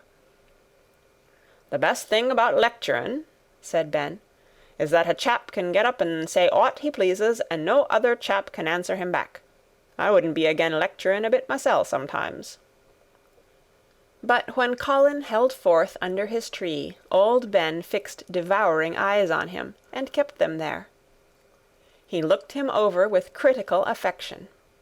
It was not so much the lecture which interested him as the legs which looked straighter and stronger each day, the boyish head which held itself up so well, the once sharp chin and hollow cheeks, which had filled and rounded out, and the eyes which had begun to hold the light he remembered in another pair. Sometimes, when Colin felt Ben's earnest gaze meant that he was much impressed, he wondered what he was reflecting on, and once, when he had seemed quite entranced, he questioned him. "What are you thinking about, Ben Weatherstaff?" he asked. "I was thinking," answered Ben, "as I'd warrant tha's gone up 3 or 4 pound this week. I was looking at the calves and the shoulders. I'd like to get thee on a pair of scales." "It's the magic, and Mrs. Sowerby's buns and milk and things," said Colin. "You see, the scientific experiment has succeeded." That morning Dickon was too late to hear the lecture. When he came he was ruddy with running, and his funny face looked more twinkling than usual. As they had a good deal of weeding to do after the rains, they fell to work. They always had plenty to do after a warm, deep, sinking rain. The moisture which was good for the flowers was also good for the weeds which thrust up tiny blades of grass and points of leaves which must be pulled up before their roots took too firm hold. Colin was as good at weeding as anyone in these days, and he could lecture while he was doing it. "The magic works best when you work yourself," he said this morning. "You can feel it in your bones and muscles. I am going to read books about bones and muscles, but I am going to write a book about magic. I am making it up now. I keep finding out things." It was not very long after he had said this that he laid down his trowel and stood up on his feet. He had been silent for several minutes, and they had seen that he was thinking out lectures, as he often did. When he dropped his trowel and stood upright, it seemed to Mary and Dickon as if a sudden strong thought had made him do it. He stretched himself out to his tallest height, and he threw out his arms exultantly. Color glowed in his face, and his strange eyes widened with joyfulness. All at once he had realized something to the full. "Mary! Dickon!" he cried. "Just look at me!" They stopped their weeding and looked at him. "Do you remember that first morning you brought me in here?" he demanded. Dickon was looking at him very hard. Being an animal charmer, he could see more things than most people could, and many of them were things he never talked about. He saw some of them now in this boy. "Aye, that we do," he answered. Mary looked hard too, but she said nothing. "Just this minute," said Colin, "all at once, I remembered it myself, when I looked at my hand digging with the trowel, and I had to stand up on my feet to see if it was real. And it is real. I'm well. I'm well." "Aye, that thou art," said Dickon. "I'm well. I'm well," said Colin again, and his face went quite red all over. He had known it before in a way. He had hoped it and felt it and thought about it, but just at that minute something had rushed all through him, a sort of rapturous belief and realization, and it had been so strong that he could not help calling out, "I shall live for ever and ever and ever," he cried grandly. "I shall find out thousands and thousands of things. I shall find out about people and creatures and everything that grows, like Dickon, and I shall never stop making magic. I'm well. I'm well. I feel as if I want to shout out something thankful, joyful." Ben Weatherstaff, who had been working near a rose bush, glanced round at him. "Thou might sing the doxology," he suggested in his driest grunt. He had no opinion of the doxology, and he did not make the suggestion with any particular reverence. But Colin was of an exploring mind, and he knew nothing about the doxology. "What is that?" he inquired. "Dickon can sing it for thee, I'll warrant," replied Ben Weatherstaff. Dickon answered with his all-perceiving animal charmer's smile. "They sing it at church," he said. "Mother says she believes the skylarks sings it when they gets up in the morning." "If she says that, it must be a nice song," Colin answered. "I've never been in a church myself. I was always too ill. Sing it, Dickon. I want to hear it." Dickon was quite simple and unaffected about it. He understood what Colin felt better than Colin did himself. He understood by a sort of instinct so natural that he did not know it was understanding. He pulled off his cap and looked round, still smiling. "Thou must take off the cap," he said to Colin, "and so mun thou, Ben, and thou mun stand up, thou knows." Colin took off his cap, and the sun shone on and warmed his thick hair as he watched Dickon intently. Ben Weatherstaff scrambled up from his knees and bared his head too, with a sort of puzzled, half-resentful look on his old face, as if he didn't know exactly why he was doing this remarkable thing. Dickon stood out among the trees and rose bushes and began to sing in quite a simple, matter-of-fact way, and in a nice, strong, boy voice. "Praise God from whom all blessings flow. Praise him, all creatures here below. Praise him above, ye heavenly host. Praise Father, Son, and Holy Ghost. Amen." When he had finished, Ben Weatherstaff was standing quite still, with his jaws set obstinately, but with a disturbed look in his eyes fixed on Colin. Colin's face was thoughtful and appreciative. "It's a very nice song," he said. "I like it. Perhaps it means just what I mean when I want to shout out that I am thankful to the magic." He stopped and thought in a puzzled way. "Perhaps they are both the same thing. How can we know the exact names of everything? Sing it again, Dickon. Let us try, Mary. I want to sing it too. It's my song. How does it begin?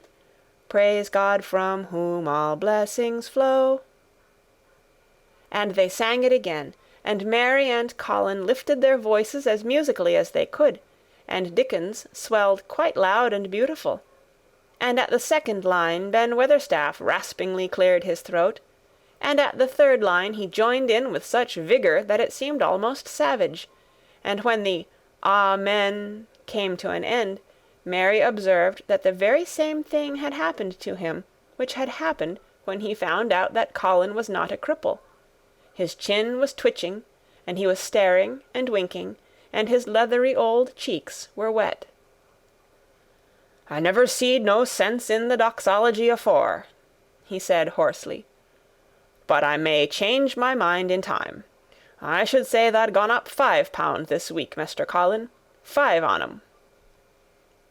Colin was looking across the garden at something attracting his attention, and his expression had become a startled one. "Who is coming in here?" he said quickly. "Who is it?" The door in the ivied wall had been pushed gently open, and a woman had entered. She had come in with the last line of their song, and she had stood still listening and looking at them. With the ivy behind her, the sunlight drifting through the trees and dappling her long blue cloak, and her nice fresh face smiling across the greenery, she was rather like a softly colored illustration in one of Colin's books. She had wonderful affectionate eyes which seemed to take everything in, all of them, even Ben Weatherstaff and the creatures, and every flower that was in bloom. Unexpectedly as she had appeared, not one of them felt that she was an intruder at all. Dickon's eyes lighted like lamps. "It's Mother, that's who it is!" he cried, and went across the grass at a run. Colin began to move toward her too, and Mary went with him. They both felt their pulses beat faster. "It's Mother," Dickon said again when they met halfway. "I knowed thou wanted to see her, and I told her where the door was hid." Colin held out his hand with a sort of flushed royal shyness, but his eyes quite devoured her face. "Even when I was ill I wanted to see you," he said. "You and Dickon and the secret garden. I'd never wanted to see anyone or anything before." The sight of his uplifted face brought about a sudden change in her own. She flushed, and the corners of her mouth shook, and a mist seemed to sweep over her eyes. Dear lad," she broke out tremulously. Dear lad," as if she had not known she were going to say it. She did not say, "Mester Colin," but just, "Dear lad," quite suddenly. She might have said it to Dickon in the same way, if she had seen something in his face which touched her. Colin liked it. "Are you surprised because I am so well?" he asked. She put her hand on his shoulder, and smiled the mist out of her eyes. "Aye, that I am," she said. "But thou'rt so like thy mother, thou made my heart jump." "Do you think," said Colin, a little awkwardly, "that will make my father like me?" "Aye, for sure, dear lad," she answered, and she gave his shoulder a soft, quick pat. "He mun come home. He mun come home." "Susan Sowerby," said Ben Weatherstaff, getting close to her, "look at the lad's legs, wilt tha? They was like drumsticks i' stockin' 2 month ago, and I heard folk tell as they was bandy and knock-kneed both at the same time. Look at 'em now." Susan Sowerby laughed a comfortable laugh. "They're going to be fine, strong lads' legs in a bit," she said. "Let him go on playin' and workin' in the garden, and eatin' hearty, and drinkin' plenty o' good sweet milk, and there'll not be a finer pair i' Yorkshire, thank God for it." She put both hands on Mistress Mary's shoulders, and looked her little face over in a motherly fashion. "And thee too," she said. "Thou'rt grown near as hearty as our Elizabeth Ellen. I'll warrant thou'rt like thy mother too. Our Martha told me as Mrs. Medlock heard she was a pretty woman. Thou'lt be like a blush rose when thou grows up, my little lass, bless thee." She did not mention that when Martha came home on her day out, and described the plain, sallow child, she had said that she had no confidence whatever in what Mrs. Medlock had heard. "It doesn't stand to reason that a pretty woman could be the mother of such a foul little lass," she had added obstinately. Mary had not had time to pay much attention to her changing face. She had only known that she looked different, and seemed to have a great deal more hair, and that it was growing very fast. But, remembering her pleasure in looking at the Mem Sahib in the past, she was glad to hear that she might some day look like her. Susan Sowerby went round their garden with them, and was told the whole story of it, and shown every bush and tree which had come alive. Colin walked on one side of her and Mary on the other. Each of them kept looking up at her comfortable rosy face, secretly curious about the delightful feeling she gave them, a sort of warm, supported feeling. It seemed as if she understood them as Dickon understood his creatures. She stooped over the flowers and talked about them as if they were children. Soot followed her and once or twice cawed at her and flew upon her shoulder as if it were Dickon's. When they told her about the robin and the first flight of the young ones, she laughed a motherly little mellow laugh in her throat. "I suppose learnin' 'em to fly is like learnin' children to walk, but I'm feared I should be all in a worrit if mine had wings instead o' legs," she said. It was because she seemed such a wonderful woman in her nice moorland cottage way that at last she was told about the magic. "Do you believe in magic?" asked Colin, after he had explained about Indian fakirs. "I hope you do." "That I do, lad," she answered. "I never knowed it by that name, but what does the name matter? I warrant they call it a different name i' France, and a different one in Germany. The same thing as set the seeds swellin' and the sun shinin' made thee a well lad, and it's the good thing. It isn't like us poor fools as think it matters if us is called out of our names. The big good thing doesn't stop to worrit, bless thee. It goes on making worlds by the million, worlds like us. Never thee stop believin' in the big good thing, and knowin' the world's full of it, and call it what thou likes. Thou wert singing to it when I come into the garden." "I felt so joyful," said Colin, opening his beautiful strange eyes at her. "Suddenly I felt how different I was, how strong my arms and legs were, you know, and how I could dig and stand, and I jumped up and wanted to shout out something to anything that would listen." "The magic listened when thou sung the doxology. It would ha' listened to anything tha'd sung. It was the joy that mattered. Eh, lad, lad, what's names to the joy-maker?" And she gave his shoulders a quick, soft pat again.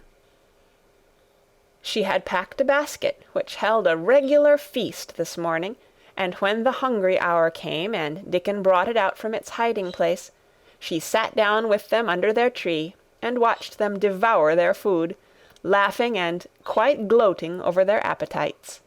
She was full of fun, and made them laugh at all sorts of odd things. She told them stories in broad Yorkshire, and taught them new words. She laughed as if she could not help it when they told her of the increasing difficulty there was in pretending that Colin was still a fretful invalid. "You see, we can't help laughing nearly all the time when we are together," explained Colin, "and it doesn't sound ill at all. We try to choke it back, but it will burst out, and that sounds worse than ever." "There's one thing that comes into my mind so often," said Mary, "and I can scarcely ever hold in when I think of it suddenly. I keep thinking, suppose Colin's face should get to look like a full moon. It isn't like one yet, but he gets a tiny bit fatter every day, and suppose some morning it should look like one. What should we do?" "Bless us all, I can see thou has a good bit of play-acting to do," said Susan Sowerby. "But thou won't have to keep it up much longer. Mr. Craven'll come home." "Do you think he will?" asked Colin. "Why?" Susan Sowerby chuckled softly. "I suppose it 'ud nigh break thy heart if he found out before thou told him in thy own way," she said. "Thou's laid awake nights planning it."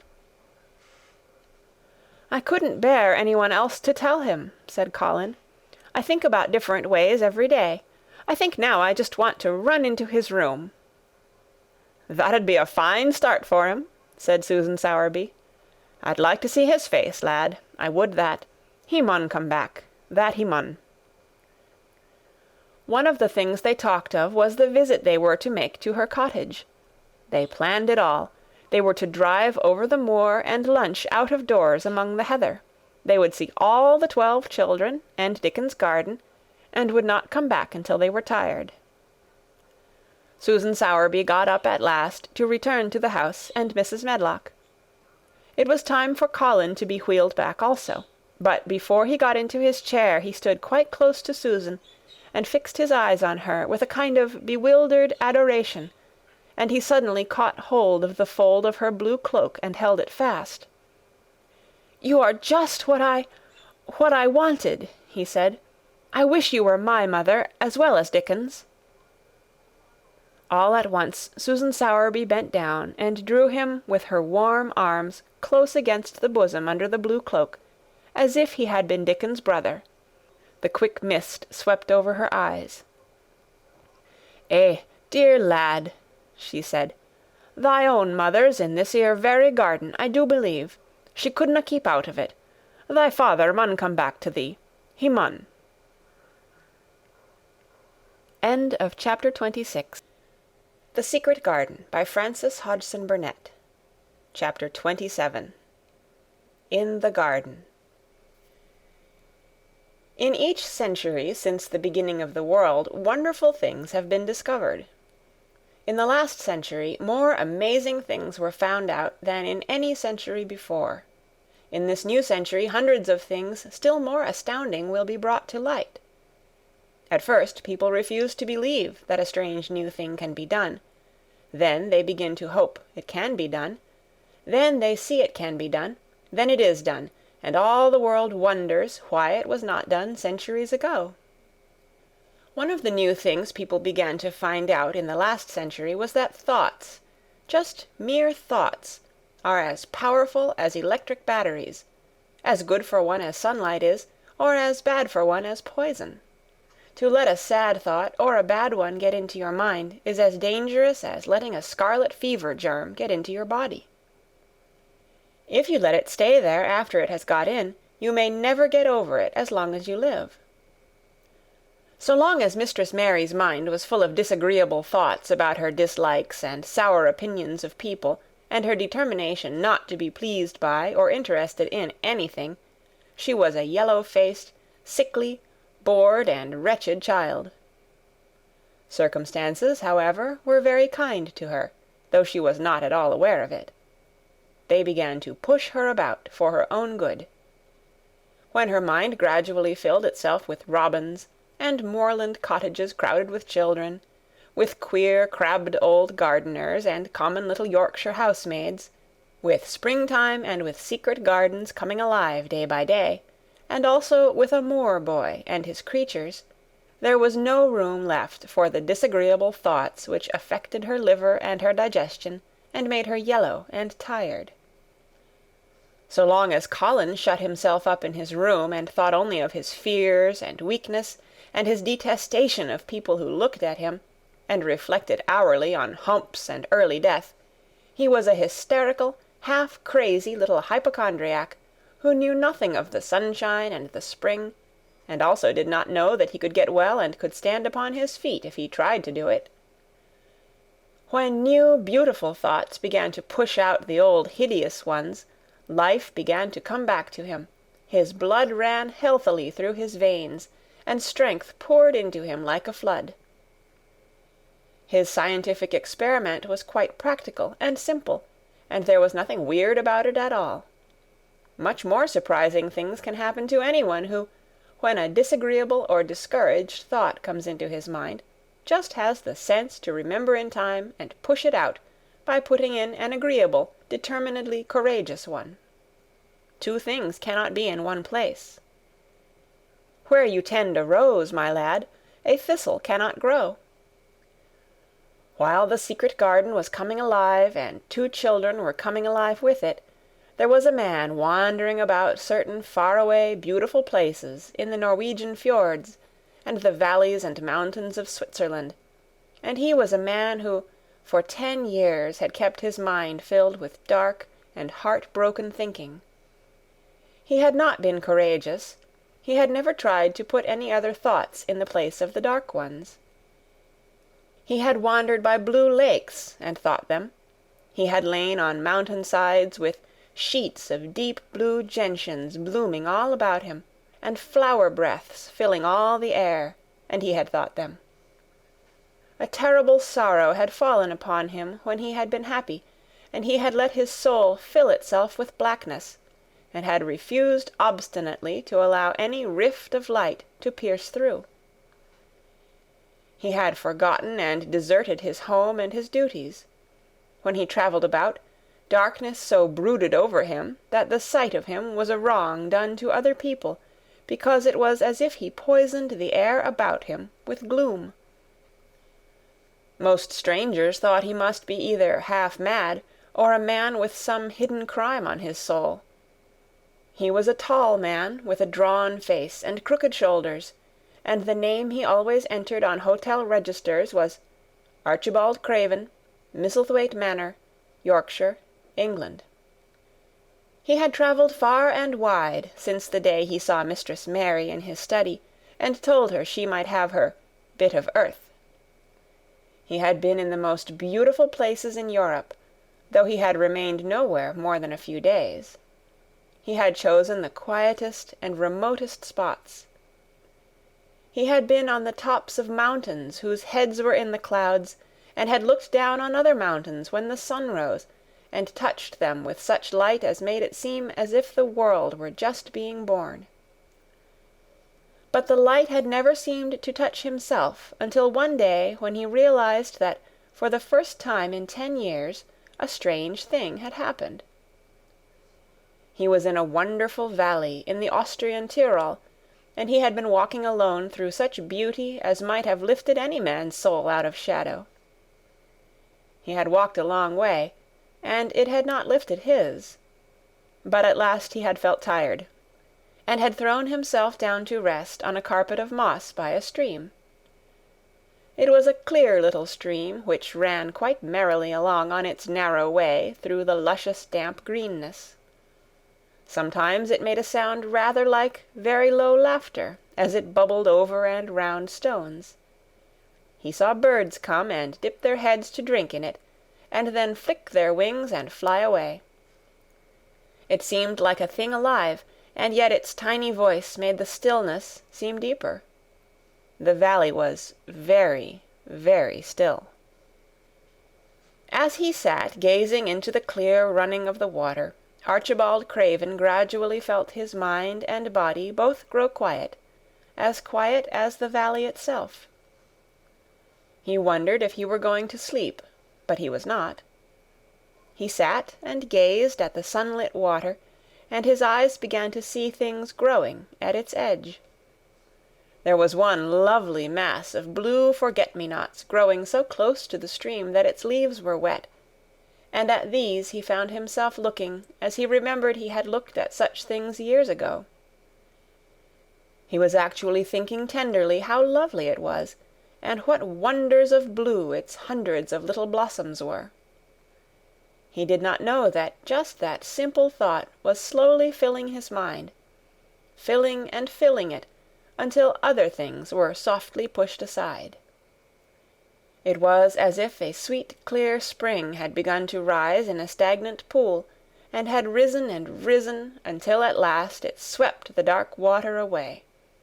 But of course he did not think of this himself. He only knew that the valley seemed to grow quieter and quieter as he sat and stared at the bright, delicate blueness. He did not know how long he sat there, or what was happening to him, but at last he moved as if he were awakening, and he got up slowly and stood on the moss carpet, drawing a long, deep, soft breath and wondering at himself. Something seemed to have been unbound and released in him, very quietly. "What is it?" he said, almost in a whisper, and he passed his hand over his forehead. "I almost feel as if I were alive." I do not know enough about the wonderfulness of undiscovered things to be able to explain how this had happened to him. Neither does anyone else yet. He did not understand at all himself, but he remembered this strange hour months afterward when he was at Misselthwaite again, and he found out quite by accident that on this very day Colin had cried out as he went into the secret garden, "I am going to live for ever and ever and ever."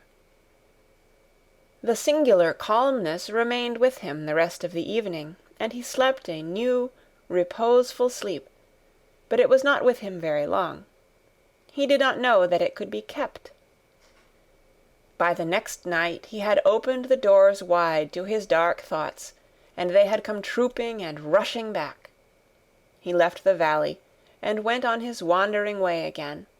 But, strange as it seemed to him, there were minutes, sometimes half-hours, when, without his knowing why, the black burden seemed to lift itself again, and he knew he was a living man, and not a dead one. Slowly, slowly, for no reason that he knew of, he was coming alive with the garden. As the golden summer changed into the deep golden autumn, he went to the Lake of Como. There he found the loveliness of a dream.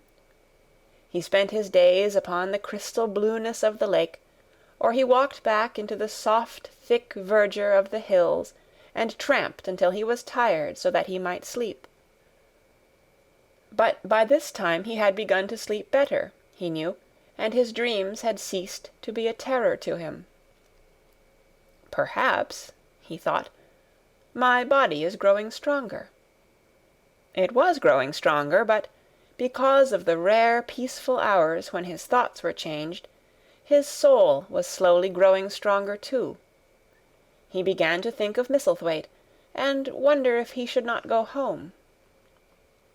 Now and then he wondered vaguely about his boy, and asked himself what he should feel when he went and stood by the carved, four-posted bed again, and looked down at the sharply chiselled, ivory-white face while it slept, and the black lashes rimmed so startlingly the close-shut eyes.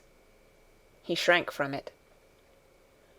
One marvel of a day he had walked so far that when he returned, the moon was high and full, and all the world was purple shadow and silver. The stillness of lake and shore and wood was so wonderful that he did not go into the villa he lived in. He walked down to a little bowered terrace at the water's edge, and sat upon a seat, and breathed in all the heavenly scents of the night. He felt the strange calmness stealing over him, and it grew deeper and deeper until he fell asleep. He did not know when he fell asleep, and when he began to dream. His dream was so real that he did not feel as if he were dreaming.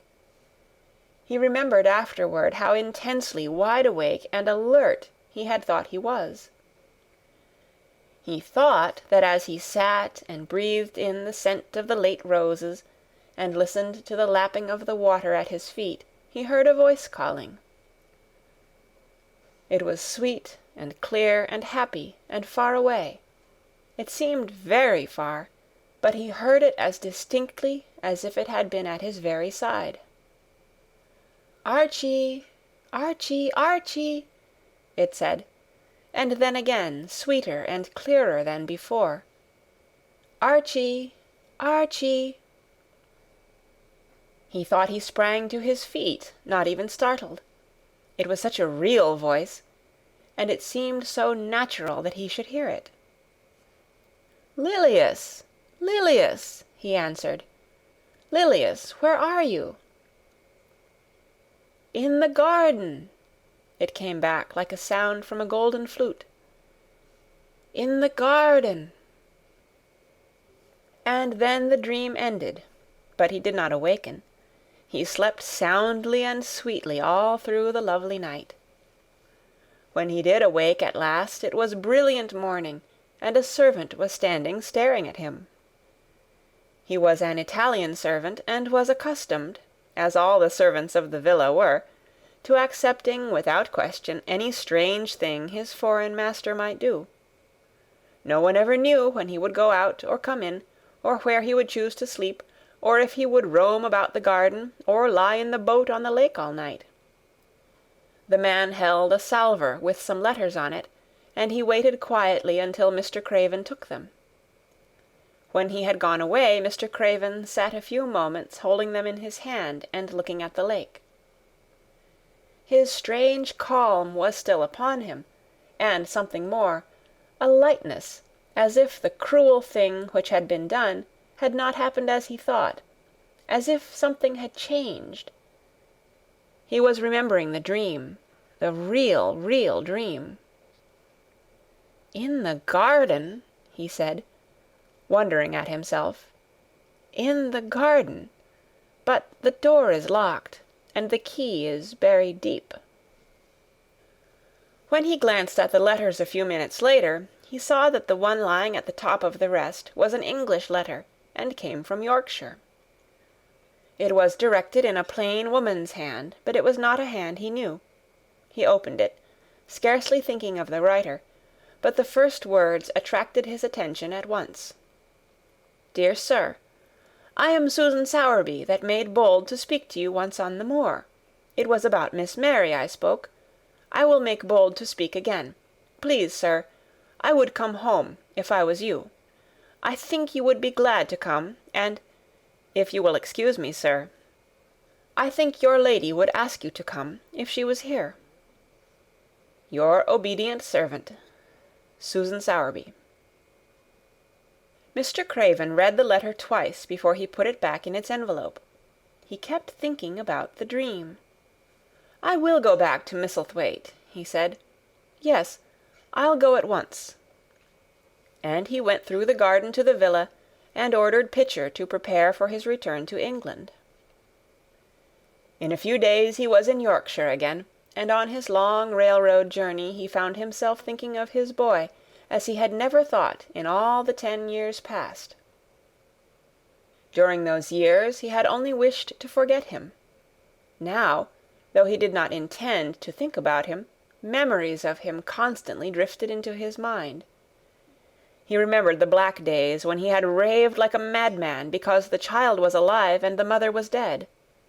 He had refused to see it, and when he had gone to look at it at last, it had been such a weak, wretched thing that everyone had been sure it would die in a few days. But, to the surprise of those who took care of it, the days passed, and it lived, and then everyone believed it would be a deformed and crippled creature. He had not meant to be a bad father, but he had not felt like a father at all. He had supplied doctors and nurses and luxuries, but he had shrunk from the mere thought of the boy, and had buried himself in his own misery. The first time after a year's absence he returned to Misselthwaite, and the small, miserable-looking thing languidly and indifferently lifted to his face the great grey eyes with black lashes round them, so like, and yet so horribly unlike the happy eyes he had adored, he could not bear the sight of them, and turned away pale as death. After that he scarcely ever saw him except when he was asleep, and all he knew of him was that he was a confirmed invalid, with a vicious, hysterical, half-insane temper. He could only be kept from furies dangerous to himself by being given his own way in every detail. All this was not an uplifting thing to recall, but as the train whirled him through mountain passes and golden plains, the man who was coming alive began to think in a new way, and he thought long and steadily and deeply. "Perhaps I have been all wrong for 10 years," he said to himself. 10 years is a long time. It may be too late to do anything, quite too late. What have I been thinking of? Of course, this was the wrong magic, to begin by saying too late. Even Colin could have told him that. But he knew nothing of magic, either black or white. This he had yet to learn. He wondered if Susan Sowerby had taken courage and written to him only because the motherly creature had realized that the boy was much worse, was fatally ill. If he had not been under the spell of the curious calmness which had taken possession of him, he would have been more wretched than ever. But the calm had brought a sort of courage and hope with it. Instead of giving way to thoughts of the worst, he actually found he was trying to believe in better things. "Could it be possible that she sees that I may be able to do him good, and control him?" he thought. "I will go and see her on my way to Misselthwaite." But when on his way across the moor he stopped the carriage at the cottage, 7 or 8 children who were playing about gathered in a group, and bobbing 7 or 8 friendly and polite curtsies, told him that their mother had gone to the other side of the moor early in the morning, to help a woman who had a new baby. "Our Dickon," they volunteered, "was over at the manor, working in one of the gardens, where he went several days each week." Mr. Craven looked over the collection of sturdy little bodies and round, red-cheeked faces, each one grinning in its own particular way, and he awoke to the fact that they were a healthy, likable lot. He smiled at their friendly grins, and took a golden sovereign from his pocket, and gave it to our Lisbeth Ellen, who was the oldest. "If you divide that into 8 parts, there will be half a crown for each of you," he said. Then, amid grins and chuckles and bobbing of curtsies, he drove away, leaving ecstasy and nudging elbows and little jumps of joy behind. The drive across the wonderfulness of the moor was a soothing thing. Why did it seem to give him a sense of home-coming, which he had been sure he could never feel again, that sense of the beauty of land and sky and purple bloom of distance, and a warming of the heart at drawing nearer to the great old house, which had held those of his blood for 600 years? How he had driven away from it the last time, shuddering to think of its closed rooms, and the boy lying in the 4-posted bed with the brocaded hangings. Was it possible that perhaps he might find him changed a little for the better, and that he might overcome his shrinking from him? How real that dream had been! How wonderful and clear the voice which called back to him, "In the garden! In the garden!" "I will try to find the key," he said. "I will try to open the door. I must, though I don't know why." When he arrived at the manor, the servants who received him with the usual ceremony noticed that he looked better, and that he did not go to the remote rooms where he usually lived, attended by Pitcher. He went into the library and sent for Mrs. Medlock. She came to him somewhat excited and curious and flustered. "How is Master Colin, Medlock?" he inquired. "Well, sir," Mrs. Medlock answered. He's different, in a manner of speaking." "Worse?" he suggested. Mrs. Medlock really was flushed. "Well, you see, sir," she tried to explain, "neither Dr. Craven, nor the nurse, nor me can exactly make him out."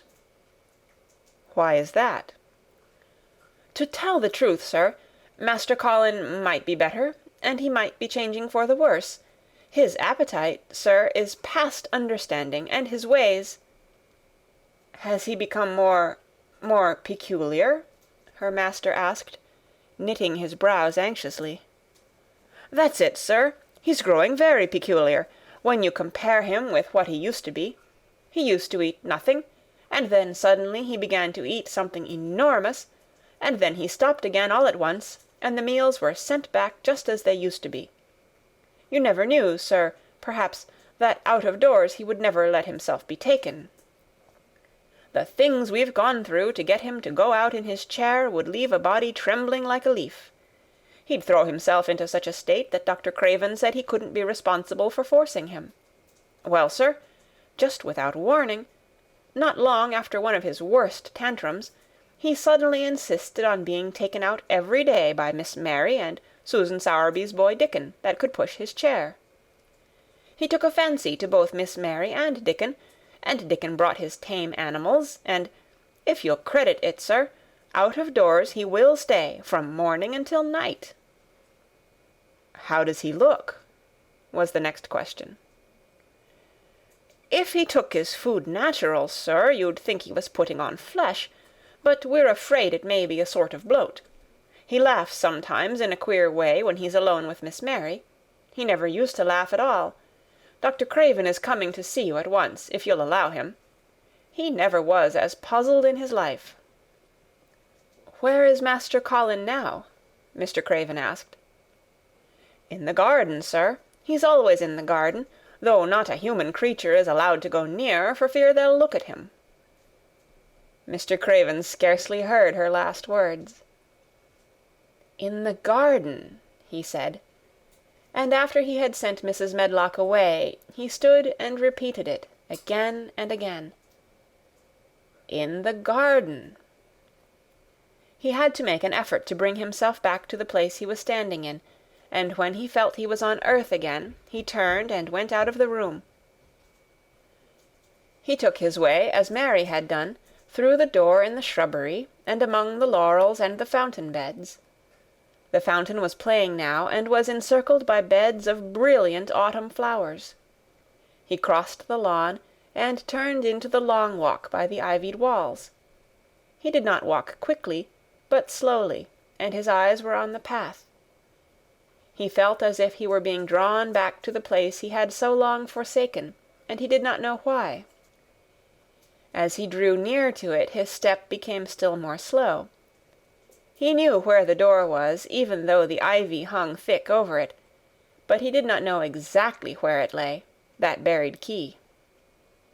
So he stopped, and stood still, looking about him, and almost the moment after he had paused, he started and listened, asking himself if he were walking in a dream. The ivy hung thick over the door, the key was buried under the shrubs. No human being had passed that portal for 10 lonely years. And yet, inside the garden there were sounds.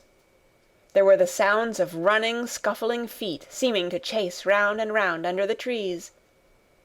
There were strange sounds of lowered, suppressed voices, exclamations, and smothered, joyous cries. It seemed actually like the laughter of young things, the uncontrollable laughter of children who were trying not to be heard, but who in a moment or so, as their excitement mounted, would burst forth. What in heaven's name was he dreaming of? What in heaven's name did he hear? Was he losing his reason, and thinking he heard things which were not for human ears? Was it that the far clear voice had meant? And then the moment came, the uncontrollable moment, when the sounds forgot to hush themselves. The feet ran faster and faster. They were nearing the garden door. There was quick, strong, young breathing, and a wild outbreak of laughing which could not be contained. And the door in the wall was flung wide open, the sheet of ivy swinging back, and a boy burst through it at full speed and, without seeing the outsider, dashed almost into his arms. Mr. Craven had extended them just in time to save him from falling as a result of his unseeing dash against him, and when he held him away to look at him in amazement at his being there, he truly gasped for breath. He was a tall boy, and a handsome one. He was glowing with life, and his running had sent splendid color leaping to his face. He threw the thick hair back from his forehead, and lifted a pair of strange grey eyes, eyes full of boyish laughter, and rimmed with black lashes like a fringe. It was the eyes which made Mr. Craven gasp for breath. "Who? What? Who?" he stammered. This was not what Colin had expected. This was not what he had planned.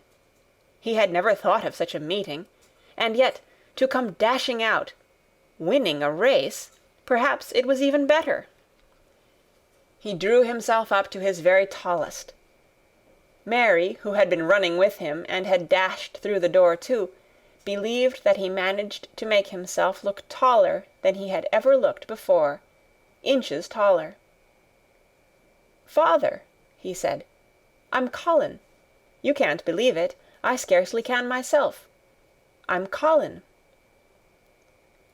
Like Mrs. Medlock, he did not understand what his father meant when he said hurriedly, "In the garden, in the garden." "Yes," hurried on Colin, "it was the garden that did it, and Mary and Dickon and the creatures, and the magic. No one knows. We kept it to tell you when you came. I'm well. I can beat Mary in a race. I'm going to be an athlete." He said it all so like a healthy boy. his face flushed, his words tumbling over each other in his eagerness, that Mr. Craven's soul shook with unbelieving joy. Colin put out his hand and laid it on his father's arm. "Aren't you glad, father?" he ended. "Aren't you glad? I'm going to live for ever and ever and ever." Mr. Craven put his hands on both the boy's shoulders and held him still. He knew he dared not even try to speak for a moment. "Take me into the garden, my boy," he said at last, "and tell me all about it." And so they led him in. The place was a wilderness of autumn gold and purple and violet blue and flaming scarlet, and on every side were sheaves of late lilies standing together, lilies which were white or white and ruby. He remembered well when the first of them had been planted that just at this season of the year their late glories should reveal themselves. Late roses climbed and hung and clustered, and the sunshine deepening the hue of the yellowing trees made one feel that one stood in an embowered temple of gold. The newcomer stood silent just as the children had done when they came into its grayness. He looked round and round. "I thought it would be dead," he said. "Mary thought so at first," said Colin, "but it came alive." Then they sat down under their tree, all but Colin, who wanted to stand while he told the story. It was the strangest thing he had ever heard, Archibald Craven thought, as it was poured forth in headlong boy fashion. Mystery and magic and wild creatures, the weird midnight meeting, the coming of the spring, the passion of insulted pride which had dragged the young Rajah to his feet to defy old Ben Weatherstaff to his face. The odd companionship, the play-acting, the great secret so carefully kept. The listener laughed until tears came into his eyes, and sometimes tears came into his eyes when he was not laughing. The athlete, the lecturer, the scientific discoverer was a laughable, lovable, healthy young human thing. "Now," he said at the end of the story, "it need not be a secret any more. I dare say it will frighten them nearly into fits when they see me. But I am never going to get into the chair again. I shall walk back with you, father, to the house." Ben Weatherstaff's duties rarely took him away from the gardens, but on this occasion he made an excuse to carry some vegetables to the kitchen, and being invited into the servants' hall by Mrs. Medlock to drink a glass of beer, he was on the spot, as he had hoped to be, when the most dramatic event Misselthwaite Manor had seen during the present generation actually took place. One of the windows looking upon the courtyard gave also a glimpse of the lawn. Mrs. Medlock, knowing Ben had come from the gardens, hoped that he might have caught sight of his master, and even by chance of his meeting with Master Colin. "Did you see either of them, Weatherstaff?" she asked. Ben took his beer mug from his mouth and wiped his lips with the back of his hand. "Aye, that I did," he answered with a shrewdly significant air. "Both of them?" suggested Mrs. Medlock. "Both of 'em," returned Ben Weatherstaff. "Thank you kindly, ma'am. I could sup up another mug of it." "Together?" said Mrs. Medlock, hastily overfilling his beer mug in her excitement. "Together, ma'am." And Ben gulped down half of his new mug at one gulp. "Where was Master Colin? How did he look? What did they say to each other?" "I didna hear that," said Ben, "along o' only being on the step-ladder looking over the wall. But I'll tell thee this, there's been things going on outside as you house people knows nowt about, and what thou'll find out soon." And it was not 2 minutes before he swallowed the last of his beer, and waved his mug solemnly toward the window which took in through the shrubbery a piece of the lawn. "Look there," he said, "if tha's curious. Look what's comin' across the grass." When Mrs. Medlock looked, she threw up her hands and gave a little shriek, and every man and woman servant within hearing bolted across the servants' hall, and stood looking through the window with their eyes almost starting out of their heads. Across the lawn came the Master of Misselthwaite, and he looked as many of them had never seen him, and by his side, with his head up in the air, and his eyes full of laughter, walked as strongly and steadily as any boy in Yorkshire, Master Colin. End of chapter 27, and the end of The Secret Garden by Frances Hodgson Burnett. Read by Kara Schallenberg on February 20th, 2006, in Oceanside, California.